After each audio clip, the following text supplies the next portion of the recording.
Harry Potter and the Philosopher's Stone. Chapter 1.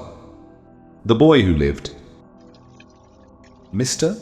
and Mrs. Dursley of number 4, Privet Drive, were proud to say that they were perfectly normal. Thank you very much. They were the last people you'd expect to be involved in anything strange or mysterious because they just didn't hold with such nonsense.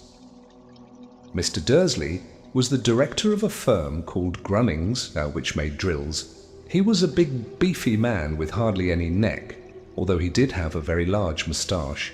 Mrs. Dursley was thin and blonde and had nearly twice the usual amount of neck, which came in very useful as she spent so much of her time craning over garden fences, spying on the neighbours. The Dursleys had a small son called Dudley, and in their opinion there was no finer boy anywhere. The Dursleys had everything they wanted, but they also had a secret, and their greatest fear was that somebody would discover it.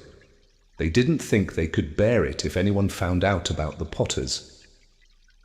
Mrs. Potter was Mrs. Dursley's sister, but they hadn't met for several years. In fact, Mrs. Dursley pretended she didn't have a sister because her sister and her good-for-nothing husband were as un-Dursleyish as it was possible to be. The Dursleys shuddered to think what the neighbours would say if the Potters arrived in the street. The Dursleys knew that the Potters had a small son too, but they had never even seen him. This boy was another good reason for keeping the Potters away. They didn't want Dudley mixing with a child like that.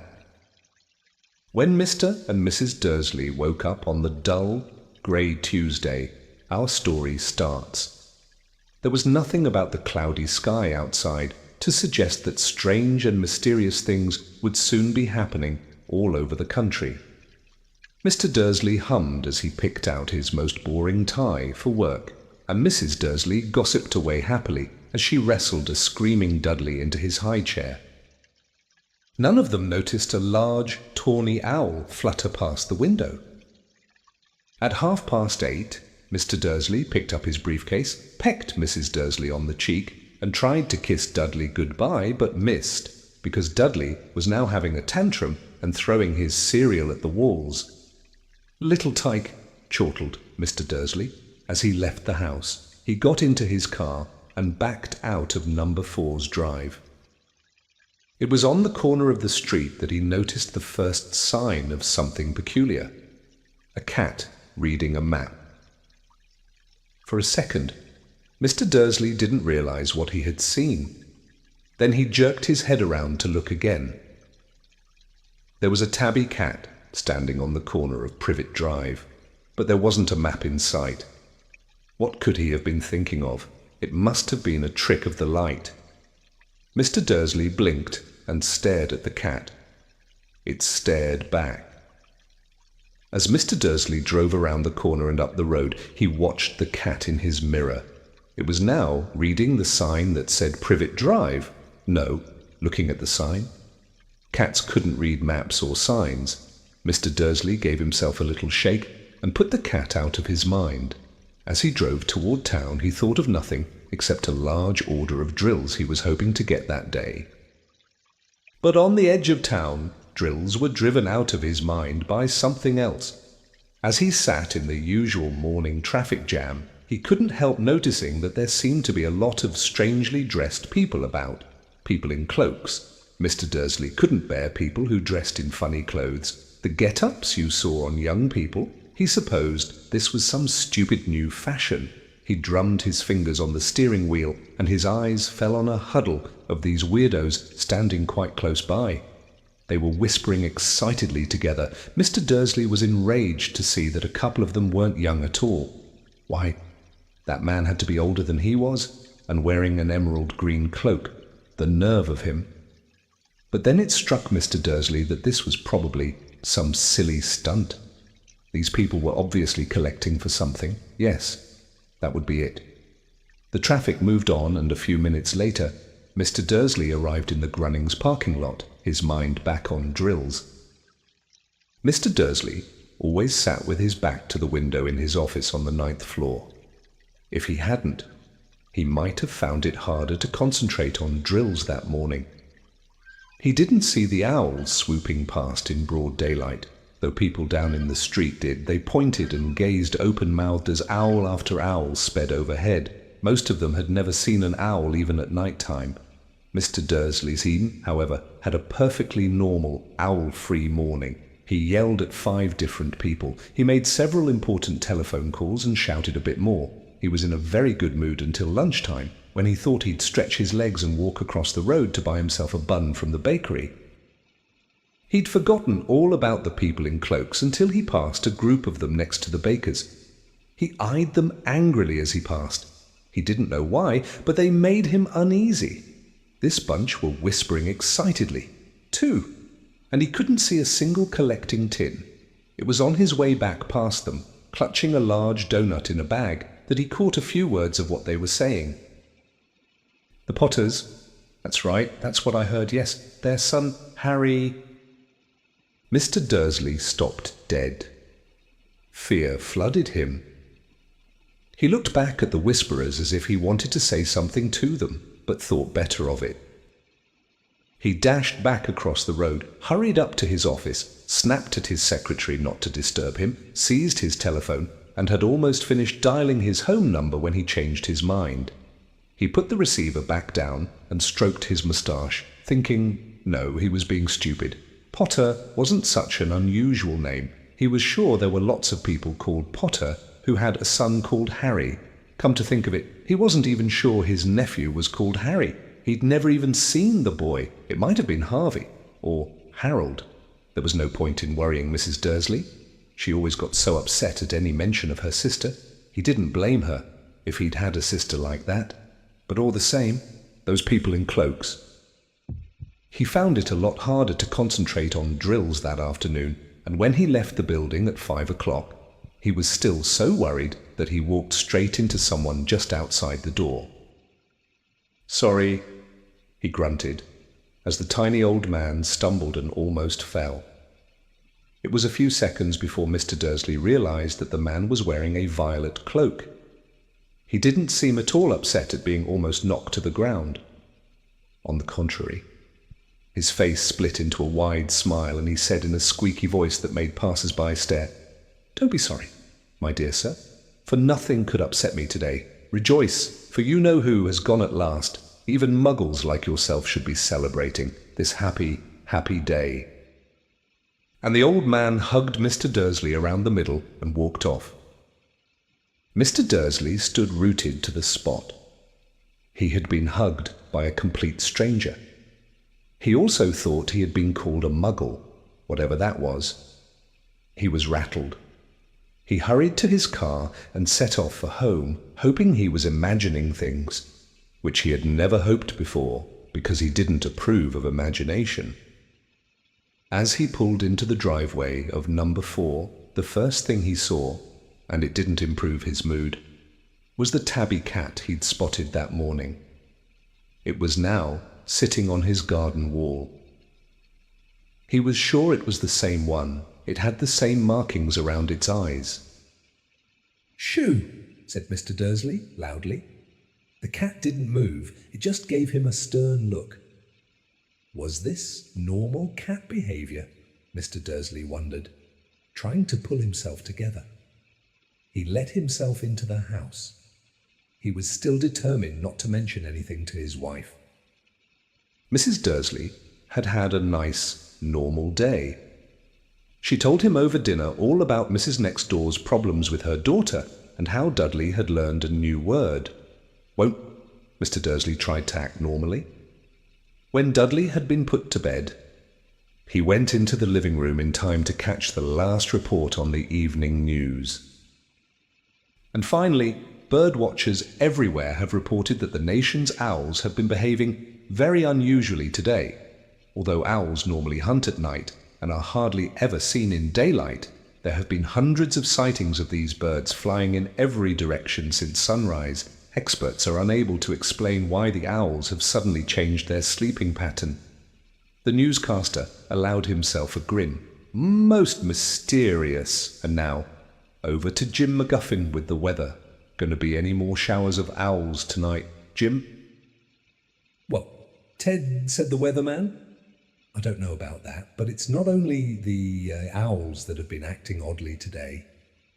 Viewers as far apart as Kent, Yorkshire, and Dundee have been phoning in to tell me that instead of the rain I promised yesterday, they've had a downpour of shooting stars. Perhaps people have been celebrating bonfire night early. It's not until next week, folks, but I can promise a wet night tonight. Mr. Dursley sat frozen in his armchair, shooting stars all over Britain, owls flying by daylight, mysterious people in cloaks all over the place, and a whisper about the Potters. Mrs. Dursley came into the living room carrying 2 cups of tea. It was no good. He'd have to say something to her. He cleared his throat nervously. Petunia. Dear, you haven't heard from your sister lately, have you? As he had expected, Mrs. Dursley looked shocked and angry. After all, they normally pretended she didn't have a sister. No, she said sharply. Why? Funny stuff on the news, Mr. Dursley mumbled. Owls, shooting stars, and there were a lot of funny-looking people in town today. John Hemway. So, snapped Mrs. Dursley. Well, I just thought maybe it was something to do with, her crowd. Mrs. Dursley sipped her tea through pursed lips. Mr. Dursley wondered whether he dared tell her he'd heard the name Potter. He decided he didn't dare. Instead, he said, as casually as he could, their son, he'd be about Dudley's age now. Wouldn't he? I suppose so, said Mrs. Dursley stiffly. What's his name again? Howard, isn't it? Harry. Nasty common name, if you ask me. Oh, yes, said Mr. Dursley, his heart sinking horribly on... Yes, I quite agree. He didn't say another word on the subject as they went upstairs to bed, while Mrs. Dursley was in the bathroom. Mr. Dursley crept to the bedroom window and peered down into the front garden. The cat was still there. It was staring down Privet Drive as though it were waiting for something. Was he imagining things? Could all this have anything to do with the Potters? If it did, if it got out that they were related to a pair of... Well, he didn't think he could bear it. The Dursleys got into bed. Mrs. Dursley fell asleep quickly, but Mr. Dursley lay awake, turning it all over in his mind. His last comforting thought before he fell asleep was that even if the Potters were involved, there was no reason for them to come near him and Mrs. Dursley. The Potters knew very well what he and Petunia thought about them and their kind. He couldn't see how he and Petunia could get mixed up in anything that might be going on. He yawned and turned over. It couldn't affect them. How very wrong he was. Mr. Dursley might have been drifting into an uneasy sleep, but the cat on the wall outside was showing no sign of sleepiness. It was sitting as still as a statue, its eyes fixed unblinkingly on the far corner of Privet Drive. It didn't so much as quiver when a car door slammed on the next street, nor when 2 owls swooped overhead. In fact, it was nearly midnight before the cat moved at all. A man appeared on the corner the cat had been watching, appeared so suddenly and silently you'd have thought he'd just popped out of the ground. The cat's tail twitched and its eyes narrowed. Nothing like this man had ever been seen on Privet Drive. He was tall, thin, and very old, judging by the silver of his hair and beard, which were both long enough to tuck into his belt. He was wearing long robes, a purple cloak that swept the ground, and high-heeled, buckled boots. His blue eyes were light, bright, and sparkling behind half-moon spectacles, and his nose was very long and crooked, as though it had been broken at least twice. This man's name was Albus Dumbledore.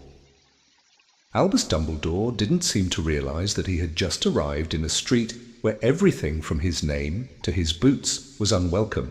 He was busy rummaging in his cloak, looking for something, but he did seem to realize he was being watched, because he looked up suddenly at the cat, which was still staring at him from the other end of the street. For some reason, The sight of the cat seemed to amuse him. He chuckled and muttered, "I should have known." He found what he was looking for in his inside pocket. It seemed to be a silver cigarette lighter. He flicked it open, held it up in the air, and clicked it. The nearest street lamp went out with a little pop. He clicked it again. The next lamp flickered into darkness. 12 times he clicked the put-outer, until the only lights left on the whole street were 2 tiny pinpricks in the distance, which were the eyes of the cat watching him. If anyone looked out of their window now, even beady-eyed Mrs. Dursley, they wouldn't be able to see anything that was happening down on the pavement. Dumbledore slipped the put-outer back inside his cloak and set off down the street toward number 4, where he sat down on the wall next to the cat. He didn't look at it, but after a moment he spoke to it. "Fancy seeing you here, Professor McGonagall." He turned to smile at the tabby, but it had gone. Instead, he was smiling at a rather severe-looking woman who was wearing square glasses exactly the shape of the markings the cat had had around its eyes. She, too, was wearing a cloak, an emerald one. Her black hair was drawn into a tight bun. She looked distinctly ruffled. "How did you know it was me?" she asked. "My dear Professor, I've never seen a cat sit so stiffly." "You'd be stiff if you'd been sitting on a brick wall all day," said Professor McGonagall. "All day. When you could have been celebrating. I must have passed a dozen feasts and parties on my way here." Professor McGonagall sniffed angrily. "Oh yes, everyone's celebrating." "All right," she said impatiently. "You'd think they'd be a bit more careful, but no, even the Muggles have noticed something's going on. It was on their news." She jerked her head back at the Dursleys' dark living room window. "I heard it. Flocks of owls, shooting stars. Well, they're not completely stupid. They were bound to notice something. Shooting stars down in Kent. I'll bet that was Daedalus Diggle. He never had much sense." "You can't blame them," said Dumbledore gently. "We've had precious little to celebrate for 11 years. "I know that," said Professor McGonagall irritably. "But that's no reason to lose our heads. People are being downright careless, out on the streets in broad daylight, not even dressed in Muggle clothes, swapping rumours." She threw a sharp, sideways glance at Dumbledore here, as though hoping he was going to tell her something, but he didn't. So she went on. "A fine thing it would be if, on the very day you-know-who seems to have disappeared at last, the Muggles found out about us all. I suppose he really has gone, Dumbledore." "It certainly seems so," said Dumbledore. "We have much to be thankful for. Would you care for a lemon drop?" "A what?" "A lemon drop. They're a kind of Muggle sweet I'm rather fond of." "No, thank you," said Professor McGonagall coldly, as though she didn't think this was the moment for lemon drops. "As I say, even if you-know-who has gone—" "My dear Professor, surely a sensible person like yourself can call him by his name. All this you-know-who nonsense. For 11 years I've been trying to persuade people to call him by his proper name. Voldemort—" Professor McGonagall flinched, but Dumbledore, who was unsticking 2 lemon drops, seemed not to notice. "It all gets so confusing if we keep saying you-know-who. I have never seen any reason to be frightened of saying Voldemort's name." "I know you haven't," said Professor McGonagall, sounding half exasperated, half admiring, "but you're different. Everyone knows you're the only one. You know— Oh, all right. Voldemort was frightened of—" "You flatter me," said Dumbledore calmly. "Voldemort had powers I will never have. Only because you're too, well, noble to use them. It's lucky it's dark. I haven't blushed so much since Madame Pomfrey told me she liked my new earmuffs." Professor McGonagall shot a sharp look at Dumbledore and said, "The owls are nothing next to the rumours that are flying around. You know what everyone's saying about why he's disappeared, about what finally stopped him." It seemed that Professor McGonagall had reached the point she was most anxious to discuss, the real reason she had been waiting on a cold, hard wall all day, for neither as a cat nor as a woman had she fixed Dumbledore with such a piercing stare as she did now. It was plain that whatever everyone was saying, she was not going to believe it until Dumbledore told her it was true. Dumbledore, however, was choosing another lemon drop and did not answer. What they're saying, she pressed on, is that last night Voldemort turned up in Godric's Hollow. He went to find the Potters. The rumour is that Lily and James Potter that they're dead. Dumbledore bowed his head. Professor McGonagall gasped. Lily and James, I can't believe it. I didn't want to believe it. Oh, Albus. Dumbledore reached out and patted her on the shoulder. I know, he said heavily. Professor McGonagall's voice trembled as she went on. That's not all. They're saying he tried to kill the Potter's son, Harry, but he couldn't. He couldn't kill that little boy. No one knows why or how, but they're saying that when he couldn't kill Harry Potter, Voldemort's power somehow broke, and that's why he's gone. Dumbledore nodded glumly. It's true, faltered Professor McGonagall. After all he's done, all the people he's killed, he couldn't kill a little boy. It's just astounding, of all the things to stop him. But how in the name of heaven did Harry survive? We can only guess, said Dumbledore. We may never know. Professor McGonagall pulled out a lace handkerchief and dabbed at her eyes beneath her spectacles. Dumbledore gave a great sniff as he took a golden watch from his pocket and examined it. It was a very odd watch. It had 12 hands, but no numbers. Instead, little planets were moving around the edge. It must have made sense to Dumbledore, though, because he put it back in his pocket and said, Hagrid's late. I suppose it was he who told you I'd be here. By the way. Yes, said Professor McGonagall, and I don't suppose you're going to tell me why you're here. Of all places. I've come to bring Harry to his aunt and uncle. They're the only family he has left now. You can't mean the people who live here, cried Professor McGonagall, jumping to her feet and pointing at number 4. Dumbledore, you can't. I've been watching them all day. You couldn't find 2 people who are less like us, and they've got this son. I saw him kicking his mother all the way up the street, screaming for sweets. Harry Potter, come and live here. It's the best place for him, said Dumbledore firmly. His aunt and uncle will be able to explain everything to him when he's older. I've written them a letter. A letter? Repeated Professor McGonagall faintly, sitting back down on the wall. Really, Dumbledore, you think you can explain all this in a letter? These people will never understand him. He'll be famous. A legend. I wouldn't be surprised if today was known as Harry Potter Day in the future. There will be books written about Harry. Every child in our world will know his name. Exactly, said Dumbledore, looking very seriously over the top of his half-moon glasses. It would be enough to turn any boy's head, famous before he can walk and talk, famous for something he won't even remember. Car, you see how much better off he'll be, growing up away from all that until he's ready to take it. Professor McGonagall opened her mouth, changed her mind, swallowed, and then said, yes, you're right, of course. But how is the boy getting here? Dumbledore? She eyed his cloak suddenly as though she thought he might be hiding Harry underneath it. Hagrid's bringing him. You think it wise me to trust Hagrid with something as important as this? I would trust Hagrid with my life, said Dumbledore. I'm not saying his heart isn't in the right place, said Professor McGonagall grudgingly, but you can't pretend he's not careless. He does tend to... What was that? A low rumbling sound had broken the silence around them. It grew steadily louder as they looked up and down the street for some sign of a headlight.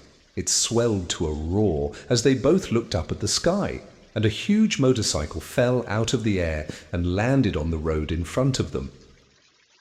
If the motorcycle was huge, it was nothing to the man sitting astride it. He was almost twice as tall as a normal man and at least 5 times as wide. He looked simply too big to be allowed, and so wild. Long tangles of bushy black hair and beard. hid most of his face.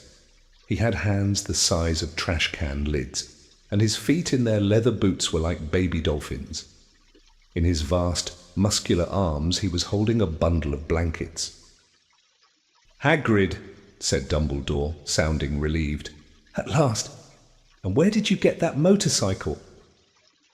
"Borrowed it, Professor Dumbledore. Sit," said the giant, climbing carefully off the motorcycle as he spoke.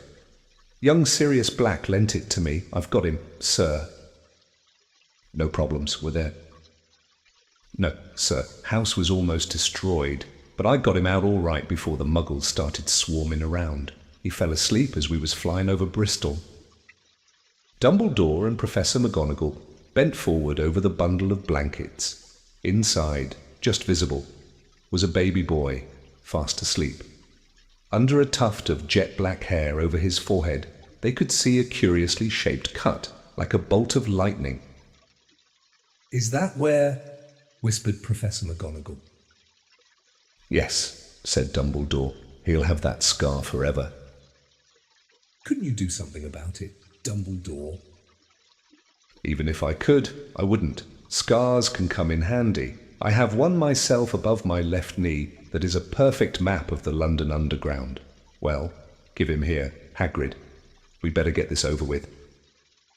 Dumbledore took Harry in his arms and turned toward the Dursleys' house. Could I say goodbye to him, sir?" asked Hagrid.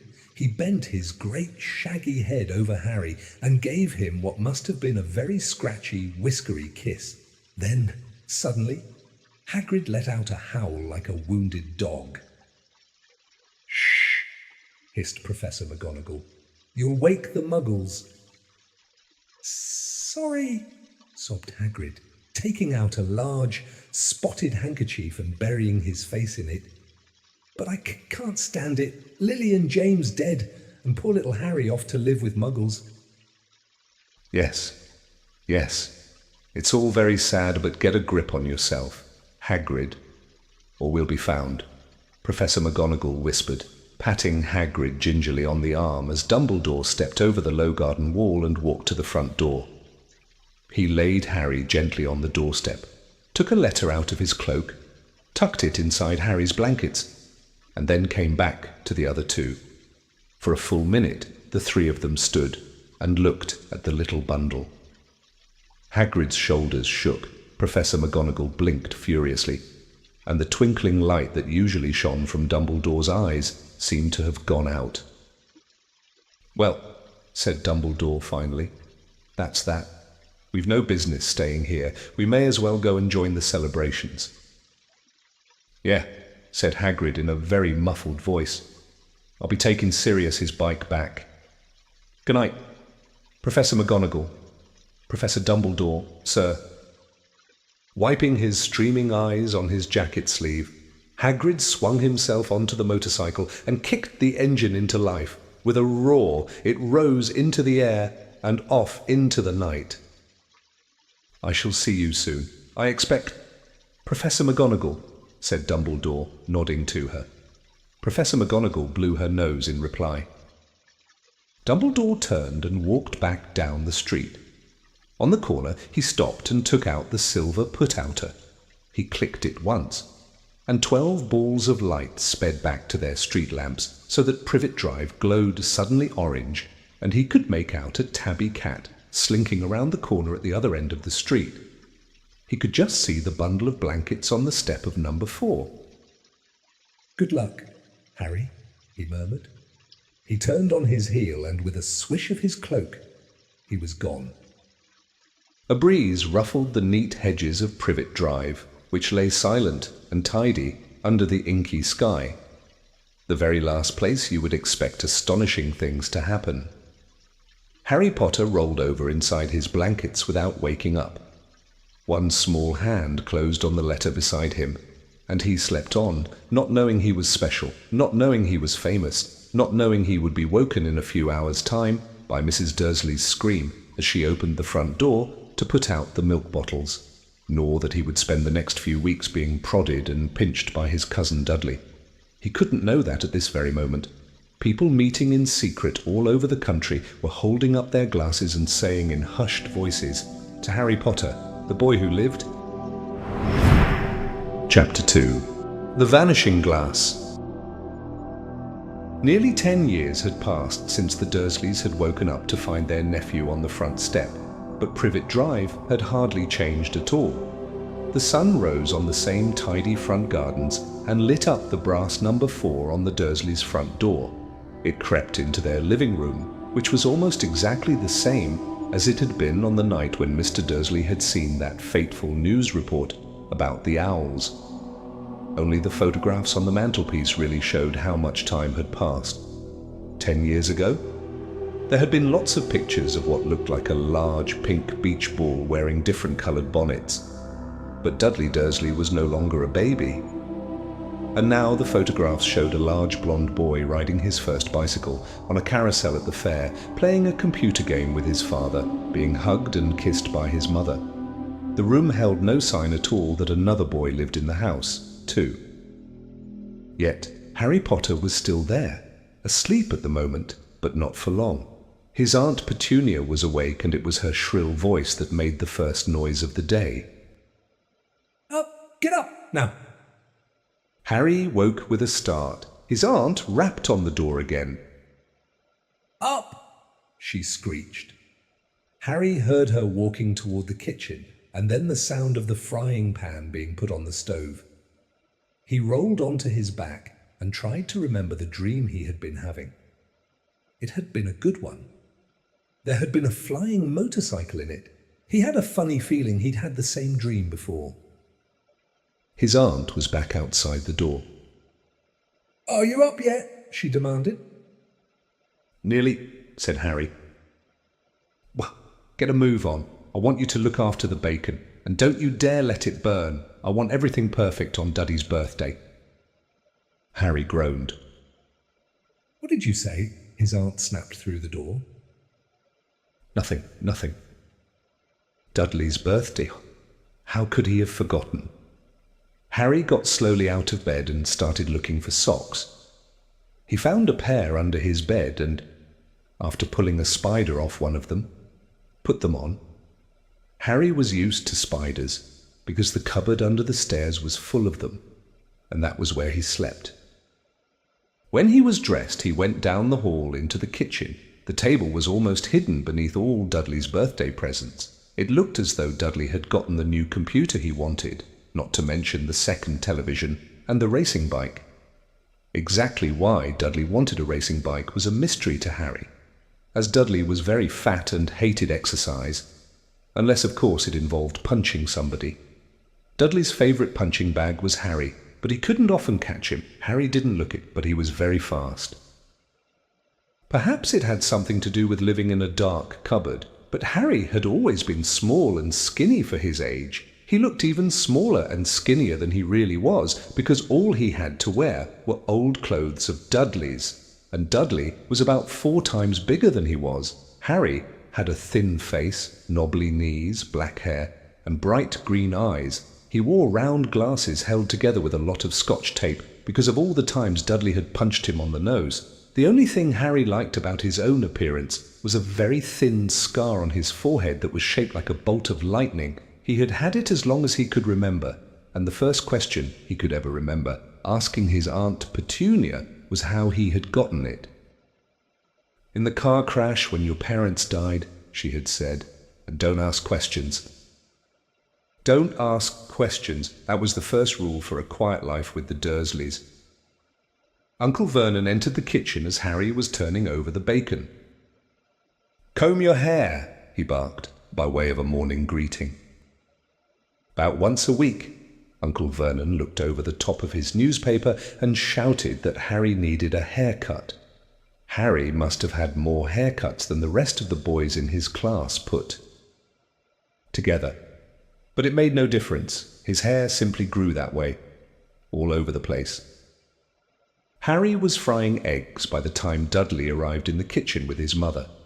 Dudley looked a lot like Uncle Vernon. He had a large pink face, not much neck, small, watery blue eyes, and thick blonde hair that lay smoothly on his thick, fat head.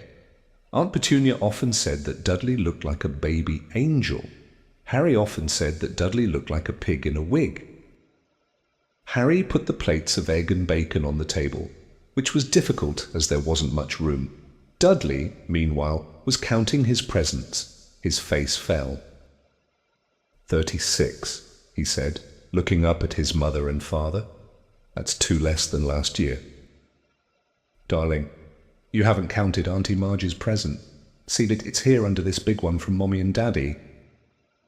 All right, 37 then, said Dudley, going red in the face. Harry, who could see a huge Dudley tantrum coming on, began wolfing down his bacon as fast as possible in case Dudley turned the table over. Aunt Petunia obviously scented danger too, because she said quickly, "And we'll buy you another 2 presents while we're out today. How's that, Popkin? 2 more presents. Is that all right?" Dudley thought for a moment. It looked like hard work. Finally, he said slowly, "So I'll have 30... 39 sweetums," said Aunt Petunia. Oh, Dudley sat down heavily and grabbed the nearest parcel. "All right then." Uncle Vernon chuckled. "Little Tyke wants his money's worth, just like his father. Attaboy, Dudley!" He ruffled Dudley's hair. At that moment, the telephone rang and Aunt Petunia went to answer it while Harry and Uncle Vernon watched Dudley unwrap the racing bike, a video camera, a remote control airplane, 16 new computer games, and a VCR. He was ripping the paper off a gold wristwatch when Aunt Petunia came back from the telephone, looking both angry and worried. "Bad news, Vernon," she said. "Mrs. Figg's broken her leg. She can't take him." She jerked her head in Harry's direction. Dudley's mouth fell open in horror, but Harry's heart gave a leap. Every year on Dudley's birthday, his parents took him and a friend out for the day, to adventure parks, hamburger restaurants, or the movies. Every year, Harry was left behind with Mrs. Figg, a mad old lady who lived 2 streets away. Harry hated it there. The whole house smelled of cabbage, and Mrs. Figg made him look at photographs of all the cats she'd ever owned. "Now what?" said Aunt Petunia, looking furiously at Harry as though he'd planned this. Harry knew he ought to feel sorry that Mrs. Figg had broken her leg, but it wasn't easy when he reminded himself it would be a whole year before he had to look at Tibbles, Snowy, Mr. Paws, and Tufty again. Paws and Tufty. "We could phone Marge," Uncle Vernon suggested. "Don't be silly, Vernon. She hates the boy." The Dursleys often spoke about Harry like this, as though he wasn't there, or rather, as though he was something very nasty that couldn't understand them, like a slug. "What about what's-her-name, your friend, Yvonne?" "On vacation in Mahorca," snapped Aunt Petunia. "You could just leave me here." Harry put in, hopefully he'd be able to watch what he wanted on television for a change, and maybe even have a go on Dudley's computer. Aunt Petunia looked as though she'd just swallowed a lemon. "And come back and find the house in ruins," she snarled. "I won't blow up the house," said Harry, but they weren't listening. "I suppose we could take him to the zoo," said Aunt Petunia slowly, "and leave him in the car." "That car's new. He's not sitting in it alone." Dudley began to cry loudly. In fact, he wasn't really crying. It had been years since he'd really cried. But he knew that if he screwed up his face and wailed, his mother would give him anything he wanted. "Dinky Duddy Dums, don't cry. Mummy won't let him spoil your special day," she cried, flinging her arms around him. "I don't want him to come," Dudley yelled between huge pretend sobs. "He always spoils everything." He shot Harry a nasty grin through the gap in his mother's arms. Just then the doorbell rang. "Oh, good Lord, they're here," said Aunt Petunia frantically. And a moment later, Dudley's best friend, Piers Polkiss, walked in with his mother. Piers was a scrawny boy with a face like a rat. He was usually the one who held people's arms behind their backs while Dudley hit them. Dudley stopped pretending to cry at once. Half an hour later, Harry, who couldn't believe his luck, was sitting in the back of the Dursleys' car with Piers and Dudley on the way to the zoo for the first time in his life. His aunt and uncle hadn't been able to think of anything else to do with him, but before they'd left, Uncle Vernon had taken Harry aside. "I'm warning you," he had said, putting his large purple face right up close to Harry's. "I'm warning you now, boy, any funny business, anything at all, and you'll be in that cupboard from now until Christmas." "I'm not going to do anything," said Harry, "honestly." But Uncle Vernon didn't believe him. No one ever did.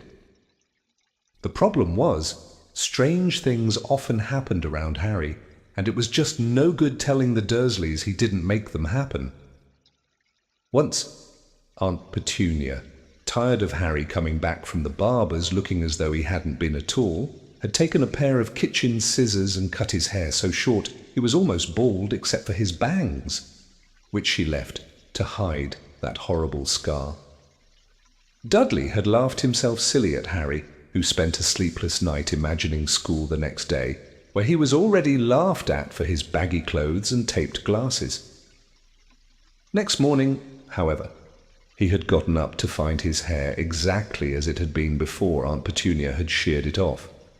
He had been given a week in his cupboard for this, even though he had tried to explain that he couldn't explain how it had grown back so quickly.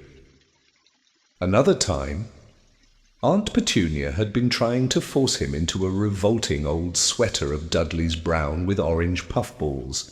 The harder she tried to pull it over his head, the smaller it seemed to become, until finally it might have fitted a hand puppet, but certainly wouldn't fit Harry. Aunt Petunia had decided it must have shrunk in the wash, and, to his great relief, Harry wasn't punished. On the other hand, he'd gotten into terrible trouble for being found on the roof of the school kitchens. Dudley's gang had been chasing him as usual when, as much to Harry's surprise as anyone else's, there he was, sitting on the chimney. The Dursleys had received a very angry letter from Harry's headmistress, telling them Harry had been climbing school buildings, but all he'd tried to do as he shouted at Uncle Vernon through the locked door of his cupboard was jump behind the big trash cans outside the kitchen doors. Harry supposed that the wind must have caught him in mid-jump. But today, nothing was going to go wrong. It was even worth being with Dudley and Piers to be spending the day somewhere that wasn't school, his cupboard, or Mrs. Figg's cabbage-smelling living room. While he drove, Uncle Vernon complained to Aunt Petunia. He liked to complain about things: people at work, Harry, the council, Harry, the bank, and Harry were just a few of his favourite subjects. This morning, it was motorcycles. Roaring along like maniacs, the young hoodlums, he said, as a motorcycle overtook them. "I had a dream about a motorcycle," said Harry, remembering suddenly. "It was flying." Uncle Vernon nearly crashed into the car in front. He turned right around in his seat and yelled at Harry, his face like a gigantic beet with a moustache. "Motorcycles don't fly." Dudley and Piers sniggered. "I know they don't," said Harry. It was only a dream." But he wished he hadn't said anything. If there was one thing the Dursleys hated even more than his asking questions, it was his talking about anything acting in a way it shouldn't, no matter if it was in a dream or even a cartoon. They seemed to think he might get dangerous ideas. It was a very sunny Saturday and the zoo was crowded with families. The Dursleys bought Dudley and Piers large chocolate ice creams at the entrance, and then, because the smiling lady in the van had asked Harry what he wanted before they could hurry him away, they bought him a cheap lemon ice pop. It wasn't bad either, Harry thought, licking it as they watched a gorilla scratching its head, who looked remarkably like Dudley, except that it wasn't blonde.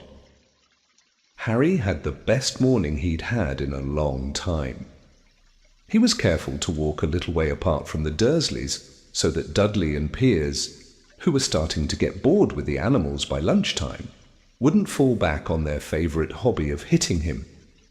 They ate in the zoo restaurant, and when Dudley had a tantrum because his Knickerbocker glory didn't have enough ice cream on top, Uncle Vernon bought him another one, and Harry was allowed to finish the first. Harry felt, afterward, that he should have known it was all too good to last.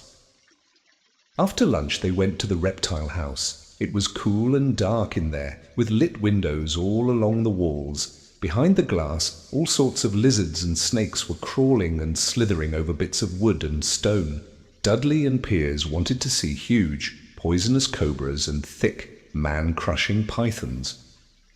Dudley quickly found the largest snake in the place. It could have wrapped its body twice around Uncle Vernon's car and crushed it into a trash can. But at the moment, it didn't look in the mood. In fact, it was fast asleep. Dudley stood with his nose pressed against the glass, staring at the glistening brown coils. "Make it move," he whined at his father. Uncle Vernon tapped on the glass, but the snake didn't budge. "Do it again," Dudley ordered. Uncle Vernon rapped the glass smartly with his knuckles, but the snake just snoozed on. "This is boring," Dudley moaned. He shuffled away. Harry moved in front of the tank and looked intently at the snake. He wouldn't have been surprised if it had died of boredom itself. No company, except stupid people drumming their fingers on the glass, trying to disturb it all day long.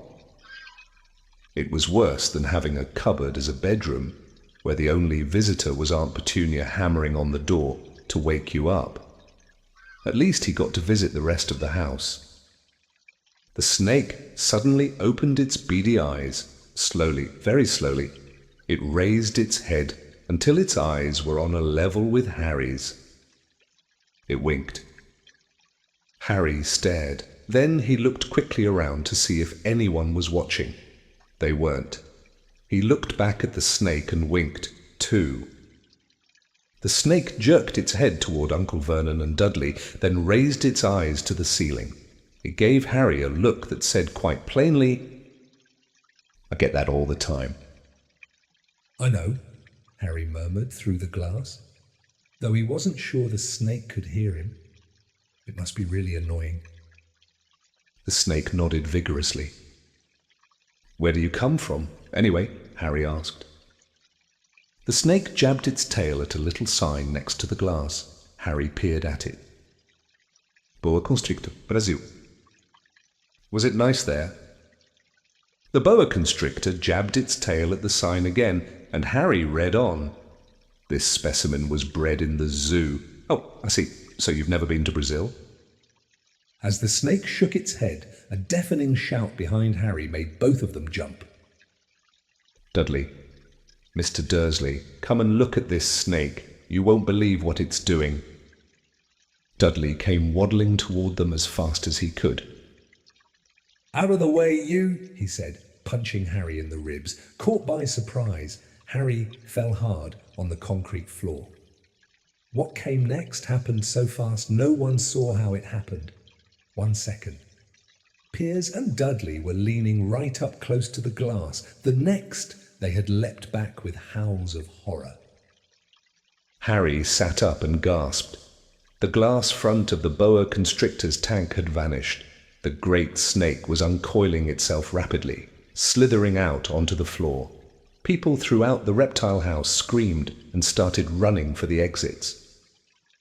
As the snake slid swiftly past him, Harry could have sworn a low hissing voice said, "Brazil, here I come. Thanks, it's amigo." The keeper of the reptile house was in shock. "But the glass! He kept saying, ew. Where did the glass go?" The zoo director himself made Aunt Petunia a cup of strong, sweet tea while he apologized over and over again. Piers and Dudley could only gibber. As far as Harry had seen, the snake hadn't done anything except snap playfully at their heels as it passed. But by the time they were all back in Uncle Vernon's car, Dudley was telling them how it had nearly bitten off his leg. while Piers was swearing it had tried to squeeze him to death. But worst of all, for Harry at least, was Piers calming down enough to say, "Harry was talking to it, weren't you? Harry..." Uncle Vernon waited until Piers was safely out of the house before starting on Harry. He was so angry he could hardly speak. He managed to say, "Go, cupboard, stay, no meals," before he collapsed into a chair, and Aunt Petunia had to run and get him a large brandy. Harry lay in his dark cupboard much later, wishing he had a watch. He didn't know what time it was, and he couldn't be sure the Dursleys were asleep yet. Until they were, he couldn't risk sneaking to the kitchen for some food. He'd lived with the Dursleys almost 10 years. 10 miserable years, as long as he could remember, ever since he'd been a baby and his parents had died in that car crash. He couldn't remember being in the car when his parents had died. Sometimes, when he strained his memory during long hours in his cupboard, he came up with a strange vision, a blinding flash of green light and a burning pain on his forehead. This, he supposed, was the crash, though he couldn't imagine where all the green light came from. He couldn't remember his parents at all. His aunt and uncle never spoke about them. And of course he was forbidden to ask questions. There were no photographs of them in the house. When he had been younger, Harry had dreamed and dreamed of some unknown relation coming to take him away, but it had never happened. The Dursleys were his only family. Yet sometimes he thought, or maybe hoped, that strangers in the street seemed to know him. Very strange strangers they were, too. A tiny man in a violet top hat had bowed to him once while out shopping with Aunt Petunia and Dudley. After asking Harry furiously if he knew the man, Aunt Petunia had rushed them out of the shop without buying anything. A wild-looking old woman dressed all in green had waved merrily at him once on a bus.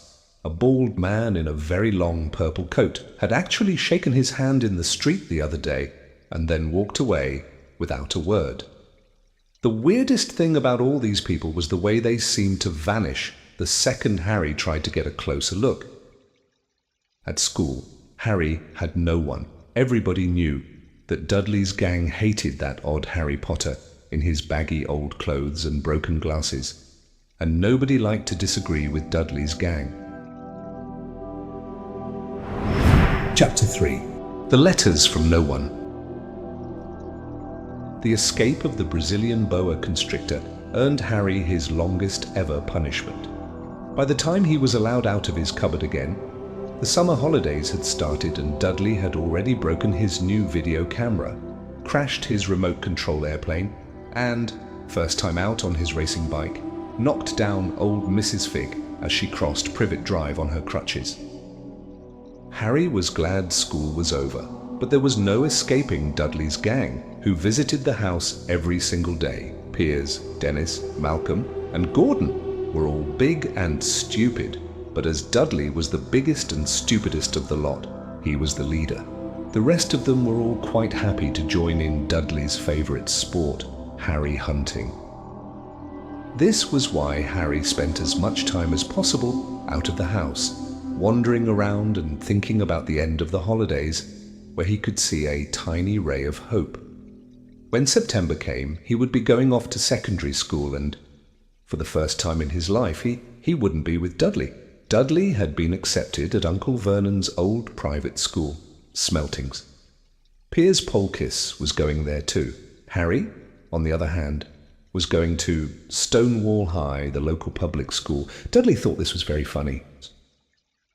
They stuff people's heads down the toilet the first day at Stonewall, he told Harry. Want to come upstairs and practice? No, thanks, said Harry. The poor toilet's never had anything as horrible as your head down it. It might be sick. Then he ran, before Dudley could work out what he'd said. One day in July, Aunt Petunia took Dudley to London to buy his Smeltings uniform, leaving Harry at Mrs. Fig's. Mrs. Fig wasn't as bad as usual. It turned out she'd broken her leg tripping over one of her cats, and she didn't seem quite as fond of them as before. She let Harry watch television and gave him a bit of chocolate cake that tasted as though she'd had it for several years. That evening, Dudley paraded around the living room for the family in his brand new uniform. Smelting's boys wore maroon tailcoats, orange knickerbockers, and flat straw hats called boaters. They also carried knobbly sticks used for hitting each other while the teachers weren't looking. This was supposed to be good training for later life. As he looked at Dudley in his new knickerbockers, Uncle Vernon said gruffly that it was the proudest moment of his life. Aunt Petunia burst into tears and said she couldn't believe it was her Ickle Dudleykins. He looked so handsome and grown up. Harry didn't trust himself to speak. He thought 2 of his ribs might already have cracked from trying not to laugh. There was a horrible smell in the kitchen the next morning when Harry went in for breakfast. It seemed to be coming from a large metal tub in the sink. He went to have a look. The tub was full of what looked like dirty rags swimming in grey water. "What's this?" he asked Aunt Petunia. Her lips tightened as they always did if he dared to ask a question. "Your new school uniform?" she said. Harry looked in the bowl again. "Oh," he said, "I didn't realize it had to be so wet." "Don't be stupid," snapped Aunt Petunia. "I'm dyeing some of Dudley's old things grey for you. It'll look just like everyone else's when I've finished." Harry seriously doubted this, but thought it best not to argue. He sat down at the table and tried not to think about how he was going to look on his first day at Stonewall High, like he was wearing bits of old elephant skin, probably. Dudley and Uncle Vernon came in, both with wrinkled noses because of the smell from Harry's new uniform. Uncle Vernon opened his newspaper as usual, and Dudley banged his smelting stick, which he carried everywhere, on the table. They heard the click of the mail slot and flop of letters on the doormat. "Get the mail, Dudley," said Uncle Vernon from behind his paper. "Make Harry get it." "Get the mail, Harry." "Make Dudley get it." "Poke him with your smelting stick, Dudley." Harry dodged the smelting stick and went to get the mail. 3 things lay on the doormat: a postcard from Uncle Vernon's sister Marge, who was vacationing on the Isle of Wight, a brown envelope that looked like a bill, and a letter for Harry. Harry picked it up and stared at it, his heart twanging like a giant elastic band. No one, ever, in his whole life, had written to him. He had no friends, no other relatives. He didn't belong to the library, so he'd never even got rude notes asking for books back. Yet here it was, a letter, addressed so plainly there could be no mistake. Mr. H. Potter. The cupboard under the stairs. 4 Privet Drive. Little Whinging. Surrey. The envelope was thick and heavy, made of yellowish parchment, and the address was written in emerald green ink. There was no stamp. Turning the envelope over, his hand trembling, Harry saw a purple wax seal bearing a coat of arms, a lion, an eagle, a badger, and a snake surrounding a large letter, H. "Hurry up, boy!" shouted Uncle Vernon from the kitchen. "What are you doing?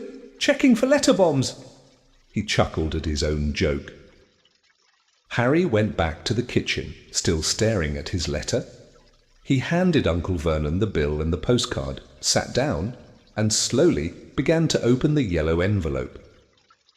Uncle Vernon ripped open the bill, snorted in disgust, and flipped over the postcard. "Marge is ill," he informed Aunt Petunia. "Ate a funny whelk." "Dad," said Dudley suddenly. "Dad, Harry's got something."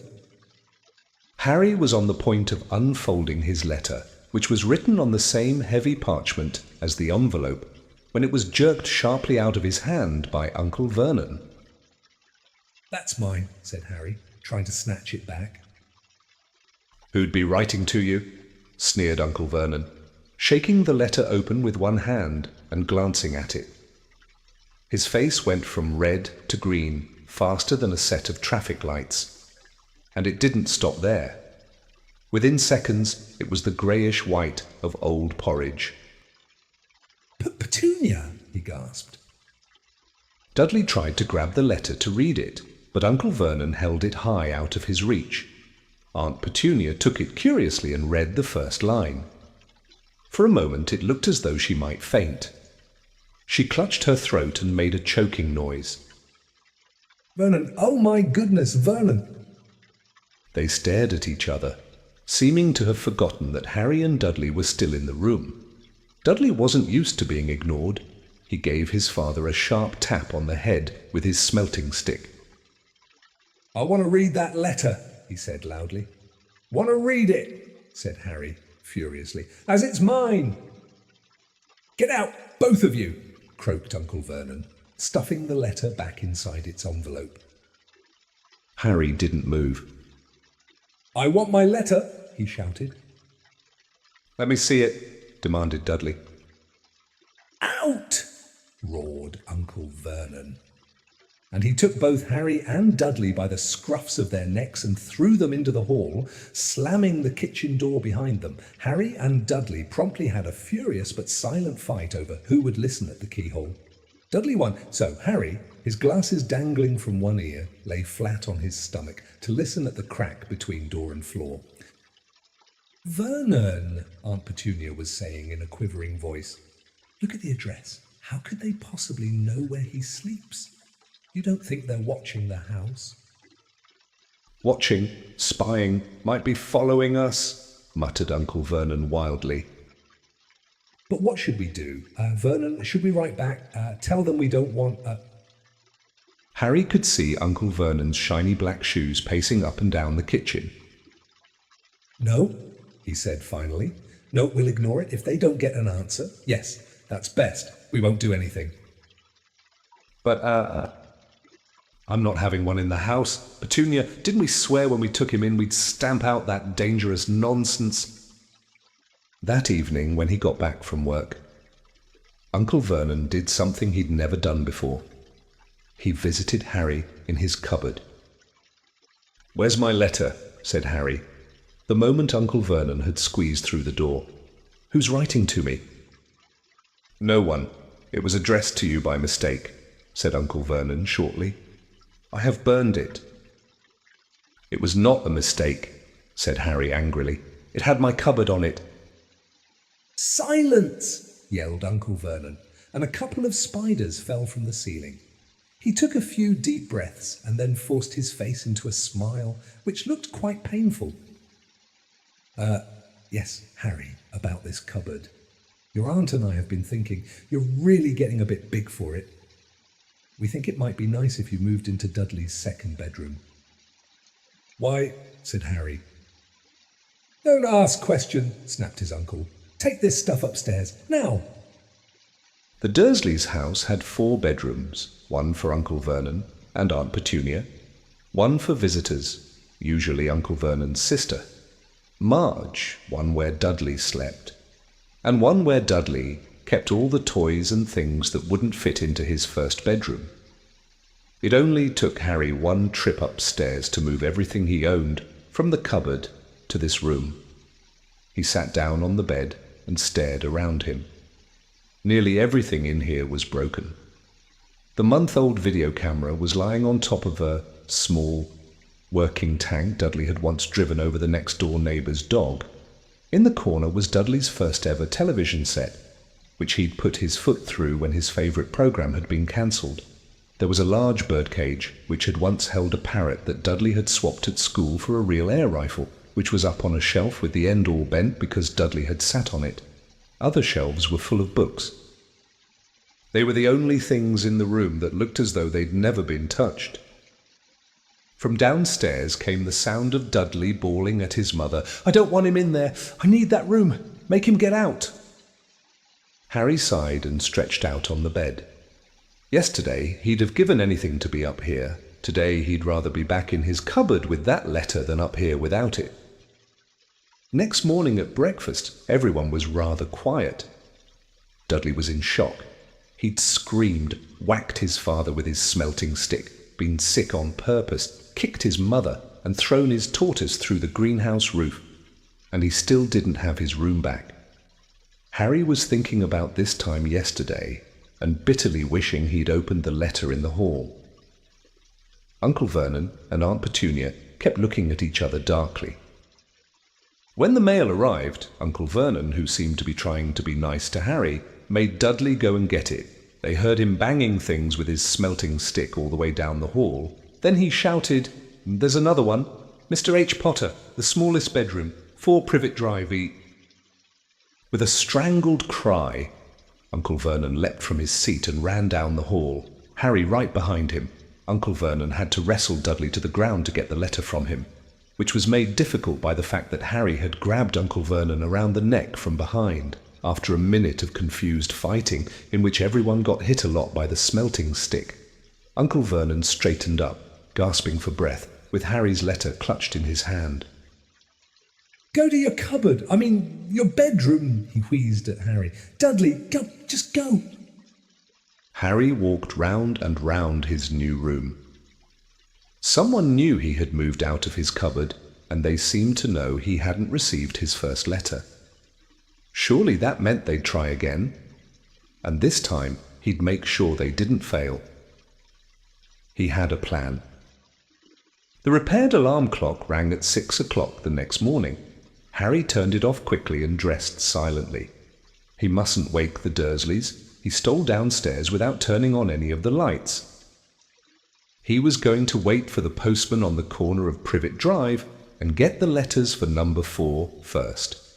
His heart hammered as he crept across the dark hall toward the front door. Harry leapt into the air. He'd trodden on something big and squashy on the doormat, something alive. Lights clicked on upstairs, and to his horror, Harry realized that the big, squashy something had been his uncle's face. Uncle Vernon had been lying at the foot of the front door in a sleeping bag, clearly making sure that Harry didn't do exactly what he'd been trying to do. He shouted at Harry for about half an hour and then told him to go and make a cup of tea. Harry shuffled miserably off into the kitchen, and by the time he got back, the mail had arrived right into Uncle Vernon's lap. Harry could see 3 letters addressed in green ink. "I want," he began, but Uncle Vernon was tearing the letters into pieces before his eyes. Uncle Vernon didn't go to work that day. He stayed at home and nailed up the mail slot. "I see," he explained to Aunt Petunia through a mouthful of nails. "If they can't deliver them, they'll just give up." "I'm not sure that'll work, Vernon." "Oh, these people's minds work in strange ways. Petunia, they're not like you and me," said Uncle Vernon, trying to knock in a nail with the piece of fruitcake Aunt Petunia had just brought him. On Friday, no less than 12 letters arrived for Harry. As they couldn't go through the mail slot, they had been pushed under the door, slotted through the sides, and a few even forced through the small window in the downstairs bathroom. Uncle Vernon stayed at home again. After burning all the letters, he got out a hammer and nails and boarded up the cracks around the front and back doors so no one could go out. He hummed "Tiptoe Through the Tulips" as he worked and jumped at small noises. On Saturday, things began to get out of hand. 24 letters to Harry found their way into the house, rolled up and hidden inside each of the 24 eggs that their very confused milkman had handed Aunt Petunia through the living room window, while Uncle Vernon made furious telephone calls to the post office and the dairy trying to find someone to complain to. Aunt Petunia shredded the letters in her food processor. "Who on earth wants to talk to you this badly?" Dudley asked Harry in amazement.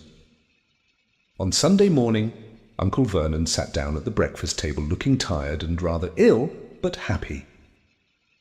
"No post on Sundays," he reminded them cheerfully as he spread marmalade on his newspapers. "No damn letters today." Something came whizzing down the kitchen chimney as he spoke and caught him sharply on the back of the head. Next moment, 30 or 40 letters came pelting out of the fireplace like bullets.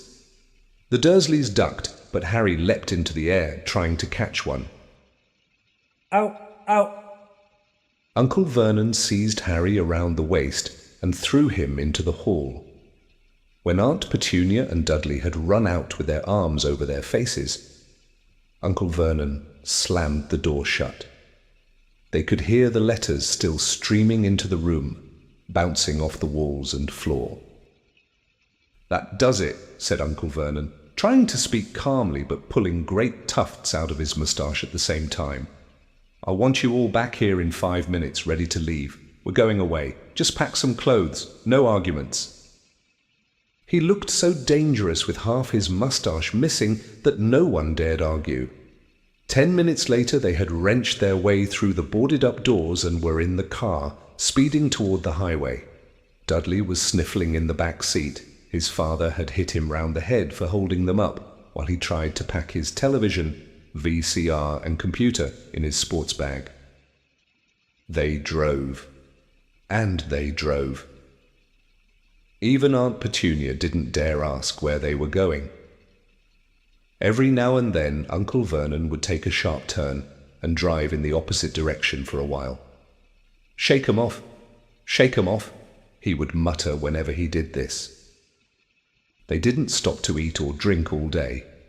By nightfall, Dudley was howling. He'd never had such a bad day in his life. He was hungry.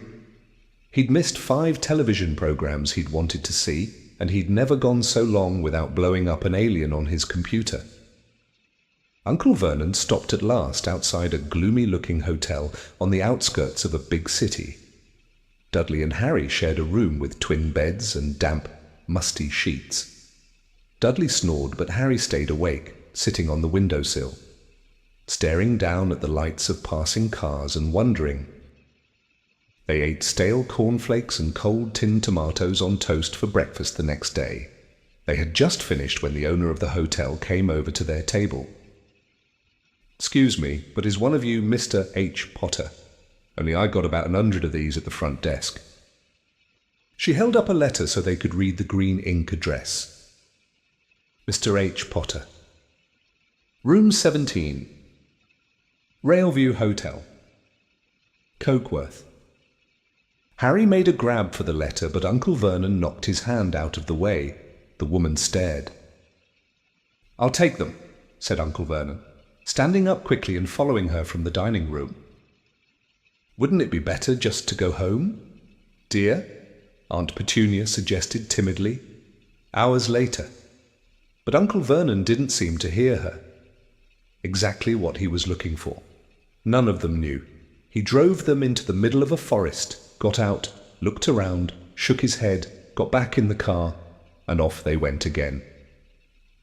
The same thing happened in the middle of a ploughed field, halfway across a suspension bridge and at the top of a multi-level parking garage. "Daddy's gone mad, hasn't he?" Dudley asked Aunt Petunia dully late that afternoon.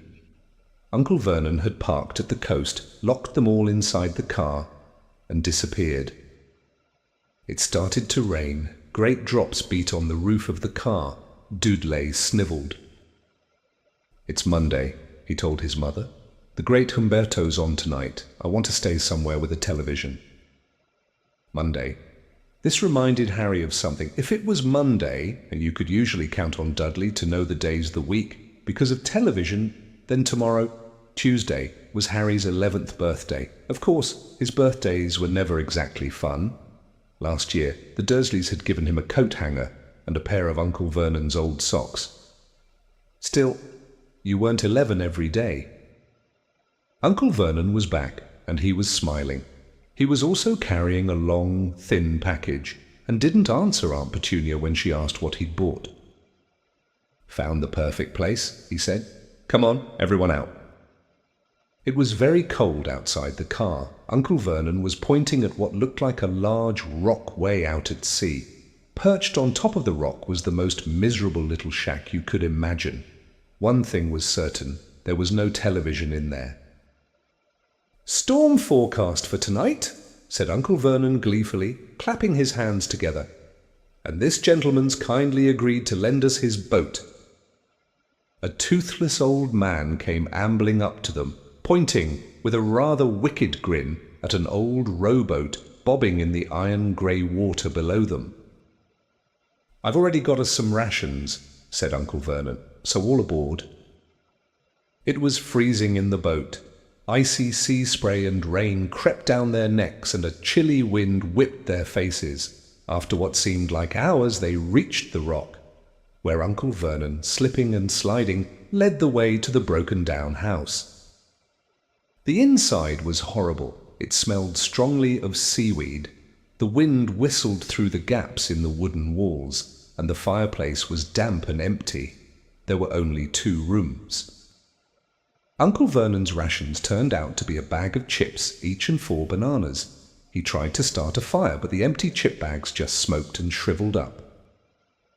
"Could do with some of those letters now, eh?" he said cheerfully. He was in a very good mood. Obviously, he thought nobody stood a chance of reaching them here in a storm to deliver mail. Harry privately agreed, though the thought didn't cheer him up at all. As night fell, the promised storm blew up around them. Spray from the high waves splattered the walls of the hut, and a fierce wind rattled the filthy windows. Aunt Petunia found a few mouldy blankets in the second room and made up a bed for Dudley on the moth-eaten sofa. She and Uncle Vernon went off to the lumpy bed next door, and Harry was left to find the softest bit of floor he could and to curl up under the thinnest, most ragged blanket. The storm raged more and more ferociously as the night went on. Harry couldn't sleep. He shivered and turned over, trying to get comfortable, his stomach rumbling with hunger. Dudley's snores were drowned by the low rolls of thunder that started near midnight. The lighted dial of Dudley's watch, which was dangling over the edge of the sofa on his fat wrist, told Harry he'd be 11 in 10 minutes' time. He lay and watched his birthday tick nearer, wondering if the Dursleys would remember at all, wondering where the letter writer was now. 5 minutes to go. Harry heard something creak outside. He hoped the roof wasn't going to fall in, although he might be warmer if it did. 4 minutes to go. Maybe the house in Privet Drive would be so full of letters when they got back that he'd be able to steal one somehow. 3 minutes to go. Was that the sea slapping hard on the rock like that? And 2 minutes to go. What was that funny crunching noise? Was the rock crumbling into the sea? 1 minute to go and he'd be 11. 30 seconds, 20, 10, 9. Maybe he'd wake Dudley up just to annoy him. 3, 2, 1. Boom! The whole shack shivered and Harry sat bolt upright, staring at the door. Someone was outside, knocking to come in. Chapter 4. The Keeper of the Keys. Boom! They knocked again. Dudley jerked awake. "Where's the cannon?" he said stupidly. There was a crash behind them and Uncle Vernon came skidding into the room. He was holding a rifle in his hands. Now they knew what had been in the long, thin package he had brought with them. "Who's there?" he shouted. "I warn you, I'm armed." There was a pause, then smash. the door was hit with such force that it swung clean off its hinges and with a deafening crash landed flat on the floor. A giant of a man was standing in the doorway. His face was almost completely hidden by a long, shaggy mane of hair and a wild, tangled beard, but you could make out his eyes, glinting like black beetles under all the hair. The giant squeezed his way into the hut, stooping so that his head just brushed the ceiling. He bent down, picked up the door, and fitted it easily back into its frame. The noise of the storm outside dropped a little. He turned to look at them all. "Couldn't make us a cup of tea, could you? It's not been an easy journey." He strode over to the sofa where Dudley sat frozen with fear. "Budge up, you great lump," said the stranger. Dudley squeaked and ran to hide behind his mother, who was crouching, terrified, behind Uncle Vernon. "And here's Harry," said the giant. Harry looked up into the fierce, wild, shadowy face and saw that the beetle eyes were crinkled in a smile. "Lass's time I saw you. You was only a baby," said the giant. "You look a lot like yet Dad, but you've got yet Mum's eyes." Uncle Vernon made a funny rasping noise. "I demand that you leave at once. Sit," he said. "You are breaking and entering." "Shut up, Dursley, you great prune," said the giant. He reached over the back of the sofa, jerked the gun out of Uncle Vernon's hands, bent it into a knot as easily as if it had been made of rubber, and threw it into a corner of the room.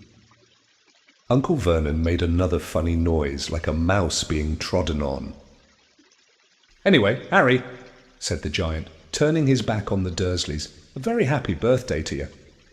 Got summat for you here. I might have sat on it at some point, but it'll taste all right." From an inside pocket of his black overcoat he pulled a slightly squashed box. Harry opened it with trembling fingers. Inside was a large, sticky chocolate cake with Happy Birthday Harry written on it in green icing.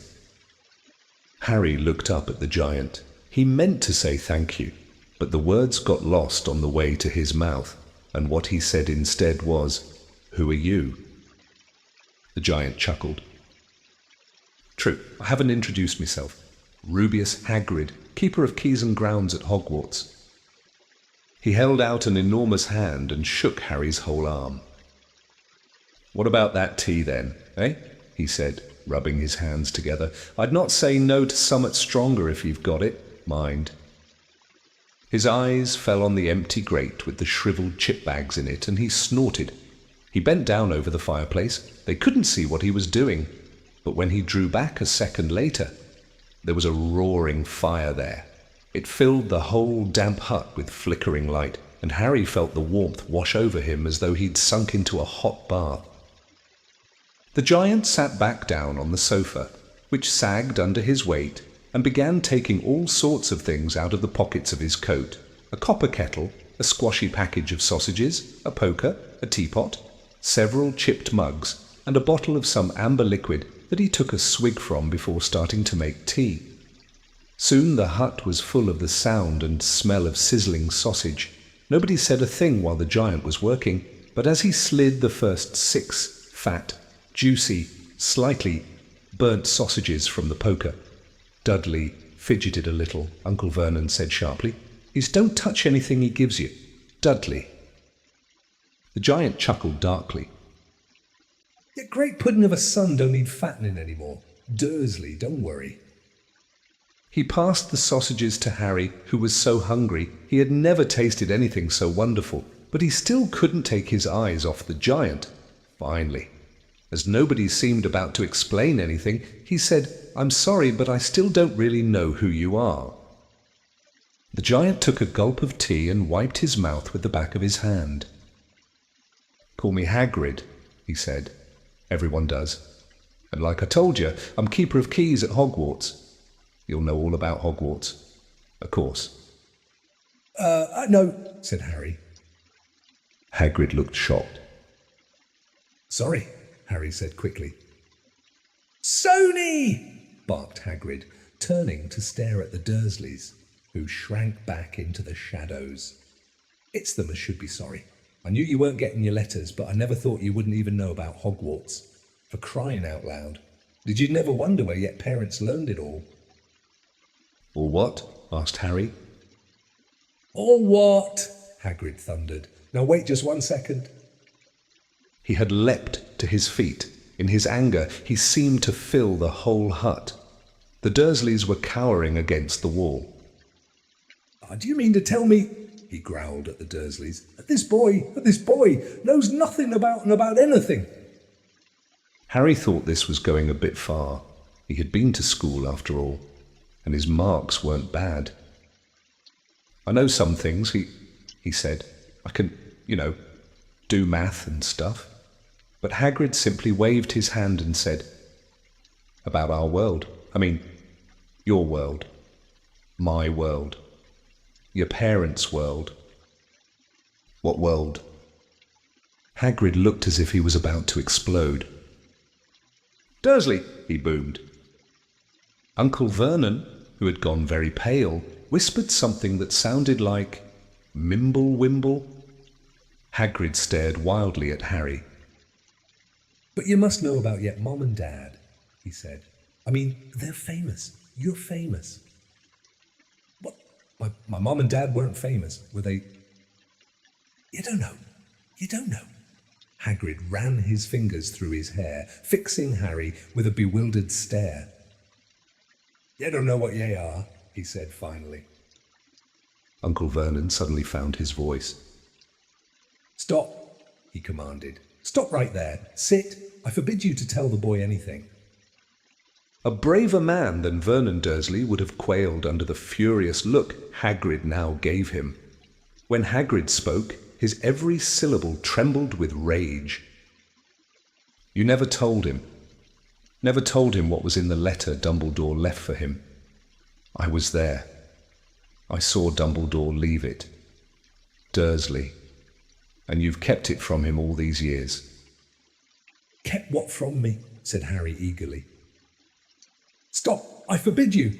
Yelled Uncle Vernon in panic. Aunt Petunia gave a gasp of horror. Hey, go boil yet heads, both of you, said Hagrid. Harry, yet a wizard. There was silence inside the hut. Only the sea and the whistling wind could be heard. A what? Gasped Harry. A wizard, of course, said Hagrid, sitting back down on the sofa, which groaned and sank even lower. And a thumping good 'un, I'd say, once you've been trained up a bit. With a mum and dad like yours, what else would you be? And I reckon it's about time you read your letter. Harry stretched out his hand at last to take the yellowish envelope, addressed, in emerald green, to Mr. H. Potter, the floor, hut on the rock, the sea. He pulled out the letter and read, Hogwarts School of Witchcraft and Wizardry. Headmaster Albus Dumbledore. Order of Merlin First Class, Grand Sork, Chief Warlock, Supreme Mugwump, International Confederation of Wizards. Dear Mr. Potter, we are pleased to inform you that you have been accepted at Hogwarts School of Witchcraft and Wizardry. Please find enclosed a list of all necessary books and equipment. Term begins on September 1st. We await your owl by no later than July 31st. Yours sincerely, Minerva McGonagall. Deputy Headmistress. Questions exploded inside Harry's head like fireworks, and he couldn't decide which to ask first. After a few minutes he stammered, What does it mean, they await my owl? Galloping Gorgons, that reminds me, said Hagrid, clapping a hand to his forehead with enough force to knock over a cart horse, and from yet another pocket inside his overcoat he pulled an owl, a real, rather ruffled-looking owl, a long quill and a roll of parchment. With his tongue between his teeth he scribbled a note that Harry could read upside down. Dear Professor Dumbledore. Given Harry his letter. Taking him to buy his things tomorrow. Weather's horrible, hope you're well. Hagrid. Hagrid rolled up the note, gave it to the owl, at which clamped it in its beak, went to the door and threw the owl out into the storm. Then he came back and sat down as though this was as normal as talking on the telephone. Harry realized his mouth was open and closed it quickly. Where was I? Said Hagrid. But at that moment, Uncle Vernon, still ashen-faced but looking very angry, moved into the firelight. He's not going, he said. Hagrid grunted. I'd like to see a great muggle like you stop him, he said. A what? Said Harry, interested. A muggle, said Hagrid. It's what we call non-magic folk like Thurn, and it's your bad luck. You grew up in a family of the biggest muggles I ever laid eyes on. We swore when we took him in we'd put a stop to that rubbish, said Uncle Vernon. Swore we'd stamp it out of him. Wizard indeed. You knew, said Harry. "You knew I'm a wizard." "Knew?" shrieked Aunt Petunia suddenly. "Knew? Of course we knew. How could you not be? My dratted sister being what she was. Oh, she got a letter just like that and disappeared off to that school and came home every vacation with her pockets full of frog spawn, turning teacups into rats. I was the only one who saw her for what she was, a freak. But for my mother and father, oh no, it was Lily this and Lily that. They were proud of having a witch in the family." She stopped to draw a deep breath and then went ranting on. It seemed she had been wanting to say all this for years. "Then she met that Potter at school and they left and got married and had you. And of course I knew you'd be just the same, just as strange, just as abnormal. And then, if you please, she went and got herself blown up and we got landed with you." Harry had gone very white. As soon as he found his voice, he said, "Blown up? You told me they died in a car crash." "Car crash!" roared Hagrid, jumping up so angrily that the Dursleys scuttled back to their corner. "How could a car crash kill Lily and James Potter? It's an outrage, a scandal. Harry Potter not knowing his own story when every kid in our world knows his name? But why? What happened?" Harry asked urgently. The anger faded from Hagrid's face. He looked suddenly anxious. "I never expected it," but he said, in a low, worried voice. "I had no idea when Dumbledore told me there might be trouble getting hold of you. How much you didn't know. Harry, I don't know if I'm the right person to tell you, but someone 3 has got a... You can't go off to Hogwarts not knowing." He threw a dirty look at the Dursleys. "Well, it's best you know as much as I can tell you. Mind, I can't tell you everything. It's a great mystery, parts of it." He sat down, stared into the fire for a few seconds, and then said, "It begins, I suppose, with a person called... But it's incredible you don't know his name. Everyone in our world knows..." "Who? Well, I don't like saying the name if I can help it. No one does." "Why not?" "Gulping gargoyles." "Harry, people are still scared. Blimey. This is difficult. See, there was this wizard who went bad. As bad as you could go, worse. Worse than worse. His name was..." Hagrid gulped, but no words came out. "Could you write it down?" Harry suggested. "Nah, can't spell it." "All right. Voldemort." Hagrid shuddered. "Don't make me say it again. Anyway, this wizard, about 20 years ago now, started looking for followers. Got 'em. 2. Some were afraid, some just wanted a bit of his power, 'cause he was getting himself power. All right, dark days, Harry. Didn't know who to trust. Didn't dare get friendly with strange wizards or witches. Terrible things happened. He was taken over. Of course, some stood up to him, and he killed 'em, horribly. One of the only safe places left was Hogwarts. Reckon Dumbledore's the only one you know who was afraid of. Didn't dare try taking the school, not just then, anyway.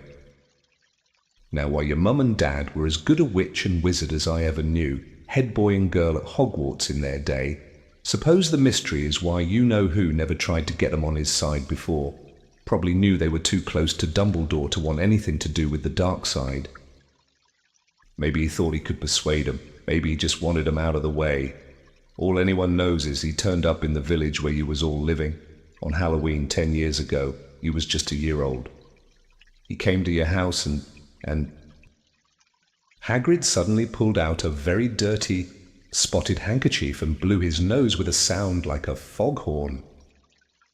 "Sorry," he said, "but it's that sad. Knew your mum and dad, and nicer people you couldn't find anyway.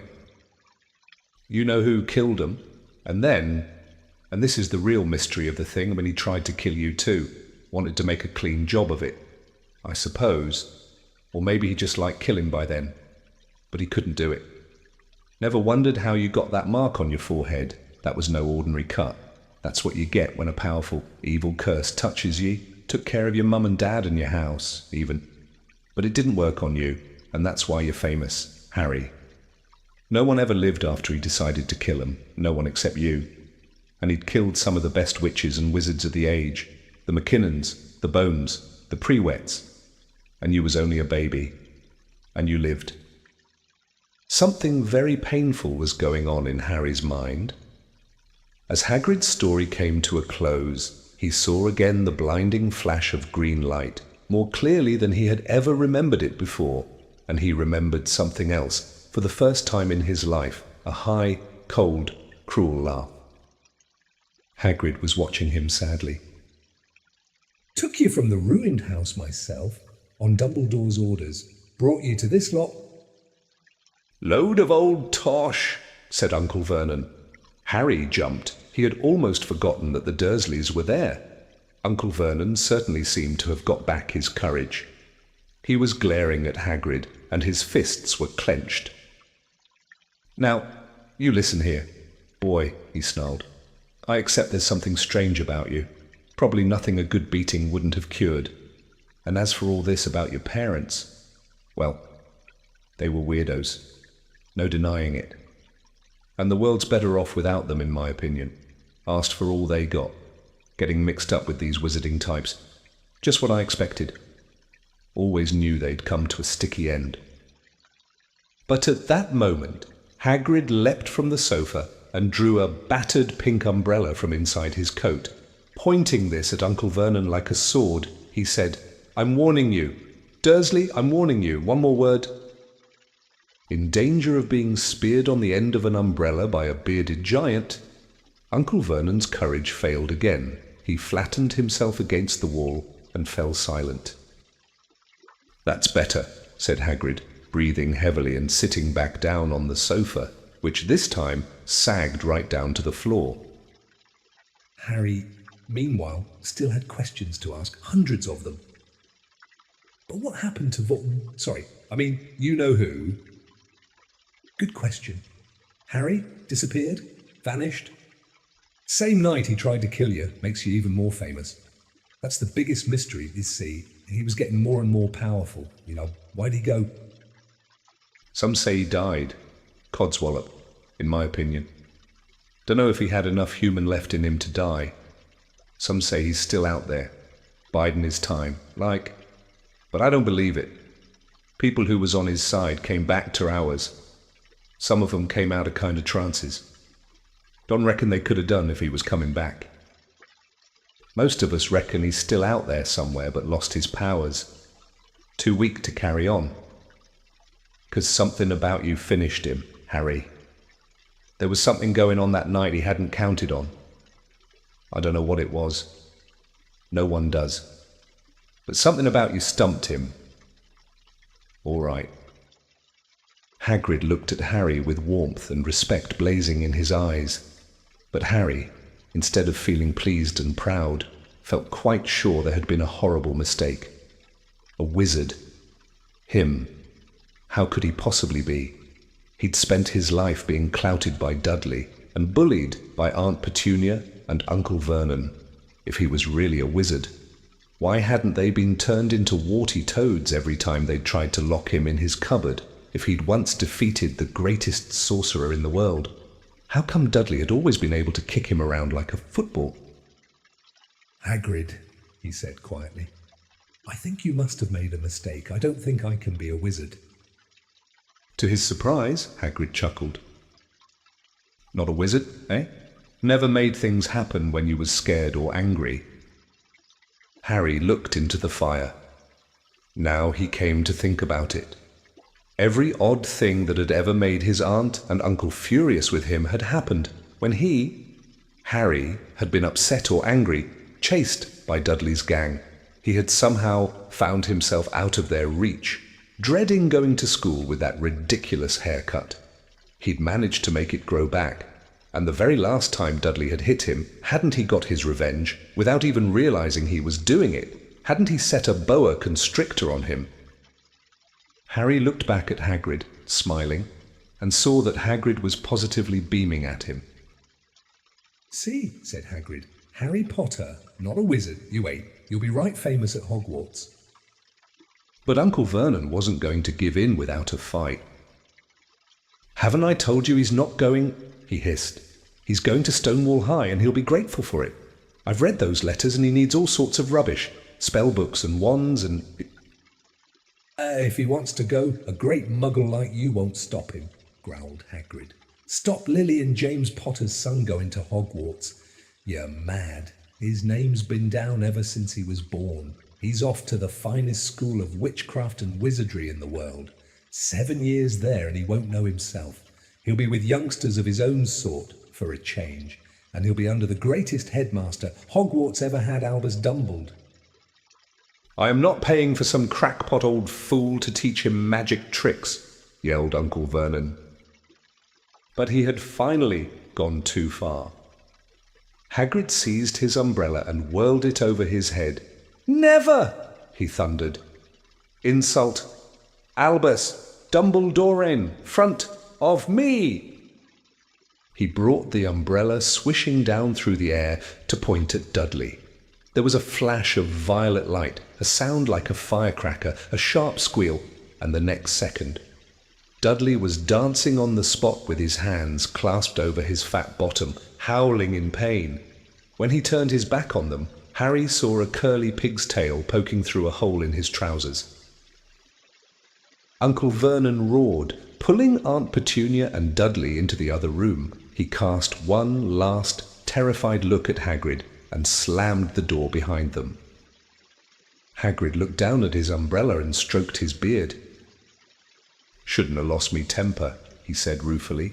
"But it didn't work anyway. Meant to turn him into a pig, but I suppose he was so much like a pig anyway there wasn't much left to do." He cast a sideways look at Harry under his bushy eyebrows. "Be grateful if he didn't mention that to anyone at Hogwarts," he said. "I'm not supposed to do magic, strictly speaking. I was allowed to do a bit to follow you and get your letters to you and stuff. One of the reasons I was so keen to take on the job." "Why aren't you supposed to do magic?" asked Harry. "Oh, well, I was at Hogwarts myself, but I got expelled. To tell you the truth, in me 3rd year, they snapped me wand in half and everything. But Dumbledore let me stay on as gamekeeper. Great man. Dumbledore, why were you expelled?" "It's getting late and we've got lots to do tomorrow," said Hagrid loudly. "Got to get up to town, get all your books and that." He took off his thick black coat and threw it to Harry. "You can kip under that," he said. "Don't mind if it wriggles a bit. I think I still got a couple of dormice in one of the pockets." Chapter 5 Diagon Alley. Harry woke early the next morning. Although he could tell it was daylight, he kept his eyes shut tight. It was a dream, he told himself firmly. "I dreamed a giant called Hagrid came to tell me I was going to a school for wizards. When I open my eyes, I'll be at home in my cupboard." There was suddenly a loud tapping noise. And there's Aunt Petunia knocking on the door, Harry thought, his heart sinking. But he still didn't open his eyes. It had been such a good dream. Tap, tap, tap. "All right," Harry mumbled. "I'm getting up." He sat up, and Hagrid's heavy coat fell off him. The hut was full of sunlight. The storm was over. Hagrid himself was asleep on the collapsed sofa, and there was an owl rapping its claw on the window, a newspaper held in its beak. Harry scrambled to his feet. So happy he felt as though a large balloon was swelling inside him. He went straight to the window and jerked it open. The owl swooped in and dropped the newspaper on top of Hagrid, who didn't wake up. The owl then fluttered onto the floor and began to attack Hagrid's coat.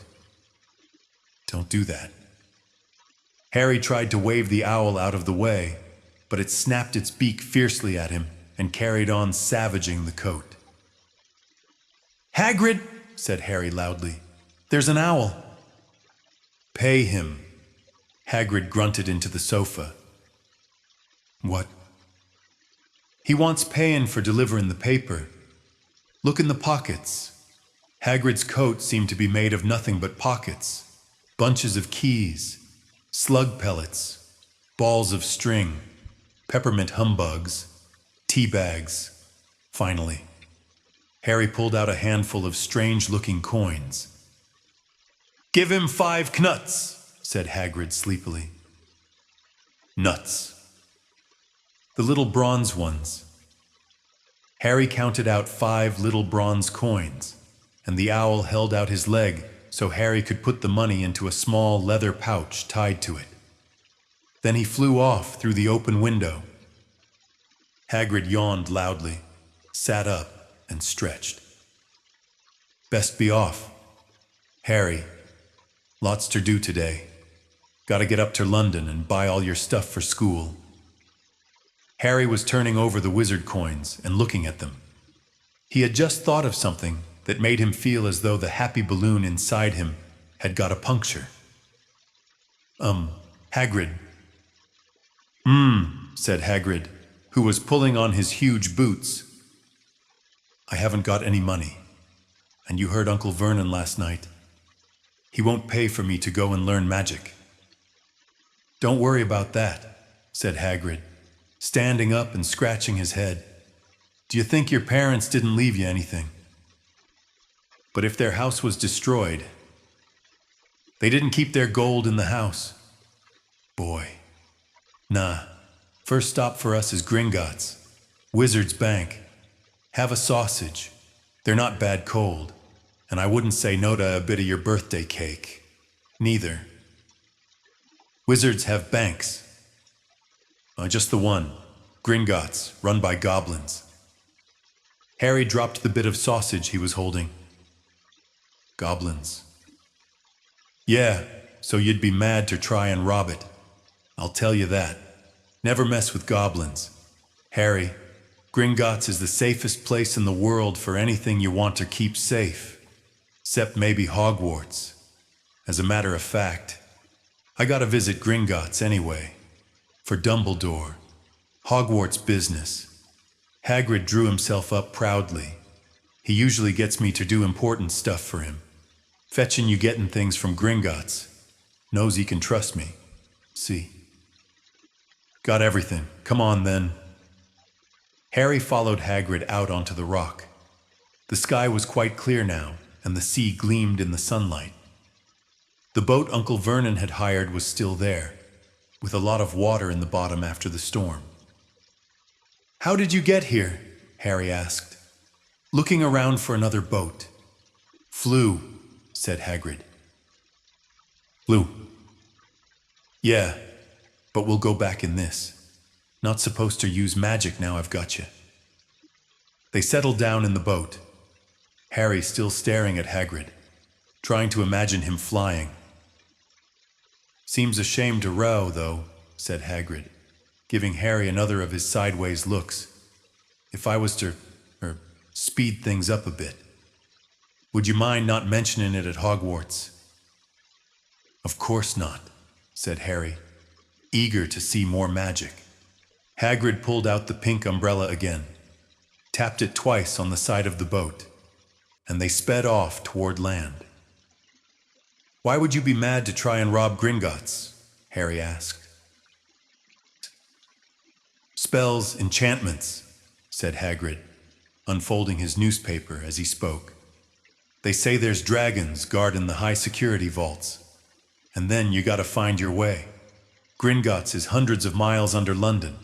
See, deep under the underground. You'd die of hunger trying to get out, even if you did manage to get your hands on something." Harry sat and thought about this while Hagrid read his newspaper, The Daily Prophet.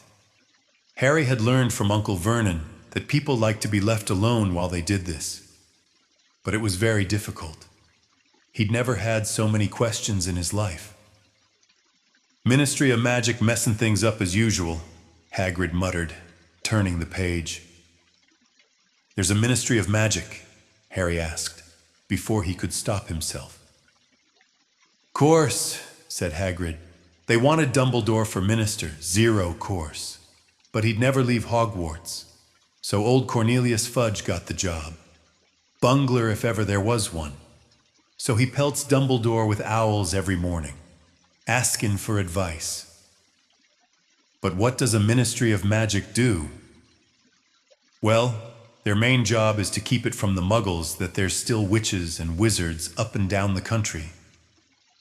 Why, blimey. Harry, everyone would be wanting magic solutions to their problems. Nah, we're best left alone. At this moment, the boat bumped gently into the harbor wall. Hagrid folded up his newspaper, and they clambered up the stone steps onto the street. Passers-by stared a lot at Hagrid as they walked through the little town to the station. Harry couldn't blame them. Not only was Hagrid twice as tall as anyone else, he kept pointing at perfectly ordinary things like parking meters and saying loudly, "See that? Harry, things these muggles dream up." "Hagrid," said Harry, panting a bit as he ran to keep up. "Did you say there are dragons at Gringotts?" "Well, so they say," said Hagrid. "Crikey, I'd like a dragon." "You'd like one." "Wanted one ever since I was a kid. Here we go." They had reached the station. There was a train to London in 5 minutes' time. Hagrid, who didn't understand, Muggle money, as he called it, gave the bills to Harry so he could buy their tickets. People stared more than ever on the train. Hagrid took up 2 seats and sat knitting what looked like a canary yellow circus tent. "Still got your letter, Harry?" he asked as he counted stitches. Harry took the parchment envelope out of his pocket. "Good," said Hagrid. "There's a list there of everything you need." Harry unfolded a second piece of paper he hadn't noticed the night before, and read, "Hogwarts School of Witchcraft and Wizardry. Uniform. First-year students will require 1. 3 sets of plain work robes, black. 2. 1 plain pointed hat, black for day wear. 3. 1 pair of protective gloves, dragon hide or similar. 4. 1 winter cloak, black, silver fastenings. Please note that all pupils' clothes should carry name tags. Set books. All students should have a copy of each of the following: The Standard Book of Spells, Grade 1 by Miranda Goshawk. A History of Magic by Batilda Bagshot. Magical Theory by Adalbert Waffling. A Beginner's Guide to Transfiguration by Emetic Switch. 1000 Magical Herbs and Fungi by Phillida Spore. Magical Drafts and Potions by Arsenius Jigger. Fantastic Beasts and Where to Find Them by Newt Scamander. The Dark Forces, A Guide to Self-Protection by Quentin Trimble. Other equipment. I wand. I cauldron pewter, standard size 2. I set glass or crystal files. I telescope. I set brass scales. Students may also bring an owl or a cat or a toad. Parents are reminded that first years are not allowed their own. Broomsticks. Can we buy all this in London? Harry wondered aloud. If you know where to go, said Hagrid. Harry had never been to London before. Although Hagrid seemed to know where he was going, he was obviously not used to getting there in an ordinary way. He got stuck in the ticket barrier on the Underground and complained loudly that the seats were too small and the trains too slow. I don't know how the Muggles manage without magic, he said, as they climbed a broken-down escalator that led up to a bustling road lined with shops. Hagrid was so huge that he parted the crowd easily. All Harry had to do was keep close behind him. They passed bookshops and music stores, hamburger restaurants and cinemas, but nowhere that looked as if it could sell you a magic wand. This was just an ordinary street full of ordinary people. Could there really be piles of wizard gold buried miles beneath them? Were there really shops that sold spell books and broomsticks? Might this not all be some huge joke that the Dursleys had cooked up? If Harry hadn't known that the Dursleys had no sense of humor, he might have thought so. Yet somehow, even though everything Hagrid had told him so far was unbelievable, Harry couldn't help trusting him. "This is it," said Hagrid. "Coming to a halt. The Leaky Cauldron. It's a famous place." It was a tiny, grubby-looking pub. If Hagrid hadn't pointed it out, Harry wouldn't have noticed it was there. The people hurrying by didn't glance at it. Their eyes slid from the big bookshop on one side to the record shop on the other, as if they couldn't see the Leaky Cauldron at all. In fact, Harry had the most peculiar feeling that only he and Hagrid could see it. Before he could mention this, Hagrid had steered him inside. For a famous place, it was very dark and shabby. A few old women were sitting in a corner, drinking tiny glasses of sherry. One of them was smoking a long pipe. A little man in a top hat was talking to the old bartender, who was quite bald and looked like a toothless walnut. The low buzz of chatter stopped when they walked in. Everyone seemed to know Hagrid. They waved and smiled at him, and the bartender reached for a glass, saying the usual, "Hagrid." "Can't. Tom, I'm on Hogwarts business," said Hagrid, clapping his great hand on Harry's shoulder and making Harry's knees buckle. "Good Lord," said the bartender, peering at Harry. Can this be?" The Leaky Cauldron had suddenly gone completely still and silent. "Bless my soul," whispered the old bartender. "Harry Potter. What an honor." He hurried out from behind the bar, rushed toward Harry, and seized his hand, tears in his eyes. "Welcome back, Mr. Potter. Welcome back." Harry didn't know what to say. Everyone was looking at him. The old woman with the pipe was puffing on it without realizing it had gone out. Hagrid was beaming.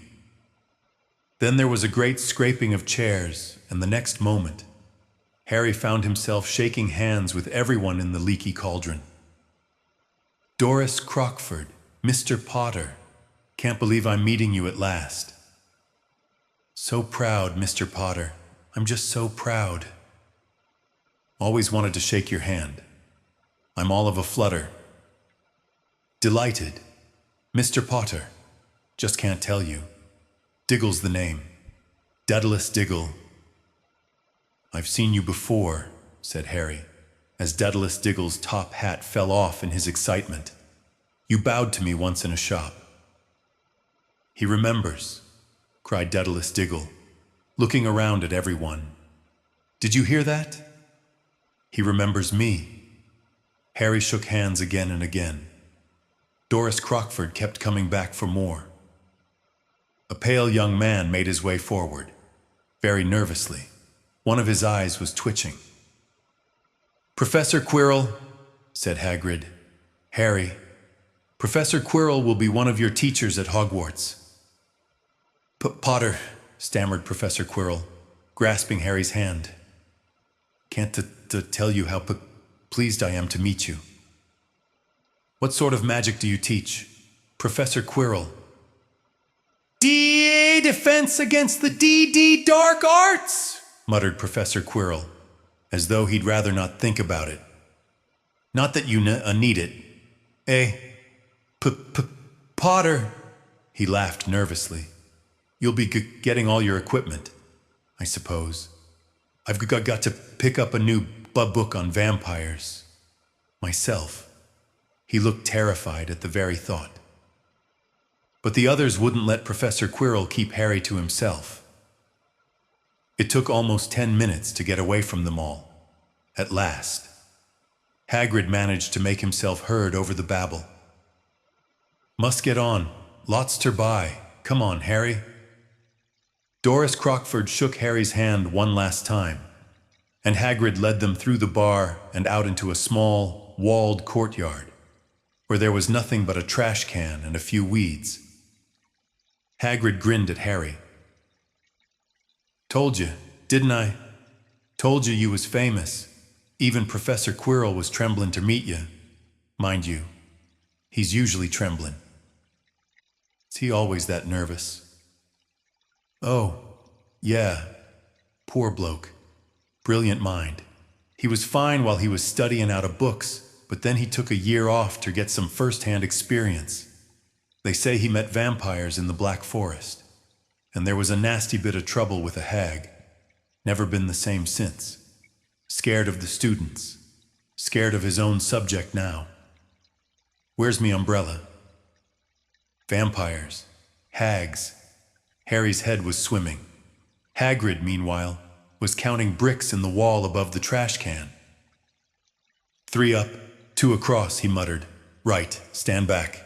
Harry." He tapped the wall 3 times with the point of his umbrella. The brick he had touched quivered. It wriggled in the middle. A small hole appeared. It grew wider and wider. A second later they were facing an archway large enough even for Hagrid. An archway onto a cobbled street that twisted and turned out of sight. "Welcome," said Hagrid, "to Diagon Alley." He grinned at Harry's amazement. They stepped through the archway. Harry looked quickly over his shoulder and saw the archway shrink instantly back into solid wall. The sun shone brightly on a stack of cauldrons outside the nearest shop. Cauldrons, all sizes, copper, brass, pewter, silver, self-stirring, collapsible, said a sign hanging over them. "Yeah, you'll be needing one," said Hagrid, "but we gotta get your money first." Harry wished he had about 8 more eyes. He turned his head in every direction as they walked up the street, trying to look at everything at once. The shops, the things outside them, the people doing their shopping. A plump woman outside an apothecary was shaking her head as they passed, saying, "Dragon liver, 17. Sickles an ounce. They're mad." A low, soft hooting came from a dark shop with a sign saying, "Elop's Owl Emporium, Tawny, Screech, Barn, Brown, and Snowy." Several boys of about Harry's age had their noses pressed against a window with broomsticks in it. "Look," Harry heard one of them say, "the new Nimbus 2000, fastest ever." There were shops selling robes, shops selling telescopes and strange silver instruments Harry had never seen before. Windows stacked with barrels of bat spleens and eel's eyes. Tottering piles of spell books, quills, and rolls of parchment. Potion bottles. Globes of the moon. "Gringotts," said Hagrid. They had reached a snowy white building that towered over the other little shops.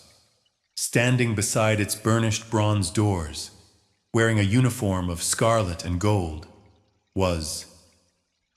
"Yeah, that's a goblin," said Hagrid quietly, as they walked up the white stone steps toward him.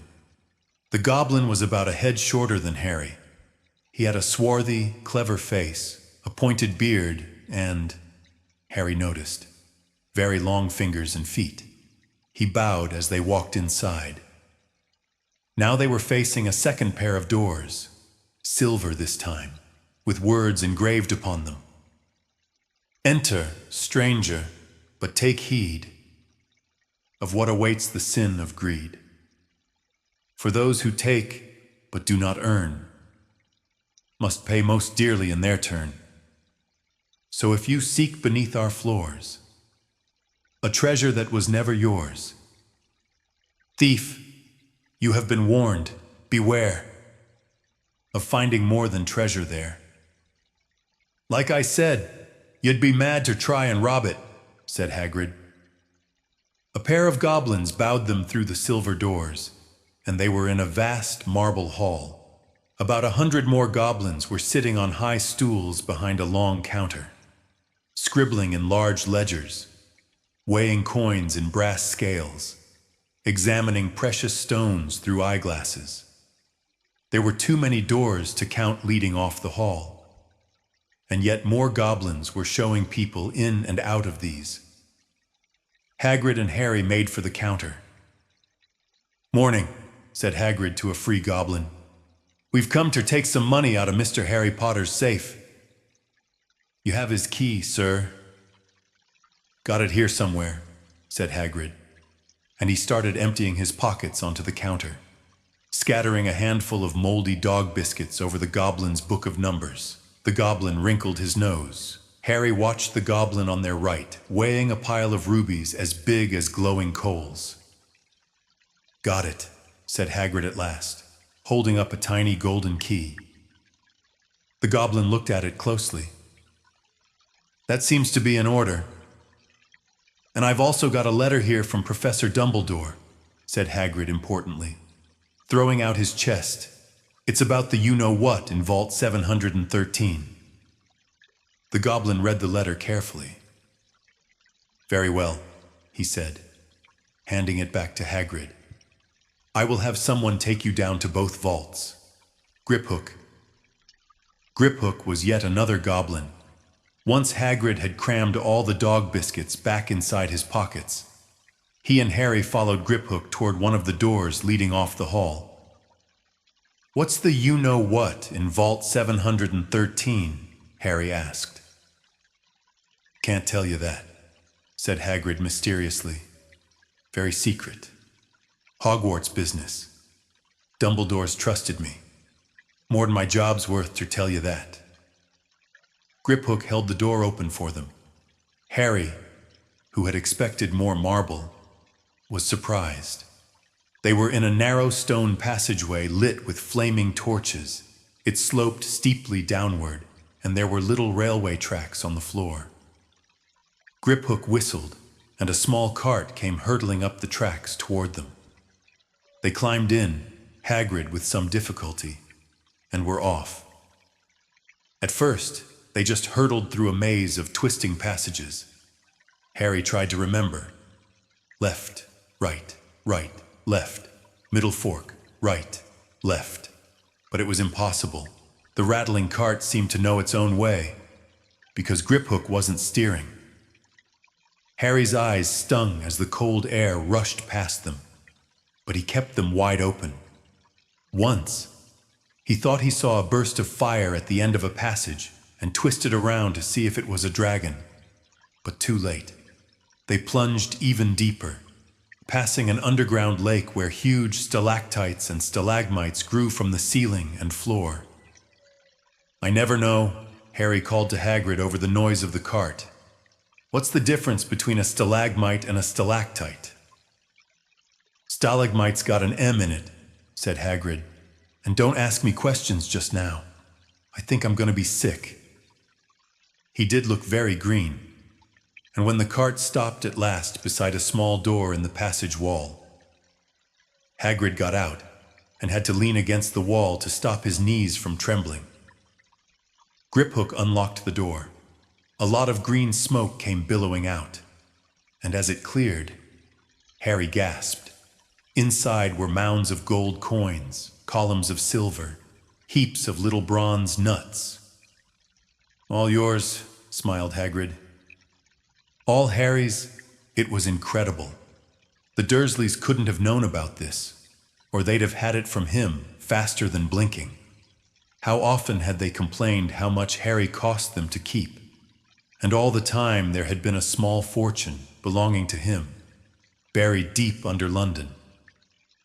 Hagrid helped Harry pile some of it into a bag. "The gold ones are galleons," he explained. 17 silver sickles to a galleon, and 29 nuts to a sickle. "It's easy enough." "Right. That should be enough for a couple of terms. We'll keep the rest safe for you." He turned to Griphook. "Vault 713 now. Please. And can we go more slowly?" "One speed only," said Griphook.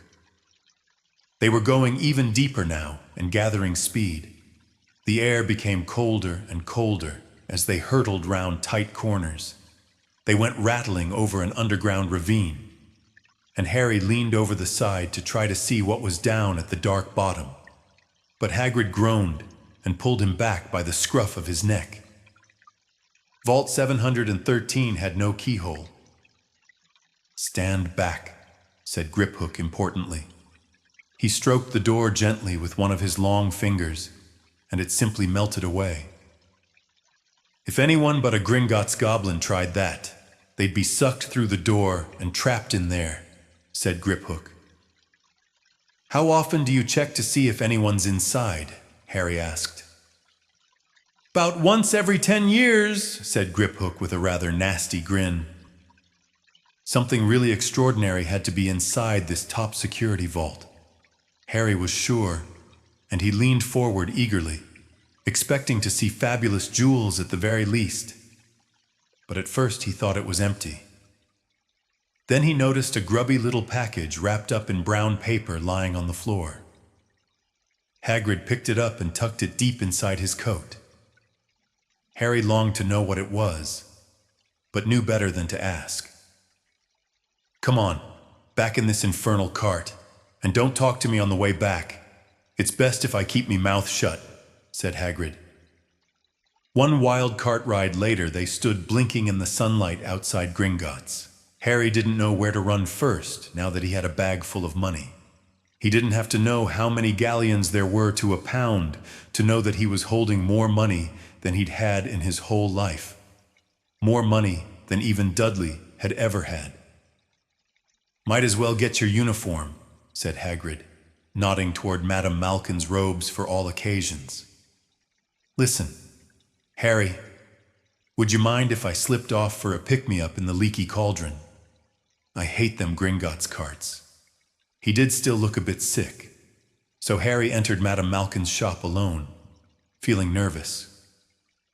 Madame Malkin was a squat, smiling witch dressed all in mauve. "Hogwarts, clear," she said. When Harry started to speak, "Got the lot here. Another young man being fitted up just now. In fact, in the back of the shop, a boy with a pale, pointed face was standing on a footstool while a second witch pinned up his long black robes.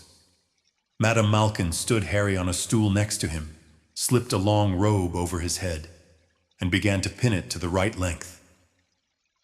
"Hello," said the boy. "Hogwarts, too." "Yes," said Harry.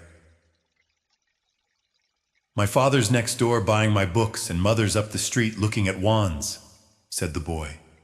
He had a bored, drawling voice.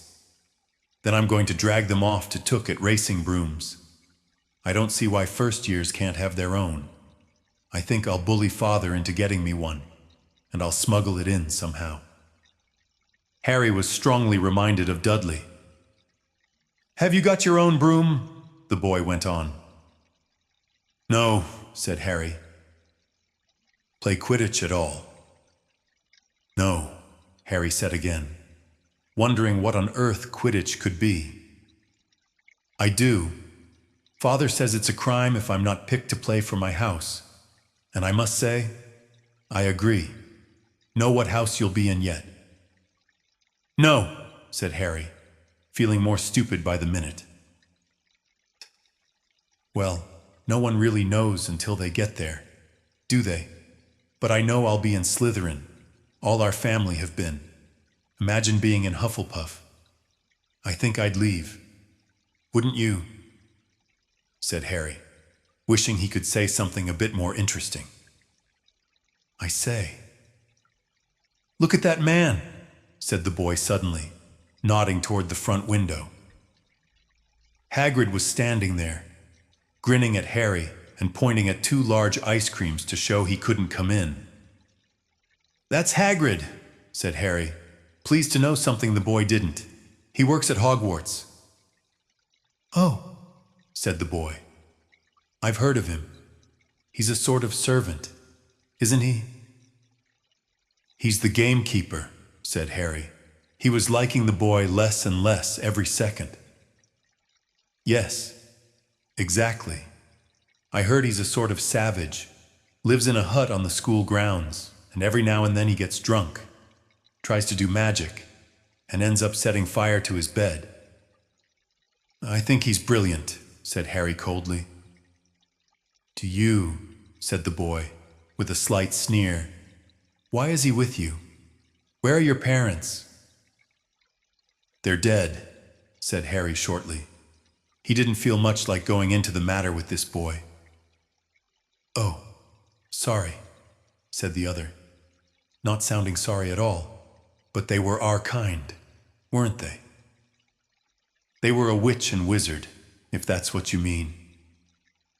I really don't think they should let the other sort in. Do you? They're just not the same. They've never been brought up to know our ways. Some of them have never even heard of Hogwarts until they get the letter. Imagine. I think they should keep it in the old wizarding families. What's your surname, anyway? But before Harry could answer, Madame Malkin said, That's you done, my dear. And Harry, not sorry for an excuse to stop talking to the boy, hopped down from the footstool. Oh, well, I'll see you at Hogwarts, I suppose, said the drawling boy.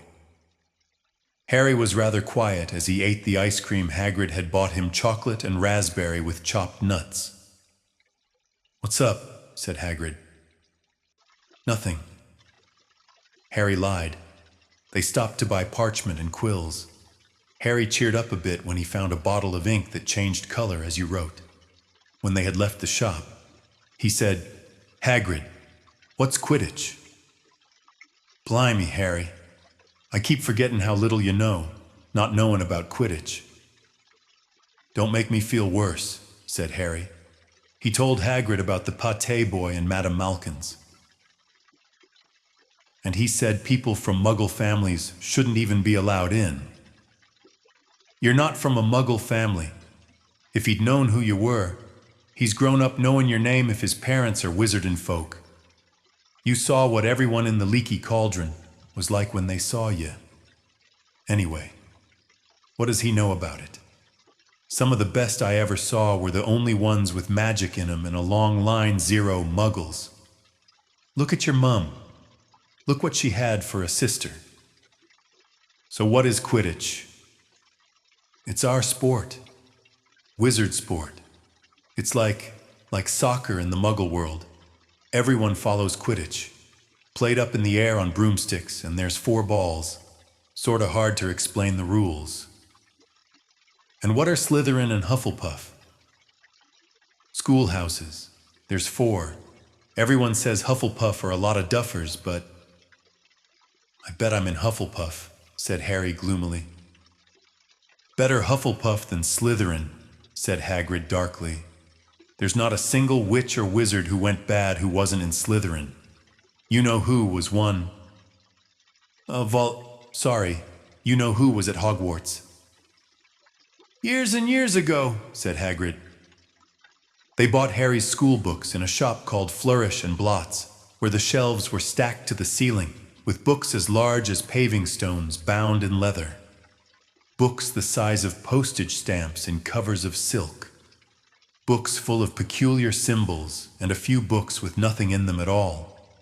Even Dudley, who never read anything, would have been wild to get his hands on some of these. Hagrid almost had to drag Harry away from curses and counter-curses, bewitch your friends, and befuddle your enemies with the latest revenges. Hair loss, jelly legs, tongue-tying, and much, much more by Professor Vindictus Viridian. I was trying to find out how to curse Dudley. I'm not saying that's not a good idea, but you're not to use magic in the Muggle world except in very special circumstances, said Hagrid. And anyway, you couldn't work any of them curses yet. You'll need a lot more study before you get to that level. Hagrid wouldn't let Harry buy a solid gold cauldron either. It says pewter on your list. But they got a nice set of scales for weighing potion ingredients and a collapsible brass telescope. Then they visited the apothecary, which was fascinating enough to make up for its horrible smell. A mixture of bad eggs and rotted cabbages. Barrels of slimy stuff stood on the floor. Jars of herbs, dried roots, and bright powders lined the walls. Bundles of feathers, strings of fangs, and snarled claws hung from the ceiling, while Hagrid asked the man behind the counter for a supply of some basic potion ingredients for Harry. Harry himself examined silver unicorn horns at 21 galleons each and minuscule. Glittery black beetle eyes, 5 nuts a scoop. Outside the apothecary, Hagrid checked Harry's list again. Just your wand left. Yeah, and I still haven't got you a birthday present. Harry felt himself go red. You don't have to. I know I don't have to. Tell you what, I'll get your animal. Not a toad. Toads went out of fashion years ago. You'd be laughed at. And I don't like cats. They make me sneeze.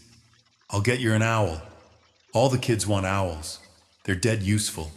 Carry your mail and everything. 20 minutes later, they left Ailop's Owl Emporium, which had been dark and full of rustling and flickering. Jewel-bright eyes, Harry now carried a large cage that held a beautiful snowy owl, fast asleep with her head under her wing. He couldn't stop stammering his thanks, sounding just like Professor Quirrell. Don't mention it, said Hagrid gruffly. Don't expect you've had a lot of presents from them Dursleys. Just Ollivanders left now. Only place for wands. Ollivanders. And you gotta have the best wand. A magic wand. This was what Harry had been really looking forward to. The last shop was narrow and shabby. Peeling gold letters over the door read, Ollivanders, makers of fine wands since 382 BC. A single wand lay on a faded purple cushion in the dusty window. A tinkling bell rang somewhere in the depths of the shop as they stepped inside. It was a tiny place, empty except for a single, spindly chair that Hagrid sat on to wait. Harry felt strangely as though he had entered a very strict library. He swallowed a lot of new questions that had just occurred to him, and looked instead at the thousands of narrow boxes piled neatly right up to the ceiling. For some reason, the back of his neck prickled. The very dust and silence in here seemed to tingle with some secret magic. Good afternoon, said a soft voice. Harry jumped. Hagrid must have jumped too, because there was a loud crunching noise and he got quickly off the spindly chair. An old man was standing before them, his wide, pale eyes shining like moons through the gloom of the shop. Hello, said Harry awkwardly. Yes, said the man. Yes. I thought I'd be seeing you soon. Harry Potter. It wasn't a question. You have your mother's eyes. It seems only yesterday she was in here herself, buying her first wand, 10¼ inches long, swishy, made of willow, nice wand for charm work. Mr. Ollivander moved closer to Harry. Harry wished he would blink. Those silvery eyes were a bit creepy. So your father, on the other hand, favored a mahogany wand, 11 inches, pliable, a little more power and excellent for transfiguration. Well, I say your father favored it. It's really the wand that chooses the wizard. Of course. Mr. Ollivander had come so close that he and Harry were almost nose to nose. Harry could see himself reflected in those misty eyes. And that's where Mr. Ollivander touched the lightning scar on Harry's forehead with a long, white finger. I'm sorry to say I sold the wand that did it, he said softly. 13½ inches. You, powerful wand, very powerful, and in the wrong hands. Well, if I'd known what that wand was going out into the world to do. He shook his head and then, to Harry's relief, spotted Hagrid. Rubeus Hagrid. How nice to see you again. Oak, 16 inches. Rather bendy, wasn't it? It was, sir, yes, said Hagrid. Good wand, that one. But I suppose they snapped it in half when you got expelled, said Mr. Ollivander, suddenly stern. Yes, they did. Yes, said Hagrid, shuffling his feet. I've still got the pieces, though, he added brightly. But you don't use them, said Mr. Ollivander sharply. Oh, no. Sit, said Hagrid quickly. Harry noticed he gripped his pink umbrella very tightly as he spoke. Said Mr. Ollivander, giving Hagrid a piercing look. Well, now, Mr. Potter, let me see. He pulled a long tape measure with silver markings out of his pocket. Which is your wand arm? Well, I'm right-handed, said Harry. Hold out your arm. That's it. He measured Harry from shoulder to finger, then wrist to elbow, shoulder to floor, knee to armpit and round his head. As he measured, he said, Every Ollivander wand has a core of a powerful magical substance. Mr. Potter, we use unicorn hairs, phoenix tail feathers, and the heartstrings of dragons. No two Ollivander wands are the same, just as no two unicorns. Dragons or phoenixes are quite the same. And of course, you will never get such good results with another wizard's wand. Harry suddenly realized that the tape measure, which was measuring between his nostrils, was doing this on its own. Mr. Ollivander was flitting around the shelves, taking down boxes. That will do, he said, and the tape measure crumpled into a heap on the floor. Right then, Mr. Potter, try this one. Beechwood and dragon heartstring, 9 inches, nice and flexible. Just take it and give it a wave. Harry took the wand and, feeling foolish, waved it around a bit. But Mr. Ollivander snatched it out of his hand almost at once. Maple and phoenix feather, 7 inches, quite whippy. Try, Harry tried, but he had hardly raised the wand when it, too, was snatched back by Mr. Ollivander. No, here. Ebony and unicorn hair, 8.5 inches, springy. Go on. Try it out. Harry tried and tried. He had no idea what Mr. Ollivander was waiting for. The pile of tried wands was mounting higher and higher on the spindly chair, but the more wands Mr. Ollivander pulled from the shelves, the happier he seemed to become. Tricky customer. Not to worry. We'll find the perfect match here somewhere. I wonder now. Yes, why not? Unusual combination. Holly and phoenix feather, 11 inches, nice and supple. Harry took the wand. He felt a sudden warmth in his fingers. He raised the wand above his head, brought it swishing down through the dusty air, and a stream of red and gold sparks shot from the end like a firework. Throwing dancing spots of light onto the walls, Hagrid whooped and clapped, and Mr. Ollivander cried, "Oh, bravo! Yes, indeed. Oh, very good. Well, how curious, how very curious." He put Harry's wand back into its box and wrapped it in brown paper, still muttering, "Curious, curious." "Sorry," said Harry, "but what's curious?" Mr. Ollivander fixed Harry with his pale stare. "I remember every wand I've ever sold, Mr. Potter, every single wand. It so happens that the phoenix whose tail feather is in your wand gave another feather, just one other. It is very curious indeed that you should be destined for this wand when its brother, its brother gave you that scar." Harry swallowed. "Yes, 13.5 inches. Curious indeed how these things happen. The wand chooses the wizard.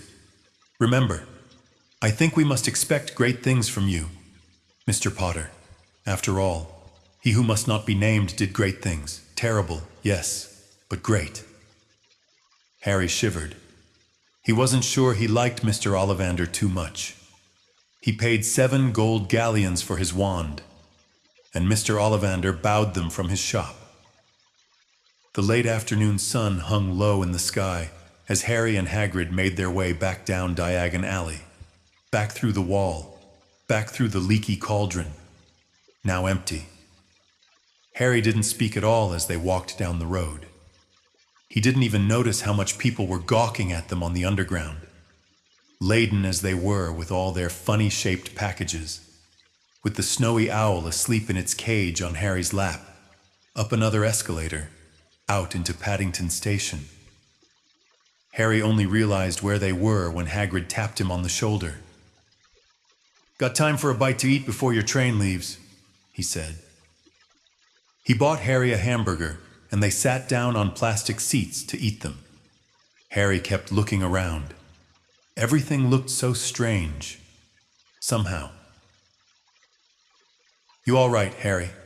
You're very quiet," said Hagrid. Harry wasn't sure he could explain.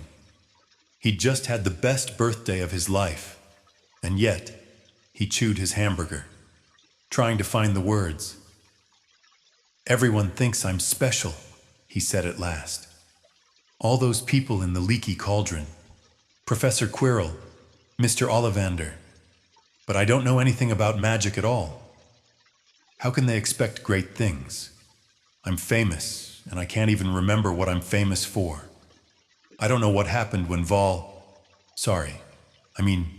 night my parents died." Hagrid leaned across the table. Behind the wild beard and eyebrows, he wore a very kind smile. "Don't you worry, Harry. You'll learn fast enough. Everyone starts at the beginning at Hogwarts. You'll be just fine. Just be yourself. I know it's hard. You've been singled out, and that's always hard. But you'll have a great time at Hogwarts. I did. Still do. It's matter of fact." Hagrid helped Harry onto the train that would take him back to the Dursleys, then handed him an envelope. "Your ticket for Hogwarts," he said. "1st of September, King's Cross. It's all on your ticket. Any problems with the Dursleys? Send me a letter with your owl. She'll know where to find me. See you soon. Harry." The train pulled out of the station. Harry wanted to watch Hagrid until he was out of sight. He rose in his seat and pressed his nose against the window. But he blinked, and Hagrid had gone. Chapter 6. The Journey from Platform 9 and 3/4. Harry's last month with the Dursleys wasn't fun. True, Dudley was now so scared of Harry he wouldn't stay in the same room, while Aunt Petunia and Uncle Vernon didn't shut Harry in his cupboard, force him to do anything, or shout at him. In fact, they didn't speak to him at all. Half terrified, half furious, they acted as though any chair with Harry in it were empty. Although this was an improvement in many ways, it did become a bit depressing after a while. Harry kept to his room, with his new owl for company. He had decided to call her Hedwig, a name he had found in a history of magic. His school books were very interesting. He lay on his bed reading late into the night, Hedwig swooping in and out of the open window as she pleased. It was lucky that Aunt Petunia didn't come in to vacuum anymore, because Hedwig kept bringing back dead mice. Every night before he went to sleep, Harry ticked off another day on the piece of paper he had pinned to the wall, counting down to September the 1st. On the last day of August, he thought he'd better speak to his aunt and uncle about getting to King's Cross Station the next day, so he went down to the living room where they were watching a quiz show on television. He cleared his throat to let them know he was there, and Dudley screamed and ran from the room. Uncle Vernon." Uncle Vernon grunted to show he was listening. I need to be at King's Cross tomorrow to go to Hogwarts." Uncle Vernon grunted again. Would it be all right if you gave me a lift? Grunt Harry supposed that meant yes. Thank you." He was about to go back upstairs when Uncle Vernon actually spoke. Funny way to get to a wizard's school, the train. Magic carpets all got punctures, have they? Harry didn't say anything. Where is this school, anyway?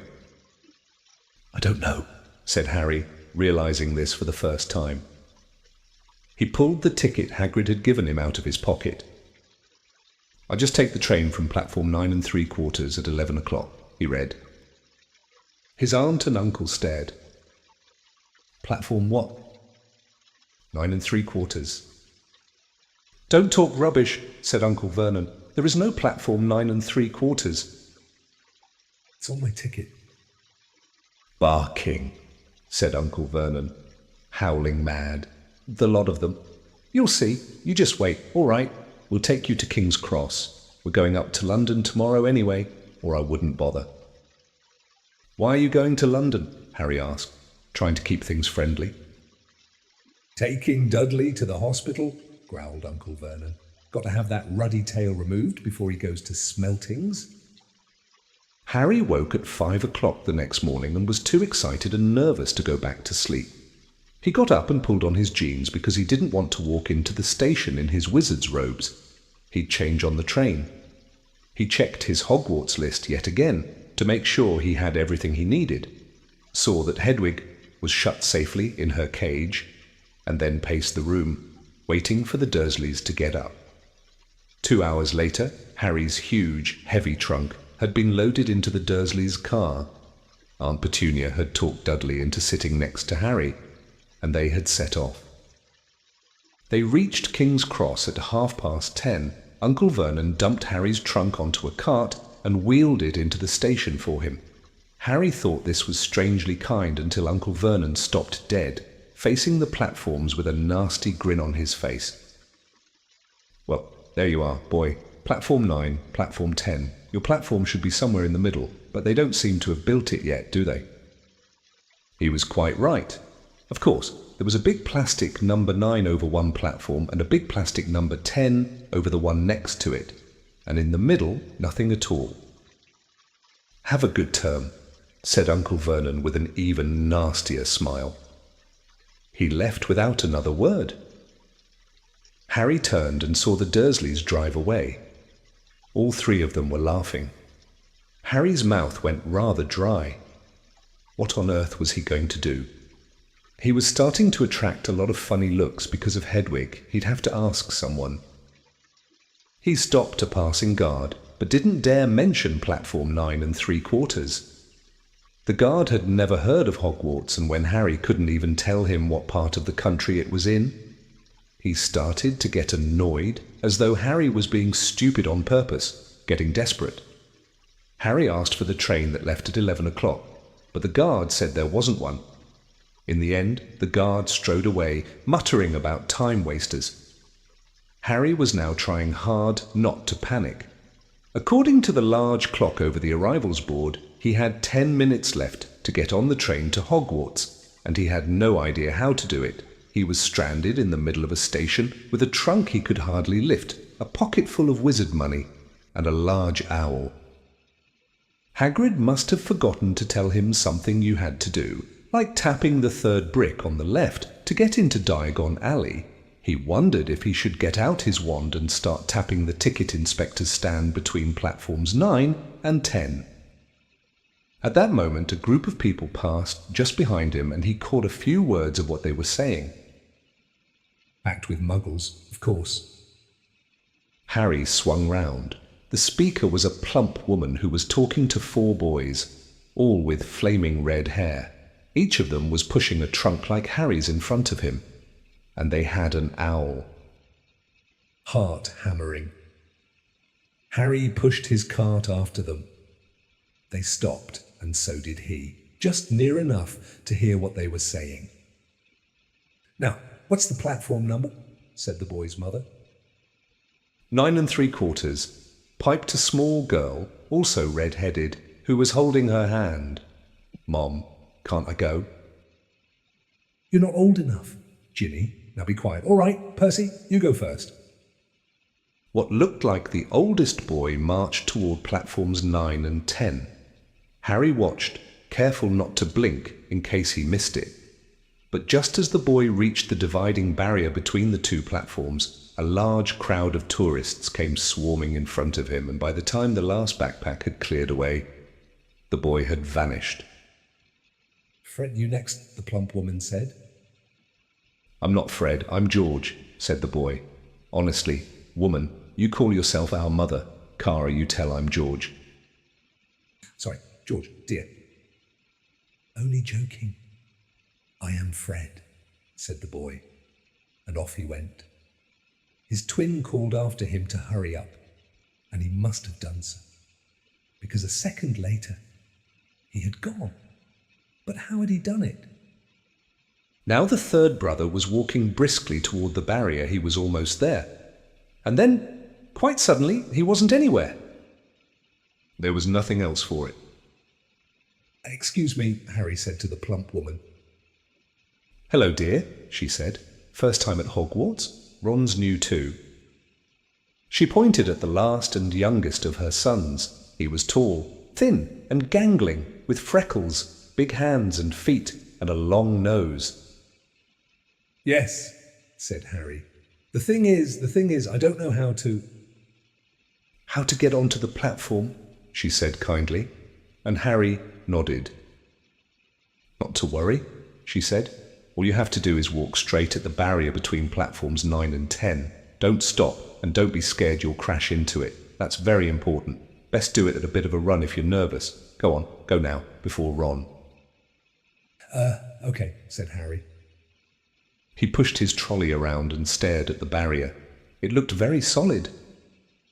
He started to walk toward it. People jostled him on their way to platforms 9 and 10. Harry walked more quickly. He was going to smash right into that barrier, and then he'd be in trouble. Leaning forward on his cart, he broke into a heavy run. The barrier was coming nearer and nearer. He wouldn't be able to stop. The cart was out of control. He was a foot away. He closed his eyes, ready for the crash. It didn't come. He kept on running. He opened his eyes. A scarlet steam engine was waiting next to a platform packed with people. A sign overhead said Hogwarts Express, 11 o'clock. Harry looked behind him and saw a wrought iron archway where the barrier had been, with the words Platform 9 3/4 on it. He had done it. Smoke from the engine drifted over the heads of the chattering crowd, while cats of every colour wound here and there between their legs. Owls hooted to one another in a disgruntled sort of way over the babble and the scraping of heavy trunks. The first few carriages were already packed with students, some hanging out of the window to talk to their families, some fighting over seats. Harry pushed his cart off down the platform in search of an empty seat. He passed a round-faced boy who was saying, "Gran, I've lost my toad again." Oh, Neville. He heard the old woman sigh. A boy with dreadlocks was surrounded by a small crowd. Give us a look. Lee, go on. The boy lifted the lid of a box in his arms, and the people around him shrieked and yelled as something inside poked out a long, hairy leg.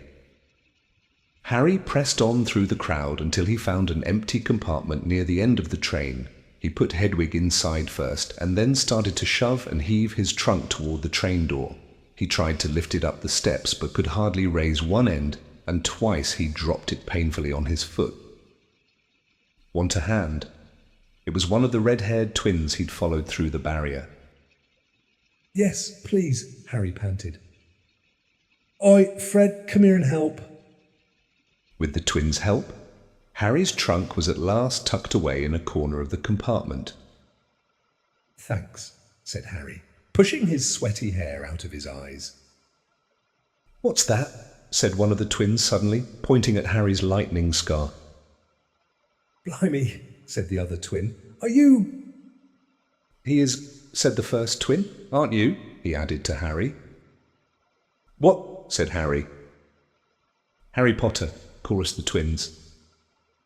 Oh, him, said Harry. I mean, yes, I am. The two boys gawked at him, and Harry felt himself turning red. Then, to his relief, a voice came floating in through the train's open door. George, are you there? Coming, Mum. With a last look at Harry, the twins hopped off the train. Harry sat down next to the window where, half hidden, he could watch the red-haired family on the platform and hear what they were saying. Their mother had just taken out her handkerchief. "Ron, you got something on your nose." "Mom, Giraffe, he wriggled free." Has Ronnie got something on his nosy?" said one of the twins. "Shut up," said Ron. "Where's Percy?" said their mother. "He's coming now." The oldest boy came striding into sight. He had already changed into his billowing black Hogwarts robes, and Harry noticed a shiny silver badge on his chest with the letter P on it. "Can't stay long, Mother," he said. "I'm up front. The prefects have got 2 compartments to themselves." "Oh, are you a prefect? Percy," said one of the twins, with an air of great surprise. "You should have said something. We had no idea." "Hang on. I think I remember him saying something about it," said the other twin. "Once. Or twice. A minute. All summer." "Oh, shut up," said Percy the prefect. "How come Percy gets new robes anyway?" said one of the twins. "Because he's a prefect," said their mother fondly. "All right, Olio. Well, have a good term. Send me an owl when you get there." She kissed Percy on the cheek and he left. Then she turned to the twins. "Now, you two, this year, you behave yourselves. If I get one more owl telling me you've blown up a toilet or at..." "It's blown up a toilet. We've never blown up a toilet." "Great idea, though. Thanks. Mom, it's not funny. And look after Ron." "Don't worry, Ickle Ronikins is safe with us." "Shut up," said Ron again. He was almost as tall as the twins already, and his nose was still pink where his mother had rubbed it. "Hey, Mum, guess what? Guess who we just met on the train?" Harry leaned back quickly so they couldn't see him looking. "You know that black-haired boy who was near us in the station? Know who he is?" "Who?" "Harry Potter." Harry heard the little girl's voice. "Oh, Mom, can I go on the train and see him?" "Mom, please." "You've already seen him, Ginny. And the poor boy isn't something you goggle at in a zoo. Is he really Fred? How do you know?" "Asked him, saw his scar. It's really there, like lightning." Poor dear, no wonder he was alone, I wondered. He was ever so polite when he asked how to get onto the platform. "Never mind that. Do you think he remembers what you know who looks like?" Their mother suddenly became very stern. "I forbid you to ask him. Fred, no, don't you dare, as though he needs reminding of that on his first day at school." "All right, keep your hair on." A whistle sounded. "Hurry up," their mother said, and the 3 boys clambered onto the train.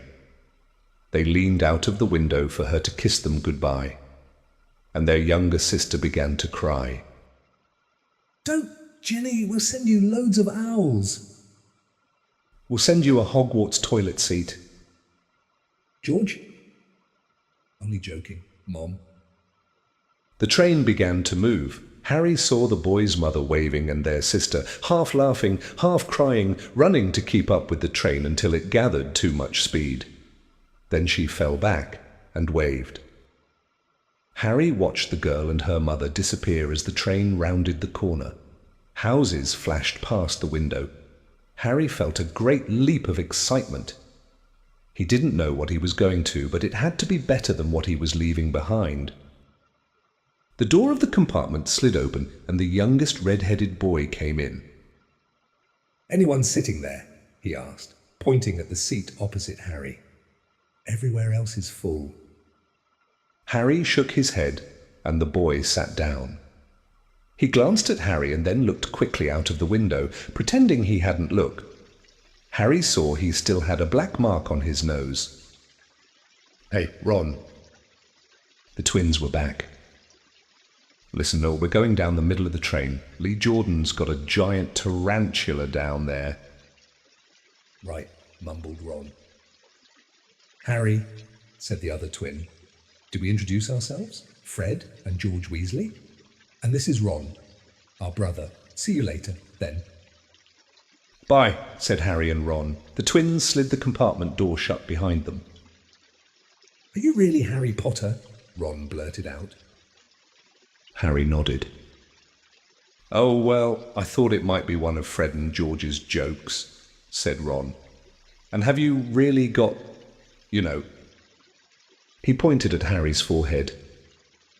Harry pulled back his bangs to show the lightning scar. Ron stared. So that's where you know who? Yes, said Harry, but I can't remember it. Nothing, said Ron eagerly. Well, I remember a lot of green light, but nothing else. Wow, said Ron. He sat and stared at Harry for a few moments. Then, as though he had suddenly realized what he was doing, he looked quickly out of the window again. Are all your family wizards? Asked Harry, who found Ron just as interesting as Ron found him. Yes, I think so, said Ron.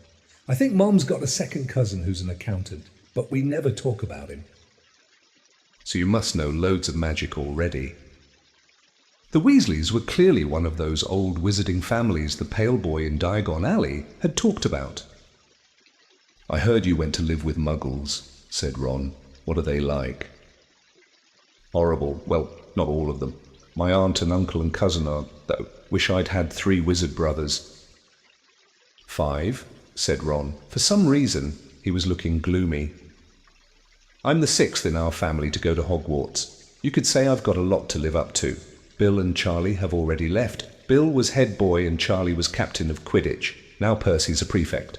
Fred and George mess around a lot, but they still get really good marks and everyone thinks they're really funny. Everyone expects me to do as well as the others. But if I do, it's no big deal, because they did it first. You never get anything new, either. With 5 brothers. I've got Bill's old robes, Charlie's old wand, and Percy's old rat. Ron reached inside his jacket and pulled out a fat grey rat, which was asleep. His name's Scabbers and he's useless. He hardly ever wakes up. Percy got an owl from my dad for being made a prefect. But they couldn't have him. I got Scabbers instead. Ron's ears went pink. He seemed to think he'd said too much, because he went back to staring out of the window. Harry didn't think there was anything wrong with not being able to afford an owl. After all, he'd never had any money in his life until a month ago, and he told Ron so, all about having to wear Dudley's old clothes and never getting proper birthday presents. This seemed to cheer Ron up. And until Hagrid told me, I didn't know anything about being a wizard, or about my parents, or Voldemort. Ron gasped. What? Said Harry. You said you know whose name, said Ron, sounding both shocked and impressed. I'd have thought you, of all people. I'm not trying to be brave or anything, saying the name, said Harry. I just never knew you shouldn't. See what I mean? I've got loads to learn. I bet, he added, voicing for the first time something that had been worrying him a lot lately. I bet I'm the worst in the class. You won't be. There's loads of people who come from Muggle families and they learn quick enough. While they had been talking, the train had carried them out of London. Now they were speeding past fields full of cows and sheep. They were quiet for a time, watching the fields and lanes flick past. Around 12:30 there was a great clattering outside in the corridor, and a smiling, dimpled woman slid back their door and said, "Anything off the cart, dears?" Harry, who hadn't had any breakfast, leapt to his feet, but Ron's ears went pink again, and he muttered that he'd brought sandwiches. Harry went out into the corridor. He had never had any money for candy with the Dursleys, and now that he had pockets rattling with gold and silver, he was ready to buy as many Mars bars as he could carry. But the woman didn't have Mars bars. What she did have were Betty Bott's every flavour beans, Drooble's best blowing gum, chocolate frogs, pumpkin pasties, cauldron cakes, licorice wands, and a number of other strange things Harry had never seen in his life. Not wanting to miss anything, he got some of everything and paid the woman 11 silver sickles and 7 bronze nuts. Ron stared as Harry brought it all back into the compartment and tipped it onto an empty seat. "Hungry, are you?" "Starving," said Harry, taking a large bite out of a pumpkin pasty. Ron had taken out a lumpy package and unwrapped it. There were 4 sandwiches inside. He pulled one of them apart and said, "She always forgets I don't like corned beef." "Swap you for one of these," said Harry, holding up a pasty. "Go on." "You don't want this. It's all dry," said Ron. "She hasn't got much time," he added quickly. "You know, with 5 of us." "Go on, have a pasty," said Harry, who had never had anything to share before, or indeed anyone to share it with. It was a nice feeling, sitting there with Ron, eating their way through all Harry's pasties, cakes, and candies. The sandwiches lay forgotten. "What are these?" Harry asked Ron, holding up a pack of chocolate frogs. "They're not really frogs, are they?" He was starting to feel that nothing would surprise him. "No," said Ron. "But see what the card is. I'm missing a gripper." "What?" "Oh, yes, of course, you wouldn't know. Chocolate frogs have cards inside them, you know, to collect famous witches and wizards. I've got about 500, but I haven't got a gripper or Ptolemy." Harry unwrapped his chocolate frog and picked up the card. It showed a man's face. He wore half-moon glasses, had a long, crooked nose, and flowing silver hair, beard, and moustache. Underneath the picture was the name Albus Dumbledore. "So this is Dumbledore," said Harry. "I don't tell me you'd never heard of Dumbledore," said Ron. "Can I have a frog? I might get a gripper. Thanks." Harry turned over his card and read, "Albus Dumbledore, currently headmaster of Hogwarts. Considered by many the greatest wizard of modern times, Dumbledore is particularly famous for his defeat of the dark wizard Grindelwald in 1945 for the discovery of the 12 uses of dragon's blood, and his work on alchemy with his partner, Nicola Flamel. Professor Dumbledore enjoys chamber music and 10-pin bowling." Harry turned the card back over and saw, to his astonishment, that Dumbledore's face had disappeared. "He's gone." "Well, you can't expect him to hang around all day," said Ron. "He'll be back. No, I've got Morgana again, and I've got about 6 of her. Do you want it? You can start collecting." Ron's eyes strayed to the pile of chocolate frogs waiting to be unwrapped. "Help yourself," said Harry. "But in, you know, the Muggle world, people just stay put in photos." "Do they, what? They don't move at all?" Ron sounded amazed. "Weird." Harry stared as Dumbledore sidled back into the picture on his card and gave him a small smile. Ron was more interested in eating the frogs than looking at the famous witches and wizards cards, but Harry couldn't keep his eyes off them. Soon he had not only Dumbledore and Morgana, but Hengist of Woodcroft, Alberic Grunnion, Circe, Paracelsus, and Merlin. He finally tore his eyes away from the druidess Cleodna, who was scratching her nose, to open a bag of Bertie Bott's every flavour beans. "You want to be careful with those," Ron warned Harry. "When they say every flavour, they mean every flavour.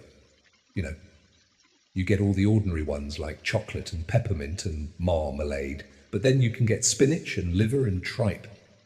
George reckons he had a booger-flavoured one once." Ron picked up a green bean, looked at it carefully, and bit into a corner. "Blah! See, sprouts!" They had a good time eating the every flavour bean. Harry got toast, coconut, baked bean, strawberry, curry, grass, coffee, sardine, and was even brave enough to nibble the end off a funny grey one Ron wouldn't touch, which turned out to be pepper. The countryside now, flying past the window, was becoming wilder. The neat fields had gone. Now there were woods, twisting rivers, and dark green hills. There was a knock on the door of their compartment, and the round-faced boy Harry had passed on platform 9 3/4 came in. He looked tearful. Sorry, Ace, but have you seen a toad at all? When they shook their heads, he wailed, "I've lost him. He keeps getting away from me." "He'll turn up," said Harry. Yes, said the boy miserably. Well, if you see him. He left. "Don't know why he's so bothered," said Ron. "If I'd brought a toad, I'd lose it as quick as I could. Mind you, I brought Scabbers, so I can't talk." The rat was still snoozing on Ron's lap. "He might have died, and you wouldn't know the difference," said Ron in disgust.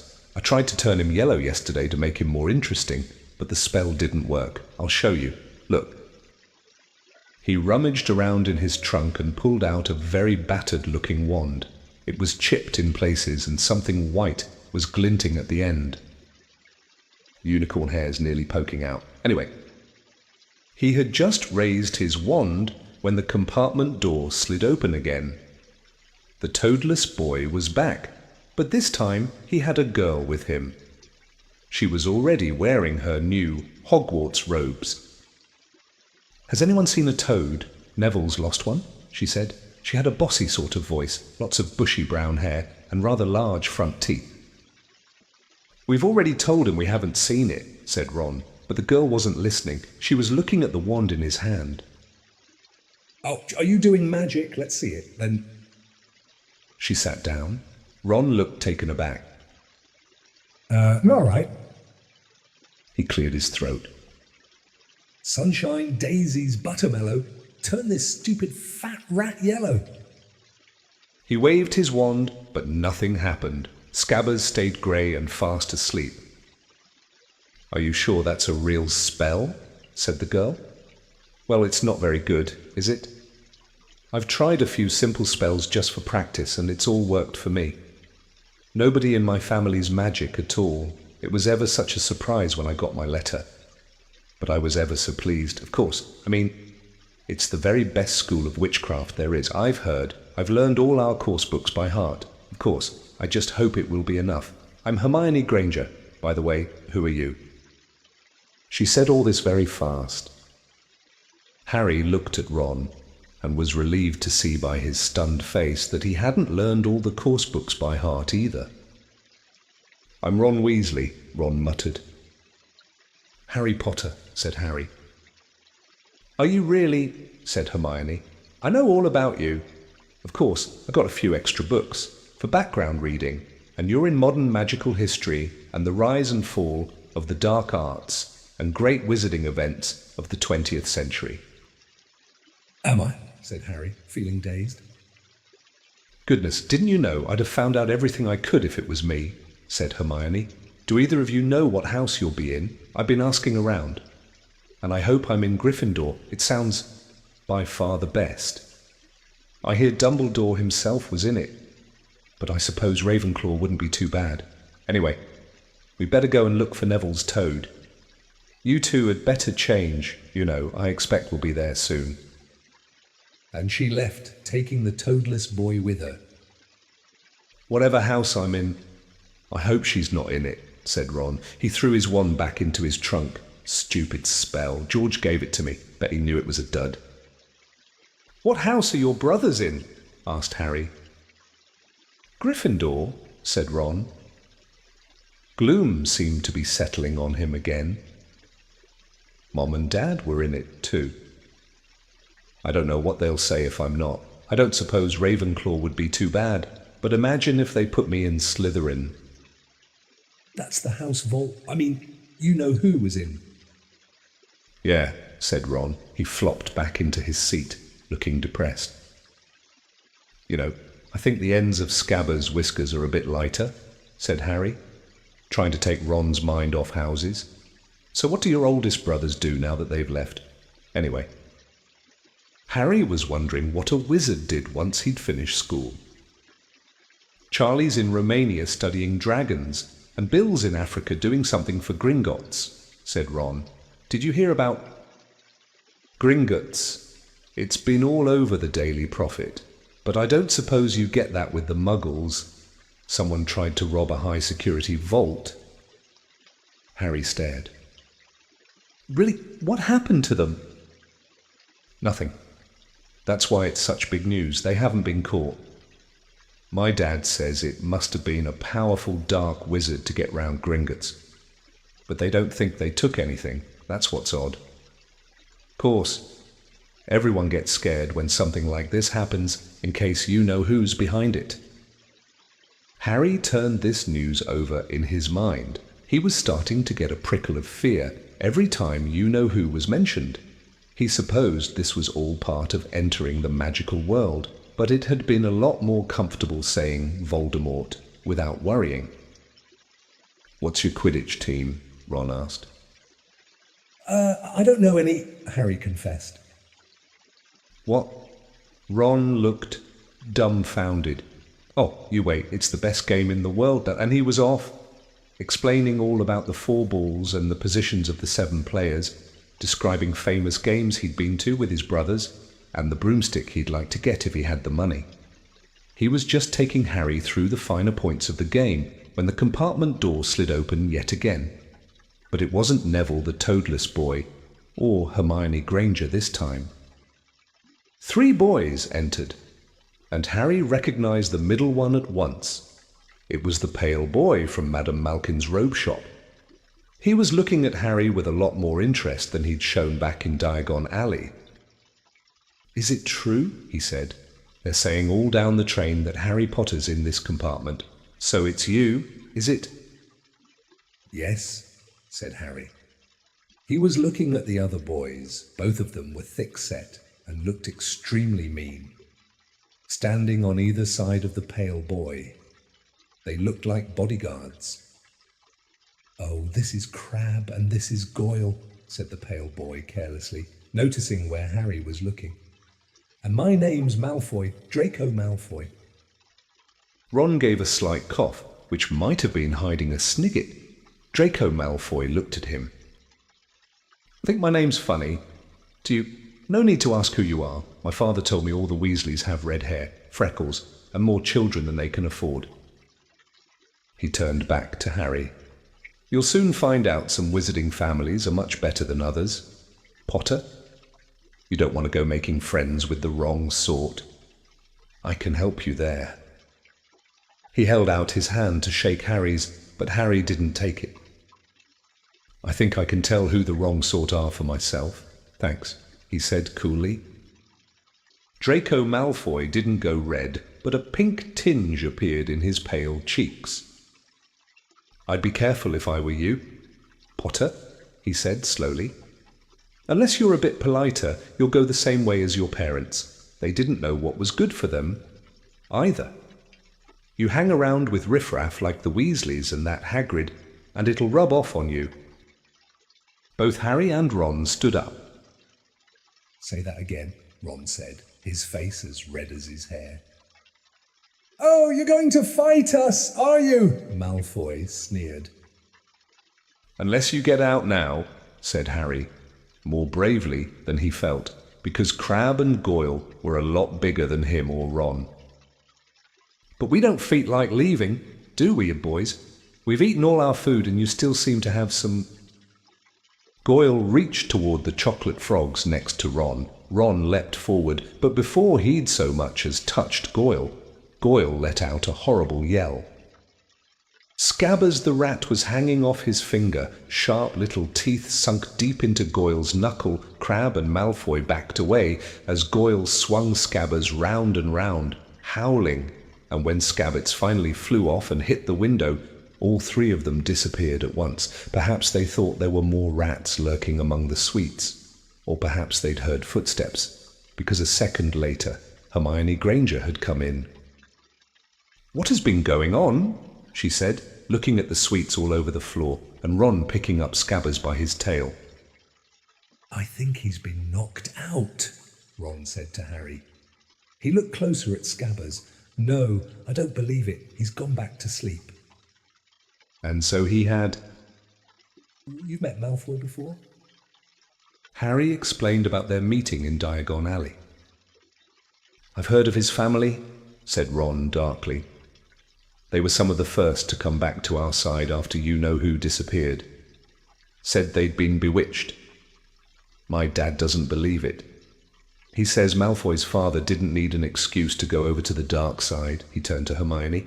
Can we help you with something? You'd better hurry up and put your robes on. I've just been up to the front to ask the conductor, and he says we're nearly there. You haven't been fighting, have you? You'll be in trouble before we even get there. Scabbers has been fighting, not us, said Ron, scowling at her. Would you mind leaving while we change? All right, I only came in here because people outside are behaving very childishly, racing up and down the corridors, said Hermione in a sniffy voice. And you've got dirt on your nose, by the way. Did you know? Ron glared at her as she left. Harry peered out of the window. It was getting dark. He could see mountains and forests under a deep purple sky. The train did seem to be slowing down. He and Ron took off their jackets and pulled on their long black robes. Ron's were a bit short for him. You could see his sneakers underneath them. A voice echoed through the train. We will be reaching Hogwarts in 5 minutes' time. Please leave your luggage on the train. It will be taken to the school separately. Harry's stomach lurched with nerves, and Ron, he saw, looked pale under his freckles. They crammed their pockets with the last of the sweets and joined the crowd thronging the corridor. The train slowed right down and finally stopped. People pushed their way toward the door and out onto a tiny, dark platform. Harry shivered in the cold night air. Then a lamp came bobbing over the heads of the students, and Harry heard a familiar voice. Fur's years over here. All right there, Harry. Hagrid's big hairy face beamed over the sea of heads. Come on, follow me. Any more Fur's years? Mind your step. Now, Fur's years, follow me. Slipping and stumbling, they followed Hagrid down what seemed to be a steep, narrow path. It was so dark on either side of them that Harry thought there must be thick trees there. Nobody spoke much. Neville, the boy who kept losing his toad, sniffed once or twice. You'll get your first sight of Hogwarts in a sec. Hagrid called over his shoulder. Just round this bend here. There was a loud "Oh!" The narrow path had opened suddenly onto the edge of a great black take. Perched atop a high mountain on the other side, its windows sparkling in the starry sky, was a vast castle with many turrets and towers. No more than 4 to a boat, Hagrid called, pointing to a fleet of little boats sitting in the water by the shore. Harry and Ron were followed into their boat by Neville and Hermione. Everyone in, shouted Hagrid, who had a boat to himself. Right then, forward! And the fleet of little boats moved off all at once, gliding across the lake, which was as smooth as glass. Everyone was silent, staring up at the great castle overhead. It towered over them as they sailed nearer and nearer to the cliff on which it stood. Heads down, yelled Hagrid, as the first boats reached the cliff. They all bent their heads, and the little boats carried them through a curtain of ivy that hid a wide opening in the cliff face. They were carried along a dark tunnel, which seemed to be taking them right underneath the castle, until they reached a kind of underground harbour, where they clambered out onto rocks and pebbles. Oi, you there! Is this your toad? Said Hagrid, who was checking the boats as people climbed out of them. Trevor, cried Neville blissfully, holding out his hands. Then they clambered up a passageway in the rock after Hagrid's lamp, coming out at last onto smooth, damp grass right in the shadow of the castle. They walked up a flight of stone steps and crowded around the huge oak front door. Everyone here? You there? Still got your toad? Hagrid raised a gigantic fist and knocked 3 times on the castle door.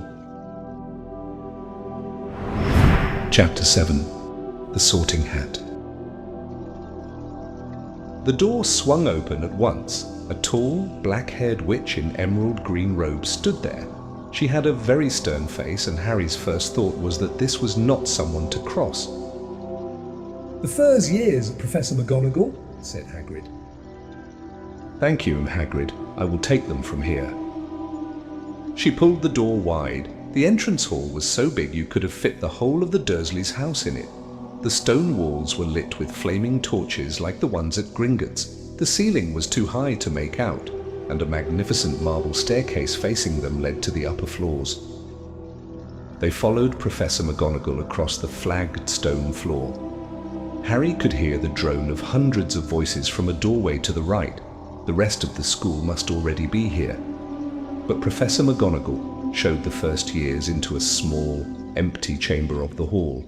They crowded in, standing rather closer together than they would usually have done, peering about nervously. "Welcome to Hogwarts," said Professor McGonagall. "The start of term banquet will begin shortly. But before you take your seats in the Great Hall, you will be sorted into your houses. The sorting is a very important ceremony, because, while you are here, your house will be something like your family within Hogwarts. You will have classes with the rest of your house, sleep in your house dormitory, and spend free time in your house common room. The 4 houses are called Gryffindor, Hufflepuff, Ravenclaw, and Slytherin. Each house has its own noble history, and each has produced outstanding witches and wizards. While you are at Hogwarts, your triumphs will earn your house points, while any rule-breaking will lose house points. At the end of the year, the house with the most points is awarded the House Cup, a great honour. I hope each of you will be a credit to whichever house becomes yours. The sorting ceremony will take place in a few minutes in front of the rest of the school. I suggest you all smarten yourselves up as much as you can while you are waiting." Her eyes lingered for a moment on Neville's cloak, which was fastened under his left ear, and on Ron's smudged nose. Harry nervously tried to flatten his hair.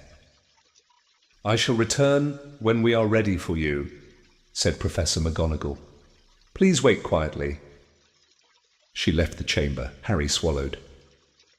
"How exactly do they sort us into houses?" he asked Ron. "Some sort of test, I think. Fred said it hurts a lot, but I think he was joking." Harry's heart gave a horrible jolt. A test in front of the whole school. But he didn't know any magic yet. What on earth would he have to do? He hadn't expected something like this the moment they arrived. He looked around anxiously and saw that everyone else looked terrified too. No one was talking much except Hermione Granger, who was whispering very fast about all the spells she'd learned and wondering which one she'd need.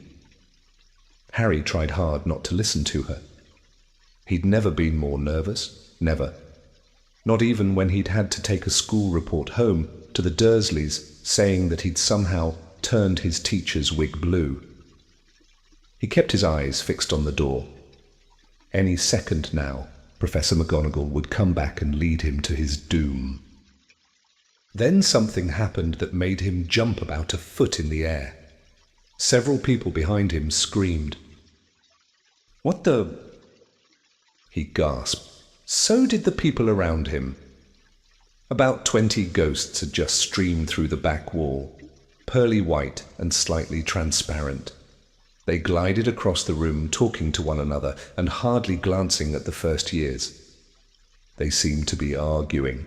What looked like a fat little monk was saying, "Forgive and forget, I say.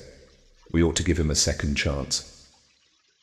"My dear Friar, haven't we given Peeves all the chances he deserves? He gives us all a bad name, and you know he's not really even a ghost. I say, what are you all doing here?" A ghost wearing a ruff and tights had suddenly noticed the first years. Nobody answered. "New students," said the fat friar, smiling around at them. "About to be sorted, I suppose." A few people nodded mutely. "Hope to see you in Hufflepuff," said the friar. "My old house, you know." "Move along now," said a sharp voice. "The sorting ceremony's about to start." Professor McGonagall had returned. One by one, the ghosts floated away through the opposite wall. Now, form a line. Professor McGonagall told the first years, and follow me. Feeling oddly as though his legs had turned to lead, Harry got into line behind a boy with sandy hair, with Ron behind him, and they walked out of the chamber, back across the hall, and through a pair of double doors into the great hall. Harry had never even imagined such a strange and splendid place. It was lit by thousands and thousands of candles that were floating in mid-air over 4 long tables, where the rest of the students were sitting. These tables were laid with glittering golden plates and goblets. At the top of the hall was another long table where the teachers were sitting. Professor McGonagall led the first years up here so that they came to a halt in a line facing the other students, with the teachers behind them. The hundreds of faces staring at them looked like pale lanterns in the flickering candlelight, dotted here and there among the students. The ghosts shone misty silver, mainly to avoid all the staring eyes. Harry looked upward and saw a velvety black ceiling dotted with stars. He heard Hermione whisper, "It's bewitched to look like the sky outside. I read about it in Hogwarts, a history." It was hard to believe there was a ceiling there at all, and that the Great Hall didn't simply open on to the heavens. Harry quickly looked down again as Professor McGonagall silently placed a 4-legged stool in front of the first years. On top of the stool, she put a pointed wizard's hat. This hat was patched and frayed and extremely dirty. Aunt Petunia wouldn't have let it in the house.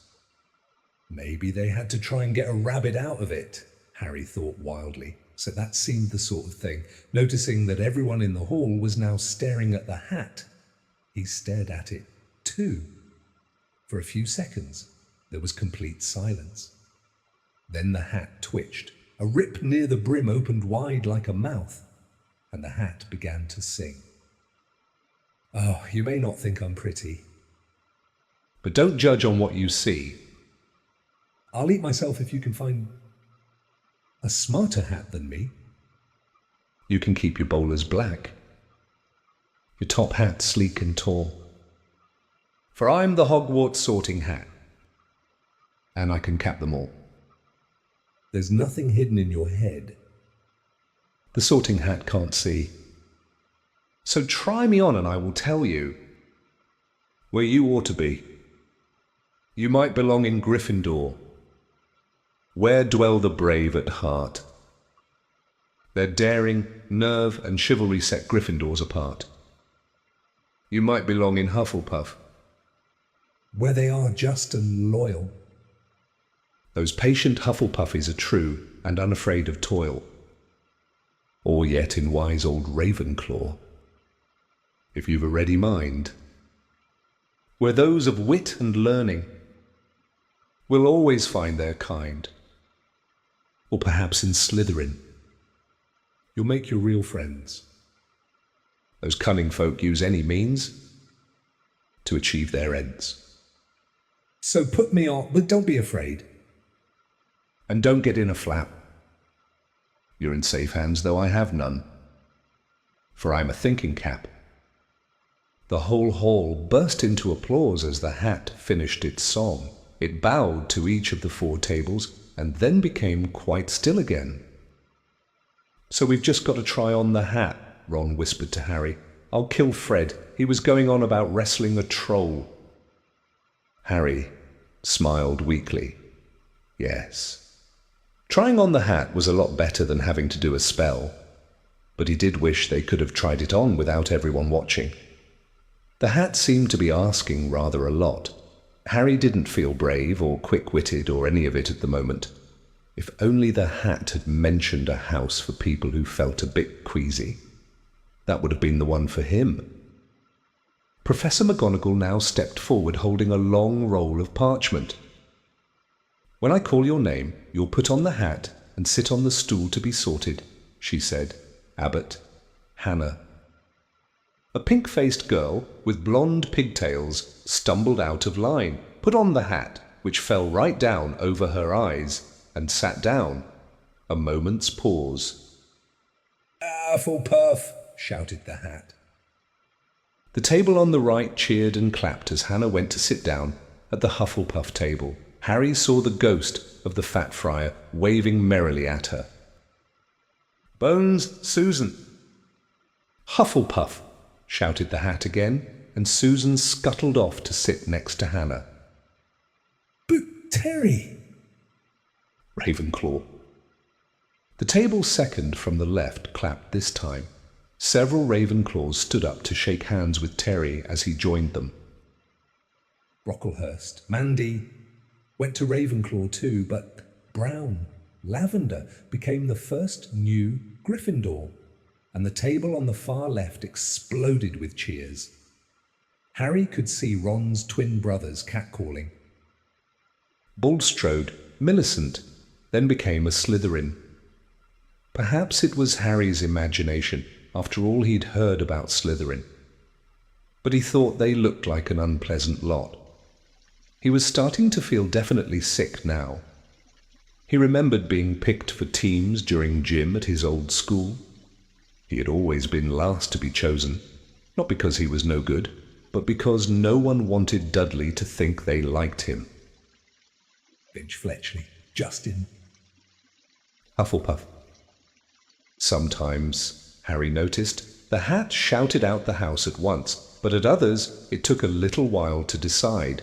Finnegan, Seamus, the sandy-haired boy next to Harry in the line, sat on the stool for almost a whole minute before the hat declared him a Gryffindor. Granger, Hermione. Hermione almost ran to the stool and jammed the hat eagerly on her head. "Gryffindor!" shouted the hat. Ron groaned. A horrible thought struck Harry, as horrible thoughts always do when you're very nervous. What if he wasn't chosen at all? What if he just sat there with the hat over his eyes for ages, until Professor McGonagall jerked it off his head and said there had obviously been a mistake and he'd better get back on the train? When Neville Longbottom, the boy who kept losing his toad, was called, he fell over on his way to the stool. The hat took a long time to decide with Neville. When it finally shouted, "Gryffindor," Neville ran off still wearing it, and had to jog back amid gales of laughter to give it to McDougal, Morag. Malfoy swaggered forward when his name was called, and got his wish at once. The hat had barely touched his head when it screamed, "Slytherin." Malfoy went to join his friends Crabbe and Goyle, looking pleased with himself. There weren't many people left now. Moon, Nott, Parkinson, then a pair of twin girls, Patil and Patil, then Perks, Sally Ann, and then, at last, Potter, Harry. As Harry stepped forward, whispers suddenly broke out like little hissing fires all over the hall. "Potter, did she say?" The Harry Potter. The last thing Harry saw before the hat dropped over his eyes was the hall full of people craning to get a good look at him. Next second, he was looking at the black inside of the hat. He waited. Said a small voice in his ear. Difficult, very difficult. Plenty of courage, I see. Not a bad mind either. There's talent? My goodness, yes. And a nice thirst to prove yourself. Now that's interesting. So where shall I put you? Harry gripped the edges of the stool and thought, not Slytherin.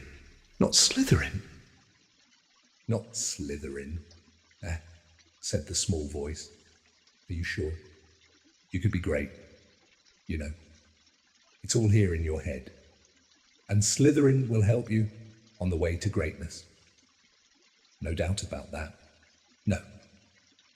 Well, if you're sure, better be Gryffindor." Harry heard the hat shout the last word to the whole hall. He took off the hat and walked shakily toward the Gryffindor table. He was so relieved to have been chosen and not put in Slytherin, he hardly noticed that he was getting the loudest cheer yet. Percy, the prefect, got up and shook his hand vigorously. while the Weasley twins yelled, "We got Potter! We got Potter!" Harry sat down opposite the ghost in the rough he'd seen earlier. The ghost patted his arm, giving Harry the sudden, horrible feeling he'd just plunged it into a bucket of ice-cold water. He could see the high table properly now. At the end nearest him sat Hagrid, who caught his eye and gave him the thumbs up. Harry grinned back. And there, in the centre of the high table, in a large gold chair, sat Albus Dumbledore. Harry recognised him at once from the card he'd gotten out of the chocolate frog on the train. Dumbledore's silver hair was the only thing in the whole hall that shone as brightly as the ghost's. Harry spotted Professor Quirtell, too, the nervous young man from the leaky cauldron. He was looking very peculiar in a large purple turban. And now there were only 3 people left to be sorted. Thomas, Dean, a black boy even taller than Ron, joined Harry at the Gryffindor table. Turpin, Lisa, became a Ravenclaw, and then it was Ron's turn. He was pale green by now. Harry crossed his fingers under the table, and a second later the hat had shouted, "Gryffindor!" Harry clapped loudly with the rest as Ron collapsed into the chair next to him. "Well done, Ron. Excellent," said Percy Weasley pompously across Harry, as Zabini, Blaise, was made a Slytherin. Professor McGonagall rolled up her scroll and took the sorting hat away. Harry looked down at his empty gold plate. He had only just realized how hungry he was.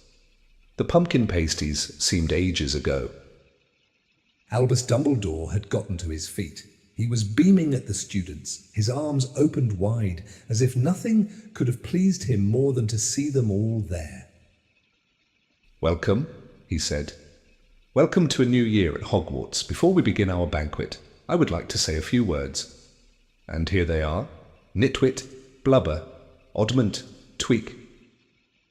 "Thank you." He sat back down. Everybody clapped and cheered. Harry didn't know whether to laugh or not. "Is he a bit mad?" he asked Percy uncertainly. "Mad," said Percy airily. "He's a genius. Best wizard in the world, but he is a bit mad. Yes, potatoes, Harry." Harry's mouth fell open. The dishes in front of him were now piled with food. He had never seen so many things he liked to eat on one table: roast beef, roast chicken, pork chops and lamb chops, sausages, bacon and steak, boiled potatoes, roast potatoes, fries, Yorkshire pudding, peas, carrots, gravy, ketchup, and, for some strange reason, peppermint humbugs. The Dursleys had never exactly starved Harry, but he'd never been allowed to eat as much as he liked. Dudley had always taken anything that Harry really wanted, even if it made him sick. Harry piled his plate with a bit of everything except the peppermints and began to eat. It was all delicious. "That does look good," said the ghost in the rough sadly, watching Harry cut up his steak. "Can't you—" "I haven't eaten for nearly 400 years, said the ghost. "I don't need to, of course, but one does miss it. I don't think I've introduced myself. Sir Nicholas de Mimsy Porpington at your service, resident ghost of Gryffindor Tower." "I know who you are," said Ron suddenly. "My brothers told me about you. You're nearly headless Nick." "I would prefer you to call me Sir Nicholas de Mimsy," the ghost began stiffly, but sandy-haired Seamus Finnegan interrupted. "Nearly headless? How can you be nearly headless?"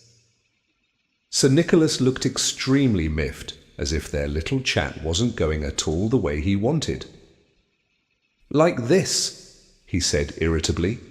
He seized his left ear and pulled. His whole head swung off his neck and fell onto his shoulder as if it was on a hinge. Someone had obviously tried to behead him, but not done it properly. Looking pleased at the stunned looks on their faces, nearly headless Nick flipped his head back onto his neck, coughed, and said, "So, new Gryffindors, I hope you're going to help us win the house championship this year. Gryffindors have never gone so long without winning. Slytherins have got the cup 6 years in a row. The Bloody Baron's becoming almost unbearable. He's the Slytherin ghost." Harry looked over at the Slytherin table and saw a horrible ghost sitting there, with blank, staring eyes, a gaunt face, and robes stained with silver blood. He was right next to Malfoy, who, Harry was pleased to see, didn't look too pleased with the seating arrangements. "How did he get covered in blood?" asked Seamus with great interest. "I've never asked," said nearly headless Nick delicately. When everyone had eaten as much as they could, the remains of the food faded from the plates, leaving them sparkling clean as before.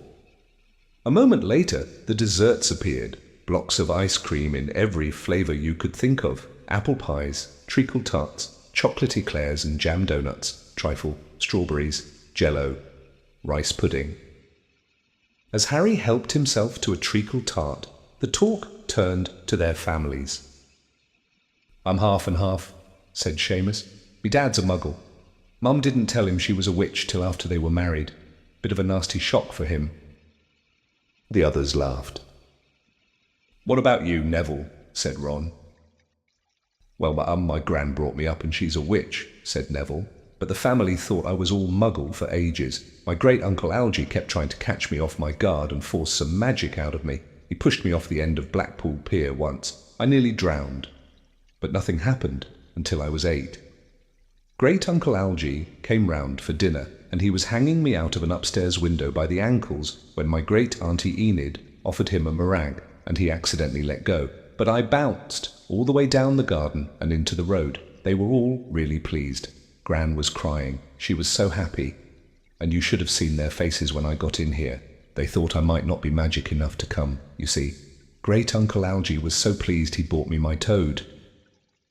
On Harry's other side, Percy Weasley and Hermione were talking about lessons. I do hope they start right away. There's so much to learn. I'm particularly interested in transfiguration. You know, turning something into something else. Of course, it's supposed to be very difficult. You'll be starting small, just matches into needles and that sort of thing. Harry, who was starting to feel warm and sleepy, looked up at the high table again. Hagrid was drinking deeply from his goblet. Professor McGonagall was talking to Professor Dumbledore. Professor Quirrell, in his absurd turban, was talking to a teacher with greasy black hair, a hooked nose and sallow skin. It happened very suddenly. The hook-nosed teacher looked past Quirrell's turban straight into Harry's eyes, and a sharp, hot pain shot across the scar on Harry's forehead. "Ouch!" Harry clapped a hand to his head. "What is it?" asked Percy. "Nothing." The pain had gone as quickly as it had come. Harder to shake off was the feeling Harry had gotten from the teacher's look, a feeling that he didn't like Harry at all. "Who's that teacher talking to Professor Quirrell?" he asked Percy. "Oh, you know Quirrell already, do you? No wonder he's looking so nervous. That's Professor Snape. He teaches potions, but he doesn't want to. Everyone knows he's after Quirrell's job. Knows an awful lot about the dark arts. Snape." Harry watched Snape for a while, but Snape didn't look at him again. At last, the desserts too disappeared, and Professor Dumbledore got to his feet again. The hall fell silent. "Ahern, just a few more words now that we are all fed and watered. I have a few start-of-term notices to give you. First years should note that the forest on the grounds is forbidden to all pupils, and a few of our older students would do well to remember that as well." Dumbledore's twinkling eyes flashed in the direction of the Weasley twins. "I have also been asked by Mr. Filch, the caretaker, to remind you all that no magic should be used between classes in the corridors. Quidditch trials will be held in the second week of the term. Anyone interested in playing for their house teams should contact Madam Hooch. And finally, I must tell you that this year the third-floor corridor on the right-hand side is out of bounds to everyone who does not wish to die a very painful death." Harry laughed, but he was one of the few who did. "He's not serious," he muttered to Percy. "Must be," said Percy, frowning at Dumbledore. "It's odd, because he usually gives us a reason why we're not allowed to go somewhere. The forest's full of dangerous beasts. Everyone knows that. I do think he might have told us prefects, at least. And now, before we go to bed, let us sing the school song, cried Dumbledore. Harry noticed that the other teachers' smiles had become rather fixed. Dumbledore gave his wand a little flick, as if he was trying to get a fly off the end, and a long golden ribbon flew out of it, which rose high above the tables and twisted itself, snake-like, into words. Everyone pick their favourite tune, said Dumbledore, and off we go, and the school bellowed. Hogwarts, Hogwarts, Hoggy-Warty, Hogwarts. Teach us something, please. Whether we be old and bald, or young with scabby knees, our heads could do with filling, with some interesting stuff. For now they're bare and full of air, dead flies and bits of fluff. So teach us things worth knowing. Bring back what we forgot. Just do your best, we'll do the rest. And learn until our brains all rot. Everybody finished the song at different times. At last, only the Weasley twins were left singing along to a very slow funeral march. Dumbledore conducted their last few lines with his wand, and when they had finished, he was one of those who clapped loudest. Music, he said, wiping his eyes. A magic beyond all we do here. And now, bedtime. Off you trot.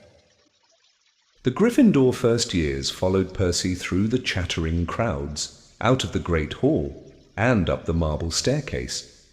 Harry's legs were like lead again, but only because he was so tired and full of food. He was too sleepy even to be surprised that the people in the portraits along the corridors whispered and pointed as they passed, or that twice Percy led them through doorways hidden behind sliding panels and hanging tapestries. They climbed more staircases, yawning and dragging their feet, and Harry was just wondering how much farther they had to go when they came to a sudden halt. A bundle of walking sticks was floating in mid-air ahead of them, and as Percy took a step toward them, they started throwing themselves at him. Peeves, Percy whispered to the first years. A poltergeist. He raised his voice. Peeves, show yourself. A loud, rude sound like the air being let out of a balloon answered. Do you want me to go to the bloody Baron? There was a pop, and a little man with wicked, dark eyes and a wide mouth appeared, floating cross-legged in the air, clutching the walking sticks.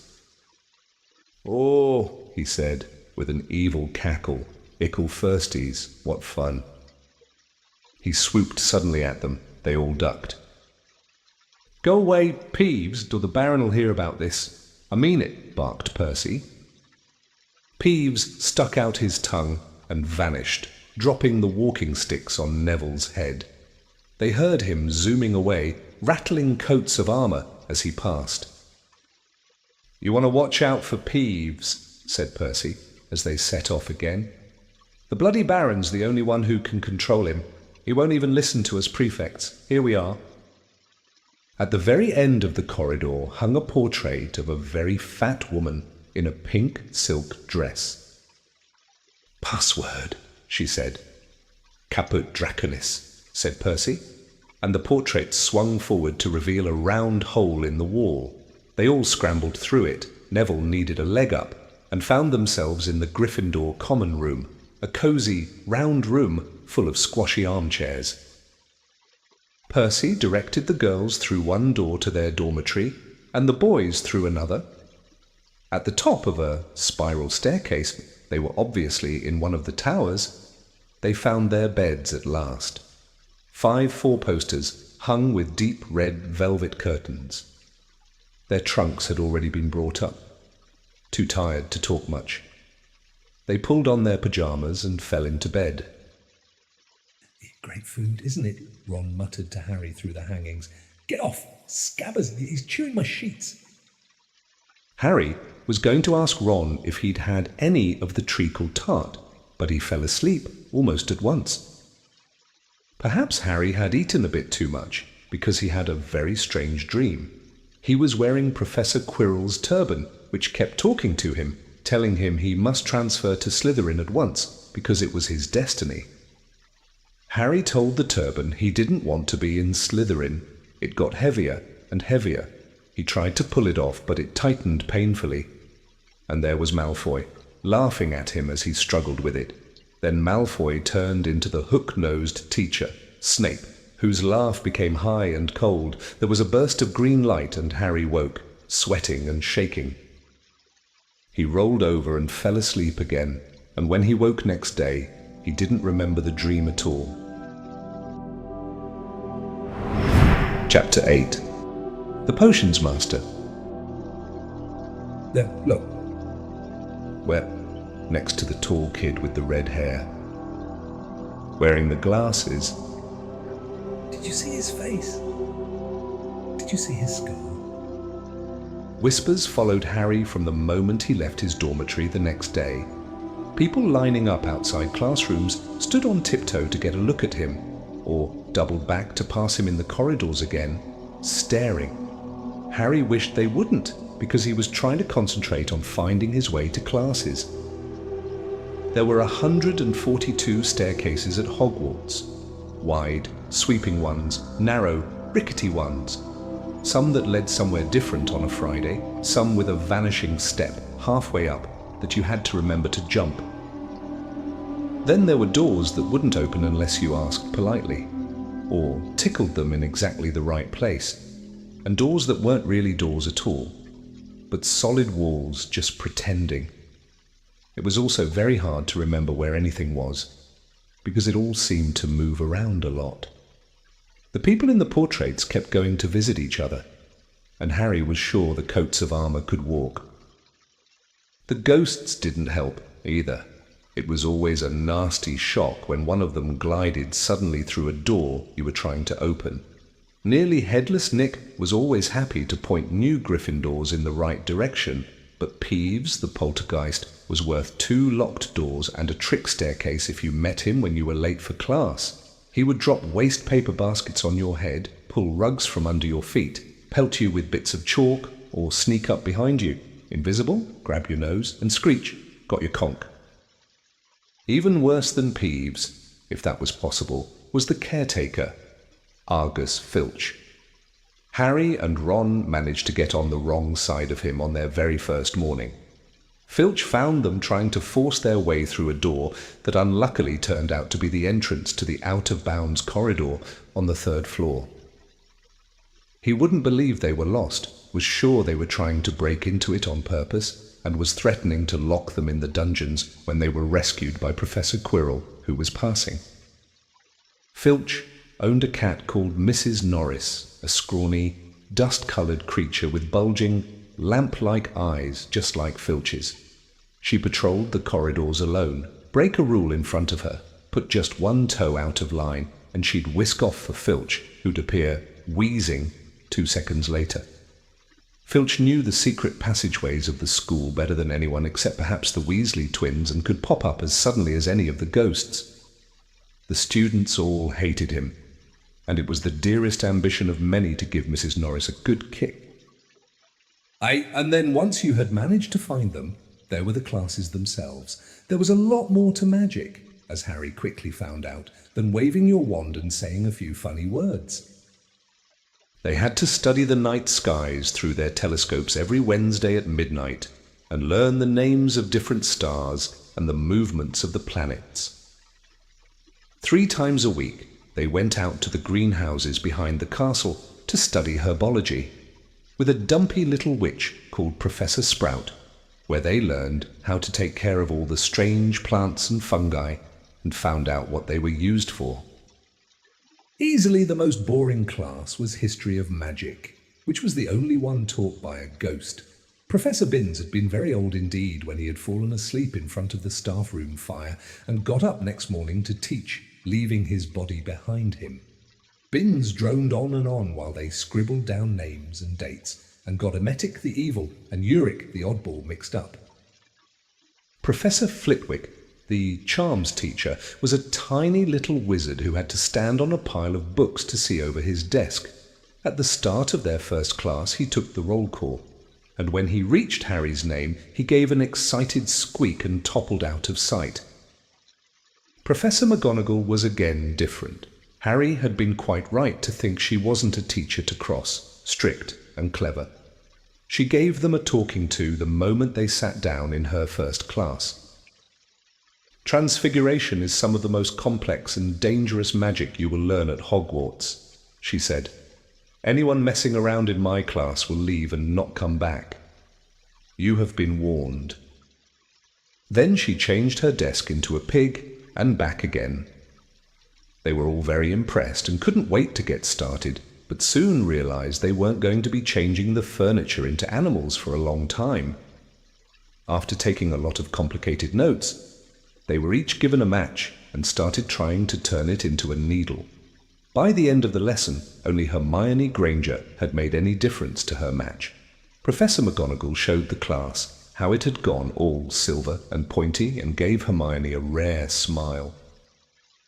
The class everyone had really been looking forward to was Defense Against the Dark Arts, but Quirrell's lessons turned out to be a bit of a joke. His classroom smelled strongly of garlic, which everyone said was to ward off a vampire he'd met in Romania, and was afraid would be coming back to get him one of these days. His turban, he told them, had been given to him by an African prince as a thank you for getting rid of a troublesome zombie. But they weren't sure they believed this story. For one thing, when Seamus Finnegan asked eagerly to hear how Quirrell had fought off the zombie, Quirrell went pink and started talking about the weather. For another, they had noticed that a funny smell hung around the turban, and the Weasley twins insisted that it was stuffed full of garlic as well, so that Quirrell was protected wherever he went. Harry was very relieved to find out that he wasn't miles behind everyone else. Lots of people had come from Muggle families and, like him, hadn't had any idea that they were witches and wizards. There was so much to learn that even people like Ron didn't have much of a head start. Friday was an important day for Harry and Ron. They finally managed to find their way down to the Great Hall for breakfast without getting lost once. "What have we got today?" Harry asked Ron as he poured sugar on his porridge. "Double potions with the Slytherins," said Ron. "Snape's head of Slytherin House. They say he always favours them. We'll be able to see if it's true." "Wish McGonagall favoured us," said Harry. Professor McGonagall was head of Gryffindor House, but it hadn't stopped her from giving them a huge pile of homework the day before. Just then, the mail arrived. Harry had gotten used to this by now, but it had given him a bit of a shock on the first morning, when about 100 owls had suddenly streamed into the Great Hall during breakfast, circling the tables until they saw their owners, and dropping letters and packages onto their laps. Hedwig hadn't brought Harry anything so far. She sometimes flew in to nibble his ear and have a bit of toast before going off to sleep in the owlery with the other school owls. This morning, however, she fluttered down between the marmalade and the sugar bowl and dropped a note onto Harry's plate. Harry tore it open at once. It said, in a very untidy scrawl, "Dear Harry, I know you get Friday afternoons off, so would you like to come and have a cup of tea with me around 3? I want to hear all about your first week. Send us an answer back with Hedwig, Hagrid." Harry borrowed Ron's quill, scribbled "Yes, please, see you later" on the back of the note, and sent Hedwig off again. It was lucky that Harry had tea with Hagrid to look forward to, because the potions lesson turned out to be the worst thing that had happened to him so far. At the start of term banquet, Harry had gotten the idea that Professor Snape disliked him. By the end of the first potions lesson, he knew he'd been wrong. Snape didn't dislike Harry. He hated him. Potions lessons took place down in one of the dungeons. It was colder here than up in the main castle, and would have been quite creepy enough without the pickled animals floating in glass jars all around the walls. Snape, like Flitwick, started the class by taking the roll call, and like Flitwick, he paused at Harry's name. Yes, he said softly. Harry Potter, our new celebrity. Draco Malfoy and his friends Crabbe and Goyle sniggered behind their hands. Snape finished calling the names and looked up at the class. His eyes were black like Hagrid's, but they had none of Hagrid's warmth. They were cold and empty and made you think of dark tunnels. "You are here to learn the subtle science and exact art of potion making," he began. He spoke in barely more than a whisper, but they caught every word like Professor McGonagall. Snape had to have caught every word like Professor McGonagall. Snape had the gift of keeping a class silent without effort. As there is little foolish wand-waving here, many of you will hardly believe this is magic. I don't expect you will really understand the beauty of the softly simmering cauldron with its shimmering fumes, the delicate power of liquids that creep through human veins, bewitching the mind, ensnaring the senses. I can teach you how to bottle fame, brew glory, even stop a death, if you aren't as big a bunch of dunderheads as I usually have to teach. More silence followed this little speech. Harry and Ron exchanged looks with raised eyebrows. Hermione Granger was on the edge of her seat and looked desperate to start proving that she wasn't a dunderhead. "Potter," said Snape suddenly, "what would I get if I added powdered root of asphodel to an infusion of wormwood?" "Powdered root of what to an infusion of what?" Harry glanced at Ron, who looked as stumped as he was. Hermione's hand had shot into the air. "I don't know, said Harry. Snape's lips curled into a sneer. Fame clearly isn't everything." He ignored Hermione's hand. "Let's try again. Potter, where would you look if I told you to find me a bezoar?" Hermione stretched her hand as high into the air as it would go without her leaving her seat, but Harry didn't have the faintest idea what a bezoar was. He tried not to look at Malfoy, Crabbe, and Goyle, who were shaking with laughter. "I don't know. Sit. Thought you wouldn't open a book before coming. Potter." Harry forced himself to keep looking straight into those cold eyes. He had looked through his books at the Dursleys, but did Snape expect him to remember everything in 1,000 magical herbs and fungi? Snape was still ignoring Hermione's quivering hand. "What is the difference, Potter, between monkshood and wolfsbane?" At this, Hermione stood up, her hand stretching toward the dungeon ceiling. "I don't know," said Harry quietly. "I think Hermione does, though why don't you try her?" A few people laughed. Harry caught Seamus's eye, and Seamus winked. Snape, however, was not pleased. "Sit down," he snapped at Hermione. "For your information, Potter, asphodel, and wormwood make a sleeping potion so powerful it is known as the draught of living death. A bezoar is a stone taken from the stomach of a goat, and it will save you from most poisons. As for monkshood and wolfsbane, they are the same plant, which also goes by the name of aconite. Well, why aren't you all copying that down?" There was a sudden rummaging for quills and parchment. Over the noise, Snape said, "And a point will be taken from Gryffindor House for your cheek, Potter." Things didn't improve for the Gryffindors as the potions lesson continued. Snape put them all into pairs and set them to mixing up a simple potion to cure boils. He swept around in his long black cloak, watching them weigh dried nettles and crush snake fangs, criticizing almost everyone except Malfoy, whom he seemed to like. He was just telling everyone to look at the perfect way Malfoy had stewed his horned slugs when clouds of acid green smoke and a loud hissing filled the dungeon. Neville had somehow managed to melt Seamus's cauldron into a twisted blob, and their potion was seeping across the stone floor, burning holes in people's shoes. Within seconds, the whole class was standing on their stools while Neville, who had been drenched in the potion when the cauldron collapsed, moaned in pain as angry red boils sprang up all over his arms and legs. Idiot boy, snarled Snape, clearing the spilled potion away with one wave of his wand. I suppose you added the porcupine quills before taking the cauldron off the fire. Neville whimpered as boils started to pop up all over his nose. Take him up to the hospital wing. Snape spat at Seamus. Then he rounded on Harry and Ron, who had been working next to Neville. Potter, why didn't you tell him not to add the quills? Thought he'd make you look good if he got it wrong, did you? That's another point you've lost for Gryffindor. This was so unfair that Harry opened his mouth to argue, but Ron kicked him behind their cauldron. To push it, he muttered. I've heard Snape can turn very nasty.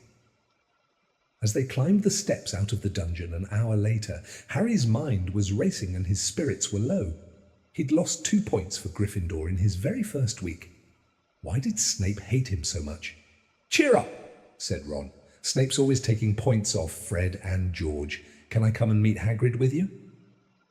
At 5 to 3 they left the castle and made their way across the grounds. Hagrid lived in a small wooden house on the edge of the Forbidden Forest. A crossbow and a pair of galoshes were outside the front door. When Harry knocked, they heard a frantic scrabbling from inside and several booming barks. Then Hagrid's voice rang out, saying, "Back, Fang, back!" Hagrid's big, hairy face appeared in the crack as he pulled the door open. Hang on, he said. The back, Fang. He let them in, struggling to keep a hold on the collar of an enormous black boarhound.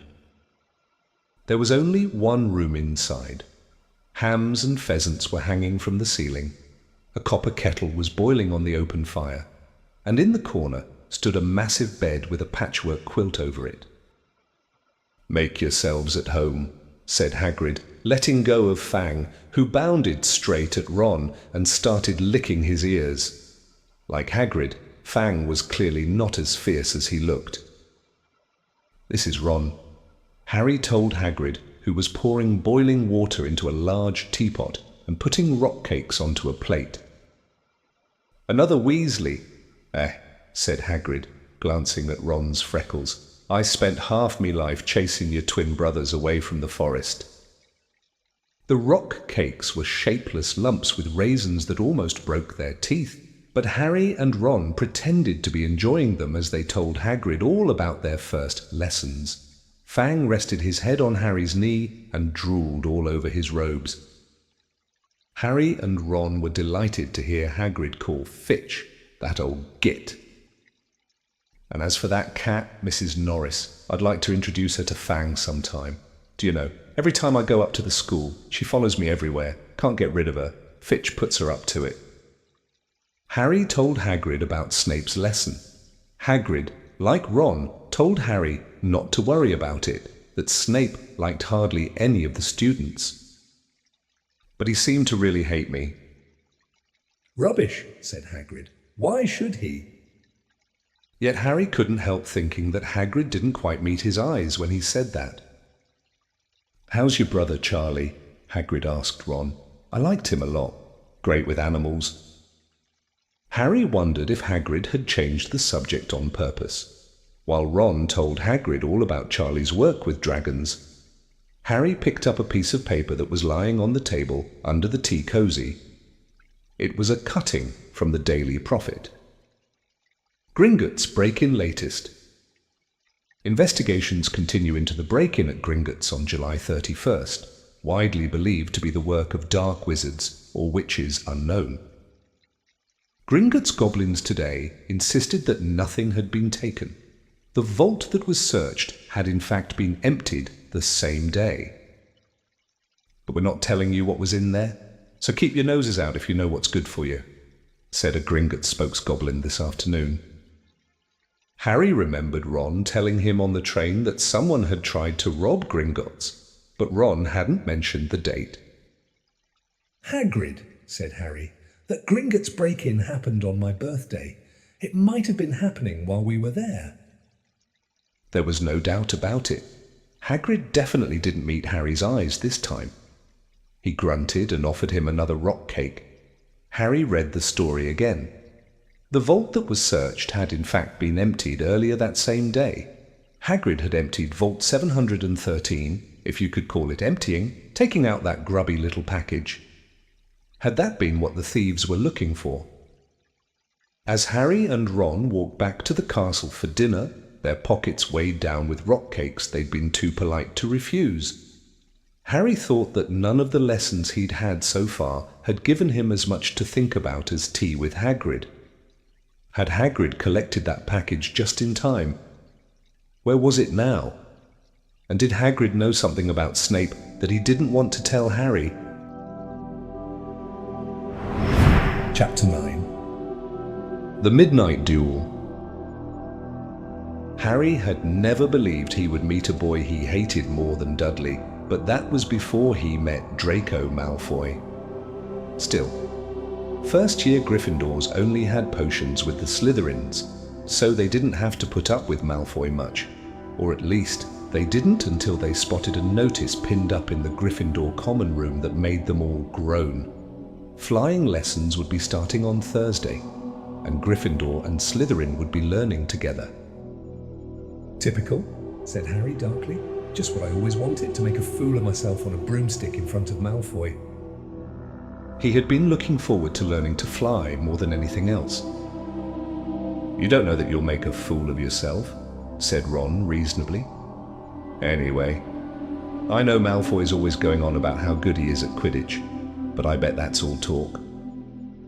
Malfoy certainly did talk about flying a lot. He complained loudly about first years never getting on the house Quidditch teams, and told long, boastful stories that always seemed to end with him narrowly escaping muggles in helicopters. He wasn't the only one, though. The way Seamus Finnegan told it, he'd spent most of his childhood zooming around the countryside on his broomstick. Even Ron would tell anyone who'd listen about the time he'd almost hit a hang glider on Charlie's old broom. Everyone from wizarding families talked about Quidditch constantly. Ron had already had a big argument with Dean Thomas, who shared their dormitory, about football. Ron couldn't see what was exciting about a game with only one ball where no one was allowed to fly. Harry had caught Ron prodding Dean's poster of West Ham football team, trying to make the players move. Neville had never been on a broomstick in his life because his grandmother had never let him near one. Privately, Harry felt she'd had good reason, because Neville managed to have an extraordinary number of accidents, even with both feet on the ground. Hermione Granger was almost as nervous about flying as Neville was. This was something you couldn't learn by heart out of a book, not that she hadn't tried. At breakfast on Thursday, she bored them all stupid with flying tips she'd gotten out of a library book called Quidditch Through the Ages. Neville was hanging on to her every word, desperate for anything that might help him hang on to his broomstick later. But everybody else was very pleased when Hermione's lecture was interrupted by the arrival of the mail. Harry hadn't had a single letter since Hagrid's note, something that Malfoy had been quick to notice. Of course, Malfoy's eagle owl was always bringing him packages of sweets from home, which he opened gloatingly at the Slytherin table. A barn owl brought Neville a small package from his grandmother. He opened it excitedly and showed them a glass ball the size of a large marble, which seemed to be full of white smoke. "It's a remembrall," he explained. "Gran knows I forget things. This tells you if there's something you've forgotten to do. Look, you hold it tight like this, and if it turns red..." Oh. His face fell, because the remembrall had suddenly glowed scarlet. "You've forgotten something." Neville was trying to remember what he'd forgotten when Draco Malfoy, who was passing the Gryffindor table, snatched the remembrall out of his hand. Harry and Ron jumped to their feet. They were half hoping for a reason to fight Malfoy, but Professor McGonagall, who could spot trouble quicker than any teacher in the school, was there in a flash. "What's going on?" "Malfoy's got my remembrall, Professor." Scowling, Malfoy quickly dropped the remembrall back on the table. "Just looking," he said, and he sloped away with Crabbe and Goyle behind him. At 3:30 that afternoon, Harry, Ron, and the other Gryffindors hurried down the front steps onto the grounds for their first flying lesson. It was a clear, breezy day, and the grass rippled under their feet as they marched down the sloping lawns toward a smooth, flat lawn on the opposite side of the grounds to the Forbidden Forest, whose trees were swaying darkly in the distance. The Slytherins were already there, and so were 20 broomsticks lying in neat lines on the ground. Harry had heard Fred and George Weasley complain about the school brooms, saying that some of them started to vibrate if you flew too high, or always flew slightly to the left. Their teacher, Madam Hooch, arrived. She had short, grey hair and yellow eyes like a hawk. "Well, what are you all waiting for?" she barked. "Everyone stand by a broomstick. Come on, hurry up." Harry glanced down at his broom. It was old and some of the twigs stuck out at odd angles. "Stick out your right hand over your broom," called Madam Hooch at the front, and say up. "UPF," everyone shouted. Harry's broom jumped into his hand at once, but it was one of the few that did. Hermione Granger's had simply rolled over on the ground, and Neville's hadn't moved at all. Perhaps brooms, like horses, could tell when you were afraid, thought Harry. There was a quaver in Neville's voice that said only too clearly that he wanted to keep his feet on the ground. Madam Hooch then showed them how to mount their brooms without sliding off the end, and walked up and down the rows correcting their grips. Harry and Ron were delighted when she told Malfoy he'd been doing it wrong for years. "Now, when I blow my whistle, you kick off from the ground hard," said Madam Hooch. "Keep your broom steady, rise a few feet, and then come straight back down by leaning forward slightly. On my whistle. 3, 2... But Neville, nervous and jumpy and frightened of being left on the ground, pushed off hard before the whistle had touched Madam Hooch's lips. "Come back, boy," she shouted, but Neville was rising straight up like a cork shot out of a bottle. 12 feet, 20 feet. Harry saw his scared white face, looked down at the ground falling away, saw him gasp, slip sideways off the broom, and... wham! A thud and a nasty crack, and Neville lay face down on the grass in a heap. His broomstick was still rising higher and higher, and started to drift lazily toward the Forbidden Forest and out of sight. Madam Hooch was bending over Neville, her face as white as his. "Broken wrist," Harry heard her mutter. "Come on, boys, it's all right. Up you get." She turned to the rest of the class. "None of you is to move while I take this boy to the hospital wing. You leave those brooms where they are, or you'll be out of Hogwarts before you can say Quidditch. Come on, dear." Neville, his face tear-streaked, clutching his wrist, hobbled off with Madam Hooch, who had her arm around him. No sooner were they out of earshot than Malfoy burst into laughter. "Did you see his face, the great lump?" The other Slytherins joined in. "Shut up, Malfoy," snapped Parvati Patil. "Ooh, sticking up for Longbottom," said Pansy Parkinson, a hard-faced Slytherin girl. "Never thought you'd like fat little crybabies. Parvati." "Look," said Malfoy, darting forward and snatching something out of the grass. "It's that stupid thing Longbottom's Gran sent him." The Remembrall glittered in the sun as he held it up. "Give that here, Malfoy," said Harry quietly. Everyone stopped talking to watch. Malfoy smiled nastily. "I think I'll leave it somewhere for Longbottom to find. How about up a tree?" "Give it here!" Harry yelled, but Malfoy had leapt onto his broomstick and taken off. He hadn't been lying. He could fly well. Hovering level with the topmost branches of an oak, he called, "Come and get it. Potter." Harry grabbed his broom. "No!" shouted Hermione Granger. "Madam Hooch told us not to move. You'll get us all into trouble." Harry ignored her. Blood was pounding in his ears. He mounted the broom and kicked hard against the ground, and up he soared. Air rushed through his hair, and his robes whipped out behind him, and in a rush of fierce joy he realized he'd found something he could do without being taught. This was easy. This was wonderful. He pulled his broomstick up a little to take it even higher, and heard screams and gasps of girls back on the ground, and an admiring whoop from Ron. He turned his broomstick sharply to face Malfoy in midair. Malfoy looked stunned. "Give it here," Harry called, "or I'll knock you off that broom." "Oh, yeah," said Malfoy, trying to sneer, but looking worried. Harry knew, somehow, what to do.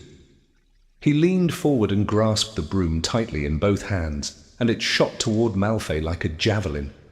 Malfoy only just got out of the way in time. Harry made a sharp about-face and held the broom steady. A few people below were clapping. "No Crabbe and Goyle up here to save your neck. Malfoy," Harry called. The same thought seemed to have struck Malfoy.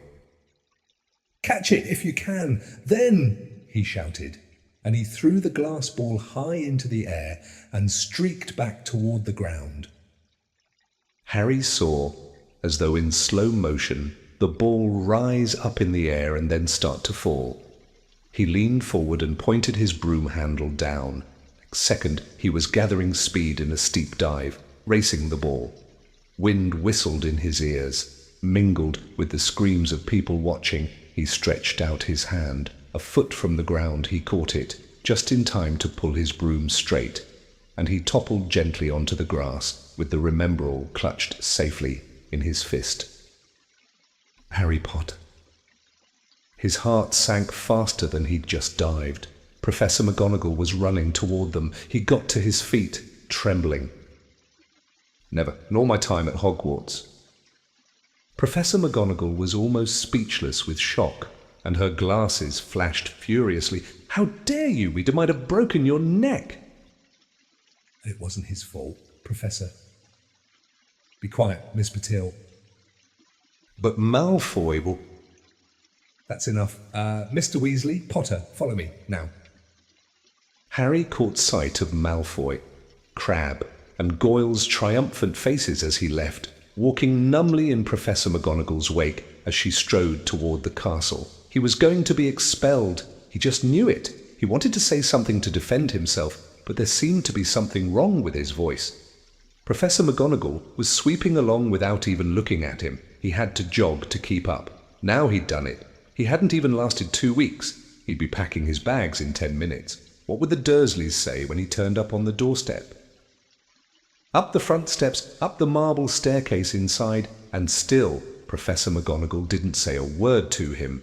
She wrenched open doors and marched along corridors with Harry trotting miserably behind her. Maybe she was taking him to Dumbledore. He thought of Hagrid, expelled but allowed to stay on as gamekeeper. Perhaps he could be Hagrid's assistant. His stomach twisted as he imagined it, watching Ron and the others becoming wizards, while he stumped around the grounds carrying Hagrid's bag. Professor McGonagall stopped outside a classroom. She opened the door and poked her head inside. "Excuse me, Professor Flitwick, could I borrow wood for a moment?" Wood, thought Harry, bewildered. Was wood a cane she was going to use on him? But Wood turned out to be a person, a burly fifth-year boy who came out of Flitwickle's class looking confused. "Follow me, you two," said Professor McGonagall, and they marched on up the corridor, Wood looking curiously at Harry. "In here." Professor McGonagall pointed them into a classroom that was empty except for Peeves, who was busy writing rude words on the blackboard. "Out! Peeves!" she barked. Peeves threw the chalk into a bin, which clanged loudly, and he swooped out cursing.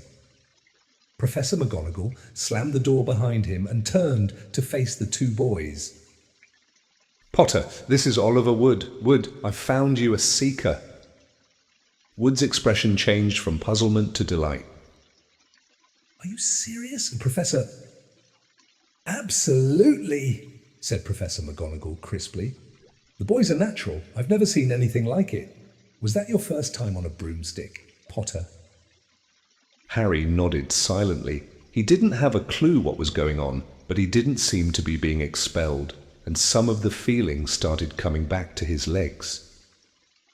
He caught that thing in his hand after a 50-foot dive, Professor McGonagall told Wood. Didn't even scratch himself. Charlie Weasley couldn't have done it. Wood was now looking as though all his dreams had come true at once. "Ever seen a game of Quidditch, Potter?" he asked excitedly. Wood's captain of the Gryffindor team, Professor McGonagall explained. "He's just the build for a Seeker, too," said Wood, now walking around Harry and staring at him. "Light, speedy. We'll have to get him a decent broom. Professor, a Nimbus 2000 or a Clean Sweep 7, I'd say. I shall speak to Professor Dumbledore and see if we can't bend the first-year rule. Heaven knows, we need a better team than last year.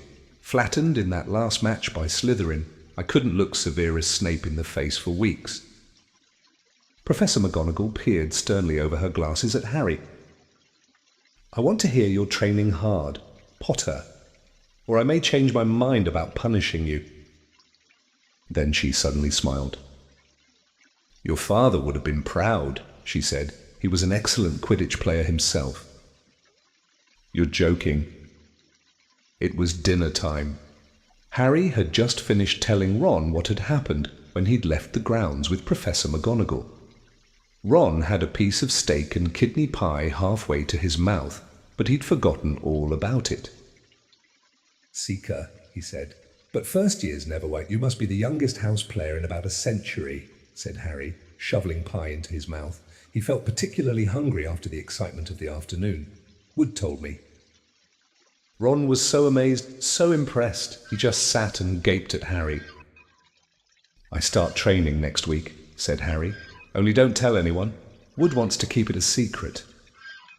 Fred and George Weasley now came into the hall, spotted Harry, and hurried over. "Well done," said George in a low voice. "Wood told us. We're on the team too. Beat us. I tell you, we're going to win that Quidditch Cup for sure this year," said Fred. "We haven't won since Charlie left, but this year's team is going to be brilliant. You must be good. Harry, Wood was almost skipping when he told us. Anyway, we've got to go. Lee Jordan reckons he's found a new secret passageway out of the school. Bet it's that one behind the statue of Gregory the Smarmy that we found in our first week. See you?"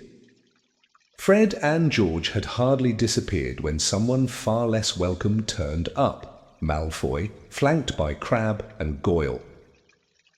"Having a last meal, Potter. When are you getting the train back to the Muggles?" "You're a lot braver now that you're back on the ground and you've got your little friends with you," said Harry coolly. There was of course nothing at all little about Crabbe and Goyle, but as the high table was full of teachers, neither of them could do more than crack their knuckles and scowl. "I'd take you on any time on my own," said Malfoy. "Tonight, if you want. Wizard's duel. Wands only.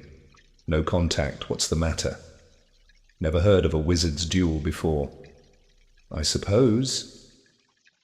"Of course he has," said Ron, wheeling around. "I'm his second. Who's yours?" Malfoy looked at Crabbe and Goyle, sizing them up. "Crabbe," he said. "Midnight all right. We'll meet you in the trophy room. That's always unlocked." When Malfoy had gone, Ron and Harry looked at each other. "What is a wizard's duel?" said Harry. "And what do you mean? You're my second." "Well, a second's there to take over if you die," said Ron casually, getting started at last on his cold pie. Catching the look on Harry's face, he added quickly, "But people only die in proper duels, you know, with real wizards. The most you and Malfoy will be able to do is send sparks at each other. Neither of you knows enough magic to do any real damage. I bet he expected you to refuse. Anyway." "And what if I wave my wand and nothing happens?" "Throw it away and punch him on the nose," Ron suggested. "Excuse me." They both looked up. It was Hermione Granger. "Can't a person eat in peace in this place?" said Ron. Hermione ignored him and spoke to Harry. "I couldn't help overhearing what you and Malfoy were saying." "Bet you could," Ron muttered. "And you mustn't go wandering around the school at night. Think of the points you'll lose Gryffindor if you're caught. And you're bound to be. It's really very selfish of you." "And it's really none of your business," said Harry. "Goodbye," said Ron. All the same, it wasn't what you'd call the perfect end to the day, Harry thought. As he lay awake much later listening to Dean and Seamus falling asleep, Neville wasn't back from the hospital wing. Ron had spent all evening giving him advice such as, "If he tries to curse you, you'd better dodge it because I can't remember how to block them." There was a very good chance they were going to get caught by Filch or Mrs. Norris, and Harry felt he was pushing his luck, breaking another school rule today. On the other hand, Malfoy's sneering face kept looming up out of the darkness. This was his big chance to beat Malfoy face to face. He couldn't miss it. 11:30, Ron muttered at last. "We'd better go." They pulled on their bathrobes, picked up their wands, and crept across the tower room, down the spiral staircase, and into the Gryffindor common room. A few embers were still glowing in the fireplace, turning all the armchairs into hunched black shadows. They had almost reached the portrait hole when a voice spoke from the chair nearest them. "I can't believe you're going to do this." "Harry." A lamp flickered on. It was Hermione Granger, wearing a pink bathrobe and a frown. "You," said Ron furiously, "go back to bed." "I almost told your brother," Hermione snapped. "Percy, he's a prefect. He'd put a stop to this." Harry couldn't believe anyone could be so interfering. "Come on," he said to Ron. He pushed open the portrait of the fat lady and climbed through the hole. Hermione wasn't going to give up that easily. She followed Ron through the portrait hole, hissing at them like an angry goose. "Don't you care about Gryffindor? Do you only care about yourselves? I don't want Slytherin to win the House Cup, and you'll lose all the points I got from Professor McGonagall for knowing about switching spells." "Go away, all right, but I warned you. You just remember what I said when you're on the train home tomorrow. You're so..." But what they were, they didn't find out. Hermione had turned to the portrait of the fat lady to get back inside and found herself facing an empty painting. The fat lady had gone on a nighttime visit and Hermione was locked out of Gryffindor Tower. "Now what am I going to do?" she asked shrilly. "That's your problem," said Ron. "We got to go. We three were going to be late."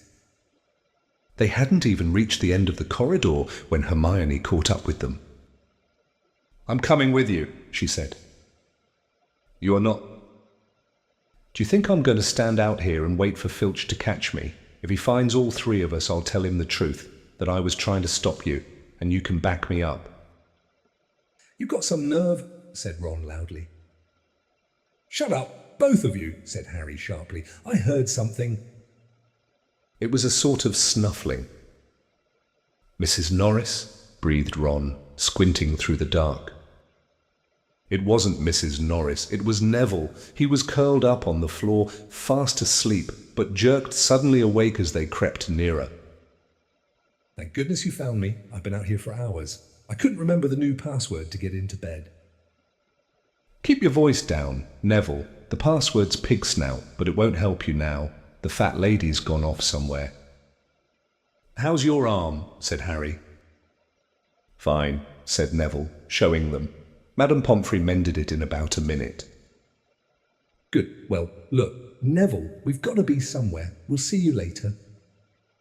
"Don't leave me," said Neville, scrambling to his feet. "I don't want to stay here alone. The Bloody Baron's been past twice already." Ron looked at his watch and then glared furiously at Hermione and Neville.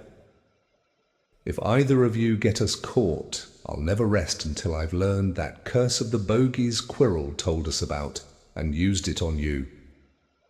Hermione opened her mouth, perhaps to tell Ron exactly how to use the curse of the bogies, but Harry hissed at her to be quiet and beckoned them all forward. They flitted along corridors striped with bars of moonlight from the high windows. At every turn, Harry expected to run into Filch or Mrs. Norris, but they were lucky. They sped up a staircase to the 3rd floor and tiptoed toward the trophy room. Malfoy and Crabbe weren't there yet. The crystal trophy cases glimmered where the moonlight caught them.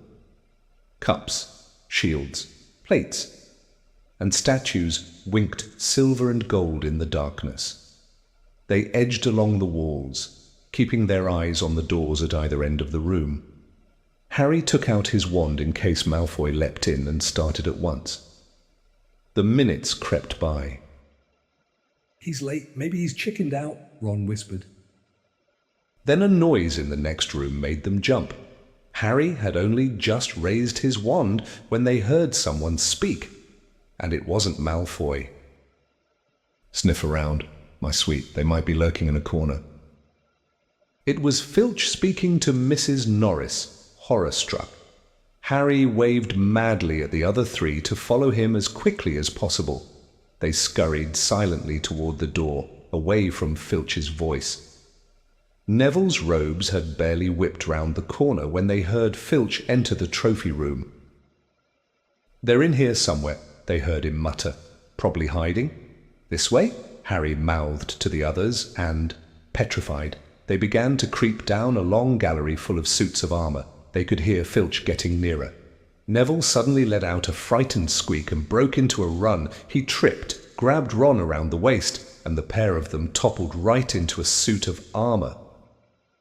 The clanging and crashing were enough to wake the whole castle. "Run!" Harry yelled, and the 4 of them sprinted down the gallery, not looking back to see whether Filch was following.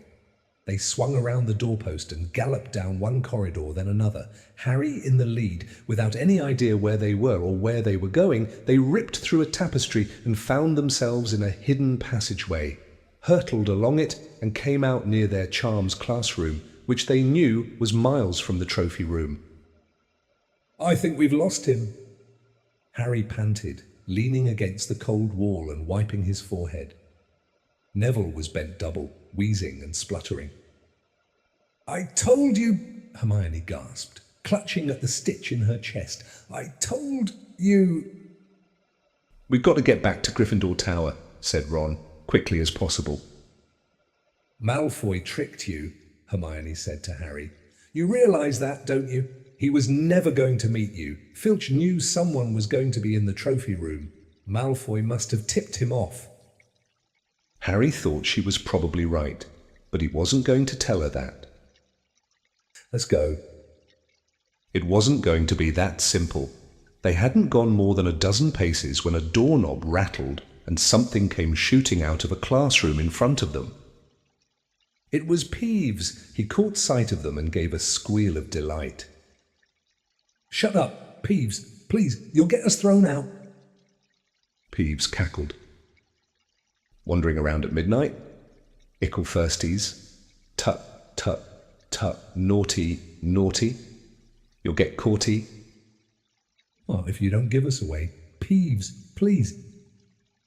"Should tell Filch, I should," said Peeves in a saintly voice, but his eyes glittered wickedly. "It's for your own good, you know." "Get out of the way," snapped Ron, taking a swipe at Peeves. This was a big mistake. "Students out of bed!" Peeves bellowed.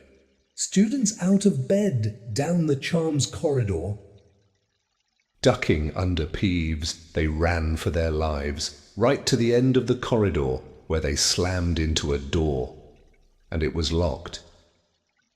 "This is it," Ron moaned as they pushed helplessly at the door. "We're done for. This is the end." They could hear footsteps. Filch running as fast as he could toward Peeves's shouts. "Oh, move over!" Hermione snarled. She grabbed Harry's wand, tapped the lock, and whispered, "Alahomora." The lock clicked and the door swung open. They piled through it, shut it quickly, and pressed their ears against it, listening. Which way did they go? Peeves, Filch was saying. "Quick, tell me." Say please. Don't mess with me, Peeves. Now where did they go? Shan't say nothing if you don't say please, said Peeves in his annoying sing-song voice. All right, please. Nothing. Told you I wouldn't say nothing if you didn't say please. Ha ha ha! And they heard the sound of Peeves whooshing away and Filch cursing in rage. "He thinks this door is locked," Harry whispered. "I think we'll be okay. Get off." "Neville!" For Neville had been tugging on the sleeve of Harry's bathrobe for the last minute. "What?" Harry turned around and saw, quite clearly, what?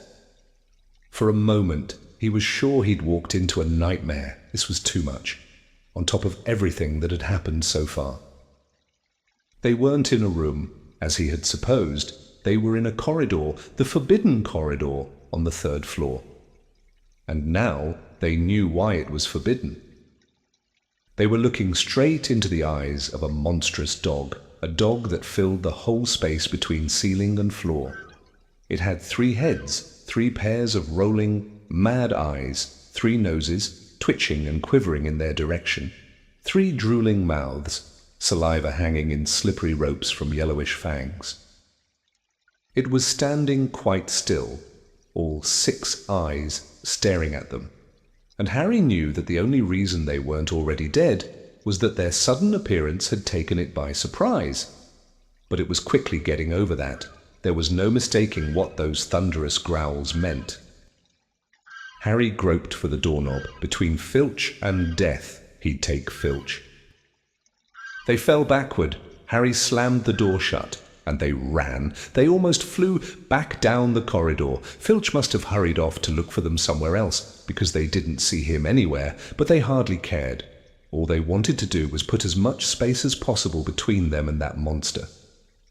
They didn't stop running until they reached the portrait of the fat lady on the 7th floor.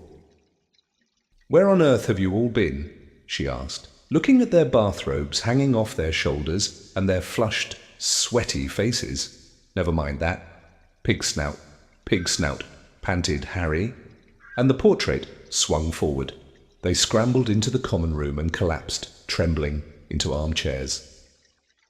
It was a while before any of them said anything. Neville, indeed, looked as if he'd never speak again. "What do they think they're doing, keeping a thing like that locked up in a school?" said Ron finally. "If any dog needs exercise, that one does." Hermione had got both her breath and her bad temper back again. "You don't use your eyes, any of you, do you?" she snapped. "Didn't you see what it was standing on?"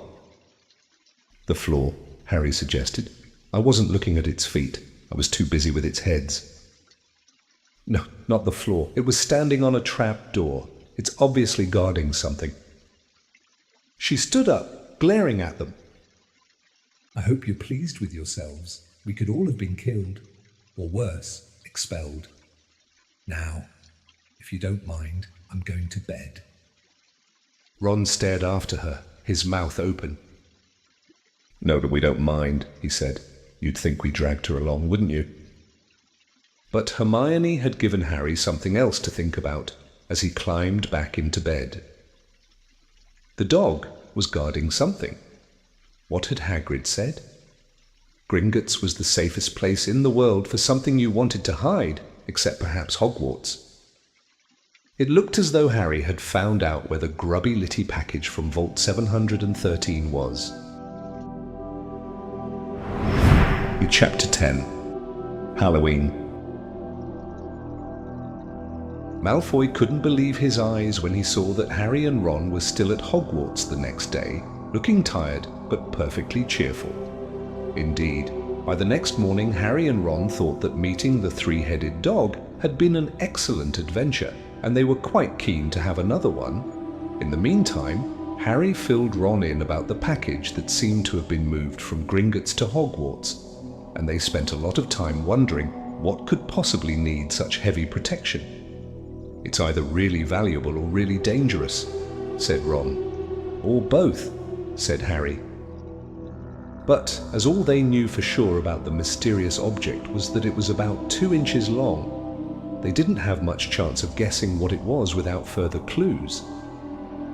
Neither Neville nor Hermione showed the slightest interest in what lay underneath the dog and the trapdoor.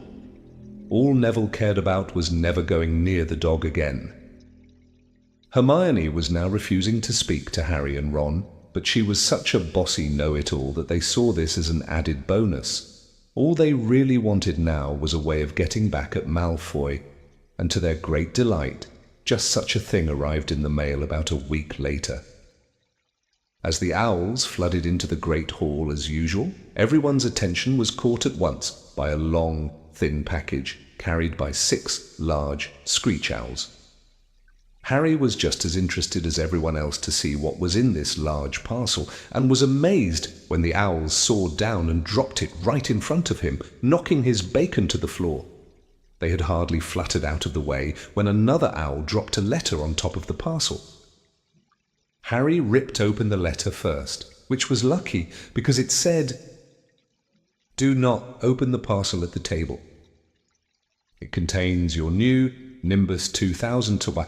But I don't want everybody knowing you've got a broomstick, or they'll all want one. Oliver Wood will meet you tonight on the Quidditch field at 7 o'clock for your first training session. Professor McGonagall." Harry had difficulty hiding his glee as he handed the note to Ron to read. "A Nimbus 2000, Ron moaned enviously. "I've never even touched one." They left the hall quickly, wanting to unwrap the broomstick in private before their first class. But halfway across the entrance hall, they found the way upstairs barred by Crabbe and Goyle. Malfoy seized the package from Harry and felt it. "That's a broomstick," he said, throwing it back to Harry with a mixture of jealousy and spite on his face. "You'll be in for it this time. Potter, first years aren't allowed them." Ron couldn't resist it. "It's not any old broomstick," he said. "It's a Nimbus 2000. What did you say you've got at home? Malfoy? A Comet 260? Ron grinned at Harry. "Comets look flashy, but they're not in the same league as the Nimbus." "What would you know about it? Weasley, you couldn't afford half the handle." Malfoy snapped back. "I suppose you and your brothers have to save up twig by twig." Before Ron could answer, Professor Flitwick appeared at Malfoy's elbow. "Not arguing, I hope, boy," he squeaked. "Potter's been sent a broomstick, Professor," said Malfoy quickly. Yes, that's right," said Professor Flitwick, beaming at Harry. "Professor McGonagall told me all about the special circumstances. Potter, and what model is it?" "A Nimbus 2000, Sit," said Harry, fighting not to laugh at the look of horror on Malfoy's face. "And it's really thanks to Malfoy here that I've got it," he added. Harry and Ron headed upstairs, smothering their laughter at Malfoy's obvious rage and confusion. Well, it's true. Harry chortled as they reached the top of the marble staircase. "If he hadn't stolen Neville's Remembrall, I wouldn't be on the team." "So I suppose you think that's a reward for breaking rules?" came an angry voice from just behind them. Hermione was stomping up the stairs, looking disapprovingly at the package in Harry's hand. "I thought you weren't speaking to us," said Harry. "Yes, don't stop now," said Ron. "It's doing us so much good." Hermione marched away with her nose in the air. Harry had a lot of trouble keeping his mind on his lessons that day. It kept wandering up to the dormitory where his new broomstick was lying under his bed, or straying off to the Quidditch field where he'd be learning to play that night. He bolted his dinner that evening without noticing what he was eating, and then rushed upstairs with Ron to unwrap the Nimbus 2000 at last. "Wow," Ron sighed as the broomstick rolled onto Harry's bedspread. Even Harry, who knew nothing about the different brooms, thought it looked wonderful, sleek and shiny, with a mahogany handle. It had a long tail of neat, straight twigs and Nimbus 2000 written in gold near the top. As 7 o'clock drew nearer, Harry left the castle and set off in the dusk toward the Quidditch field. Held never been inside the stadium before. Hundreds of seats were raised in stands around the field so that the spectators were high enough to see what was going on. At either end of the field were 3 golden poles with hoops on the end. They reminded Harry of the little plastic sticks Muggle children blew bubbles through, except that they were 50 feet high. Too eager to fly again to wait for Wood, Harry mounted his broomstick and kicked off from the ground. What a feeling! He swooped in and out of the goalposts and then sped up and down the field. The Nimbus 2000 turned wherever he wanted at his lightest touch. Hey, Potter, come down. Oliver Wood had arrived. Fi was carrying a large wooden crate under his arm. Harry landed next to him. "Very nice," said Wood, his eyes glinting. "I see what McGonagall meant. You really are a natural. I'm just going to teach you the rules this evening. Then you'll be joining team practice 3 times a week." He opened the crate. Inside were 4 different-sized balls. "Right," said Wood. "Now! Quidditch is easy enough to understand, even if it's not too easy to play. There are 7 players on each side. 3 of them are called chasers." "3 chasers," Harry repeated, as Wood took out a bright red ball about the size of a soccer ball. "This ball's called the quaffle," said Wood. "The chasers throw the quaffle to each other and try and get it through one of the hoops to score a goal. 10 points every time the quaffle goes through one of the hoops. Follow me." "The chasers throw the quaffle and put it through the hoops to score," Harry recited. "So, that's sort of like basketball on broomsticks with 6 hoops, isn't it?" "What's basketball?" said Wood curiously. "Never mind," said Harry quickly. Now, there's another player on each side who's called the keeper. I'm keeper for Gryffindor. I have to fly around our hoops and stop the other team from scoring. 3 chasers, 1 keeper," said Harry, who was determined to remember it all. "And they play with the quaffle. Okay, got that. So what are they for?" He pointed at the 3 balls left inside the box. "I'll show you now," said Wood. "Take this." He handed Harry a small club, a bit like a short baseball bat. "I'm going to show you what the bludgers do," Wood said. "These 2 are the bludgers." He showed Harry 2 identical balls, jet black and slightly smaller than the red quaffle. Harry noticed that they seemed to be straining to escape the straps holding them inside the box. "Stand back," Wood warned Harry. He bent down and freed one of the bludgers.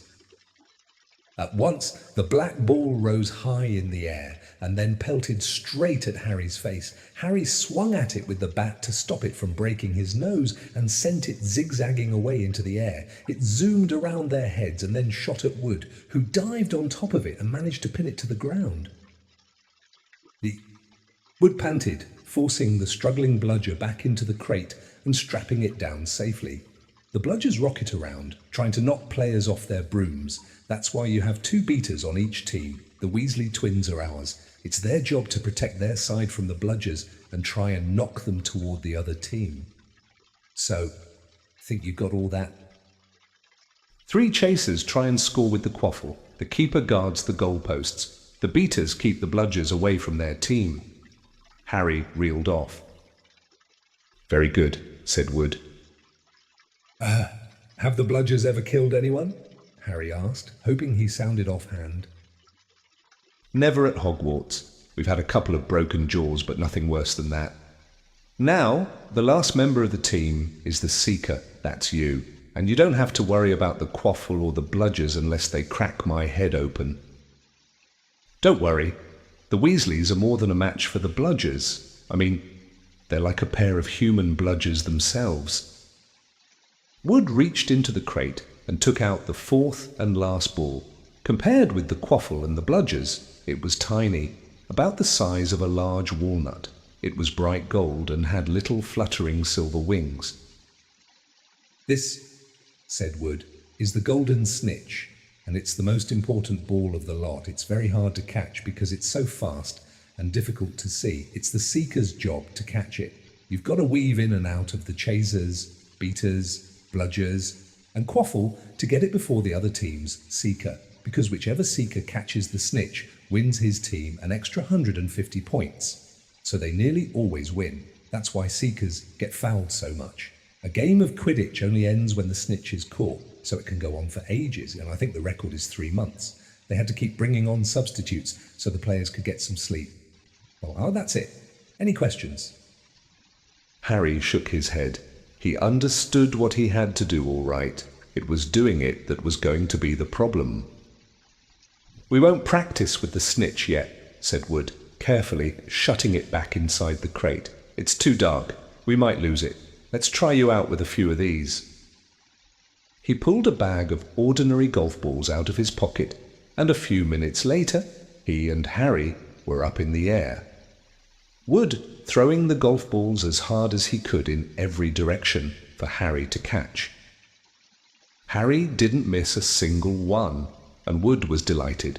After half an hour, night had really fallen, and they couldn't carry on. "That Quidditch Cup will have our name on it this year," said Wood happily as they trudged back up to the castle. "I wouldn't be surprised if you turn out better than Charlie Weasley, and he could have played for England if he hadn't gone off chasing dragons." Perhaps it was because he was now so busy. What with Quidditch practice 3 evenings a week on top of all his homework, but Harry could hardly believe it when he realized that he'd already been at Hogwarts 2 months. The castle felt more like home than Privet Drive ever had. His lessons, too, were becoming more and more interesting now that they had mastered the basics. On Halloween morning, they woke to the delicious smell of baking pumpkin wafting through the corridors. Even better, Professor Flitwick announced in charms that he thought they were ready to start making objects fly, something they had all been dying to try since they'd seen him make Neville's toad zoom around the classroom. Professor Flitwick put the class into pairs to practice. Harry's partner was Seamus Finnegan, which was a relief, because Neville had been trying to catch his eye. Ron, however, was to be working with Hermione Granger. It was hard to tell whether Ron or Hermione was angrier about this. She hadn't spoken to either of them since the day Harry's broomstick had arrived. "Now, don't forget that nice wrist movement we've been practicing," squeaked Professor Flitwick, perched on top of his pile of books as usual. "Swish and flick. Remember, swish and flick. And saying the magic words properly is very important, too. Never forget Wizard Barufio, who said S instead of F, and found himself on the floor with a buffalo on his chest." It was very difficult. Harry and Seamus swished and flicked, but the feather they were supposed to be sending skyward just lay on the desktop. Seamus got so impatient that he prodded it with his wand and set fire to it. Harry had to put it out with his hat. Ron, at the next table, wasn't having much more luck. "Wingardium Leviosa!" he shouted, waving his long arms like a windmill. "You're saying it wrong." Harry heard Hermione snap. "It's Wingardium Leviosa. Make the gar nice and long." "You do it then if you're so clever," Ron snarled. Hermione rolled up the sleeves of her gown, flicked her wand, and said, "Wingardium Leviosa." Their feather rose off the desk and hovered about 4 feet above their heads. "Oh, well done," cried Professor Flitwick, clapping. "Everyone see here, Miss Granger's done it." Ron was in a very bad mood by the end of the class. "It's no wonder no one can stand her," he said to Harry as they pushed their way into the crowded corridor. "She's a nightmare, honestly." Someone knocked into Harry as they hurried past him. It was Hermione. Harry caught a glimpse of her face and was startled to see that she was in tears. "I think she heard you." "So," said Ron, but he looked a bit uncomfortable. "She must have noticed she's got no friends." Hermione didn't turn up for the next class and wasn't seen all afternoon. On their way down to the Great Hall for the Halloween feast, Harry and Ron overheard Parvati Patil telling her friend Lavender that Hermione was crying in the girls' bathroom and wanted to be left alone. Ron looked still more awkward at this, but a moment later they had entered the Great Hall, where the Halloween decorations put Hermione out of their minds. 1,000 live bats fluttered from the walls and ceiling, while 1,000 more swooped over the tables in low, black clouds, making the candles in the pumpkins stutter. The feast appeared suddenly on the golden plates, as it had at the start of term banquet. Harry was just helping himself to a baked potato when Professor Quirrell came sprinting into the hall, his turban askew and terror on his face. Everyone stared as he reached Professor Dumbledore's chair, slumped against the table, and gasped, "Troll in the dungeons. Thought you ought to know." He then sank to the floor in a dead faint. There was an uproar. It took several purple firecrackers exploding from the end of Professor Dumbledore's wand to bring silence. "Prefects," he rumbled, "lead your houses back to the dormitories immediately." Percy was in his element. "Follow me. Stick together. First years. No need to fear the troll if you follow my orders. Stay close behind me. Now, make way. First years coming through. Excuse me, I'm a prefect." "How could a troll get in?" Harry asked as they climbed the stairs. "Don't ask me. They're supposed to be really stupid," said Ron. Maybe Peeves let it in for a Halloween joke. They passed different groups of people hurrying in different directions. As they jostled their way through a crowd of confused Hufflepuffs, Harry suddenly grabbed Ron's arm. "I've just thought, Hermione." "What about her?" "She doesn't know about the troll." Ron bit his lip. "Oh, all right," he snapped. "But Percy better not see us." Ducking down, they joined the Hufflepuffs going the other way, slipped down a deserted side corridor, and hurried off toward the girls' bathroom. They had just turned the corner when they heard quick footsteps behind them. "Percy!" hissed Ron, pulling Harry behind a large stone griffin. Peering around it, however, they saw not Percy but Snape. He crossed the corridor and disappeared from view. "What's he doing?" Harry whispered. "Why isn't he down in the dungeons with the rest of the teachers?" "Search me." Quietly as possible. They crept along the next corridor after Snape's fading footsteps. "He's heading for the 3rd floor," Harry said, but Ron held up his hand. "Can you smell something?" Harry sniffed and a foul stench reached his nostrils, a mixture of old socks and the kind of public toilet no one seems to clean. And then they heard it, a low grunting, and the shuffling footfalls of gigantic feet. Ron pointed. At the end of a passage to the left, something huge was moving toward them. They shrank into the shadows and watched as it emerged into a patch of moonlight. It was a horrible sight, 12 feet tall. Its skin was a dull, granite grey, its great lumpy body like a boulder with its small bald head perched on top like a coconut. It had short legs, thick as tree trunks with flat, horny feet. The smell coming from it was incredible. It was holding a huge wooden club which dragged along the floor because its arms were so long. The troll stopped next to a doorway and peered inside. It waggled its long ears, making up its tiny mind, then slouched slowly into the room. "The key's in the lock," Harry muttered.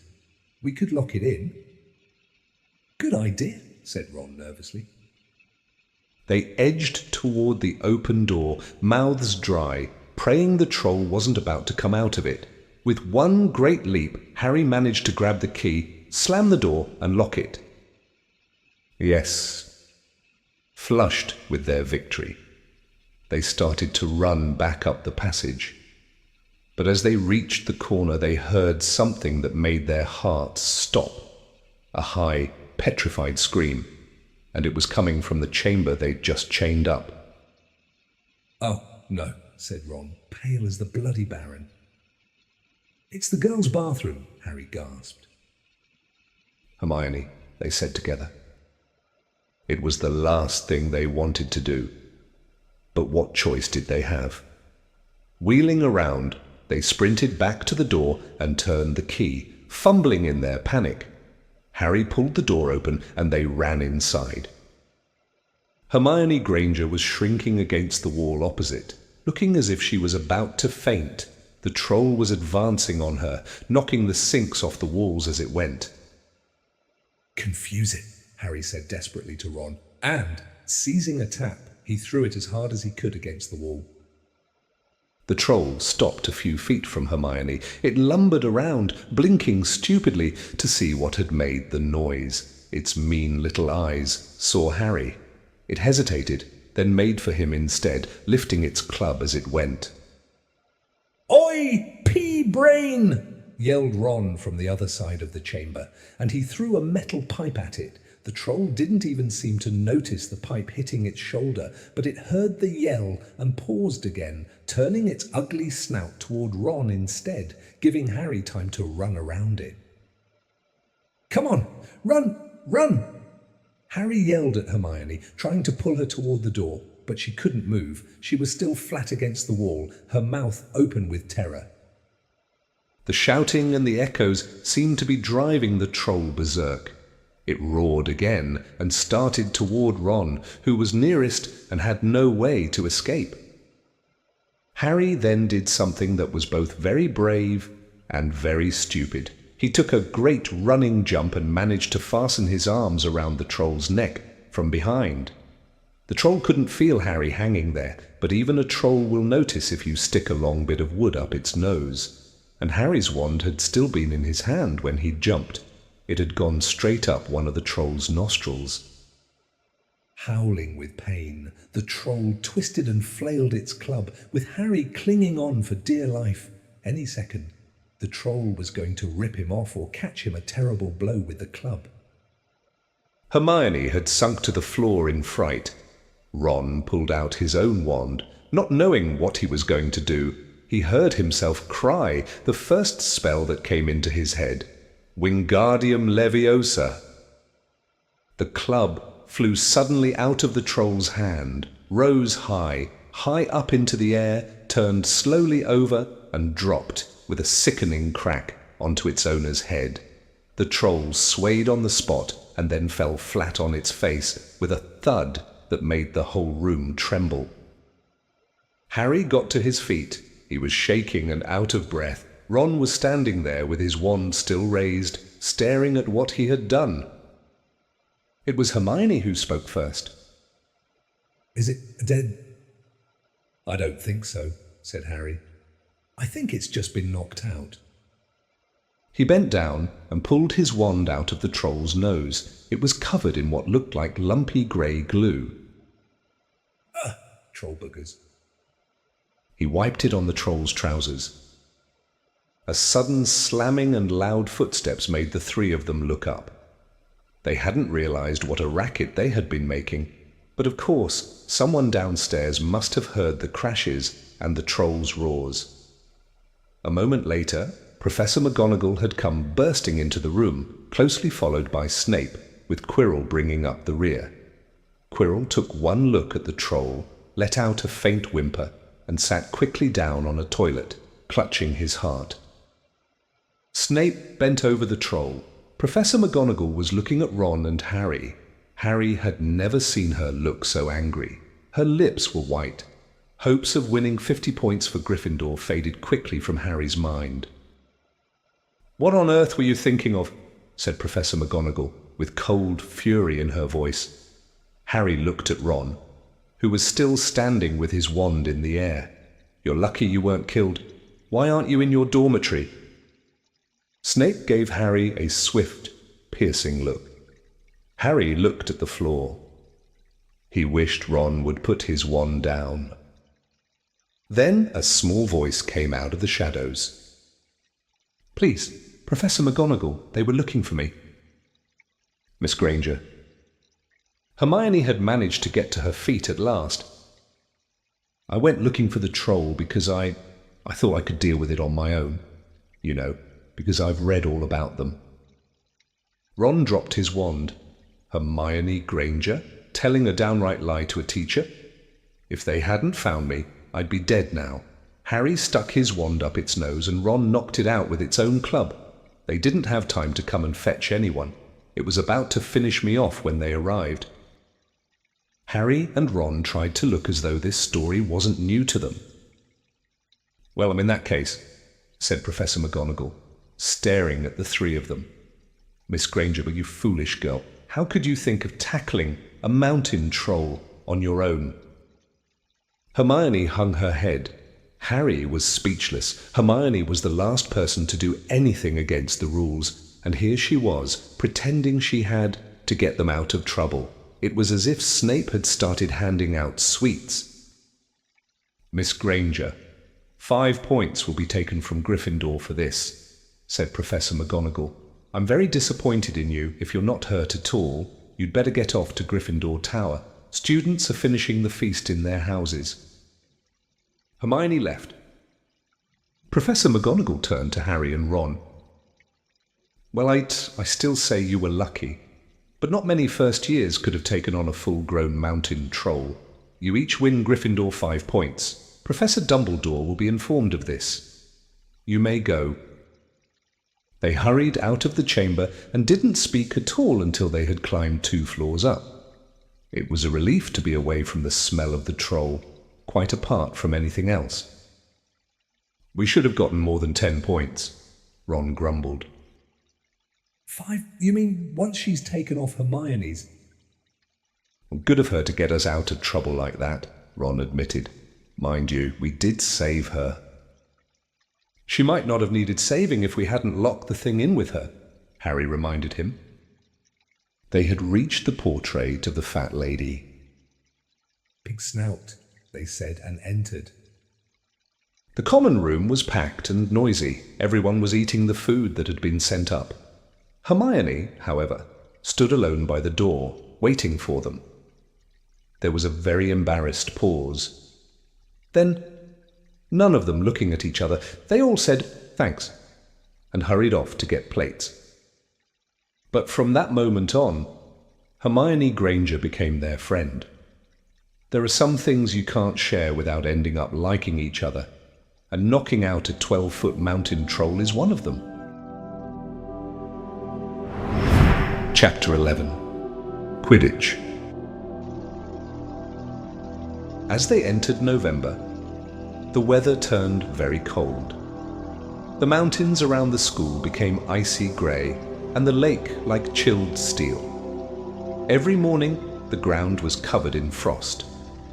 Hagrid could be seen from the upstairs windows defrosting broomsticks on the Quidditch field, bundled up in a long moleskin overcoat, rabbit fur gloves, and enormous beaverskin boots. The Quidditch season had begun. On Saturday, Harry would be playing in his first match after weeks of training, Gryffindor versus Slytherin. If Gryffindor won, they would move up into second place in the House Championship. Hardly anyone had seen Harry play because Wood had decided that, as their secret weapon, Harry should be kept, well, secret. But the news that he was playing Seeker had leaked out somehow, and Harry didn't know which was worse, people telling him he'd be brilliant, or people telling him they'd be running around underneath him holding a mattress. It was really lucky that Harry now had Hermione as a friend. He didn't know how he'd have gotten through all his homework without her, what with all the last-minute Quidditch practice Wood was making them do. She had also taught him Quidditch Through the Ages, which turned out to be a very interesting read. Harry learned that there were 700 ways of committing a Quidditch foul, and that all of them had happened during a World Cup match in 1473, that Seekers were usually the smallest and fastest players, and that most serious Quidditch accidents seemed to happen to them, that although people rarely died playing Quidditch, referees had been known to vanish and turn up months later in the Sahara Desert. Hermione had become a bit more relaxed about breaking rules since Harry and Ron had saved her from the mountain troll, and she was much nicer for it. The day before Harry's first Quidditch match, the three of them were out in the freezing courtyard during break, and she had conjured them up a bright blue fire that could be carried around in a jam jar. They were standing with their backs to it, getting warm, when Snape crossed the yard. Harry noticed at once that Snape was limping. Harry, Ron and Hermione moved closer together to block the fire from view. They were sure it wouldn't be allowed. Unfortunately, something about their guilty faces caught Snape's eye. He limped over. He hadn't seen the fire, but he seemed to be looking for a reason to tell them off anyway. "What's that you've got there, Potter?" "It was Quidditch through the ages," Harry showed him. "Library books are not to be taken outside the school," said Snape. "Give it to me. 5 points from Gryffindor." "He's just made that rule up," Harry muttered angrily as Snape limped away. "Wonder what's wrong with his leg?" "Dunno, but I hope it's really hurting him," said Ron bitterly. The Gryffindor common room was very noisy that evening. Harry, Ron, and Hermione sat together next to a window. Hermione was checking Harry and Ron's charms homework for them. She would never let them copy. How will you learn? But by asking her to read it through, they got the right answers anyway. Harry felt restless. He wanted Quidditch through the ages back, to take his mind off his nerves about tomorrow. Why should he be afraid of Snape? Getting up, he told Ron and Hermione he was going to ask Snape if he could have it. "Better you than me," they said together, but Harry had an idea that Snape wouldn't refuse if there were other teachers listening. He made his way down to the staff room and knocked. There was no answer. He knocked again. Nothing. Perhaps Snape had left the book in there. It was worth a try. He pushed the door ajar and peered inside, and a horrible scene met his eyes. Snape and Filch were inside, alone. Snape was holding his robes above his knees. One of his legs was bloody and mangled. Filch was handing Snape bandages. "Blasted thing," Snape was saying. "How are you supposed to keep your eyes on all 3 heads at once?" Harry tried to shut the door quietly, but... Potter. Snape's face was twisted with fury as he dropped his robes quickly to hide his leg. Harry gulped. "I just wondered if I could have my book back." "Get out!" Harry left before Snape could take any more points from Gryffindor. He sprinted back upstairs. "Did you get it?" Ron asked as Harry joined them. "What's the matter?" In a low whisper, Harry told them what he'd seen. "You know what this means," he finished breathlessly. "He tried to get past that 3-headed dog at Halloween. That's where he was going when we saw him. He's after whatever it's guarding. And he'd bet my broomstick he let that troll in to make a diversion." Hermione's eyes were wide. "No, he wouldn't," she said. "I know he's not very nice, but he wouldn't try and steal something Dumbledore was keeping safe." "Honestly, Hermione, you think all teachers are saints or something," snapped Ron. "I'm with Harry. I wouldn't put anything past Snape, but what's he after? What's that dog guarding?" Harry went to bed with his head buzzing with the same question. Neville was snoring loudly, but Harry couldn't sleep. He tried to empty his mind. He needed to sleep. He had to. He had his first Quidditch match in a few hours. But the expression on Snape's face when Harry had seen his leg wasn't easy to forget. The next morning dawned very bright and cold. The great hall was full of the delicious smell of fried sausages and the cheerful chatter of everyone looking forward to a good Quidditch match. "You've got to eat some breakfast." "I don't want anything." "Just a bit of toast," wheedled Hermione. "I'm not hungry." Harry felt terrible. In an hour's time he'd be walking onto the field. "Harry, you need your strength," said Seamus Finnegan. "Seekers are always the ones who get clobbered by the other team." "Thanks, Seamus," said Harry, watching Seamus pile ketchup on his sausages. By 11 o'clock the whole school seemed to be out in the stands around the Quidditch pitch. Many students had binoculars. The seats might be raised high in the air, but it was still difficult to see what was going on sometimes. Ron and Hermione joined Neville, Seamus, and Dean, the West Ham fan, up in the top row. As a surprise for Harry, they had painted a large banner on one of the sheets Scabbers had ruined. It said, "Potter for President," and Dean, who was good at drawing, had done a large Gryffindor lion underneath. Then Hermione had performed a tricky little charm so that the paint flashed different colours. Meanwhile, in the locker room, Harry and the rest of the team were changing into their scarlet Quidditch robes. Slytherin would be playing in green. Wood cleared his throat for silence. "Okay, men," he said. "And women," said Chaser Angelina Johnson. "And women?" Wood agreed. "This is it." "The big one," said Fred Weasley. "The one we've all been waiting for," said George. "We know Oliver's speech by heart," Fred told Harry. "We were on the team last year." "Shut up, you two," said Wood. "This is the best team Gryffindor's had in years. We're going to win. I know it." He glared at them all as if to say, "Or else." "Right, it's time. Good luck, all of you." Harry followed Fred and George out of the locker room and, hoping his knees weren't going to give way, walked onto the field to loud cheers. Madam Hooch was refereeing. She stood in the middle of the field waiting for the two teams, her broom in her hand. "Now, I want a nice fair game. All of you," she said, once they were all gathered around her. Harry noticed that she seemed to be speaking particularly to the Slytherin captain, Marcus Flint, a 6th year. Harry thought Flint looked as if he had some troll blood in him. Out of the corner of his eye, he saw the fluttering banner high above, flashing Potter for President over the crowd. His heart skipped. He felt braver. "Out your brooms, please." Harry clambered onto his Nimbus 2000. Madame Hooch gave a loud blast on her silver whistle. 15 brooms rose up, high, high into the air. They were off, and the quaffle is taken immediately by Angelina Johnson of Gryffindor.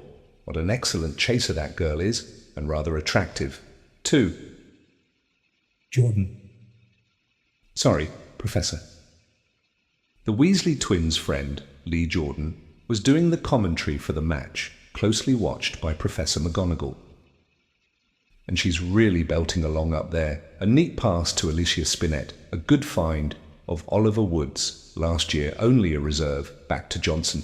And no, the Slytherins have taken the quaffle. Slytherin captain Marcus Flint gains the quaffle, and off he goes, Flint flying like an eagle up there. He's going to no, stopped by an excellent move by Gryffindor keeper Wood, and the Gryffindors take the quaffle. That's Chaser, Katie Bell of Gryffindor, there. Nice dive around Flint, off up the field, and ouch, that must have hurt. Hit in the back of the head by a bludger. Quaffle taken by the Slytherins. That's Adrian Pusey speeding off toward the goalposts, but he's blocked by a second bludger. Sent his way by Fred or George Weasley, can't tell which. Nice play by the Gryffindor beater. Anyway, and Johnson back in possession of the quaffle. A clear field ahead, and off she goes. Well, she's really flying. Dodges a speeding bludger. The goalposts are ahead. Come on, now, Angelina. Keeper Bletchley dives. Misses. Gryffindors score. Gryffindor cheers filled the cold air, with howls and moans from the Slytherin. "Budge up there, move along." "Hagrid." Ron and Hermione squeezed together to give Hagrid enough space to join them. "Been watching from me hut," said Hagrid, patting a large pair of binoculars around his neck. "But it isn't the same as being in the crowd. No sign of the snitch yet, eh?" "Nope," said Ron. "Harry hasn't had much to do yet." "Kept out of trouble, though? That's something," said Hagrid, raising his binoculars and peering skyward at the speck that was Harry. Way up above them, Harry was gliding over the game, squinting about for some sign of the snitch. This was part of his and Wood's game plan. "Keep out of the way until you catch sight of the snitch," Wood had said. "We don't want you attacked before you have to be." When Angelina had scored, Harry had done a couple of loop-the-loops to let off his feelings. Now he was back to staring around for the snitch. Once he caught sight of a flash of gold, but it was just a reflection from one of the Weasleys' wristwatches, and once a bludger decided to come pelting his way, more like a cannonball than anything, but Harry dodged it, and Fred Weasley came chasing after it. "All right there, Harry!" He had time to yell as he beat the bludger furiously toward Marcus Flint. "Slytherin in possession," Lee Jordan was saying. "Chaser Pusey ducks 2 bludgers, 2 Weasleys, and Chaser Bell, and speeds toward the—" Wait a moment. Was that the snitch? A murmur ran through the crowd as Adrian Pusey dropped the quaffle, too busy looking over his shoulder at the flash of gold that had passed his left ear. Harry saw it. In a great rush of excitement, he dived downward after the streak of gold.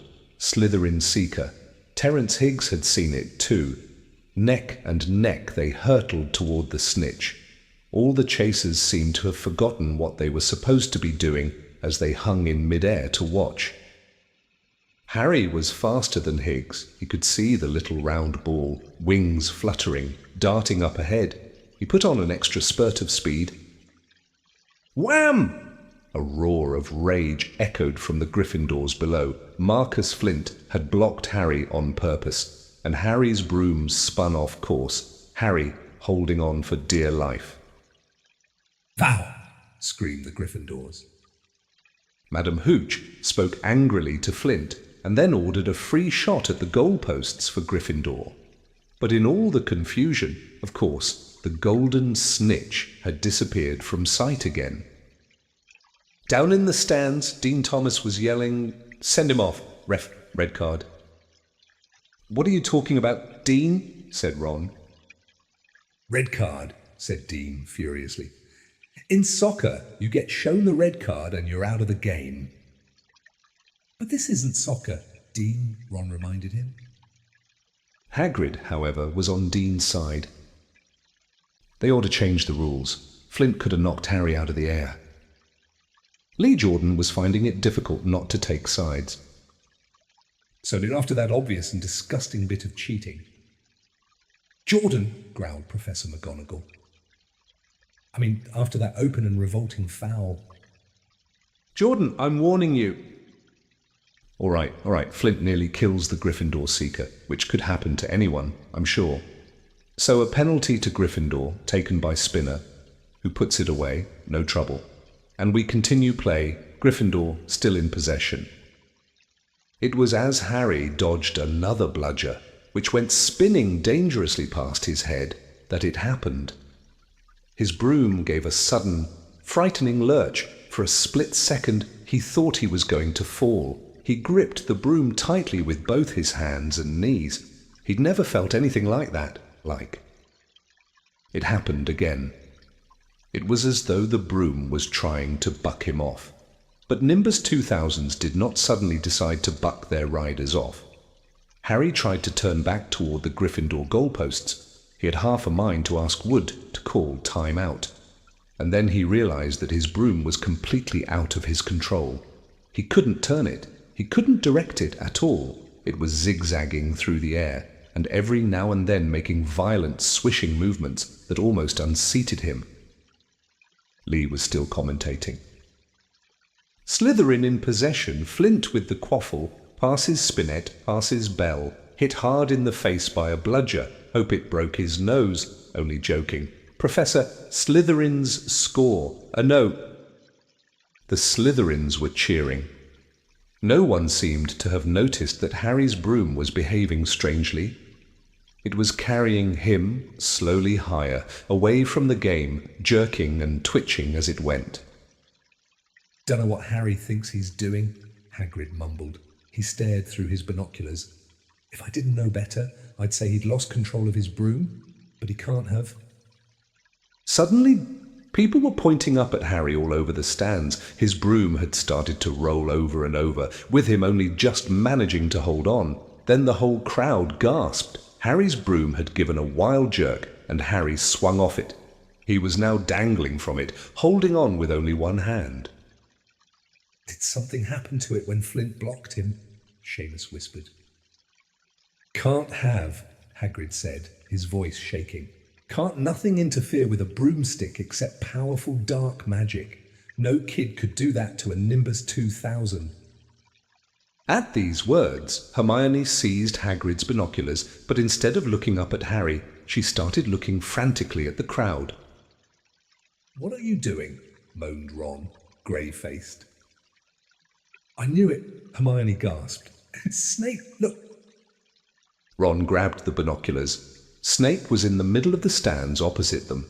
He had his eyes fixed on Harry and was muttering non-stop under his breath. He's doing something, jinxing the broom, said Hermione. What should we do? Leave it to me. Before Ron could say another word, Hermione had disappeared. Ron turned the binoculars back on Harry. His broom was vibrating so hard it was almost impossible for him to hang on much longer.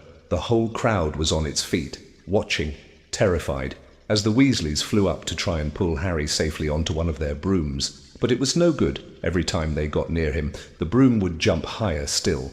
They dropped lower and circled beneath him, obviously hoping to catch him if he fell. Marcus! Flint seized the quaffle and scored 5 times without anyone noticing. Come on, Hermione! Ron muttered desperately. Hermione had fought her way across to the stand where Snape stood and was now racing along the row behind him. She didn't even stop to say sorry as she knocked Professor Quirrell head first into the row in front. Reaching Snape, she crouched down, pulled out her wand, and whispered a few well-chosen words. Bright blue flames shot from her wand onto the hem of Snape's robes. It took perhaps 30 seconds for Snape to realize that he was on fire. A sudden yelp told her she had done her job. Scooping the fire off him into a little jar in her pocket, she scrambled back along the row. Snape would never know what had happened. It was enough. Up in the air, Harry was suddenly able to clamber back onto his broom. Neville, you can look, Ron said. Neville had been sobbing into Hagrid's jacket for the last 5 minutes. Harry was speeding toward the ground when the crowd saw him clap his hand to his mouth as though he was about to be sick. He hit the field on all fours, coughed, and something gold fell into his hand. I've got the snitch, he shouted, waving it above his head, and the game ended in complete confusion. He didn't catch it. He nearly swallowed it. Flint was still howling 20 minutes later. But it made no difference. Harry hadn't broken any rules, and Lee Jordan was still happily shouting the results. Gryffindor had won by 170 points to 60. Harry heard none of this, though. He was being made a cup of strong tea back in Hagrid's hut with Ron and Hermione. It was Snape. Ron was explaining. Hermione and I saw him. He was cursing your broomstick, muttering. He wouldn't take his eyes off you. Rubbish, said Hagrid, who hadn't heard a word of what had gone on next to him in the stands. Why would Snape do something like that? Harry, Ron, and Hermione looked at one another, wondering what to tell him. Harry decided on the truth. I found out something about him, he told Hagrid. He tried to get past that 3-headed dog on Halloween. It bit him. We think he was trying to steal whatever it's guarding. Hagrid dropped the teapot. How do you know about Fluffy? He said. Sir Fluffy. Yeah, he's mine. Bought him off a Greek chappie I met in the pub last year. I lent him to Dumbledore to guard the... Yes, said Harry eagerly. Oh, don't ask me any more, said Hagrid gruffly. That's top secret, that is. But Snape's trying to steal it. Rubbish, said Hagrid again. Snape's a Hogwarts teacher. He'd do nothing of the sort. So why did he just try and kill Harry? Cried Hermione. The afternoon's events certainly seemed to have changed her mind about Snape. I know a jinx when I see one, Hagrid. I've read all about them. You've got to keep eye contact, and Snape wasn't blinking at all. I saw him. I'm telling you, you're wrong, said Hagrid hotly. I don't know why Harry's broom acted like that, but Snape wouldn't try and kill a student. Now listen to me, all three of you.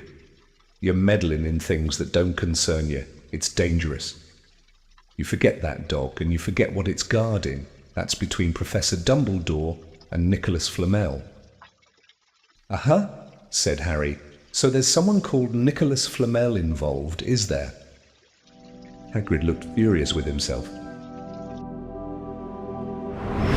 Chapter 12. The Mirror of Erised. Christmas was coming. One morning in mid-December, Hogwarts woke to find itself covered in several feet of snow. The lake froze solid, and the Weasley twins were punished for bewitching several snowballs so that they followed Quirrell around, bouncing off the back of his turban. The few owls that managed to battle their way through the stormy sky to deliver mail had to be nursed back to health by Hagrid before they could fly off again. No one could wait for the holidays to start. While the Gryffindor common room and the Great Hall had roaring fires, the drafty corridors had become icy, and a bitter wind rattled the windows in the classrooms. Worst of all were Professor Snape's classes down in the dungeons, where their breath rose in a mist before them, and they kept as close as possible to their hot cauldrons. I do feel so sorry, said Draco Malfoy. One potions class, for all those people who have to stay at Hogwarts for Christmas because they're not wanted at home. He was looking over at Harry as he spoke. Crabbe and Goyle chuckled. Harry, who was measuring out powdered spine of lionfish, ignored them. Malfoy had been even more unpleasant than usual since the Quidditch match, disgusted that the Slytherins had lost. He had tried to get everyone laughing at how a wide-mouthed tree frog would be replacing Harry as Seeker next. Then he'd realized that nobody found this funny, because they were all so impressed at the way Harry had managed to stay on his bucking broomstick. So Malfoy, jealous and angry, had gone back to taunting Harry about having no proper family. It was true that Harry wasn't going back to Privet Drive for Christmas. Professor McGonagall had come around the week before, making a list of students who would be staying for the holidays, and Harry had signed up at once.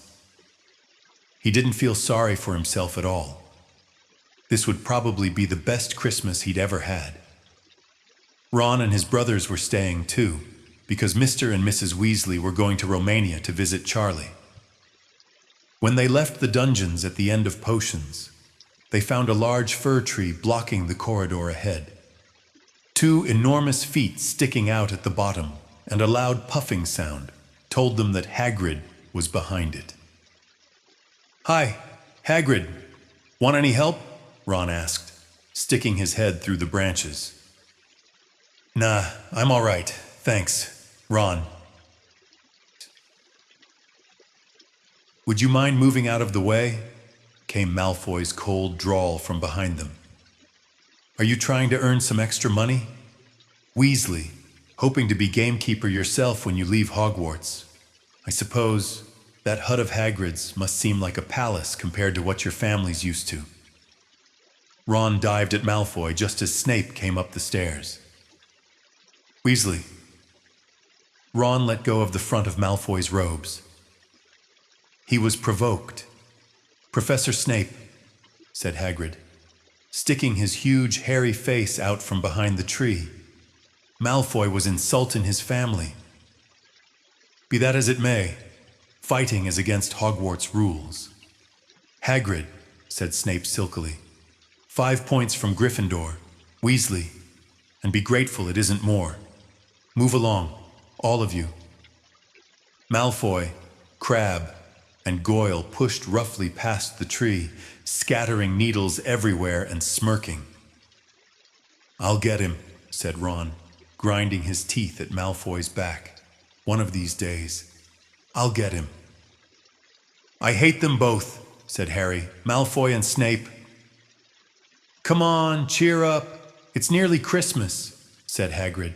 "Tell you what, come with me and see the Great Hall. Looks a treat." So the three of them followed Hagrid and his tree off to the Great Hall, where Professor McGonagall and Professor Flitwick were busy with the Christmas decorations. Hagrid, the last tree. Put it in the far corner. Would you?" The hall looked spectacular. Festoons of holly and mistletoe hung all around the walls, and no less than 12 towering Christmas trees stood around the room, some sparkling with tiny icicles, some glittering with hundreds of candles. "How many days you got left until your holidays?" Hagrid asked. Just one," said Hermione.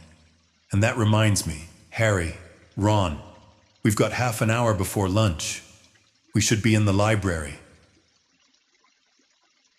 "Oh yeah, you're right," said Ron, tearing his eyes away from Professor Flitwick, who had golden bubbles blossoming out of his wand and was trailing them over the branches of the new tree. "The library," said Hagrid, following them out of the hall just before the holidays. "Bit keen, aren't you?" "Oh, we're not working," Harry told him brightly. "Ever since you mentioned Nicholas Flamel, we've been trying to find out who he is." "You what?" Hagrid looked shocked. "Listen here, I've told you. Drop it. It's nothing to you what that dog's garden.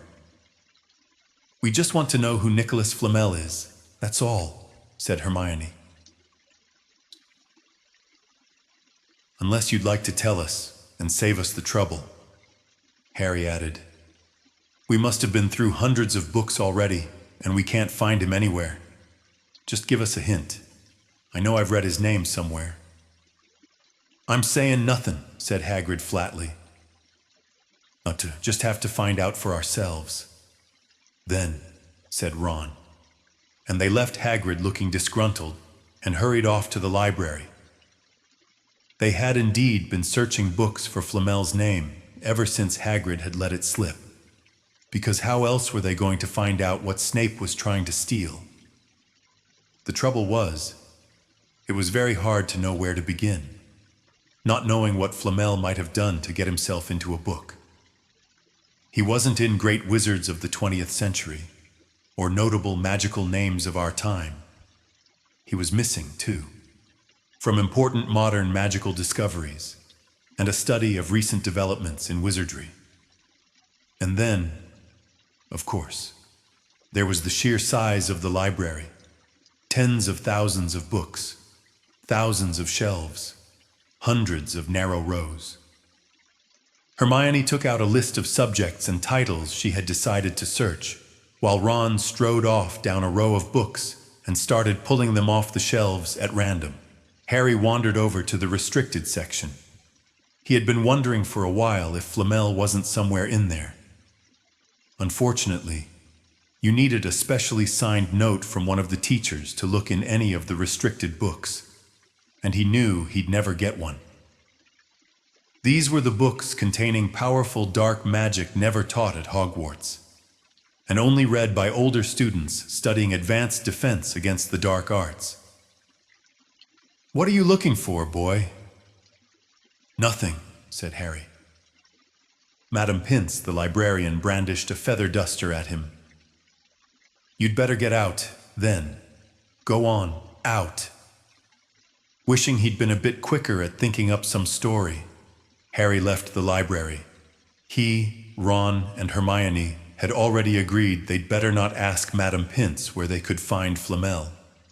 They were sure she'd be able to tell them, but they couldn't risk Snape hearing what they were up to. Harry waited outside in the corridor to see if the other two had found anything, but he wasn't very hopeful. They had been looking for 2 weeks, after A, but as they only had odd moments between lessons, it wasn't surprising they'd found nothing. What they really needed was a nice long search without Madame Pince breathing down their necks. 5 minutes later, Ron and Hermione joined him. Shaking their heads, they went off to lunch. You will keep looking while I'm away, won't you? Said Hermione. And send me an owl if you find anything. And you could ask your parents if they know who Flamel is, said Ron. It'd be safe to ask them. Very safe, as they're both dentists, said Hermione. Once the holidays had started, Ron and Harry were having too good a time to think much about Flamel.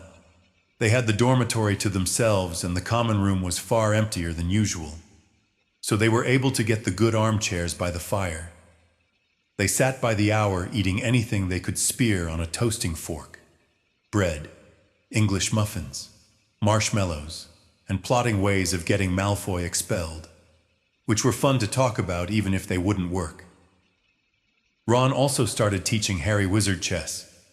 This was exactly like Muggle chess, except that the figures were alive, which made it a lot like directing troops in battle.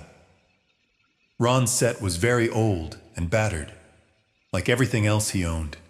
It had once belonged to someone else in his family, in this case, his grandfather. However, old chessmen weren't a drawback at all. Ron knew them so well he never had trouble getting them to do what he wanted. Harry played with chessmen Seamus Finnegan had lent him, and they didn't trust him at all. He wasn't a very good player yet, and they kept shouting different bits of advice at him, which was confusing. Don't send me there. Can't you see his knight? Send him. We can afford to lose him. On Christmas Eve, Harry went to bed looking forward to the next day for the food and the fun, but not expecting any presents at all. When he woke early in the morning, however, the first thing he saw was a small pile of packages at the foot of his bed. "Merry Christmas," said Ron sleepily, as Harry scrambled out of bed and pulled on his bathrobe. "You too," said Harry. "Will you look at this? I've got some presents." "What did you expect? Turnips?" said Ron, turning to his own pile, which was a lot bigger than Harry's. Harry picked up the top parcel. It was wrapped in thick brown paper, and scrawled across it was, "To Harry, from Hagrid." Inside was a roughly cut wooden flute. Hagrid had obviously whittled it himself. Harry blew it. It sounded a bit like an owl. A second, very small parcel contained a note. "We received your message and enclose your Christmas present. From Uncle Vernon and Aunt Petunia." Taped to the note was a 50-pence piece. "That's friendly," said Harry. Ron was fascinated by the 50 pence. "Weird," he said. "En matter shape. This is money." "You can keep it," said Harry, laughing at how pleased Ron was. "Hagrid and my aunt and uncle. So who sent these?" I think I know who that one's from," said Ron, turning a bit pink and pointing to a very lumpy parcel. "My mom. I told her you didn't expect any presents and—" "Oh, no," he groaned. "She's made you a Weasley sweater."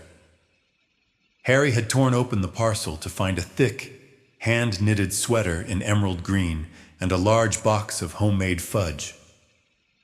"Every year she makes us a sweater," said Ron, unwrapping his own. "And mine's always maroon." "That's really nice of her," said Harry, trying the fudge, which was very tasty. His next present also contained candy, a large box of chocolate frogs from Hermione. This only left one parcel. Harry picked it up and felt it. It was very light. He unwrapped it. Something fluid and silvery gray went slithering to the floor where it lay in gleaming folds. Ron gasped. "I've heard of those," he said in a hushed voice, dropping the box of every flavor beans he'd gotten from Hermione. "If that's what I think it is, they're really rare and really valuable. What is it?" Harry picked the shining, silvery cloth off the floor. It was strange to the touch, like water woven into material. "It's an invisibility cloak," said Ron, a look of awe on his face. "I'm sure it is. Try it on." Harry threw the cloak around his shoulders, and Ron gave a yell. "It is. Look down." Harry looked down at his feet, but they were gone. He dashed to the mirror. Sure enough, his reflection looked back at him, just his head suspended in midair, his body completely invisible. He pulled the cloak over his head, and his reflection vanished completely. "There's a note," said Ron suddenly. A note fell out of it. Harry pulled off the cloak and seized the letter. Written in narrow, loopy writing he had never seen before were the following words: "Your father left this in my possession before he died. It is time it was returned to you. Use it well. A very Merry Christmas to you." There was no signature. Harry stared at the note. Ron was admiring the cloak. "I'd give anything for one of these," he said. "Anything. What's the matter?" "Nothing," said Harry. He felt very strange. Who had sent the cloak? Had it really once belonged to his father? Before he could say or think anything else, the dormitory door was flung open, and Fred and George Weasley bounded in. Harry stuffed the cloak quickly out of sight. He didn't feel like sharing it with anyone else yet. "Merry Christmas." "Hey, look, Harry's got a Weasley sweater, too." Fred and George were wearing blue sweaters, one with a large yellow F on it, the other a G. "Harry's is better than ours. Though," said Fred, holding up Harry's sweater, "she obviously makes more of an effort if you're not family." "Why aren't you wearing yours?" "Ron," George demanded, "come on, get it on. They're lovely and warm." "I hate maroon," Ron moaned half-heartedly as he pulled it over his head. "You haven't got a letter on yours," George observed. "I suppose she thinks you don't forget your name. But we're not stupid. We know we're called Gred and Forge." "What's all that is noise?" Percy Weasley stuck his head through the door, looking disapproving. He had clearly gotten halfway through unwrapping his presents as he, too, carried a lumpy sweater over his arm, which Fred seized. "P for prefect. Get it on. Percy, come on. We're all wearing ours. Even Harry got one." "I don't want," said Percy thickly, as the twins forced the sweater over his head, knocking his glasses askew. "And you're not sitting with the prefects today either," said George. "Christmas is a time for family." They frog-marched Percy from the room, his arms pinned to his side by his sweater. Harry had never in all his life had such a Christmas dinner. 100 fat, roast turkeys, mountains of roast and boiled potatoes, platters of chipolatas, tureens of buttered peas, silver boats of thick, rich gravy and cranberry sauce, and stacks of wizard crackers every few feet along the table. These fantastic party favors were nothing like the feeble Muggle ones the Dursleys usually bought, with their little plastic toys and their flimsy paper hats inside. Harry pulled a wizard cracker with Fred, and it didn't just bang. It went off with a blast like a cannon and engulfed them all in a cloud of blue smoke, while from the inside exploded a rear admiral's hat and several live white mice up at the high table. Dumbledore had swapped his pointed wizard's hat for a flowered bonnet, and was chuckling merrily at a joke Professor Flitwick had just read him. Flaming Christmas puddings followed the turkey. Percy nearly broke his teeth on a silver sickle embedded in his slice. Harry watched Hagrid getting redder and redder in the face as he called for more wine, finally kissing Professor McGonagall on the cheek, who, to Harry's amazement, giggled and blushed, her top hat lopsided.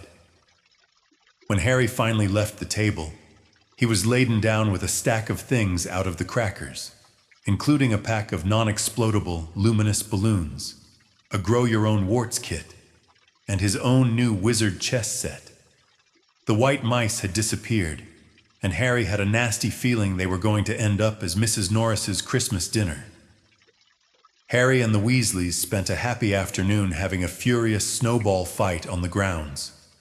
Then, cold, wet, and gasping for breath, they returned to the fire in the Gryffindor common room, where Harry broke in his new chess set by losing spectacularly to Ron. He suspected he wouldn't have lost so badly if Percy hadn't tried to help him so much. After a meal of turkey sandwiches, crumpets, trifle, and Christmas cake, everyone felt too full and sleepy to do much before bed, except sit and watch Percy chase Fred and George all over Gryffindor Tower because they'd stolen his prefect badge. It had been Harry's best Christmas day ever, yet something had been nagging at the back of his mind all day. Not until he climbed into bed was he free to think about it. The invisibility cloak, and whoever had sent it. Ron, full of turkey and cake, and with nothing mysterious to bother him, fell asleep almost as soon as he'd drawn the curtains of his four-poster. Harry leaned over the side of his own bed and pulled the cloak out from under it. His father's. This had been his father's. He let the material flow over his hands, smoother than silk, light as air. Use it well, the note had said. He had to try it. Now. He slipped out of bed and wrapped the cloak around himself. Looking down at his legs, he saw only moonlight and shadows. It was a very funny feeling. Use it well. Suddenly, Harry felt wide awake. The whole of Hogwarts was open to him in this cloak. Excitement flooded through him as he stood there in the dark and silence. He could go anywhere in this. Anywhere. And Filch would never know. Ron grunted in his sleep. Should Harry wake him, something held him back, his father's cloak. He felt that this time, the first time, he wanted to use it alone. He crept out of the dormitory, down the stairs, across the common room, and climbed through the portrait hole. "Who's there?" squawked the fat lady. Harry said nothing. He walked quickly down the corridor. Where should he go? He stopped, his heart racing, and thought. And then it came to him. The restricted section in the library. He'd be able to read as long as he liked. As long as it took to find out who Flamel was. He set off, drawing the invisibility cloak tight around him as he walked. The library was pitch black and very eerie. Harry lit a lamp to see his way along the rows of books. The lamp looked as if it was floating along in midair, and even though Harry could feel his arm supporting it, the sight gave him the creeps. The restricted section was right at the back of the library, stepping carefully over the rope that separated these books from the rest of the library. He held up his lamp to read the titles. They didn't tell him much. Their peeling, faded gold letters spelled words in languages Harry couldn't understand. Some had no title at all. One book had a dark stain on it that looked horribly like blood. The hairs on the back of Harry's neck prickled. Maybe he was imagining it. Maybe not. But he thought a faint whispering was coming from the books, as though they knew someone was there who shouldn't be.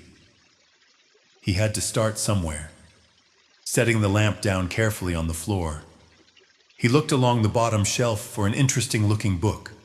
A large black and silver volume caught his eye. He pulled it out with difficulty, because it was very heavy, and, balancing it on his knee, let it fall open. A piercing, blood-curdling shriek split the silence. The book was screaming. Harry snapped it shut, but the shriek went on and on, one high, unbroken, ear-splitting note. He stumbled backward and knocked over his lamp, which went out at once, panicking. He heard footsteps coming down the corridor outside, stuffing the shrieking book back on the shelf. He ran for it. He passed Filch in the doorway.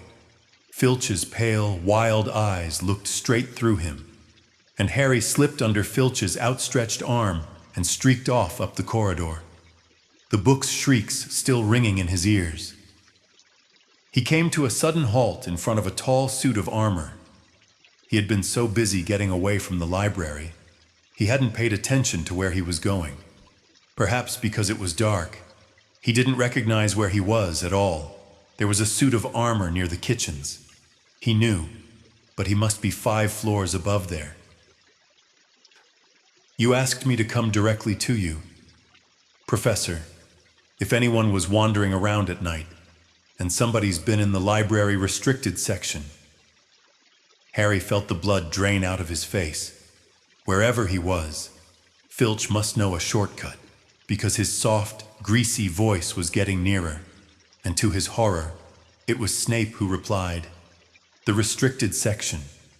Well, they can't be far. We'll catch them." Harry stood rooted to the spot as Filch and Snape came around the corner ahead. They couldn't see him, of course, but it was a narrow corridor, and if they came much nearer, they'd knock right into him. The cloak didn't stop him from being solid.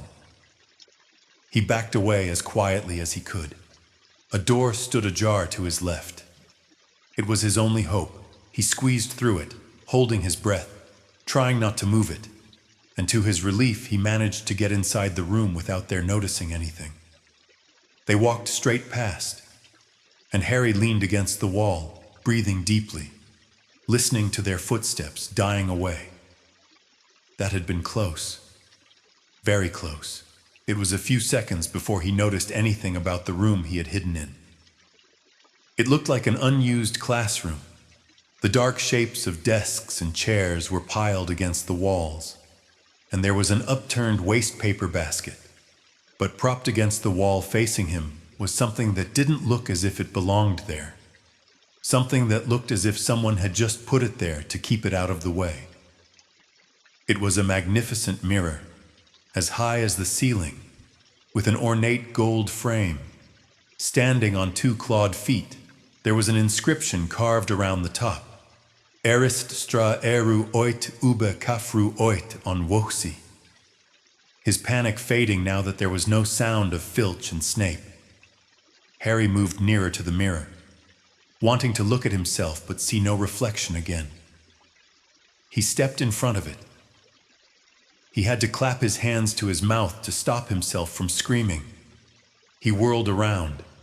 His heart was pounding far more furiously than when the book had screamed, for he had seen not only himself in the mirror, but a whole crowd of people standing right behind him.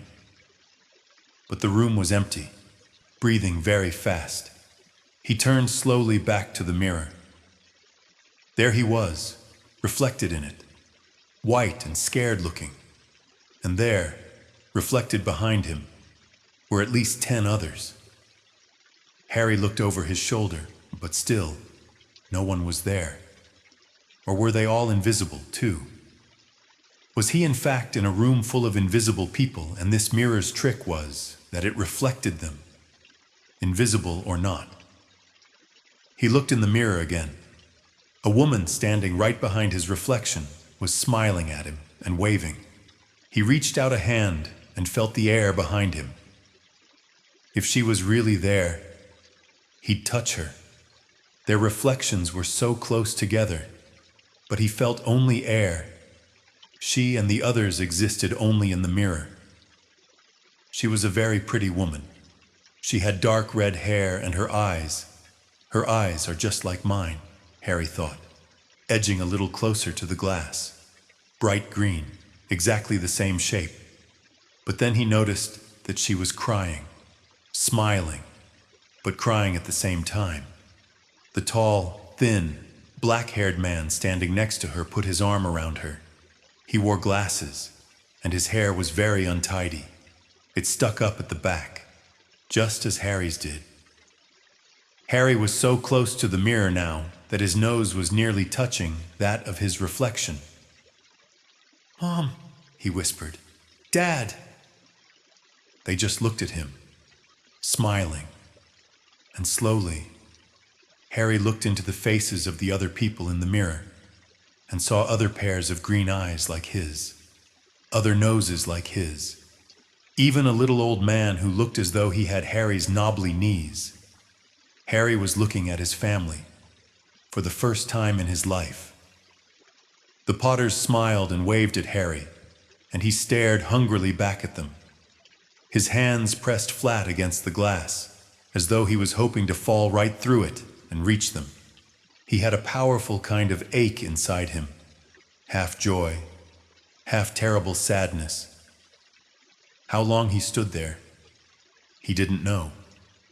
The reflections did not fade, and he looked and looked until a distant noise brought him back to his senses. He couldn't stay here. He had to find his way back to bed. He tore his eyes away from his mother's face, whispered, "I'll come back," and hurried from the room. "You could have woken me up," said Ron crossly. "You can come tonight. I'm going back. I want to show you the mirror." "I'd like to see your mom and dad," Ron said eagerly.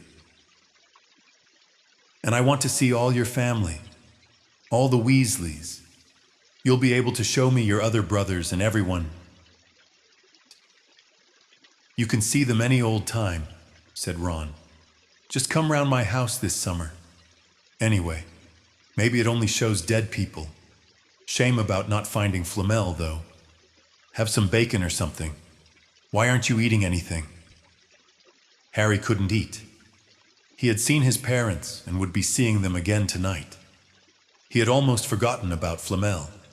It didn't seem very important anymore. Who cared what the three-headed dog was guarding? What did it matter if Snape stole it? Really? "Are you all right?" said Ron. "You look odd." What Harry feared most was that he might not be able to find the mirror room again. With Ron covered in the cloak, too, they had to walk much more slowly the next night. They tried retracing Harry's route from the library, wandering around the dark passageways for nearly an hour. "I'm freezing," said Ron. "Let's forget it and go back." "No," Harry hissed. "I know it's here somewhere." They passed the ghost of a tall witch gliding in the opposite direction, but saw no one else, just as Ron started moaning that his feet were dead with cold. Harry spotted the suit of armor. "It's here, just here, yes." They pushed the door open. Harry dropped the cloak from around his shoulders and ran to the mirror. There they were.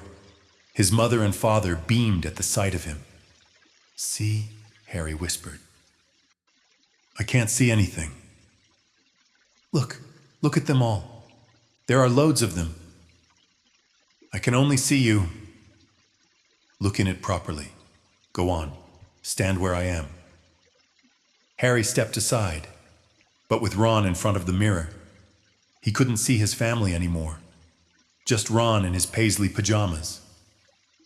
Ron, though, was staring transfixed at his image. "Look at me," he said. "Can you see all your family standing around you?" "No, I'm alone, but I'm different. I look older, and I'm head boy." "What?" I'm wearing the badge like Bill used to, and I'm holding the house cup and the Quidditch cup. I'm Quidditch captain, too." Ron tore his eyes away from this splendid sight to look excitedly at Harry. "Do you think this mirror shows the future?" "How can it? All my family are dead. Let me have another look." "Oh, you had it to yourself all last night.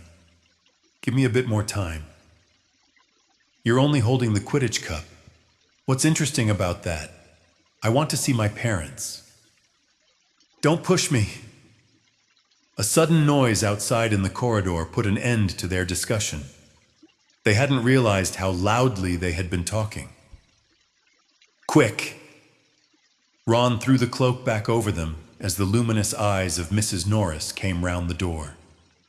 Ron and Harry stood quite still, both thinking the same thing. Did the cloak work on cats? After what seemed an age, she turned and left. This isn't safe. She might have gone for Filch. I bet she heard us. Come on." And Ron pulled Harry out of the room. The snow still hadn't melted the next morning. "Want to play chess?" "Harry," said Ron. "No." "Why don't we go down and visit Hagrid?" "No, you go." "I know what you're thinking about. Harry, that mirror. Don't go back tonight." "Why not?" "I don't know. I've just got a bad feeling about it. And anyway, you've had too many close shaves already. Filch, Snape, and Mrs. Norris are wandering around. So what if they can't see you? What if they walk into you? What if you knock something over? You sound like Hermione." "I'm serious, Harry. Don't go." But Harry only had one thought in his head, which was to get back in front of the mirror, and Ron wasn't going to stop him. That third night, he found his way more quickly than before. He was walking so fast he knew he was making more noise than was wise, but he didn't meet anyone. And there were his mother and father smiling at him again, and one of his grandfathers nodding happily. Harry sank down to sit on the floor in front of the mirror. There was nothing to stop him from staying here all night with his family. Nothing at all. Except... back again, Harry. Harry felt as though his insides had turned to ice. He looked behind him. Sitting on one of the desks by the wall was none other than Albus Dumbledore. Harry must have walked straight past him. So desperate to get to the mirror, he hadn't noticed him. "I didn't see you, sir." "Strange how nearsighted being invisible can make you," said Dumbledore. And Harry was relieved to see that he was smiling. "So," said Dumbledore, slipping off the desk to sit on the floor with Harry, "you, like hundreds before you, have discovered the delights of the Mirror of Erised." "I didn't know it was called that, sir. But I expect you've realized by now what it does. It shows me my family. And it showed your friend Ron himself as head boy. How did you know? I don't need a cloak to become invisible," said Dumbledore gently. "Now, can you think what the Mirror of Erised shows us all?" Harry shook his head. "Let me explain. The happiest man on earth would be able to use the Mirror of Erised like a normal mirror. That is, he would look into it and see himself exactly as he is. Does that help?" Harry thought. Then he said slowly, "It shows us what we want, whatever we want." "Yes and no," said Dumbledore quietly. "It shows us nothing more or less than the deepest, most desperate desire of our hearts. You, who have never known your family, see them standing around you. Ronald Weasley, who has always been overshadowed by his brothers, sees himself standing alone, the best of all of them. However, this mirror will give us neither knowledge or truth. Men have wasted away before it, entranced by what they have seen, or been driven mad, not knowing if what it shows is real or even possible.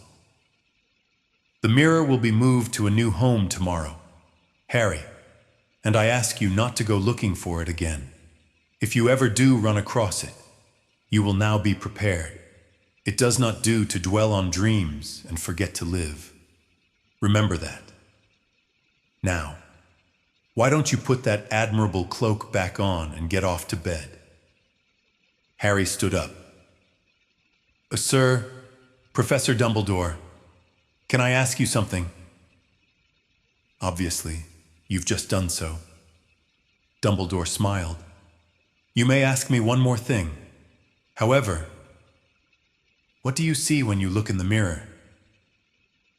I see myself holding a pair of thick, woolen socks." Harry stared. "One can never have enough socks," said Dumbledore.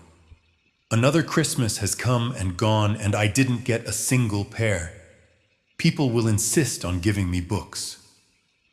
It was only when he was back in bed that it struck Harry that Dumbledore might not have been quite truthful. But then, he thought, as he shoved Scabbers off his pillow, it had been quite a personal question. Chapter 13. Nicholas Flamel.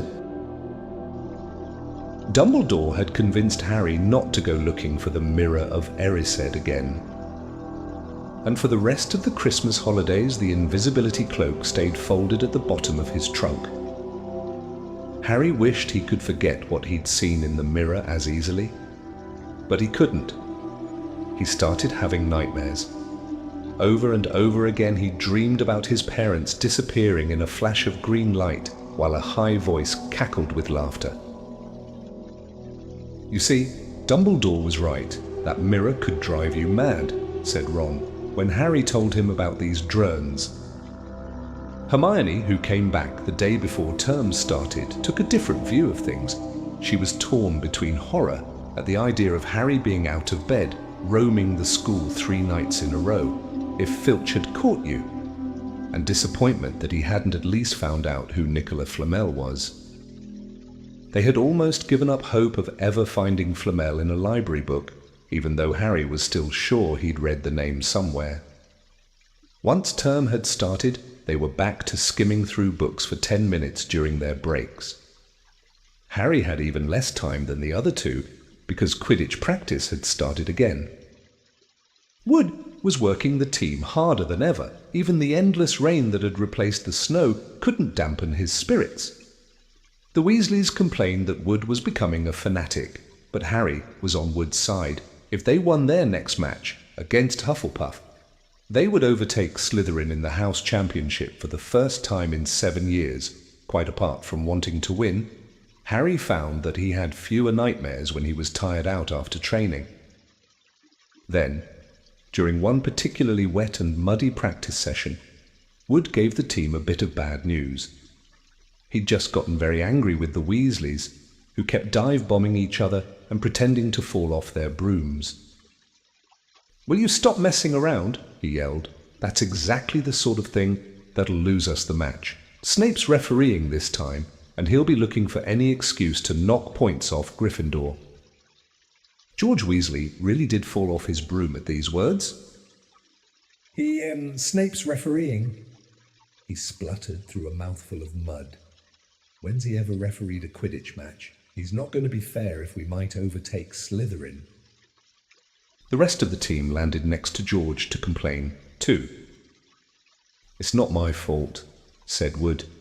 "We've just got to make sure we play a clean game, so Snape hasn't got an excuse to pick on us."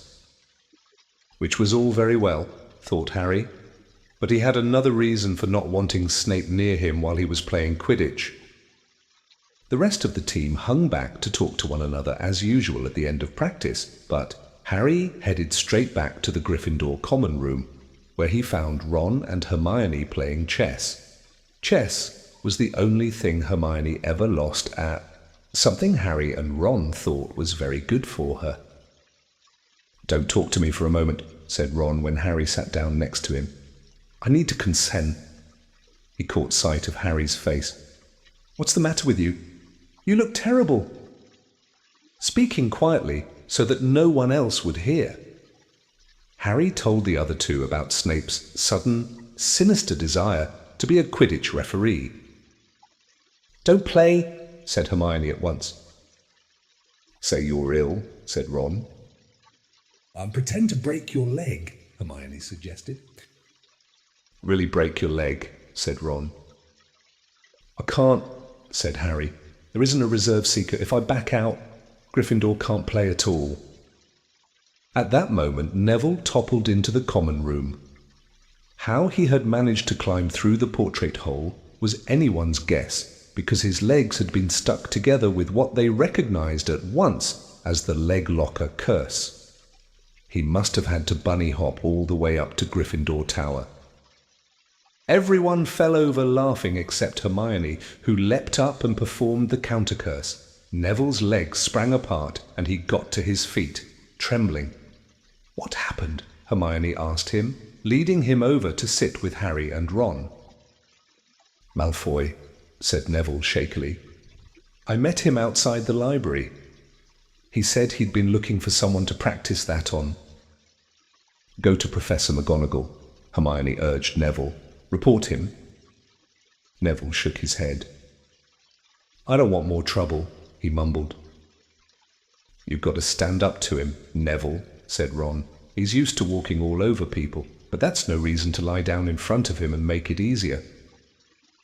"There's no need to tell me I'm not brave enough to be in Gryffindor. Malfoy's already done that," Neville choked out. Harry felt in the pocket of his robes and pulled out a chocolate frog, the very last one from the box Hermione had given him for Christmas. He gave it to Neville, who looked as though he might cry. "You're worth 12 of Malfoy," Harry said. "The Sorting Hat chose you for Gryffindor, didn't it? And where's Malfoy in stinking Slytherin?" Neville's lips twitched in a weak smile as he unwrapped the frog. "Thanks, Harry. I think I'll go to bed, but do you want the card? You collect them, don't you?" As Neville walked away, Harry looked at the famous wizard card. "Dumbledore again," he said. "He was the first one I ever—" He gasped. He stared at the back of the card. Then he looked up at Ron and Hermione. "I found him," he whispered. "I found Flamel. I told you I'd read the name somewhere before. I read it on the train coming here. Listen to this. Dumbledore is particularly famous for his defeat of the dark wizard Grindelwald in 1945 for the discovery of the 12 uses of dragon's blood, and his work on alchemy with his partner, Nicolas Flamel." Hermione jumped to her feet. She hadn't looked so excited since they'd gotten back the marks for their very first piece of homework. "Stay there," she said, and she sprinted up the stairs to the girls' dormitories. Harry and Ron barely had time to exchange mystified looks before she was dashing back, an enormous old book in her arms. "I never thought to look in here," she whispered excitedly. "I got this out of the library weeks ago for a bit of light reading." "Light?" said Ron, but Hermione told him to be quiet until she'd looked something up, and started flicking frantically through the pages, muttering to herself. At last she found what she was looking for. I knew it! I knew it!" "Are we allowed to speak yet?" said Ron grumpily. Hermione ignored him. "Nicolas Flamel," she whispered dramatically, "is the only known maker of the Sorcerer's Stone." This didn't have quite the effect she'd expected. "The what?" said Harry and Ron. "Oh, honestly, don't you two read... look, read that there." She pushed the book toward them, and Harry and Ron read. "The ancient study of alchemy is concerned with making the Sorcerer's Stone, a legendary substance with astonishing powers. The stone will transform any metal into pure gold. It also produces the elixir of life, which will make the drinker immortal. There have been many reports of the Sorcerer's Stone over the centuries, but the only stone currently in existence belongs to Mr. Nicolas Flamel, the noted alchemist and opera lover. Mr. Flamel, who celebrated his 665th birthday last year, enjoys a quiet life in Devon with his wife, Perenelle, 658. "See," said Hermione, when Harry and Ron had finished. "The dog must be guarding Flamel's Sorcerer's Stone. I bet he asked Dumbledore to keep it safe for him, because they're friends and he knew someone was after it. That's why he wanted the stone moved out of Gringotts." "A stone that makes gold and stops you from ever dying," said Harry. "No wonder Snape's after it. Anyone would want it.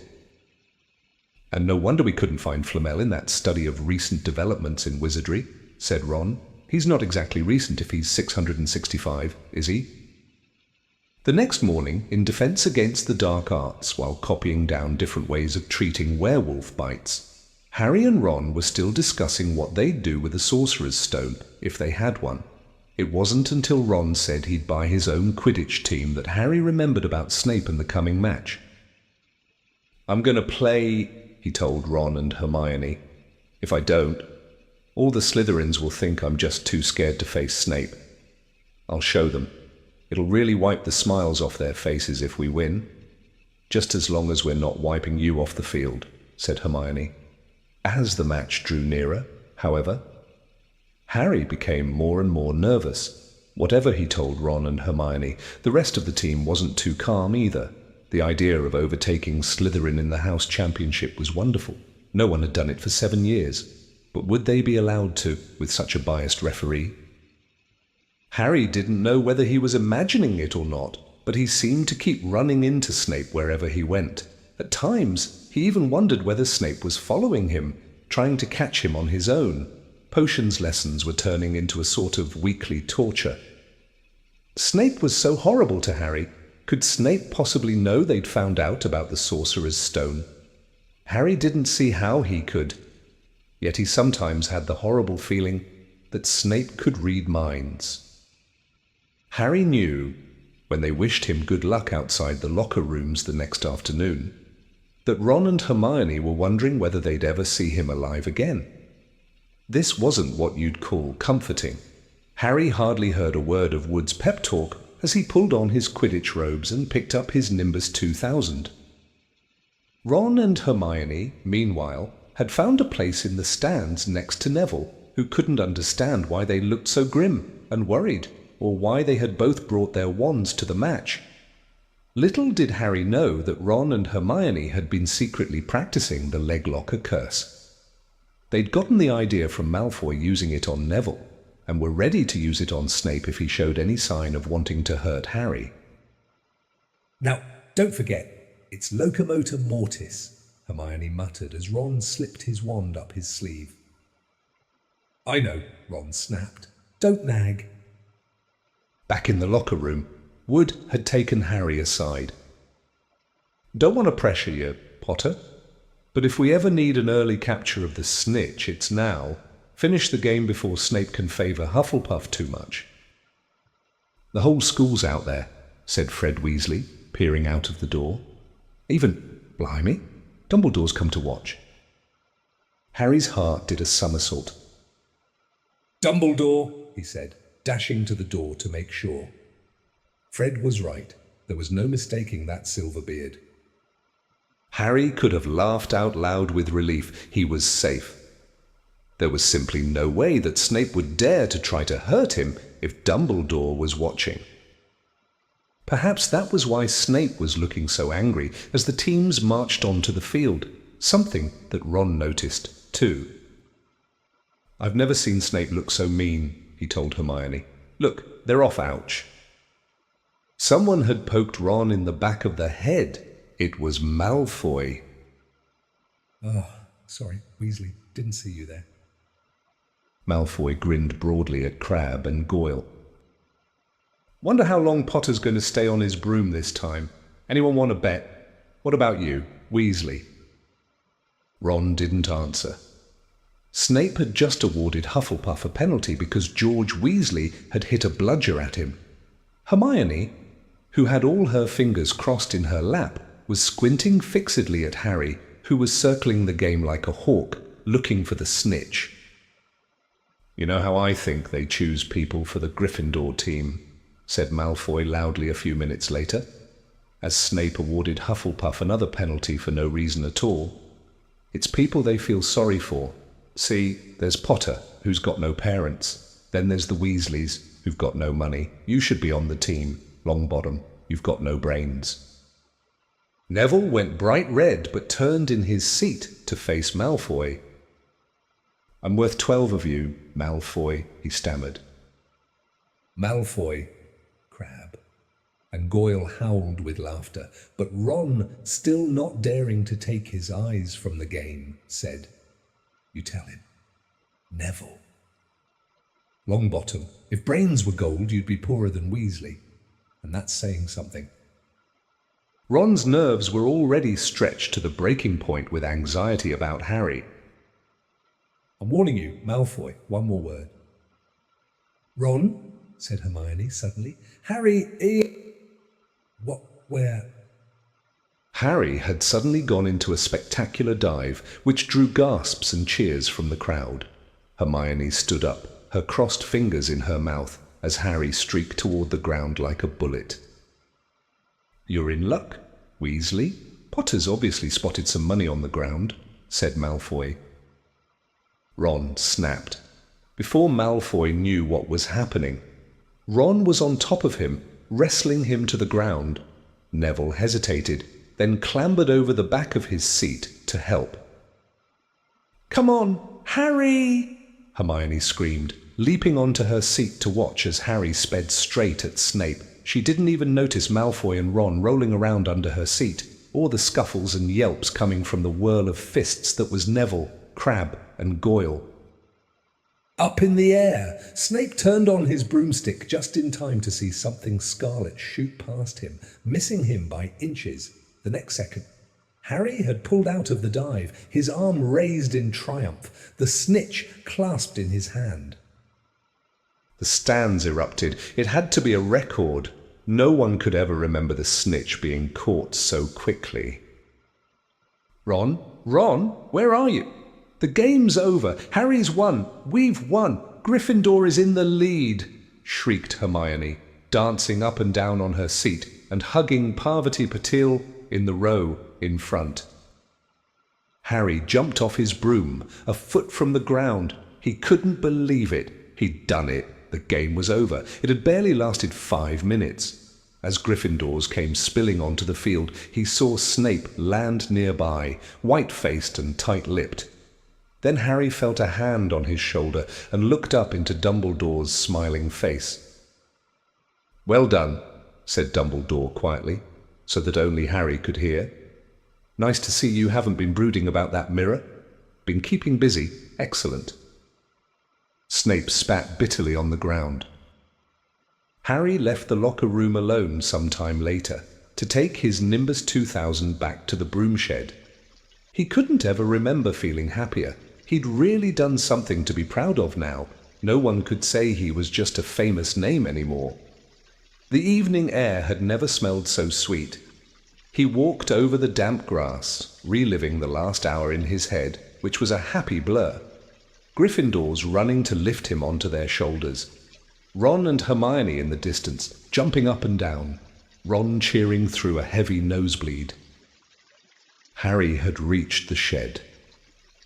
He leaned against the wooden door and looked up at Hogwarts, with its windows glowing red in the setting sun. Gryffindor in the lead. He'd done it. He'd shown Snape. And speaking of Snape, a hooded figure came swiftly down the front steps of the castle. Clearly not wanting to be seen, it walked as fast as possible toward the Forbidden Forest.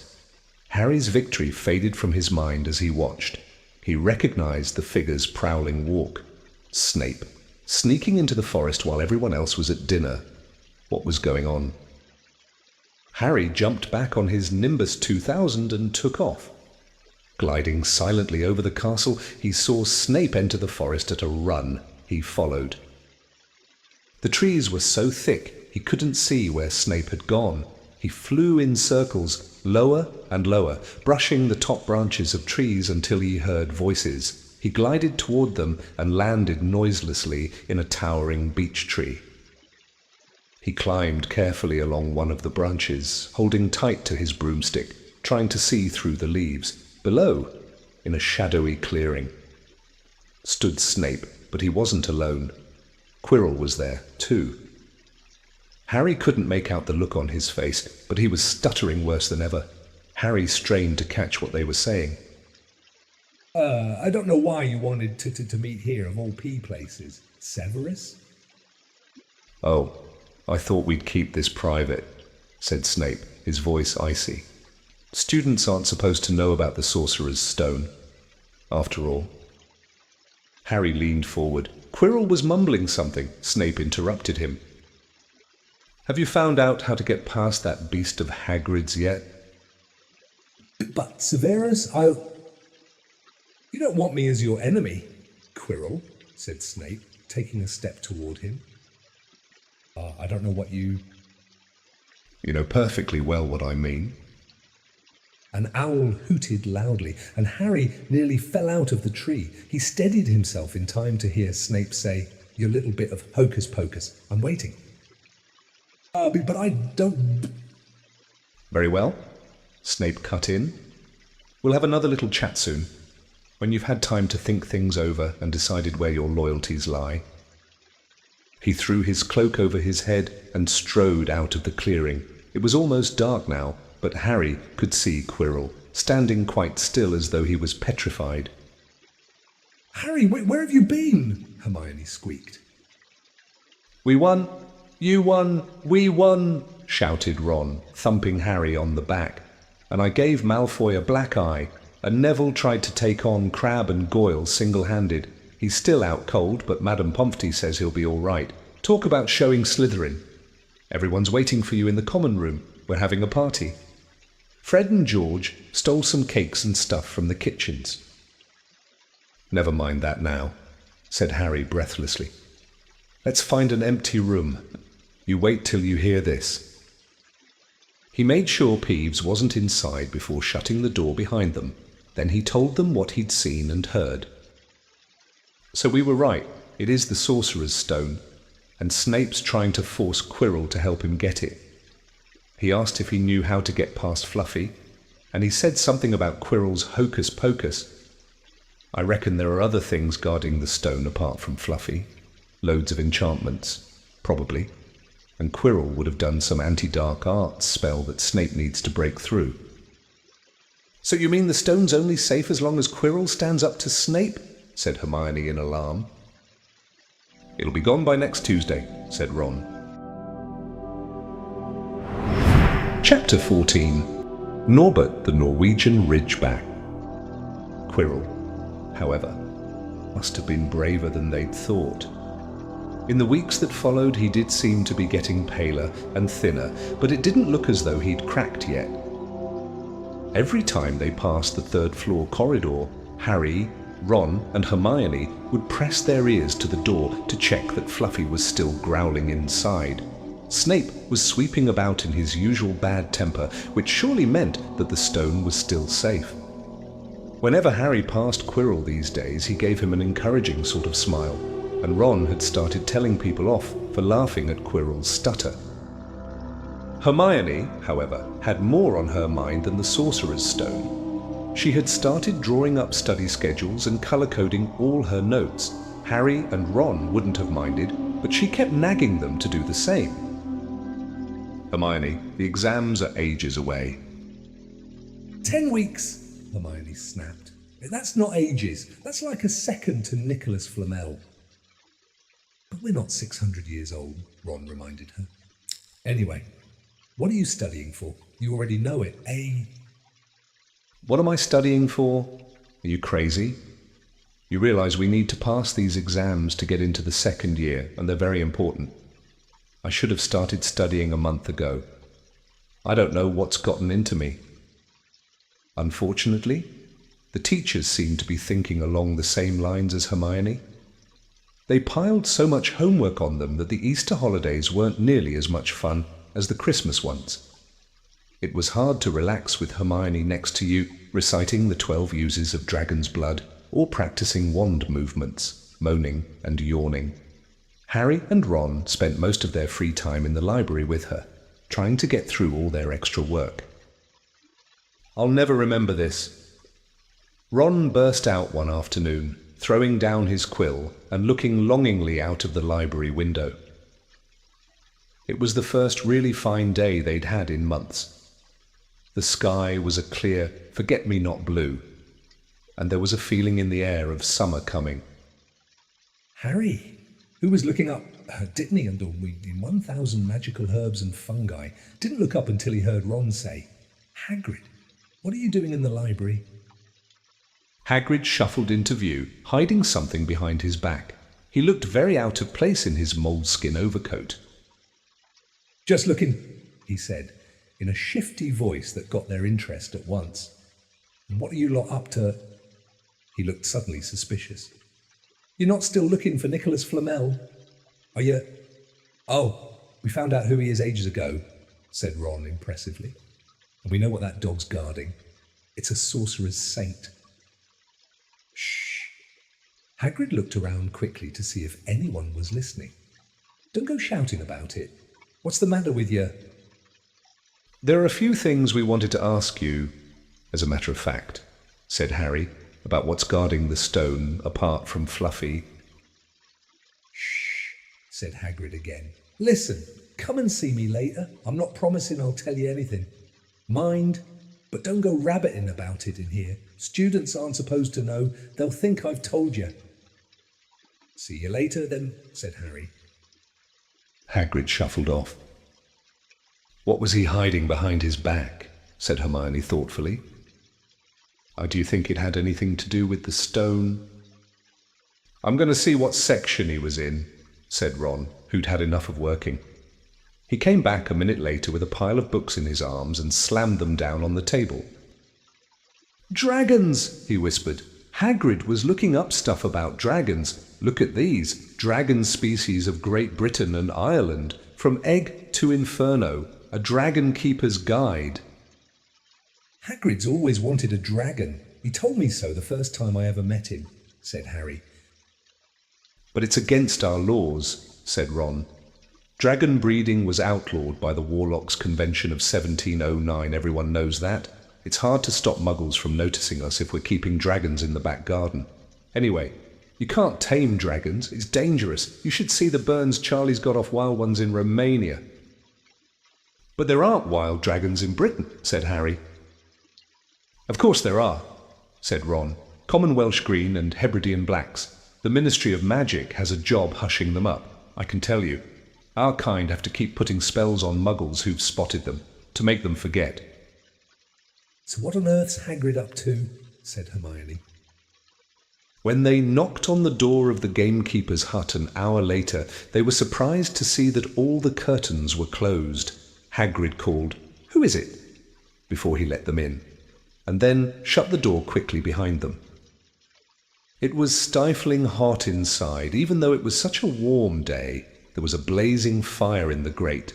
Hagrid made them tea and offered them stoat sandwiches, which they refused. So you wanted to ask me something? Yes, said Harry. There was no point beating around the bush. We were wondering if you could tell us what's guarding the Sorcerer's Stone apart from Fluffy. Hagrid frowned at him. Zero, course I can't, he said. Number 1, I don't know myself. Number 2, you know too much already. So I wouldn't tell you if I could. That stone's here for a good reason. It was almost stolen out of Gringotts. I suppose you've worked that out and all. Beats me how you even know about Fluffy. Oh, come on, Hagrid. You might not want to tell us, but you do know. You know everything that goes on round here, said Hermione in a warm, flattering voice. Hagrid's beard twitched and they could tell he was smiling. We only wondered who had done the guarding. Really? Hermione went on. We wondered who Dumbledore had trusted enough to help him, apart from you. Hagrid's chest swelled at these last words. Harry and Ron beamed at Hermione. Well, I don't suppose it could hurt to tell you that... Let's see. He borrowed Fluffy from me. Then some of the teachers did enchantments. Professor Sprout, Professor Flitwick, Professor McGonagall. He ticked them off on his fingers. Professor Quirrell. And Dumbledore himself did something. Of course. Hang on, I've forgotten someone. Oh yeah, Professor Snape. Snape. Yeah, you're not still on about that, are you? Look, Snape helped protect the stone. He's not about to steal it. Harry knew Ron and Hermione were thinking the same as he was. If Snape had been in on protecting the stone, it must have been easy to find out how the other teachers had guarded it. He probably knew everything, except, it seemed, Quirrell's spell and how to get past Fluffy. You're the only one who knows how to get past Fluffy, aren't you? Hagrid, said Harry anxiously. And you wouldn't tell anyone, would you? Not even one of the teachers? Not a soul knows except me and Dumbledore, said Hagrid proudly. Well, that's something, Harry muttered to the others. Hagrid, can we have a window open? I'm boiling.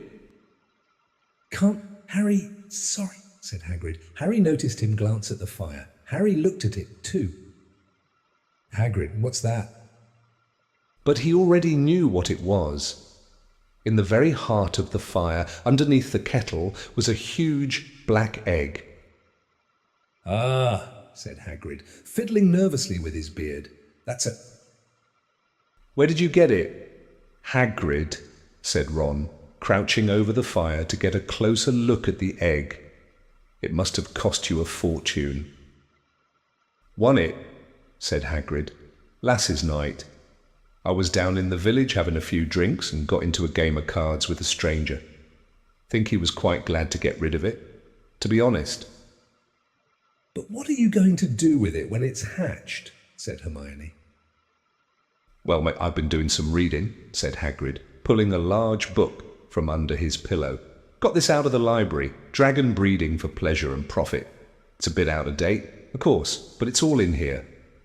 Keep the egg in the fire, 'cause their mothers breathe on 'em. See? And when it hatches, feed it on a bucket of brandy mixed with chicken blood every half hour. And see here, how to recognise different eggs. What I got, there's a Norwegian Ridgeback. They're rare, them. He looked very pleased with himself, but Hermione didn't. Hagrid, you live in a wooden house, she said. But Hagrid wasn't listening. He was humming merrily as he stoked the fire. So now they had something else to worry about. What might happen to Hagrid if anyone found out he was hiding an illegal dragon in his hut? Wonder what it's like to have a peaceful life. Ron sighed as evening after evening they struggled through all the extra homework they were getting. Hermione had now started making study schedules for Harry and Ron too. It was driving them nuts. Then, one breakfast time, Hedwig brought Harry another note from Hagrid. He had written only 2 words. It's hatching. Ron wanted to skip herbology and go straight down to the hut. Hermione wouldn't hear of it. Hermione, how many times in our lives are we going to see a dragon hatching? We've got lessons. We'll get into trouble. And that's nothing to what Hagrid's going to be in when someone finds out what he's doing. Shut up, Harry whispered. Malfoy was only a few feet away and he had stopped dead to listen. How much had he heard? Harry didn't like the look on Malfoy's face at all. Ron and Hermione argued all the way to herbology, and in the end, Hermione agreed to run down to Hagrid's with the other 2 during morning break. When the bell sounded from the castle at the end of their lesson, the 3 of them dropped their trowels at once and hurried through the grounds to the edge of the forest. Hagrid greeted them, looking flushed and excited. It's nearly out, he ushered them inside. The egg was lying on the table. There were deep cracks in it. Something was moving inside. A funny clicking noise was coming from it. They all drew their chairs up to the table and watched with bated breath. All at once there was a scraping noise and the egg split open. The baby dragon flopped onto the table. It wasn't exactly pretty. Harry thought it looked like a crumpled black umbrella. Its spiny wings were huge compared to its skinny jet body. It had a long snout with wide nostrils, the stubs of horns and bulging orange eyes. It sneezed. A couple of sparks flew out of its snout. Isn't he beautiful? Hagrid murmured. He reached out a hand to stroke the dragon's head. It snapped at his fingers, showing pointed fangs. Bless him, look, he knows his mommy, said Hagrid. Hagrid, said Hermione, how fast do Norwegian Ridgebacks grow exactly? Hagrid was about to answer when the colour suddenly drained from his face. He leapt to his feet and ran to the window. What's the matter? Someone was looking through the gap in the curtains. It's a kid. He's running back up to the school. Harry bolted to the door and looked out. Even at a distance there was no mistaking him. Malfoy had seen the dragon. Something about the smile lurking on Malfoy's face during the next week made Harry, Ron, and Hermione very nervous. They spent most of their free time in Hagrid's darkened hut, trying to reason with him. Just let him go, Harry urged. Set him free. I can't, said Hagrid. He's too little. He'd die. They looked at the dragon. It had grown 3 times in length in just a week. Smoke kept furling out of its nostrils. Hagrid hadn't been doing his gamekeeping duties because the dragon was keeping him so busy. There were empty brandy bottles and chicken feathers all over the floor. "I've decided to call him Norbert," said Hagrid, looking at the dragon with misty eyes. "He really knows me now. Watch. Norbert! Norbert! Where's Mommy?" He's lost his marbles, Ron muttered in Harry's ear. "Hagrid," said Harry loudly, "give it 2 weeks and Norbert's going to be as long as your house. Malfoy could go to Dumbledore at any moment." Hagrid bit his lip. I know I can't keep him forever, but I can't just dump him. I can't. Harry suddenly turned to Ron. "Charlie," he said. You're losing it too, said Ron. I'm Ron, remember. No, Charlie, your brother, Charlie, in Romania, studying dragons. We could send Norbert to him. Charlie can take care of him and then put him back in the wild. Brilliant, said Ron. How about it, Hagrid? And in the end, Hagrid agreed that they could send an owl to Charlie to ask him. The following week dragged by. Wednesday night found Hermione and Harry sitting alone in the common room, long after everyone else had gone to bed. The clock on the wall had just chimed midnight when the portrait hole burst open. Ron appeared out of nowhere as he pulled off Harry's invisibility cloak. He had been down at Hagrid's hut, helping him feed Norbert, who was now eating dead rats by the crate. It bit me, he said, showing them his hand, which was wrapped in a bloody handkerchief. I'm not going to be able to hold a quill for a week. I tell you, that dragon's the most horrible animal I've ever met. But the way Hagrid goes on about it, you'd think it was a fluffy little bunny rabbit. When it bit me, he told me off for frightening it. And when I left, he was singing it a lullaby. There was a tap on the dark window. "It's Hedwig," said Harry, hurrying to let her in. "She'll have Charlie's answer." The three of them put their heads together to read the note. "Dear Ron, how are you? Thanks for the letter. I'd be glad to take the Norwegian Ridge back, but it won't be easy getting him here. I think the best thing will be to send him over with some friends of mine who are coming to visit me next week. Trouble is, they mustn't be seen carrying an illegal dragon. Could you get the Ridgeback up the tallest tower at midnight on Saturday? They can meet you there and take him away while it's still dark. Send me an answer as soon as possible. Love. Charlie." They looked at one another. "We've got the invisibility cloak," said Harry. "It shouldn't be too difficult. I think the cloak's big enough to cover 2 of us and Norbert." It was a mark of how bad the last week had been that the other 2 agreed with him. Anything to get rid of Norbert and Malfoy. There was a hitch. By the next morning, Ron's bitten hand had swollen to twice its usual size. He didn't know whether it was safe to go to Madame Pomfrey. Would she recognize a dragon bite? By the afternoon, though, he had no choice. The cut had turned a nasty shade of green. It looked as if Norbert's fangs were poisonous.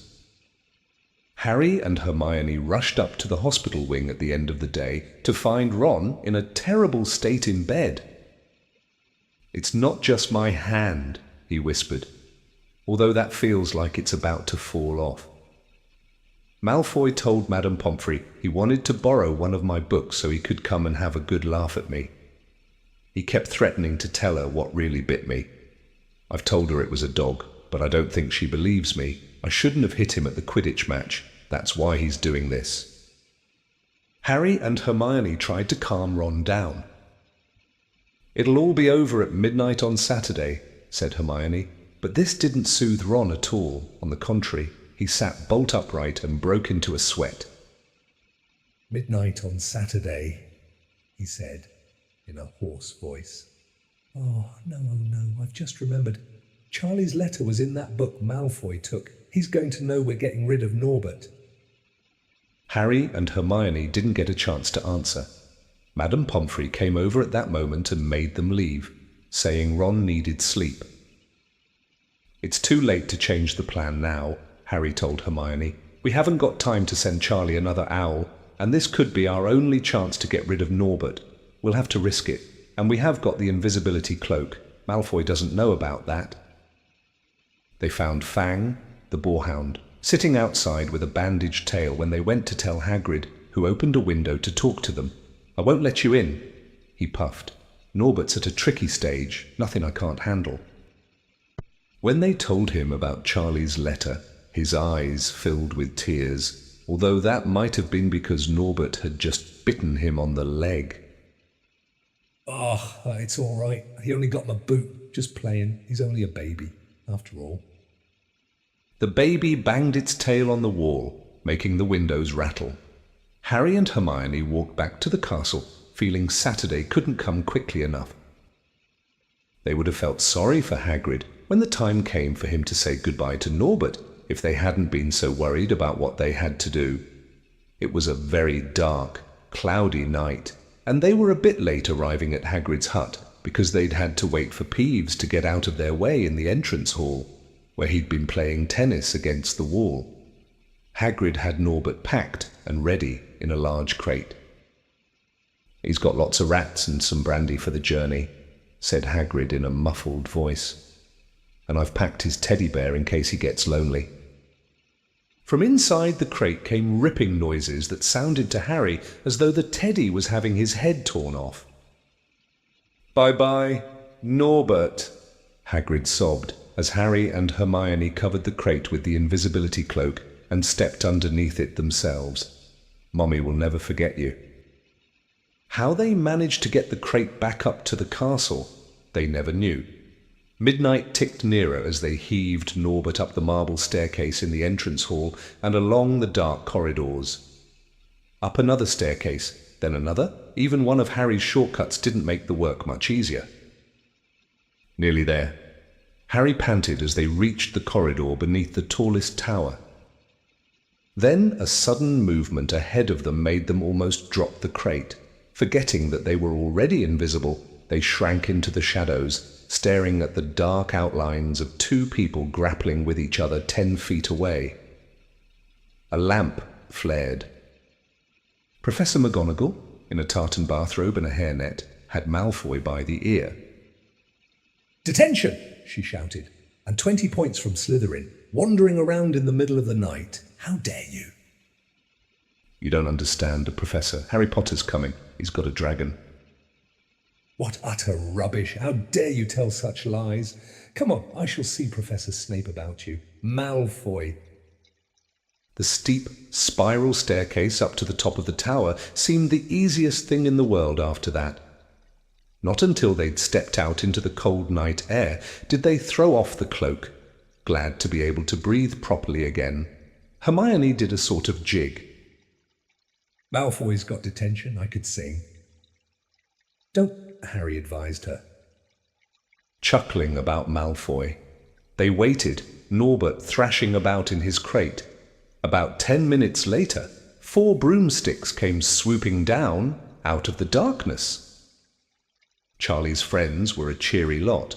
They showed Harry and Hermione the harness they'd rigged up so they could suspend Norbert between them. They all helped buckle Norbert safely into it, and then Harry and Hermione shook hands with the others and thanked them very much. At last, Norbert was gone.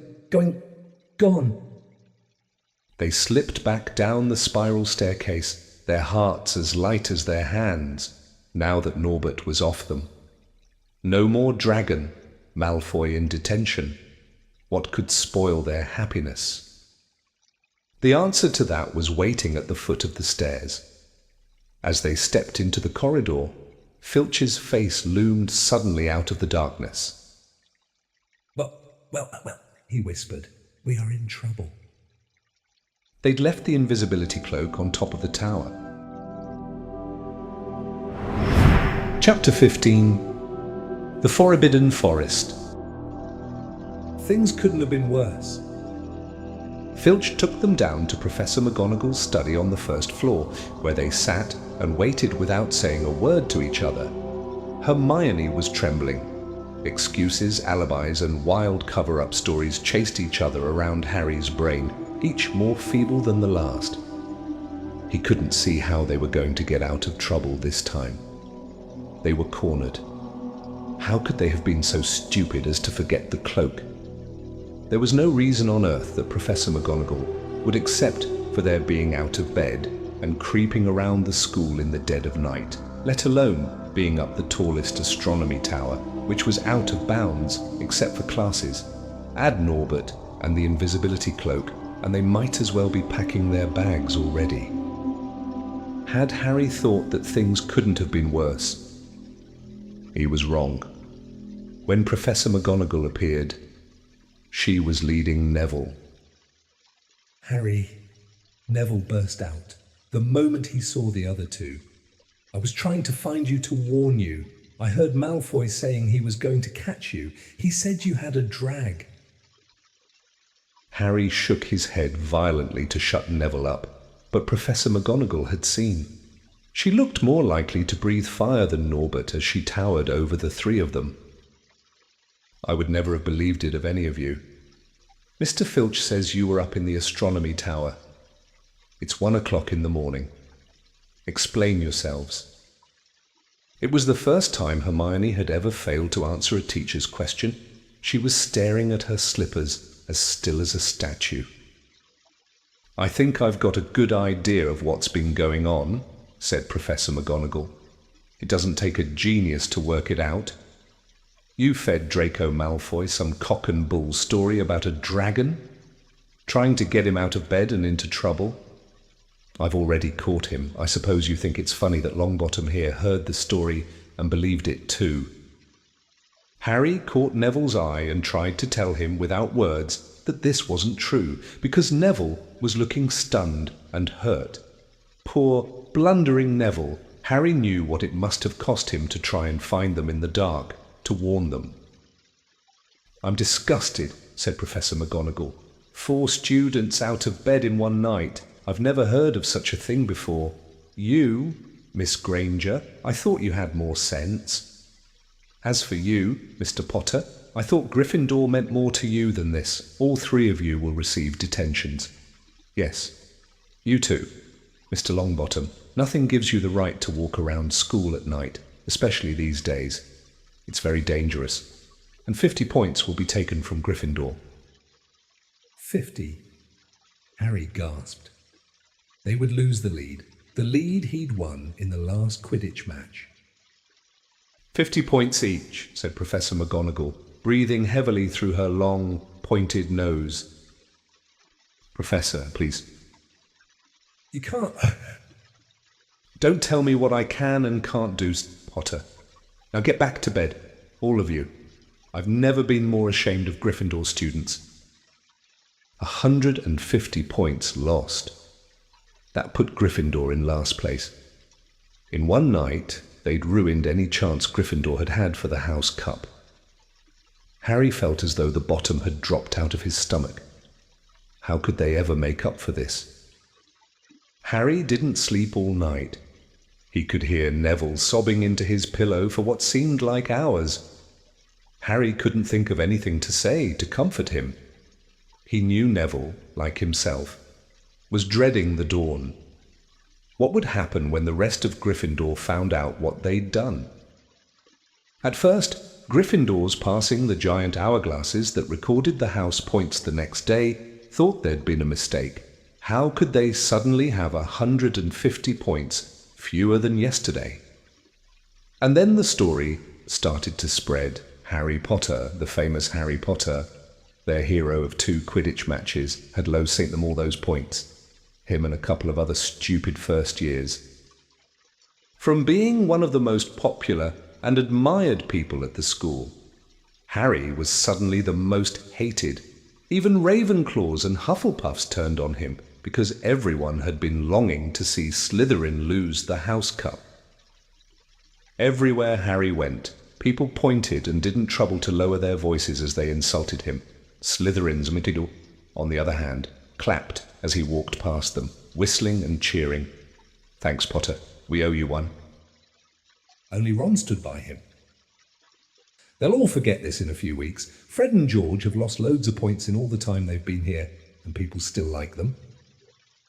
"They've never lost 150 points in one go, though, have they?" said Harry miserably. "Well, no," Ron admitted. It was a bit late to repair the damage, but Harry swore to himself not to meddle in things that weren't his business from now on. He'd had it with sneaking around and spying. He felt so ashamed of himself that he went to Wood and offered to resign from the Quidditch team. "Resign?" Wood thundered. "What good'll that do? How are we going to get any points back if we can't win at Quidditch?" But even Quidditch had lost its fun. The rest of the team wouldn't speak to Harry during practice, and if they had to speak about him, they called him the Seeker. Hermione and Neville were suffering too. They didn't have as bad a time as Harry, because they weren't as well known, but nobody would speak to them either. Hermione had stopped drawing attention to herself in class, keeping her head down and working in silence. Harry was almost glad that the exams weren't far away. All the studying he had to do kept his mind off his misery. He, Ron, and Hermione kept to themselves, working late into the night, trying to remember the ingredients in complicated potions, learn charms and spells by heart, memorize the dates of magical discoveries and goblin rebellions. Then, about a week before the exams were due to start, Harry's new resolution not to interfere in anything that didn't concern him was put to an unexpected test. Walking back from the library on his own one afternoon, he heard somebody whimpering from a classroom up ahead. As he drew closer, he heard Quirrell's voice. No, not again, please." It sounded as though someone was threatening him. Harry moved closer. All right, he heard Quirrell sob. Next second, Quirrell came hurrying out of the classroom, straightening his turban. He was pale and looked as though he was about to cry. He strode out of sight. Harry didn't think Quirrell had even noticed him. He waited until Quirrell's footsteps had disappeared, then peered into the classroom. It was empty, but a door stood ajar at the other end. Harry was halfway toward it before he remembered what he'd promised himself about not meddling. All the same, he'd have gambled 12 sorcerer's stones that Snape had just left the room, and from what Harry had just heard, Snape would be walking with a new spring in his step. Quirrell seemed to have given in at last. Harry went back to the library, where Hermione was testing Ron on astronomy. Harry told them what he'd heard. "Snape's done it, then," said Ron. "If Quirrell's told him how to break his anti-dark force spell." "They're still fluffy, though," said Hermione. "Maybe Snape's found out how to get past him without asking Hagrid," said Ron, looking up at the thousands of books surrounding them. "I bet there's a book somewhere in here telling you how to get past a giant 3-headed dog. So what do? Harry—" The light of adventure was kindling again in Ron's eyes, but Hermione answered before Harry could. "Go to Dumbledore, that's what we should have done ages ago. If we try anything ourselves, we'll be thrown out for sure." "But we've got no proof," said Harry. "Quirrell's too scared to back us up. Snape's only got to say he doesn't know how the troll got in at Halloween and that he was nowhere near the 3rd floor. Who do you think they'll believe, him or us? It's not exactly a secret we hate him. Dumbledore'll think we made it up to get him sacked. Filch wouldn't help us if his life depended on it. He's too friendly with Snape, and the more students get thrown out, the better, he'll think. And don't forget, we're not supposed to know about the stone or Fluffy. That'll take a lot of explaining." Hermione looked convinced, but Ron didn't. "If we just do a bit of poking around, "No," said Harry flatly. "We've done enough poking around." He pulled a map of Jupiter toward him and started to learn the names of its moons. The following morning, notes were delivered to Harry, Hermione, and Neville at the breakfast table. They were all the same. Your detention will take place at 11 o'clock tonight. Meet Mr. Filch in the entrance hall. Professor McGonagall. Harry had forgotten they still had detentions to do in the Furor over the points they'd lost. He half expected Hermione to complain that this was a whole night of studying lost, but she didn't say a word. Like Harry, she felt they deserved what they'd got. At 11 o'clock that night, they said goodbye to Ron in the common room and went down to the entrance hall with Neville. Filch was already there, and so was Malfoy. Harry had also forgotten that Malfoy had gotten a detention too. "Follow me," said Filch, lighting a lamp and leading them outside. I bet you'll think twice about breaking a school rule again, won't you, eh? He said, leering at them. Oh yes, hard work and pain are the best teachers if you ask me. It's just a pity they let the old punishments die out. Hang you by your wrists from the ceiling for a few days. I've got the chains still in my office. Keep 'em well oiled in case they're ever needed. Right, off we go, and don't think of running off. Now, it'll be worse for you if you do. They marched off across the dark grounds. Neville kept sniffing. Harry wondered what their punishment was going to be. It must be something really horrible, or Filch wouldn't be sounding so delighted. The moon was bright, but clouds scudding across it kept throwing them into darkness. Ahead, Harry could see the lighted windows of Hagrid's hut. Then they heard a distant shout. "Is that you, Filch? Hurry up, I want to get started." Harry's heart rose. If they were going to be working with Hagrid, it wouldn't be so bad. His relief must have showed in his face, because Filch said, "I suppose you think you'll be enjoying yourself with that oaf. Well, think again. Boy, it's into the forest you're going, and I'm much mistaken if you'll all come out in one piece."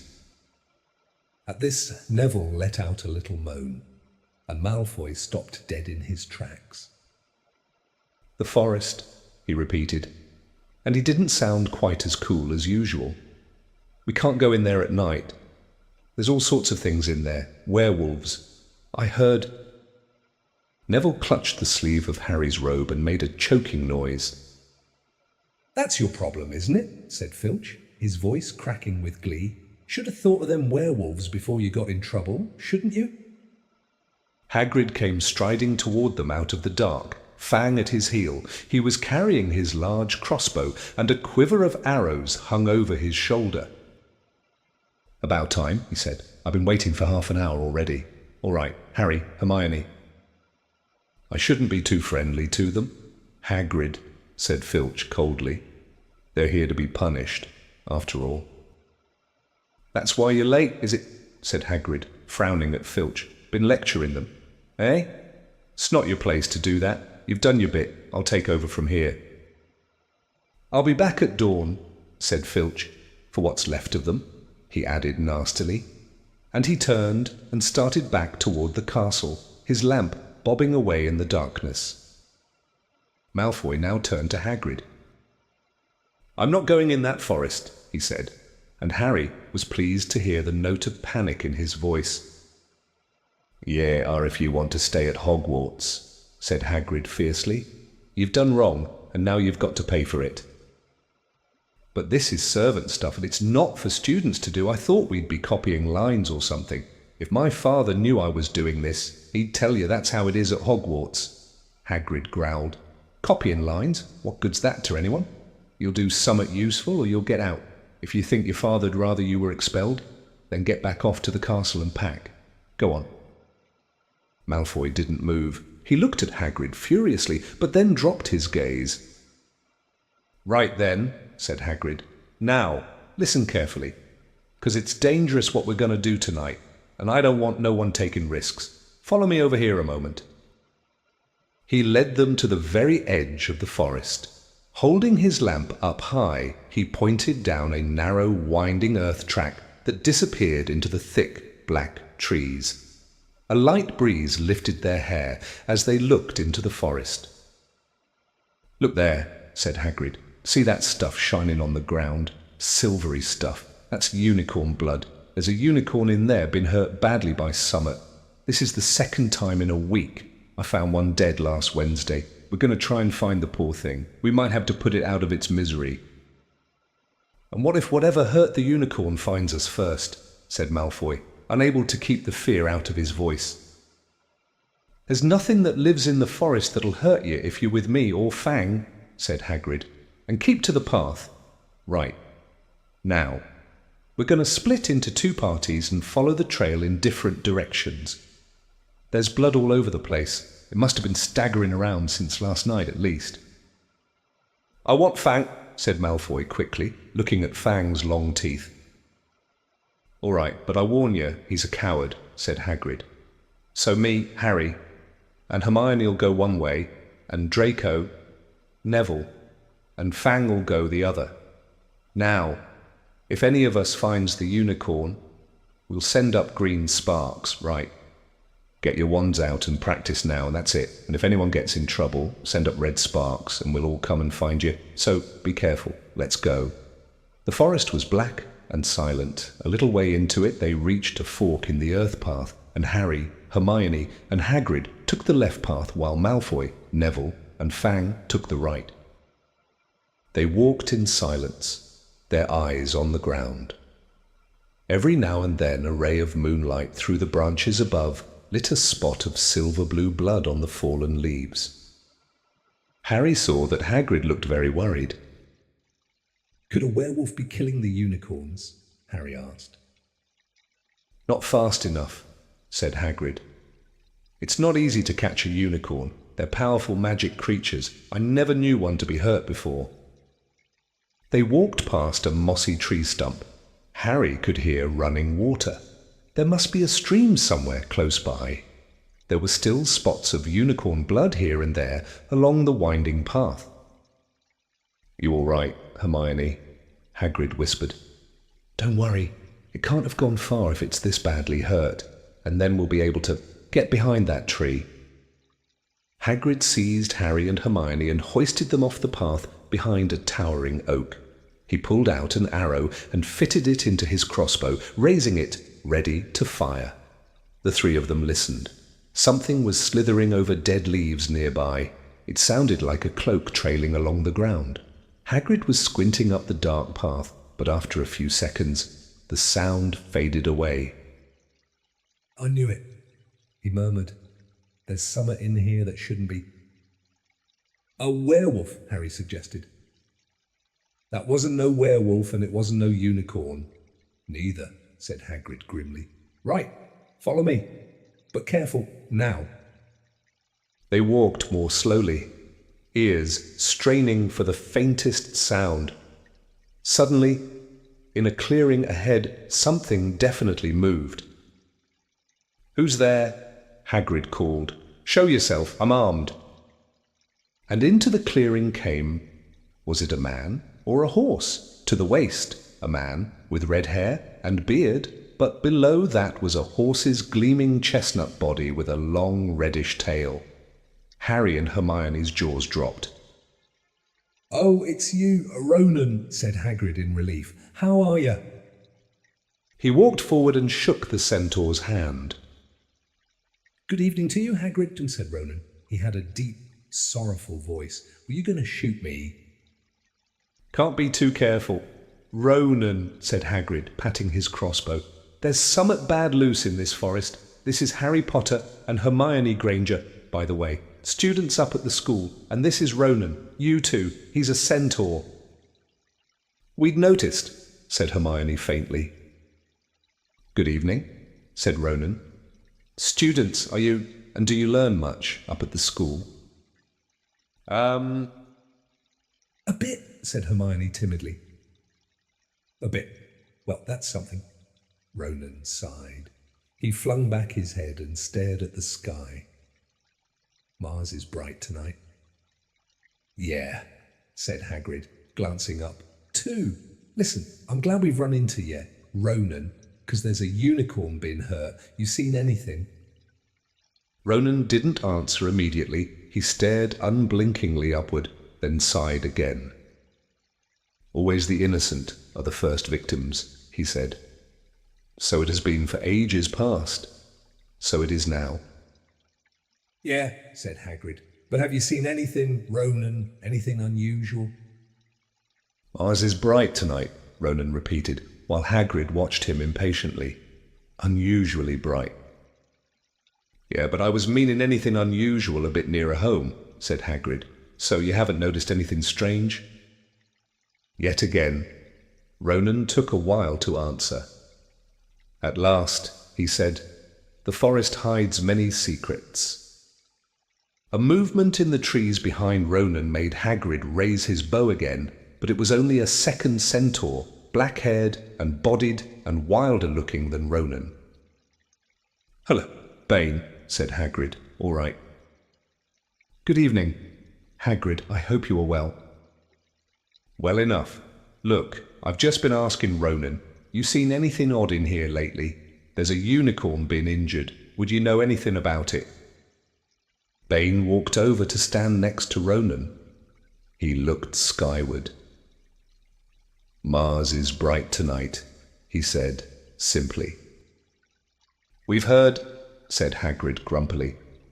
"Well, if either of you do see anything, let me know. Won't you? We'll be off. Then." Harry and Hermione followed him out of the clearing, staring over their shoulders at Ronan and Bane until the trees blocked their view. "Never," said Hagrid irritably. "Try and get a straight answer out of a centaur. Ruddy stargazers. Not interested in anything closer in the moon." "Are there many of them in here?" asked Hermione. "Oh, a fair few. Keep themselves to themselves mostly. But they're good enough about turning up if ever I want a word. They're deep, mind, centaurs. They know things, just don't let on much." "Do you think that was a centaur we heard earlier?" said Harry. "Did that sound like hooves to you?" "Nah, if you ask me. That was what's been killing the unicorns. Never heard anything like it before." They walked on through the dense, dark trees. Harry kept looking nervously over his shoulder. He had the nasty feeling they were being watched.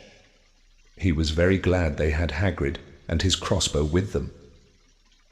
They had just passed a bend in the path when Hermione grabbed Hagrid's arm. "Hagrid, look, red sparks. The others are in trouble." "You two wait here," Hagrid shouted. "Stay on the path. I'll come back for you." They heard him crashing away through the undergrowth and stood looking at each other, very scared, until they couldn't hear anything but the rustling of leaves around them. "You don't think they've been hurt, do you?" whispered Hermione. "I don't care if Malfoy has, but if something's got Neville, it's our fault he's here in the first place." The minutes dragged by. Their ears seemed sharper than usual. Harry's seemed to be picking up every sigh of the wind, every cracking twig. What was going on? Where were the others? At last, a great crunching noise announced Hagrid's return. Malfoy, Neville, and Fang were with him. Hagrid was fuming. Malfoy, it seemed, had sneaked up behind Neville and grabbed him as a joke. Neville had panicked and sent up the sparks. "We'll be lucky to catch anything now, with the racket you two were making. Right, we're changing groups. Neville, you stay with me and Hermione. Harry, you go with Fang and this idiot. I'm sorry," Hagrid added in a whisper to Harry, "but he'll have a harder time frightening you, and we've got to get this done." So Harry set off into the heart of the forest with Malfoy and Fang. They walked for nearly half an hour, deeper and deeper into the forest, until the path became almost impossible to follow because the trees were so thick. Harry thought the blood seemed to be getting thicker. There were splashes on the roots of a tree, as though the poor creature had been thrashing around in pain close by. Harry could see a clearing ahead through the tangled branches of an ancient oak. "Look," he murmured, holding out his arm to stop Malfoy. Something bright white was gleaming on the ground. They inched closer. It was the unicorn, all right, and it was dead. Harry had never seen anything so beautiful and sad. Its long, slender legs were stuck out at odd angles where it had fallen, and its mane was spread pearly white on the dark leaves. Harry had taken one step toward it when a slithering sound made him freeze where he stood. A bush on the edge of the clearing quivered. Then, out of the shadows, a hooded figure came crawling across the ground like some stalking beast. Harry, Malfoy, and Fang stood transfixed. The cloaked figure reached the unicorn, lowered its head over the wound in the animal's side, and began to drink its blood. Ah! Malfoy let out a terrible scream and bolted. So did Fang. The hooded figure raised its head and looked right at Harry. Unicorn blood was dribbling down its front. It got to its feet and came swiftly toward Harry. He couldn't move for fear. Then a pain like he'd never felt before pierced his head. It was as though his scar were on fire. Half blinded, he staggered backward. He heard hooves behind him, galloping, and something jumped clean over Harry, charging at the figure. The pain in Harry's head was so bad he fell to his knees. It took a minute or two to pass. When he looked up, the figure had gone. A centaur was standing over him, not Ronan or Bane. This one looked younger. He had white blonde hair and a palomino body. "Are you all right?" said the centaur, pulling Harry to his feet. Yes, thank you. What was that? The centaur didn't answer. He had astonishingly blue eyes like pale sapphires. He looked carefully at Harry, his eyes lingering on the scar that stood out, livid, on Harry's forehead. "You are the Potter boy," he said. "You had better get back to Hagrid. The forest is not safe at this time, especially for you. Can you ride? It will be quicker this way." "My name is Firenze," he added, as he lowered himself onto his front legs so that Harry could clamber onto his back. There was suddenly a sound of more galloping from the other side of the clearing. Ronan and Bane came bursting through the trees, their flanks heaving and sweaty. Firenze, Bane thundered. What are you doing? Well, you have a human on your back. Have you no shame? Are you a common mule? "Do you realize who this is?" said Firenze. "This is the Potter boy. The quicker he leaves this forest, the better." "What have you been telling him?" growled Bane. "Remember, Firenze, we are sworn not to set ourselves against the heavens. Have we not read what is to come in the movements of the planets?" Ronan pawed the ground nervously. "I'm sure Firenze thought he was acting for the best," he said in his gloomy voice. Bane kicked his back legs in anger. "For the best? What is that to do with us? Centaurs are concerned with what has been foretold. It is not our business to run around like donkeys after stray humans in our forest." Firenze suddenly reared onto his hind legs in anger, so that Harry had to grab his shoulders to stay on. "Do you not see that unicorn?" Firenze bellowed at Bane. "Do you not understand why it was killed, or have the planets not let you in on that secret? I set myself against what is lurking in this forest. Bane, yes, with humans alongside me if I must." And Firenze whisked around, with Harry clutching on as best he could. They plunged off into the trees, leaving Ronan and Bane behind them. Harry didn't have a clue what was going on. "Why's Bane so angry?" he asked. "What was that thing you saved me from? Anyway..." Firenze slowed to a walk, warned Harry to keep his head bowed in case of low-hanging branches, but did not answer Harry's question. They made their way through the trees in silence for so long that Harry thought Firenze didn't want to talk to him anymore. They were passing through a particularly dense patch of trees, however, when Firenze suddenly stopped. "Harry Potter, do you know what unicorn blood is used for?" "No," said Harry, startled by the odd question. "We've only used the horn and tail hair in potions." "That is because it is a monstrous thing to slay a unicorn," said Firenze. "Only one who has nothing to lose and everything to gain would commit such a crime. The blood of a unicorn will keep you alive, even if you are an inch from death, but at a terrible price. You have slain something pure and defenseless to save yourself, and you will have but a half-life, a cursed life, from the moment the blood touches your lips." Harry stared at the back of Ferenzi's head, which was dappled silver in the moonlight. But who'd be that desperate? He wondered aloud. If you're going to be cursed forever, death's better, isn't it? "It is," Ferenzi agreed, "unless all you need is to stay alive long enough to drink something else, something that will bring you back to full strength and power, something that will mean you can never die. Mr. Potter, do you know what is hidden in the school at this very moment?" "The Sorcerer's Stone, of course, the elixir of life, but I don't understand who—" "Can you think of nobody who has waited many years to return to power, who has clung to life, awaiting their chance?" It was as though an iron fist had clenched suddenly around Harry's heart. Over the rustling of the trees, he seemed to hear once more what Hagrid had told him on the night they had met. Some say he died. Codswallop, in my opinion. Dunno if he had enough human left in him to die.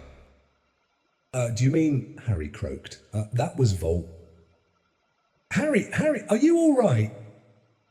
Hermione was running toward them down the path, Hagrid puffing along behind her. "I'm fine," said Harry, hardly knowing what he was saying. "The unicorn's dead, Hagrid. It's in that clearing back there." "This is where I leave you," Ferenzi murmured as Hagrid hurried off to examine the unicorn. "You are safe now." Harry slid off his back. "Good luck, Harry Potter," said Ferenzi. "The planets have been read wrongly before now, even by centaurs. I hope this is one of those times." He turned and cantered back into the depths of the forest, leaving Harry shivering behind him. Ron had fallen asleep in the dark common room, waiting for them to return. He shouted something about Quidditch fouls when Harry roughly shook him awake. In a matter of seconds, though, he was wide-eyed as Harry began to tell him and Hermione what had happened in the forest. Harry couldn't sit down. He paced up and down in front of the fire. He was still shaking. "Snape wants the stone for Voldemort, and Voldemort's waiting in the forest, and all this time we thought Snape just wanted to get rich." "Stop saying the name," said Ron in a terrified whisper, as if he thought Voldemort could hear them. Harry wasn't listening. "Ferenzi saved me, but he shouldn't have done so. Bane was furious. He was talking about interfering with what the planets say is going to happen. They must show that Voldemort's coming back. Bane thinks Ferenzi should have let Voldemort kill me. I suppose that's written in the stars as well." "Will you stop saying the name?" Ron hissed. "So all I've got to wait for now is Snape to steal the stone," Harry went on feverishly. "Then Voldemort will be able to come and finish me off. Well, I suppose Bane will be happy." Hermione looked very frightened, but she had a word of comfort. "Harry, everyone says Dumbledore's the only one you know who was ever afraid of with Dumbledore around. You know who won't touch you, anyway. Who says the centaurs are right? It sounds like fortune-telling to me. And Professor McGonagall says that's a very imprecise branch of magic." The sky had turned light before they stopped talking. They went to bed exhausted, their throats sore. But the night's surprises weren't over. When Harry pulled back his sheets, he found his invisibility cloak folded neatly underneath them. There was a note pinned to it. "Just in case." Chapter 16. Through the Trapdoor. In years to come, Harry would never quite remember how he had managed to get through his exams when he half expected Voldemort to come bursting through the door at any moment. Yet the days crept by, and there could be no doubt that Fluffy was still alive and well behind the locked door. It was sweltering hot, especially in the large classroom where they did their written papers. They had been given special new quills for the exams, which had been bewitched with an anti-cheating spell. They had practical exams as well. Professor Flitwick called them one by one into his class to see if they could make a pineapple tap dance across a desk. Professor McGonagall watched them turn a mouse into a snuff box. Points were given for how pretty the snuff box was, but taken away if it had whiskers.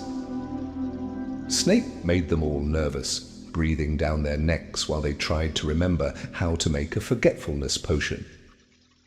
Harry did the best he could, trying to ignore the stabbing pains in his forehead, which had been bothering him ever since his trip into the forest.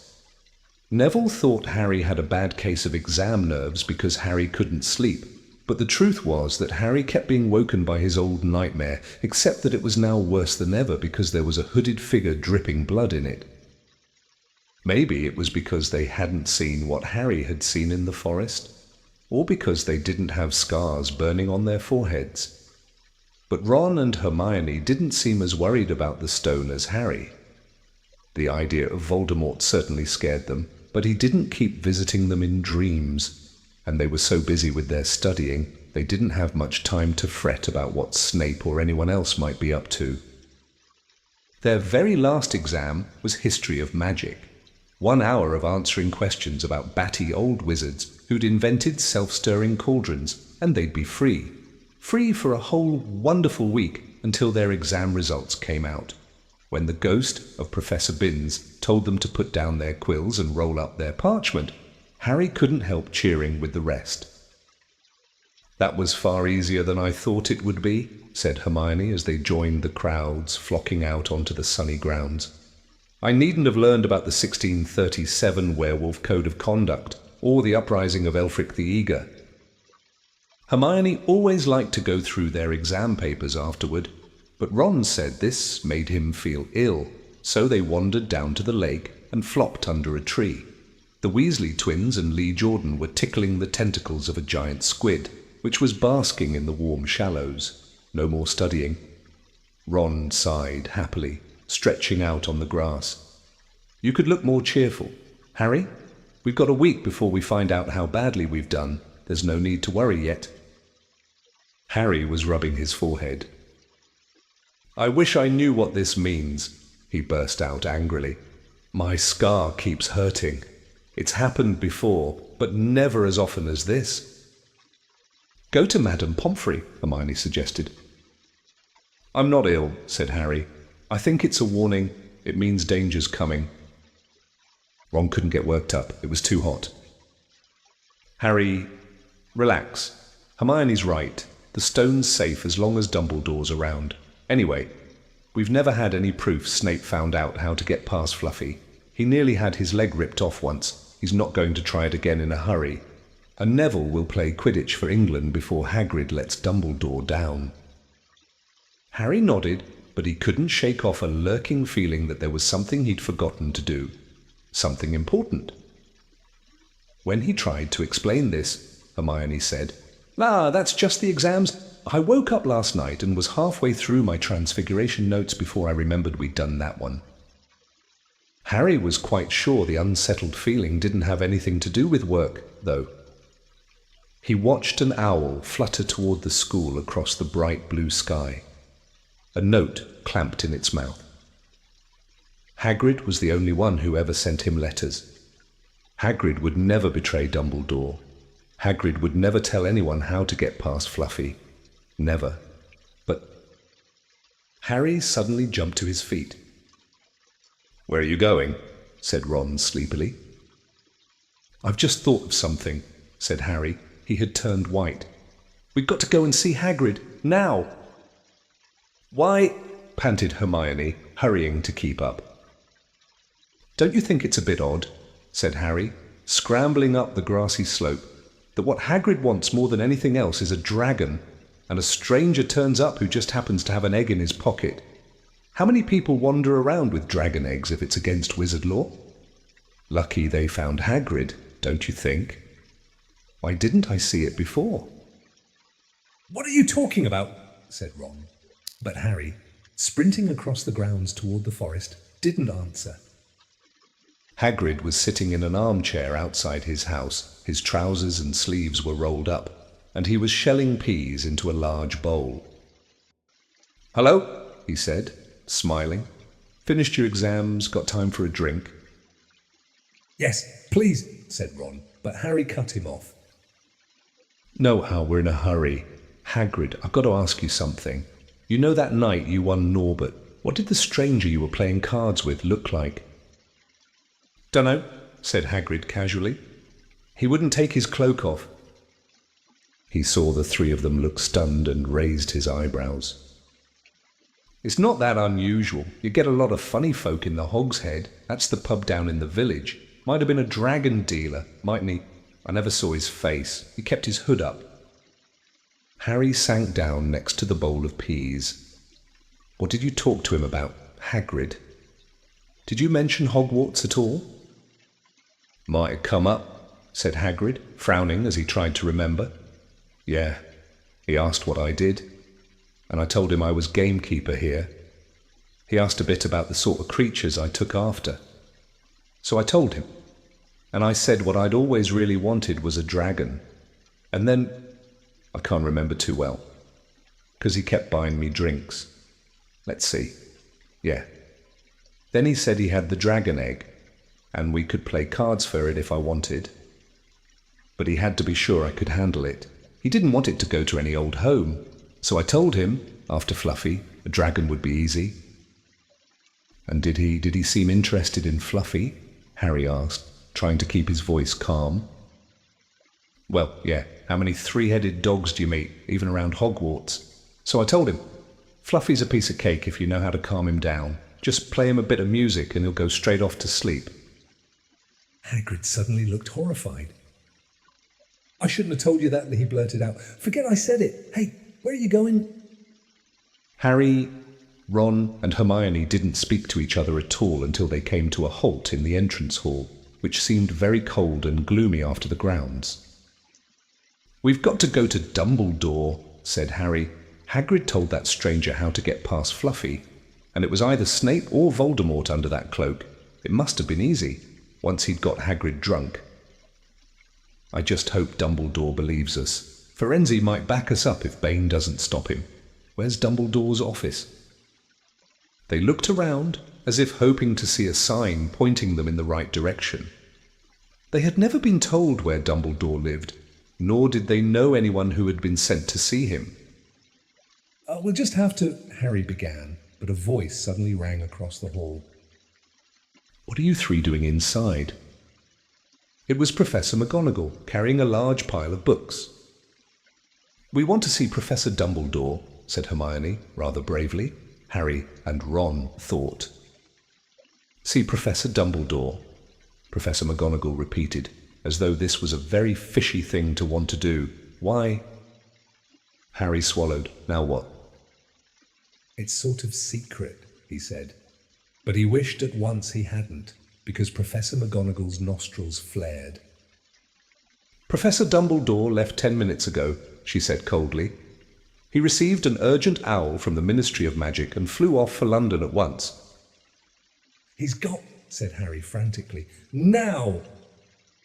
"Professor Dumbledore is a very great wizard. Potter, he has many demands on his time. But this is important. Something you have to say is more important than the Ministry of Magic, Potter."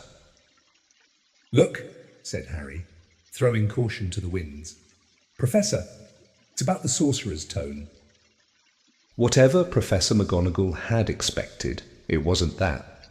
The books she was carrying tumbled out of her arms, but she didn't pick them up. "How do you know?" she spluttered. "Professor, I know that someone's going to try and steal the stone. I've got to talk to Professor Dumbledore." She eyed him with a mixture of shock and suspicion.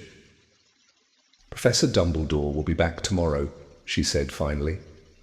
"I don't know how you found out about the stone, but rest assured, no one can possibly steal it. It's too well protected." "But Professor Potter, I know what I'm talking about," she said shortly. She bent down and gathered up the fallen books. I suggest you all go back outside and enjoy the sunshine. But they didn't. It's tonight, said Harry, once he was sure Professor McGonagall was out of earshot. Snape's going through the trapdoor tonight. He's found out everything he needs, and now he's got Dumbledore out of the way. He sent that note. I bet the Ministry of Magic will get a real shock when Dumbledore turns up. But what can we... Hermione gasped. Harry and Ron wheeled round. Snape was standing there. "Good afternoon," he said smoothly. They stared at him. You shouldn't be inside on a day like this, he said, with an odd, twisted smile. Harry began, without any idea what he was going to say. "You want to be more careful," said Snape. "Hanging around like this, people will think you're up to something, and Gryffindor really can't afford to lose any more points. Can it?" Harry flushed. They turned to go outside, but Snape called them back. "Be warned, Potter, any more nighttime wanderings and I will personally make sure you are expelled. Good day to you." He strode off in the direction of the staff room. Out on the stone steps, Harry turned to the others. Right, here's what we've got to do, he whispered urgently. One of us has got to keep an eye on Snape. Wait outside the staff room and follow him if he leaves it. Hermione, you'd better do that. "Why me?" "It's obvious, Ron. You can pretend to be waiting for Professor Flitwick, you know." He put on a high voice. "Oh, Professor Flitwick, I'm so worried. I think I got question 14B wrong." "Oh, shut up," said Hermione, but she agreed to go and watch out for Snape. "And we'd better stay outside the third-floor corridor," Harry told Ron. "Come on." But that part of the plan didn't work. No sooner had they reached the door separating Fluffy from the rest of the school than Professor McGonagall turned up again, and this time she lost her temper. "I suppose you think you're harder to get past than a pack of enchantments?" she stormed. "Enough of this nonsense. If I hear you've come anywhere near here again, I'll take another 50 points from Gryffindor. Yes, Weasley, from my own house." Harry and Ron went back to the common room. Harry had just said, "At least Hermione's on Snape's tail," when the portrait of the fat lady swung open and Hermione came in. "I'm sorry, Harry," she wailed. "Snape came out and asked me what I was doing, so I said I was waiting for Flitwick, and Snape went to get him. And I've only just got away. I don't know where Snape went." "Well, that's it then, isn't it?" Harry said. The other two stared at him. He was pale and his eyes were glittering. "I'm going out of here tonight and I'm going to try and get to the stone first." "You're mad," said Ron. "You can't," said Hermione. "After what McGonagall and Snape have said, you'll be expelled." "So whap!" Harry shouted. "Don't you understand? If Snape gets hold of the stone, Voldemort's coming back. Haven't you heard what it was like when he was trying to take over? There won't be any Hogwarts to get expelled from. He'll flatten it, or turn it into a school for the dark arts. Losing points doesn't matter anymore. Can't you see? Do you think he'll leave you and your families alone if Gryffindor wins the House Cup? If I get caught before I can get to the stone, well, I'll have to go back to the Dursleys and wait for Voldemort to find me there. It's only dying a bit later than I would have, because I'm never going over to the dark side. I'm going through that trapdoor tonight, and nothing you two say is going to stop me. Voldemort killed my parents, remember." He glared at them. "You're right, Harry," said Hermione in a small voice. "I'll use the invisibility cloak," said Harry. "It's just lucky I got it back." "But will it cover all three of us?" said Ron. All three of us." "Oh, come off it. You don't think we'd let you go alone?" "Of course not," said Hermione briskly. "How do you think you'd get to the stone without us? I'd better go and took through my books. There might be something useful." "But if we get caught, you two will be expelled, too." "Not if I can help it," said Hermione grimly. "Flitwick told me in secret that I got 112% on his exam. They're not throwing me out after that." After dinner, the three of them sat nervously apart in the common room. Nobody bothered them. None of the Gryffindors had anything to say to Harry anymore, after all. This was the first night he hadn't been upset by it. Hermione was skimming through all her notes, hoping to come across one of the enchantments they were about to try to break. Harry and Ron didn't talk much. Both of them were thinking about what they were about to do. Slowly, the room emptied as people drifted off to bed. "Better get the cloak," Ron muttered, as Lee Jordan finally left, stretching and yawning. Harry ran upstairs to their dark dormitory. He parted out the cloak, and then his eyes fell on the flute Hagrid had given him for Christmas. He pocketed it to use on Fluffy, but he didn't feel much like singing. He ran back down to the common room. "We better put the cloak on here and make sure it covers all three of us, if Filch spots one of our feet wandering along on its own." "What are you doing?" said a voice from the corner of the room. Neville appeared from behind an armchair, clutching Trevor the Toad, who looked as though he'd been making another bid for freedom. "Nothing, Neville, nothing," said Harry, hurriedly putting the cloak behind his back. Neville stared at their guilty faces. "You're going out again," he said. No, said Hermione. "No, we're not. Why don't you go to bed, Neville?" Harry looked at the grandfather clock by the door. They couldn't afford to waste any more time. Snape might even now be playing Fluffy to sleep. "You can't go out," said Neville. "You'll be caught again. Gryffindor will be in even more trouble." "You don't understand," said Harry. "This is important." But Neville was clearly steeling himself to do something desperate. "I won't let you do it," he said, hurrying to stand in front of the portrait hole. I'll fight you." "Neville, Ron exploded. Get away from that hole and don't be an idiot." "Don't you call me an idiot," said Neville. "I don't think you should be breaking any more rules, and you were the one who told me to stand up to people." "Yes, but not to us," said Ron in exasperation. "Neville, you don't know what you're doing." He took a step forward and Neville dropped Trevor the Toad, who leapt out of sight. "Go on then, try and hit me," said Neville, raising his fists. "I'm ready." Harry turned to Hermione. "Do something," he said desperately.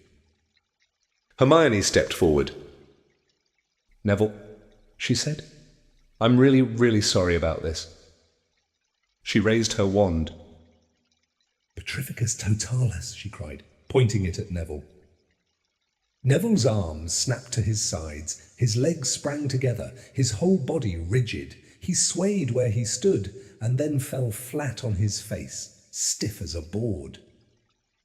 Hermione ran to turn him over. Neville's jaws were jammed together so he couldn't speak. Only his eyes were moving, looking at them in horror.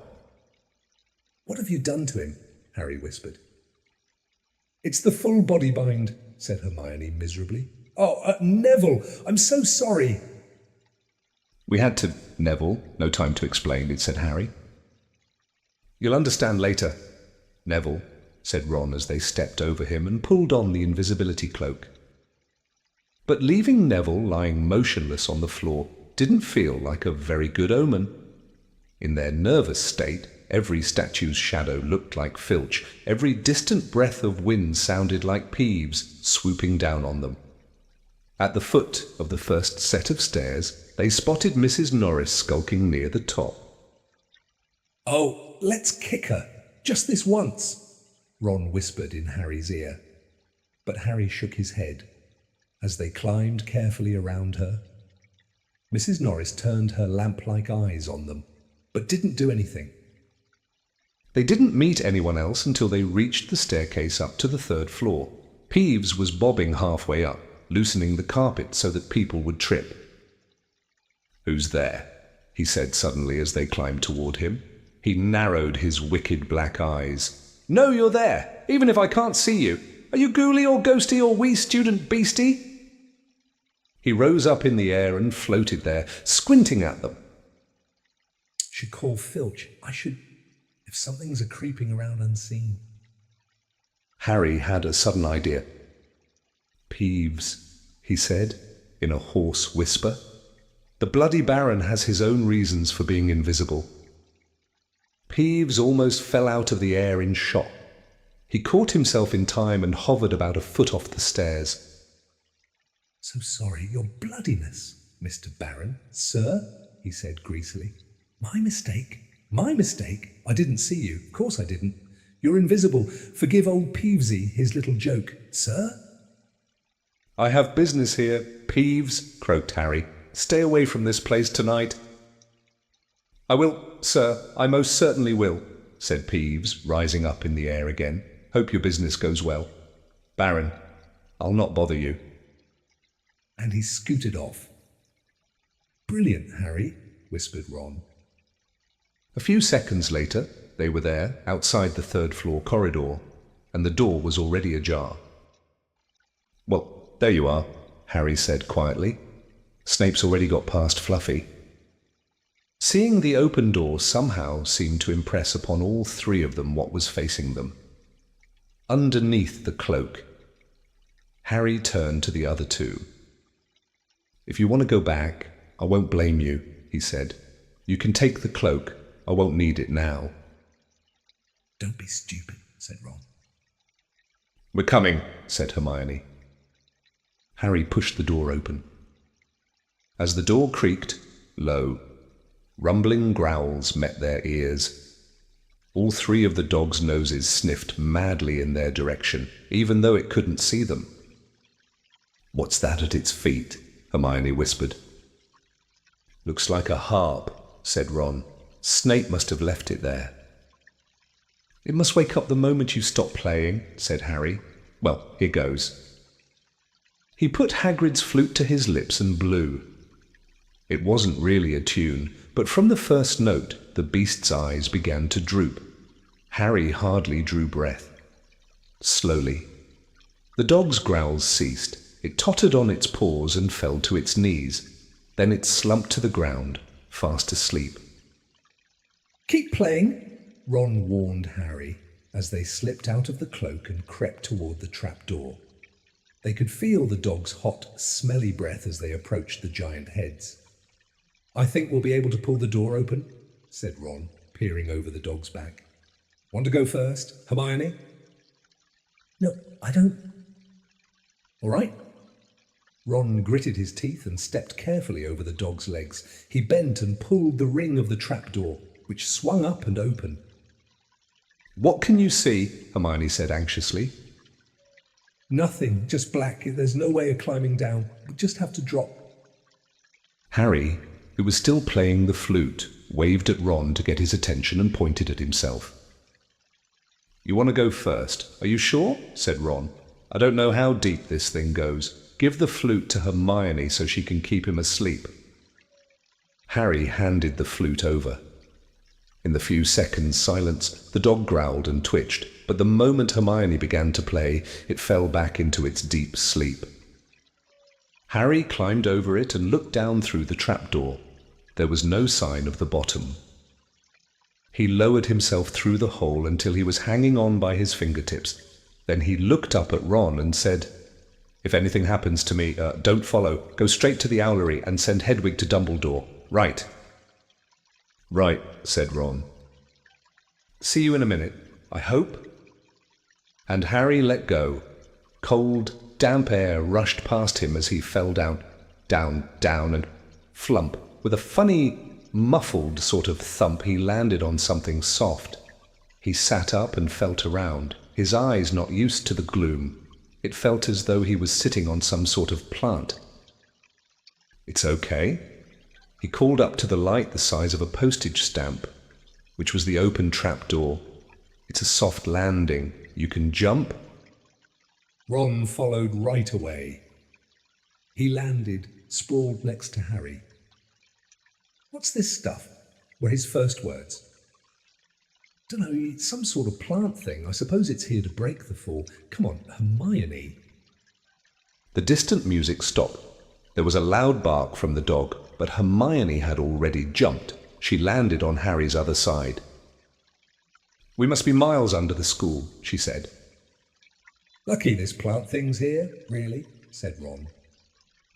"Lucky!" shrieked Hermione. "Look at you both!" She leapt up and struggled toward a damp wall.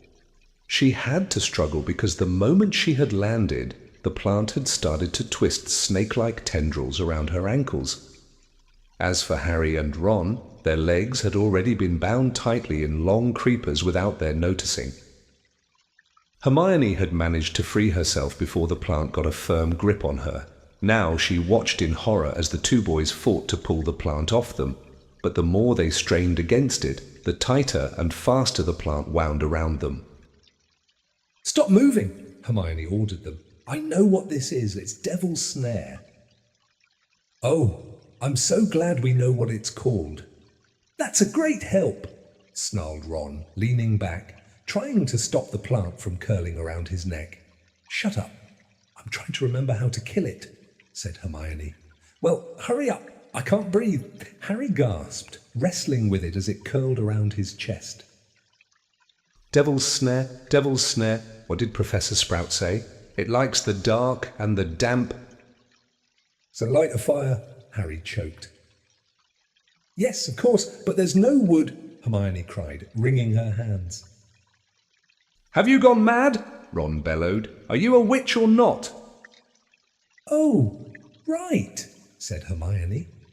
And she whipped out her wand, waved it, muttered something, and sent a jet of the same bluebell flame she had used on Snape at the plant. In a matter of seconds, the two boys felt it loosening its grip as it cringed away from the light and warmth. Wriggling and flailing, it unravelled itself from their bodies, and they were able to pull free. "Lucky you pay attention in herbology, Hermione," said Harry, as he joined her by the wall, wiping sweat off his face. "Yeah," said Ron, "and lucky Harry doesn't lose his head in a crisis. There's no wood, honestly." "This way," said Harry, pointing down a stone passageway, which was the only way forward. All they could hear apart from their footsteps was the gentle drip of water trickling down the walls. The passageway sloped downward, and Harry was reminded of Gringotts. With an unpleasant jolt of the heart, he remembered the dragon said to be guarding vaults in the Wizard's Bank. If they met a dragon, a fully grown dragon, Norbert had been bad enough. "Can you hear something?" Ron whispered. Harry listened. A soft rustling and clinking seemed to be coming from up ahead. "Do you think it's a ghost?" "I don't know. Sounds like wings to me." "There's light ahead. I can see something moving." They reached the end of the passageway and saw before them a brilliantly lit chamber, its ceiling arching high above them. It was full of small, jewel-bright birds, fluttering and tumbling all around the room. On the opposite side of the chamber was a heavy wooden door. "Do you think they'll attack us if we cross the room?" said Ron. "Probably," said Harry. "They don't look very vicious. But I suppose if they all swoop down at once... Well, there's no other choice. I'll run." He took a deep breath, covered his face with his arms, and sprinted across the room. He expected to feel sharp beaks and claws tearing at him any second, but nothing happened. He reached the door untouched. He pulled the handle, but it was locked. The other two followed him. They tugged and heaved at the door, but it wouldn't budge, not even when Hermione tried her Alohomora charm. "Now what?" said Ron. "These birds. They can't be here just for decoration," said Hermione. They watched the birds soaring overhead, glittering, glittering. "They're not birds," Harry said suddenly. "They're keys, winged keys. Look carefully. So that must mean..." He looked around the chamber, while the other two squinted up at the flock of keys. "Yes. Look, broomsticks. We've got to catch the key to the door." "But there are hundreds of them." Ron examined the lock on the door. "We're looking for a big, old-fashioned one, probably silver, like the handle." They each seized a broomstick and kicked off into the air, soaring into the midst of the cloud of keys. They grabbed and snatched, but the bewitched keys darted and dived so quickly it was almost impossible to catch one. Not for nothing, though, was Harry the youngest seeker in a century. He had a knack for spotting things other people didn't. After a minute's weaving about through the whirl of rainbow feathers, he noticed a large silver key that had a bent wing, as if it had already been caught and stuffed roughly into the keyhole. "That one," he called to the others. "That big one, that with bright blue wings. The feathers are all crumpled on one side." Ron went speeding in the direction that Harry was pointing, crashed into the ceiling, and nearly fell off his broom. "We've got to close in on it," Harry called, not taking his eyes off the key with the damaged wing. "Ron, you come at it from above. Hermione, stay below and stop it from going down, and I'll try and catch it. Right, now!" Ron dived, Hermione rocketed upward. The key dodged them both, and Harry streaked after it. It sped toward the wall. Harry leaned forward and with a nasty, crunching noise, pinned it against the stone with one hand. Ron and Hermione's cheers echoed around the high chamber. They landed quickly, and Harry ran to the door, the key struggling in his hand. He rammed it into the lock and turned. It worked. The moment the lock had clicked open, the key took flight again, looking very battered now that it had been caught twice. "Ready?" Harry asked the other two, his hand on the door handle. They nodded. He pulled the door open. The next chamber was so dark they couldn't see anything at all. But as they stepped into it, light suddenly flooded the room to reveal an astonishing sight. They were standing on the edge of a huge chessboard, behind the black chessmen, which were all taller than they were and carved from what looked like black stone. Facing them, way across the chamber, were the white pieces. Harry, Ron and Hermione shivered slightly. The towering white chessmen had no faces. "Now what do we do?" Harry whispered. "It's obvious, isn't it?" said Ron. "We've got to play our way across the room." Behind the white pieces they could see another door. "How?" said Hermione nervously. "I think," said Ron, "we're going to have to be chessmen." He walked up to a black knight and put his hand out to touch the knight's horse. At once the stones sprang to life. The horse pawed the ground, and the knight turned his helmeted head to look down at Ron. "Do we have to join you to get across?" The Black Knight nodded. Ron turned to the other two. "This needs thinking about," he said. "I suppose we've got to take the place of 3 of the black pieces." Harry and Hermione stayed quiet, watching Ron think. Finally he said, "No, don't be offended or anything, but neither of you are that good at chess." "We're not offended," said Harry quickly. "Just tell us what to do." "Well, Harry, you take the place of that bishop, and Hermione, you 90 next to him instead of that castle." "What about you?" "I'm going to be a knight," said Ron. The chessmen seemed to have been listening, because at these words a knight, a bishop, and a castle turned their backs on the white pieces and walked off the board, leaving 3 empty squares that Harry, Ron, and Hermione took. "White always plays first in chess," said Ron, peering across the board. "Yes, look." A white pawn had moved forward 2 squares. Ron started to direct the black pieces. They moved silently wherever he sent them. Harry's knees were trembling. What if they lost? Harry moved diagonally 4 squares to the right. Their first real shock came when their other knight was taken. The White Queen smashed him to the floor and dragged him off the board, where he lay quite still, face down. "Had to let that happen," said Ron, looking shaken. "Leaves you free to take that bishop. Hermione, go on." Every time one of their men was lost, the white pieces showed no mercy. Soon there was a huddle of limp black players slumped along the wall. Twice. Ron only just noticed in time that Harry and Hermione were in danger. He himself darted around the board, taking almost as many white pieces as they had lost black ones. "We're nearly there," he muttered suddenly. Let me think. The White Queen turned her blank face toward him. "Yes," said Ron softly. "It's the only way. I've got to be taken." Noff, Harry and Hermione shouted. "That's chess," snapped Ron. "You've got to make some sacrifices. I take one step forward and she'll take me. That leaves you free to checkmate the king." "Harry, but do you want to stop Snape or not?" Ron, "Look, if you don't hurry up, he'll already have the stone." there was no alternative. "Ready?" Ron called, his face pale but determined. "Here I go now, and don't hang around once you've won."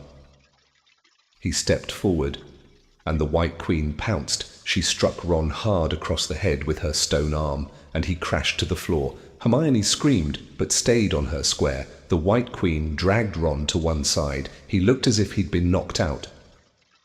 Shaking, Harry moved 3 spaces to the left. The White King took off his crown and threw it at Harry's feet. They had won. The chessmen parted and bowed, leaving the door ahead clear. With one last desperate look back at Ron, Harry and Hermione charged through the door and up the next passageway. "What if He'll be all right," said Harry, trying to convince himself. "What do you reckon's next?" "We've had sprouts. That was the devil's snare. Flitwick must have put charms on the keys. McGonagall transfigured the chessmen to make them alive. That leaves Quirrell's spell, and Snape's—" They had reached another door. "All right," Harry whispered. "Go on." Harry pushed it open. A disgusting smell filled their nostrils, making both of them pull their robes up over their noses, eyes watering. They saw, flat on the floor in front of them, a troll even larger than the one they had tackled, out cold with a bloody lump on its head. "I'm glad we didn't have to fight that one," Harry whispered as they stepped carefully over one of its massive legs. "Come on, I can't breathe." He pulled open the next door, both of them hardly daring to look at what came next. But there was nothing very frightening in here, just a table with 7 differently shaped bottles standing on it in a line. "Snape's," said Harry. "What do we have to do?" They stepped over the threshold, and immediately a fire sprang up behind them in the doorway. It wasn't ordinary fire either, it was purple. At the same instant, black flames shot up in the doorway leading onward. They were trapped. "Look!" Hermione seized a roll of paper lying next to the bottles. Harry looked over her shoulder to read it. "Danger lies before you, while safety lies behind. 2 of us will help you, whichever you would find. 1 among us 7 will let you move ahead. Another will transport the drinker back instead. 2 among our number hold only nettle wine. 3 of us are killers, waiting bidden in line. Choose, unless you wish to stay here forevermore. To help you in your choice, we give you these clues 4. First, however slyly the poison tries to hide, you will always find some on nettle wine's left side. Second, different to those who stand at either end. But if you would move onward, neither is your friend. Third, as you see clearly, all a different size. Neither dwarf nor giant holds death in their insides. Fourth, the second left and the second on the right are twins once you taste them, though different at first sight. Hermione let out a great sigh, and Harry, amazed, saw that she was smiling, the very last thing he felt like doing. "Brilliant," said Hermione. "This isn't magic, it's logic and a puzzle. A lot of the greatest wizards haven't got an ounce of logic. They'd be stuck in here forever." "But so will we, won't we?" "Of course not," said Hermione. Everything we need is here on this paper. 7 bottles, 3 are poison, 2 are wine, 1 will get us safely through the black fire, and 1 will get us back through the purple. But how do we know which to drink? Give me a minute. Hermione read the paper several times. Then she walked up and down the line of bottles, muttering to herself and pointing at them. At last, she clapped her hands. Got it, she said. The smallest bottle will get us through the black fire toward the stone. Harry looked at the tiny bottle. There's only enough there for one of us, he said. That's hardly 1 swallow. They looked at each other. Which one will get you back through the purple flames? Hermione pointed at a rounded bottle at the right end of the line. You drink that, said Harry. No, listen, get back and get Ron. Grab brooms from the flying key room. They'll get you out of the trapdoor and past Fluffy. Go straight to the owlery and send Hedwig to Dumbledore. We need him. I might be able to hold Snape off for a while, but I'm no match for him, really. But Harry, what if you know who's with him? Well, I was lucky once, or wasn't I? Said Harry, pointing at his scar. I might get lucky again. Hermione's lip trembled, and she suddenly dashed at Harry and threw her arms around him. Hermione! Harry, you're a great wizard, you know. I'm not as good as you, said Harry, very embarrassed as she let go of him. Me, said Hermione. Books and cleverness, they're a more important thing. Friendship and bravery and... Oh, Harry, be careful. You drink first, said Harry. You are sure which is which, aren't you? Positive, said Hermione. She took a long drink from the round bottle at the end and shuddered. It's not poison, said Harry anxiously. No, but it's like ice. Quick, go before it wears off. Good luck. Take care. Go.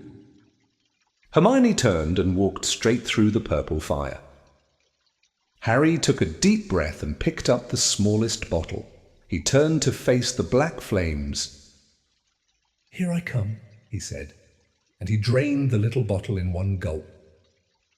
It was indeed as though ice was flooding his body. He put the bottle down and walked forward. He braced himself, saw the black flames licking his body, but couldn't feel them. For a moment he could see nothing but dark fire. Then he was on the other side, in the last chamber. There was already someone there, but it wasn't Snape. It wasn't even Voldemort. Chapter 17. The Man with Two Faces. It was Quirrell. You, gasped Harry. Quirrell smiled. His face wasn't twitching at all. Me, he said calmly. I wondered whether I'd be meeting you here. Potter. But I thought Snape... Severus. Quirrell laughed, and it wasn't his usual quivering treble either, but cold and sharp. Yes, Severus does seem the type, doesn't he? So useful to have him swooping around like an overgrown bat. Next to him, who would suspect stuttering Professor Quirrell? Harry couldn't take it in. This couldn't be true, it couldn't. But Snape tried to kill me. No, I tried to kill you. Your friend Miss Granger accidentally knocked me over as she rushed to set fire to Snape at that Quidditch match.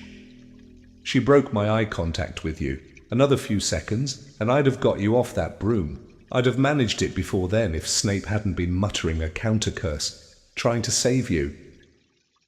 Snape was trying to save me. Of course, said Quirrell coolly. Why do you think he wanted to referee your next match? He was trying to make sure I didn't do it again. Funny, really. He needn't have bothered.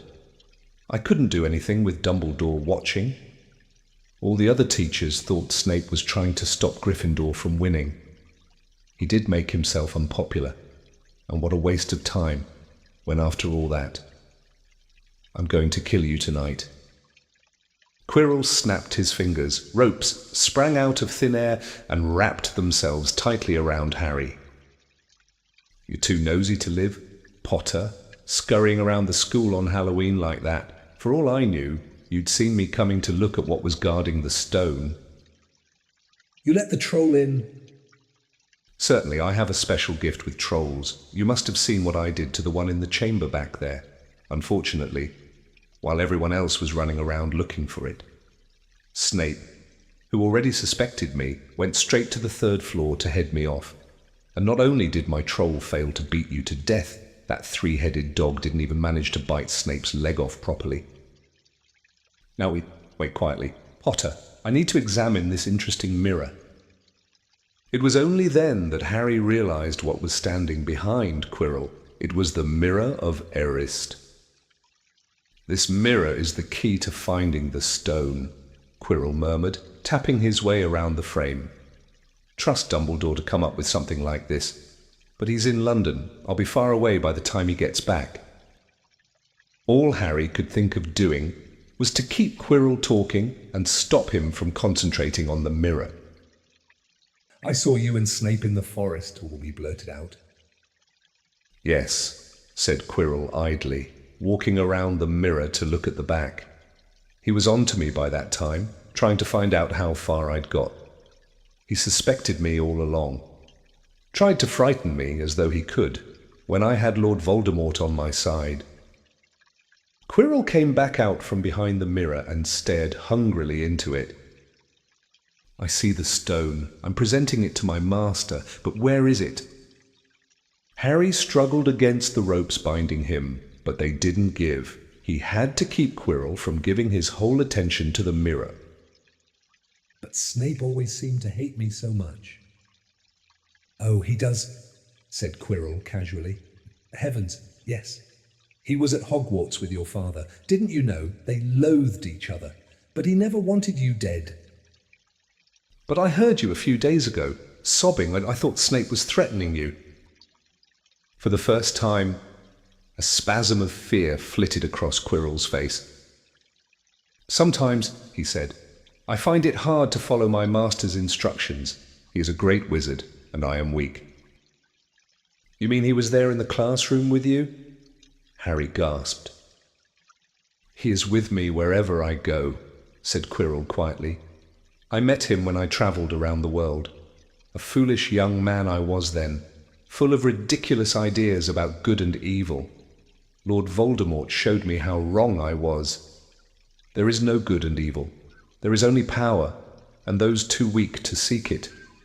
Since then, I have served him faithfully, although I have let him down many times. He has had to be very hard on me. Quirrell shivered suddenly. He does not forgive mistakes easily. When I failed to steal the stone from Gringotts, he was most displeased. He punished me, decided he would have to keep a closer watch on me. Quirrell's voice trailed away. Harry was remembering his trip to Diagon Alley. How could he have been so stupid? He'd seen Quirrell there that very day, shaken hands with him in the leaky cauldron. Quirrell cursed under his breath. I don't understand. Is the stone inside the mirror? Should I break it? Harry's mind was racing. What I want more than anything else in the world at the moment, he thought, is to find the stone before Quirrell does. So if I look in the mirror, I should see myself finding it, which means I'll see where it's hidden. But how can I look without Quirrell realizing what I'm up to? He tried to edge to the left, to get in front of the glass without Quirrell noticing, but the ropes around his ankles were too tight. He tripped and fell over. Quirrell ignored him. He was still talking to himself. What does this mirror do? How does it work? Help me, Master. And to Harry's horror, a voice answered, and the voice seemed to come from Quirrell himself. Use the boy, use the boy. Quirrell rounded on Harry. Yes, Potter, come here. He clapped his hands once, and the ropes binding Harry fell off. Harry got slowly to his feet. Come here, Quirrell repeated. Look in the mirror and tell me what you see. Harry walked toward him. I must lie, he thought desperately. I must look and lie about what I see, that's all. Quirrell moved close behind him. Harry breathed in the funny smell that seemed to come from Quirrell's turban. He closed his eyes, stepped in front of the mirror, and opened them again. He saw his reflection, pale and scared-looking at first, but a moment later, the reflection smiled at him. It put its hand into its pocket and pulled out a blood-red stone. It winked and put the stone back in its pocket, and as it did so, Harry felt something heavy drop into his real pocket. Somehow, incredibly, he'd gotten the stone. "Well," said Quirrell impatiently, "what do you see?" Harry screwed up his courage. "I see myself shaking hands with Dumbledore," he invented. I've won the house cup for Gryffindor." Quirrell cursed again. "Get out of the way," he said. As Harry moved aside, he felt the sorcerer's stone against his leg. Dare he make a break for it? But he hadn't walked 5 paces before a high voice spoke, though Quirrell wasn't moving his lips. He lies. "Potter, come back here," Quirrell shouted. "Tell me the truth. What did you just see?" The high voice spoke again. "Let me speak to him, face to face." "Master, you are not strong enough." "I have strength enough for this." Harry felt as if Devil's Snare was rooting him to the spot. He couldn't move a muscle. Petrified, he watched as Quirrell reached up and began to unwrap his turban. What was going on? The turban fell away. Quirrell's head looked strangely small without it. Then he turned slowly on the spot. Harry would have screamed, but he couldn't make a sound. Where there should have been a back to Quirrell's head, there was a face. The most terrible face Harry had ever seen. It was chalk white, with glaring red eyes and slits for nostrils, like a snake. "Harry Potter," it whispered. Harry tried to take a step backward, but his legs wouldn't move. "See what I have become," the face said. "Mere shadow and vapor. I have form only when I can share another's body. But there have always been those willing to let me into their hearts and minds. Unicorn blood has strengthened me these past weeks. You saw faithful Quirrell drinking it for me in the forest, and once I have the elixir of life, I will be able to create a body of my own. Now, why don't you give me that stone in your pocket?" So he knew. The feeling suddenly surged back into Harry's legs. He stumbled backward. "Don't be a fool," snarled the face. "Better save your own life and join me, or you'll meet the same end as your parents. They died begging me for mercy." "Liar!" Harry shouted suddenly. Quirrell was walking backward at him, so that Voldemort could still see him. The evil face was now smiling. "How touching," it hissed. "I always value bravery. Yes. Boy, your parents were brave. I killed your father first, and he put up a courageous fight. But your mother needn't have died. She was trying to protect you. Now give me the stone, unless you want her to have died in vain." "Never." Harry sprang toward the flame door, but Voldemort screamed, "Seize him!" And the next second, Harry felt Quirrell's hand close on his wrist. At once, a needle-sharp pain seared across Harry's scar. His head felt as though it was about to split in two. He yelled, struggling with all his might, and to his surprise, Quirrell let go of him. The pain in his head lessened. He looked around wildly to see where Quirrell had gone, and saw him hunched in pain, looking at his fingers, and they were blistering before his eyes.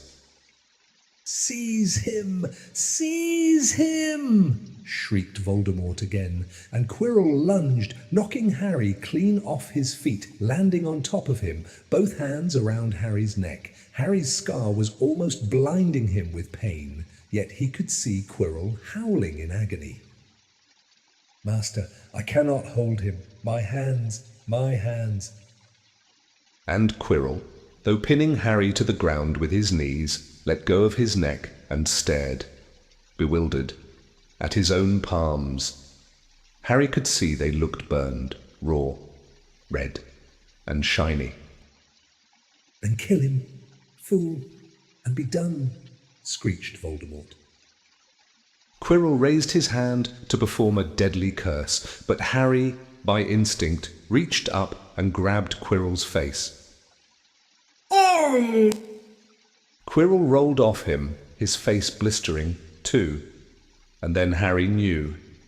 Quirrell couldn't touch his bare skin, not without suffering terrible pain. His only chance was to keep hold of Quirrell, keep him in enough pain to stop him from doing a curse. Harry jumped to his feet, caught Quirrell by the arm, and hung on as tight as he could.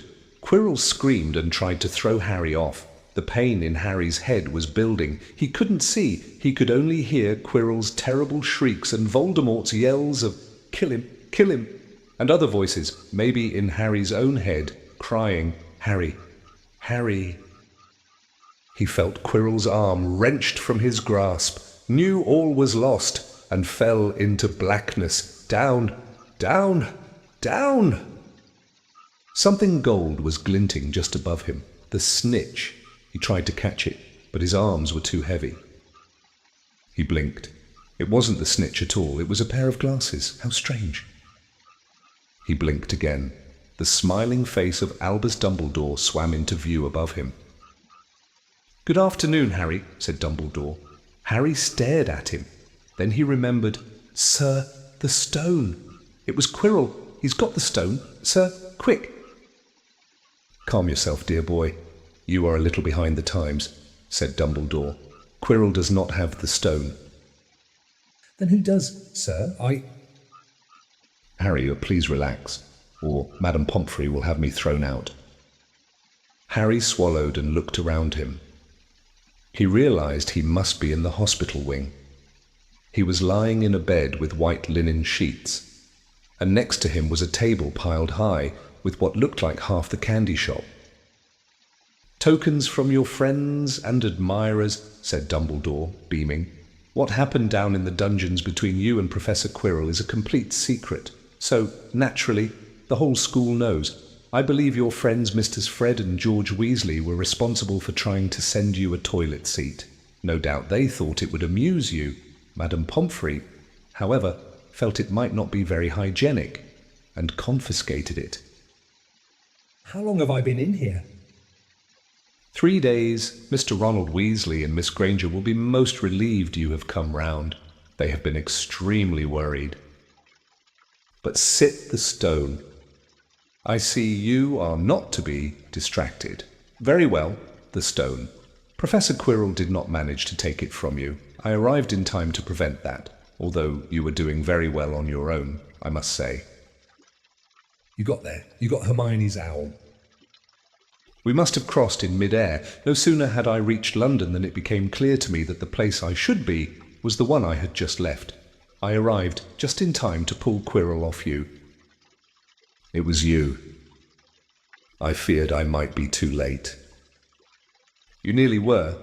I couldn't have kept him off the stone much longer. "Not the stone, boy. The effort involved nearly killed you. For one terrible moment there, I was afraid it had. As for the stone, it has been destroyed." "Destroyed," said Harry blankly. "But your friend, Nicholas Flamel—" "Oh, you know about Nicholas," said Dumbledore, sounding quite delighted.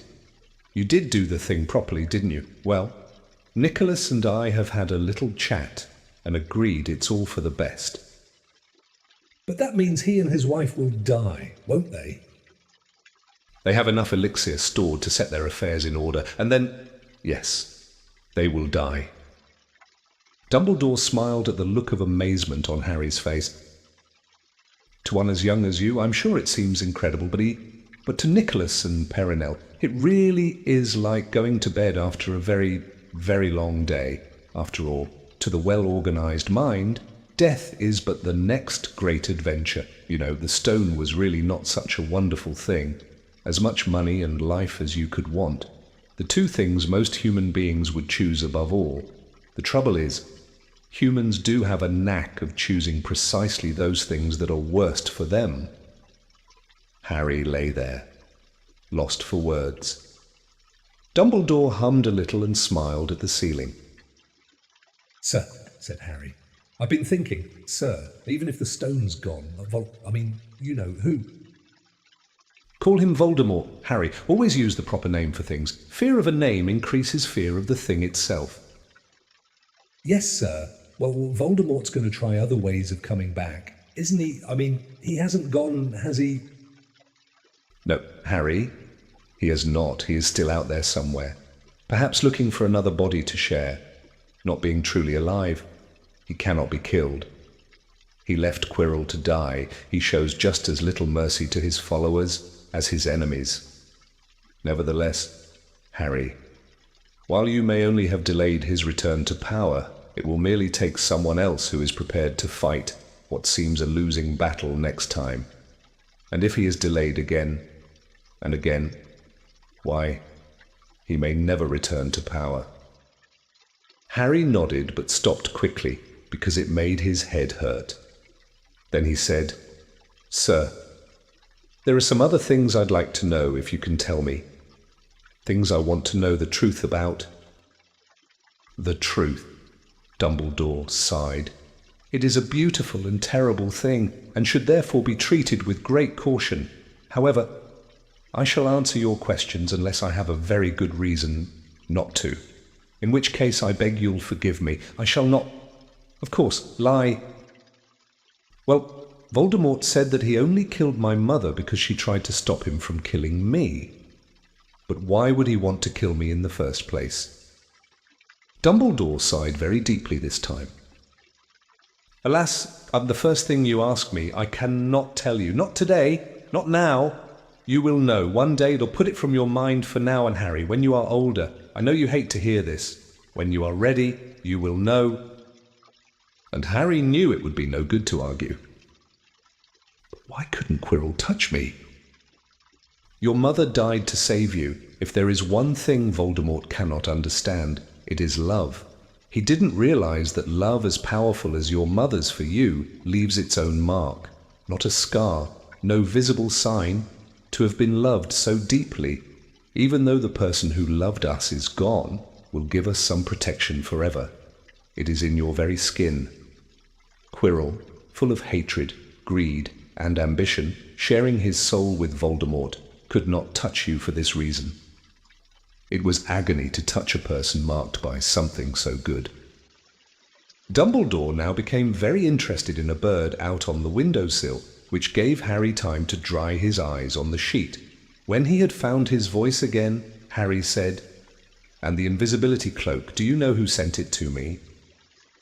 "Ah, your father happened to leave it in my possession, and I thought you might like it." Dumbledore's eyes twinkled. "Useful things? Your father used it mainly for sneaking off to the kitchens to steal food when he was here. And there's something else. Fire away." Quirrell said Snape. Professor Snape, Harry... Yes, him. Quirrell said he hates me because he hated my father. Is that true? Well, they did rather detest each other, not unlike yourself and Mr. Malfoy. And then your father did something Snape could never forgive. What? He saved his life. What? Yes, said Dumbledore dreamily. Funny, the way people's minds work, isn't it? Professor Snape couldn't bear being in your father's debt. I do believe he worked so hard to protect you this year because he felt that would make him, and your father even, then he could go back to hating your father's memory in peace. Harry tried to understand this, but it made his head pound, so he stopped. And so, there's one more thing. Just the one.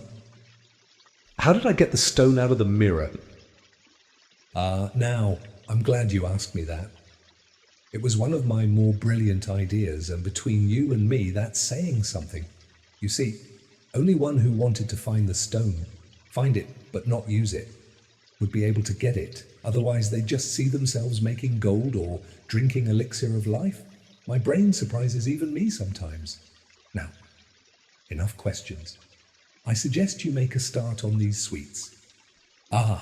Betty Bott's every flavour beans. I was unfortunate enough in my youth to come across a vomit-flavoured one, and since then I'm afraid I've rather lost my liking for them. But I think I'll be safe with a nice toffee, don't you? He smiled and popped the golden brown bean into his mouth. Then he choked and said, "Alas, earwax." Madame Pomfrey, the nurse, was a nice woman, but very strict. "Just 5 minutes," Harry pleaded. "Absolutely not. You let Professor Dumbledore in." Well, of course, that was the headmaster. Quite different. You need rest. I am resting. Look, lying down and everything. Oh, go on, Madame Pomfrey. Oh, very well, she said, but 5 minutes only. And she let Ron and Hermione in. "Harry." Hermione looked ready to fling her arms around him again, but Harry was glad she held herself in, as his head was still very sore. "Oh, Harry, we were sure you were going to... Dumbledore was so worried. The whole school's talking about it, said Ron. What really happened? It was one of those rare occasions when the true story is even more strange and exciting than the wild rumours. Harry told them everything. Quirrell, the mirror, the stone, and Voldemort. Ron and Hermione were a very good audience. They gasped in all the right places, and when Harry told them what was under Quirrell's turban, Hermione screamed out loud. So the stone's gone, said Ron finally. Flamel's just going to die. That's what I said. But Dumbledore thinks that, what was it? To the well-organised mind, death is but the next great adventure. I always said he was off his rock, said Ron, looking quite impressed at how crazy his hero was. So what happened to you two? Said Harry. Well, I got back all right, said Hermione. I brought Ron round. That took a while. And we were dashing up to the owlery to contact Dumbledore when we met him in the entrance hall. He already knew. He just said, Harry's gone after him, hasn't he? And hurtled off to the 3rd floor. Do you think he meant you to do it? Said Ron, sending you your father's cloak and everything. Well, Hermione exploded. If he did, I mean to say, that's terrible. You could have been killed. No, it isn't, said Harry thoughtfully. He's a funny man. Dumbledore, I think he sort of wanted to give me a chance. I think he knows more or less everything that goes on here, you know. I reckon he had a pretty good idea we were going to try. And instead of stopping us, he just taught us enough to help. I don't think it was an accident he let me find out how the mirror worked. It's almost like he thought I had the right to face Voldemort if I could. Yeah, Dumbledore's off his rocker, all right, said Ron proudly. Listen, you've got to be up for the end-of-year feast tomorrow. The points are all in, and Slytherin won.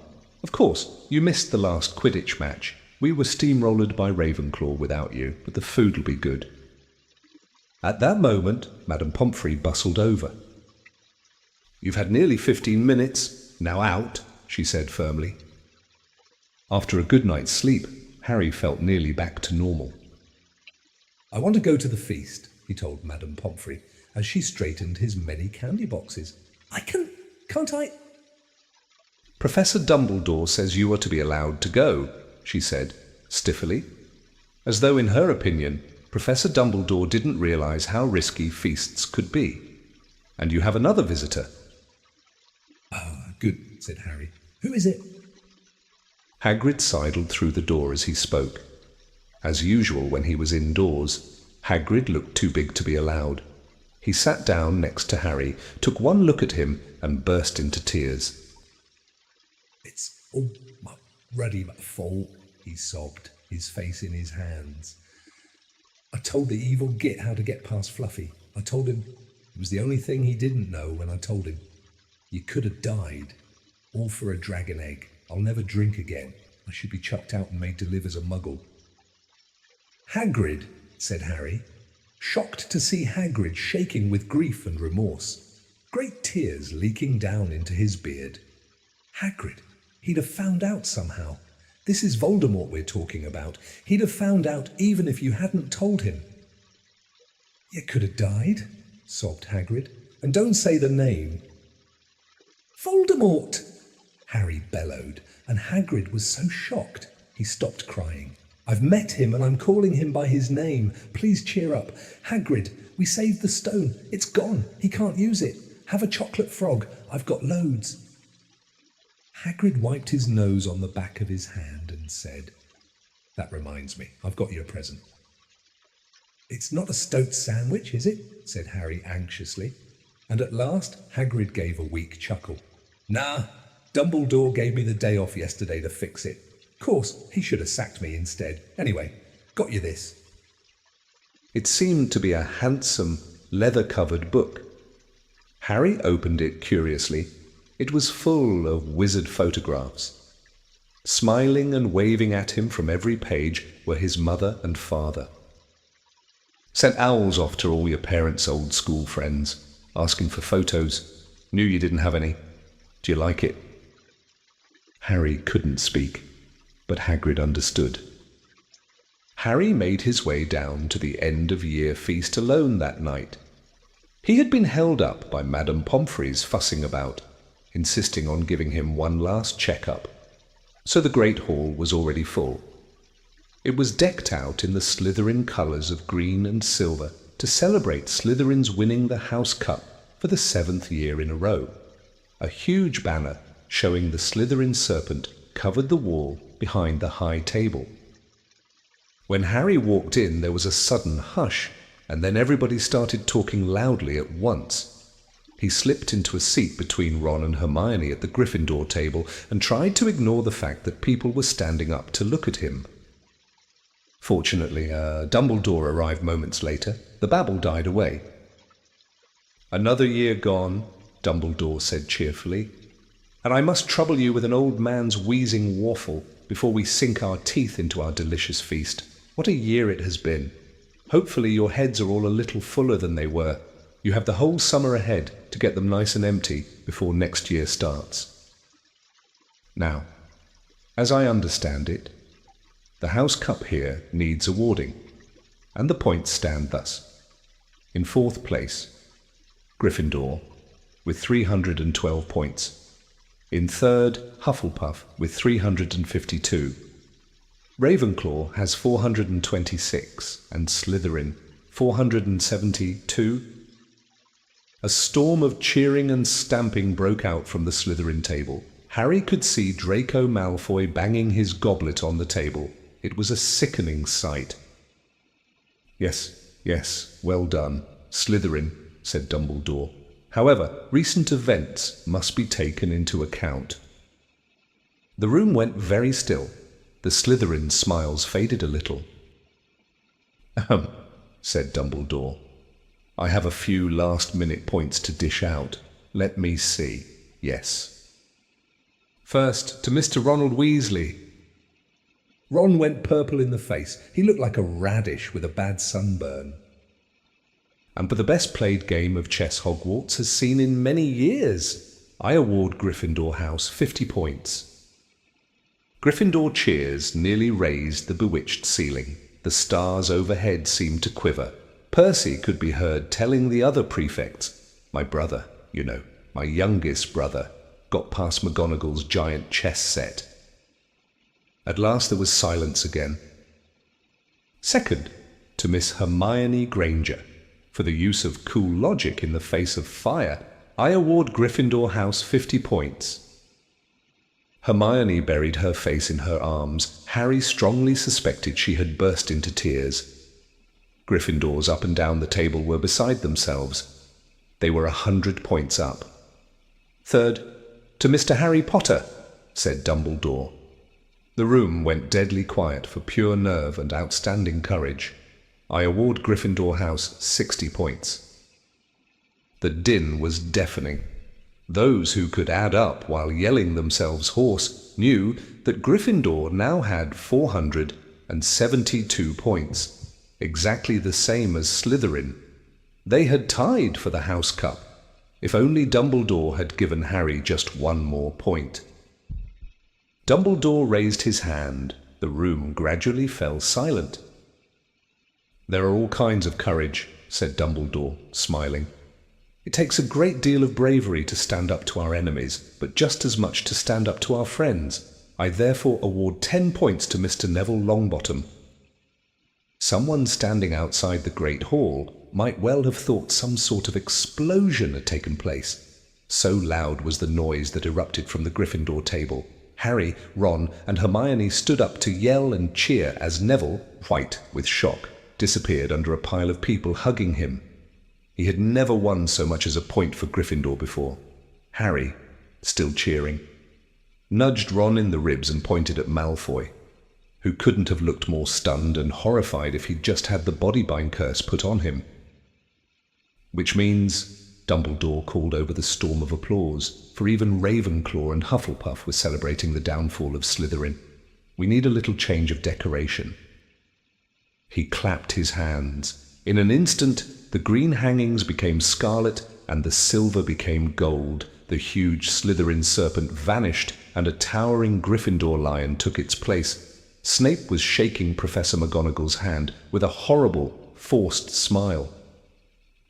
He caught Harry's eye, and Harry knew at once that Snape's feelings toward him hadn't changed one jot. This didn't worry Harry. It seemed as though life would be back to normal next year, or as normal as it ever was at Hogwarts. It was the best evening of Harry's life, better than winning at Quidditch, or Christmas, or knocking out mountain trolls. He would never, ever forget tonight. Harry had almost forgotten that the exam results were still to come, but come they did. To their great surprise, both he and Ron passed with good marks. Hermione, of course, had the best grades of the first years. Even Neville scraped through, his good herbology mark making up for his abysmal potions one. They had hoped that Goyle, who was almost as stupid as he was mean, might be thrown out, but he had passed too. It was a shame. But as Ron said, you couldn't have everything in life. And suddenly, their wardrobes were empty. Their trunks were packed. Neville's toad was found lurking in a corner of the toilets. Notes were handed out to all students, warning them not to use magic over the holidays. "I always hope they'll forget to give us these," said Fred Weasley sadly. Hagrid was there to take them down to the fleet of boats that sailed across the lake. They were boarding the Hogwarts Express, talking and laughing as the countryside became greener and tidier, eating Betty Bott's every flavour beans as they sped past Muggle towns, pulling off their wizard robes and putting on jackets and coats, pulling into platform 9 and 3/4 at King's Cross Station. It took quite a while for them all to get off the platform.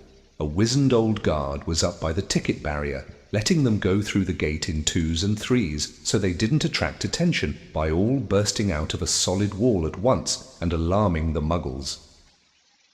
"You must come and stay this summer," said Ron. "Both of you. I'll send you an owl."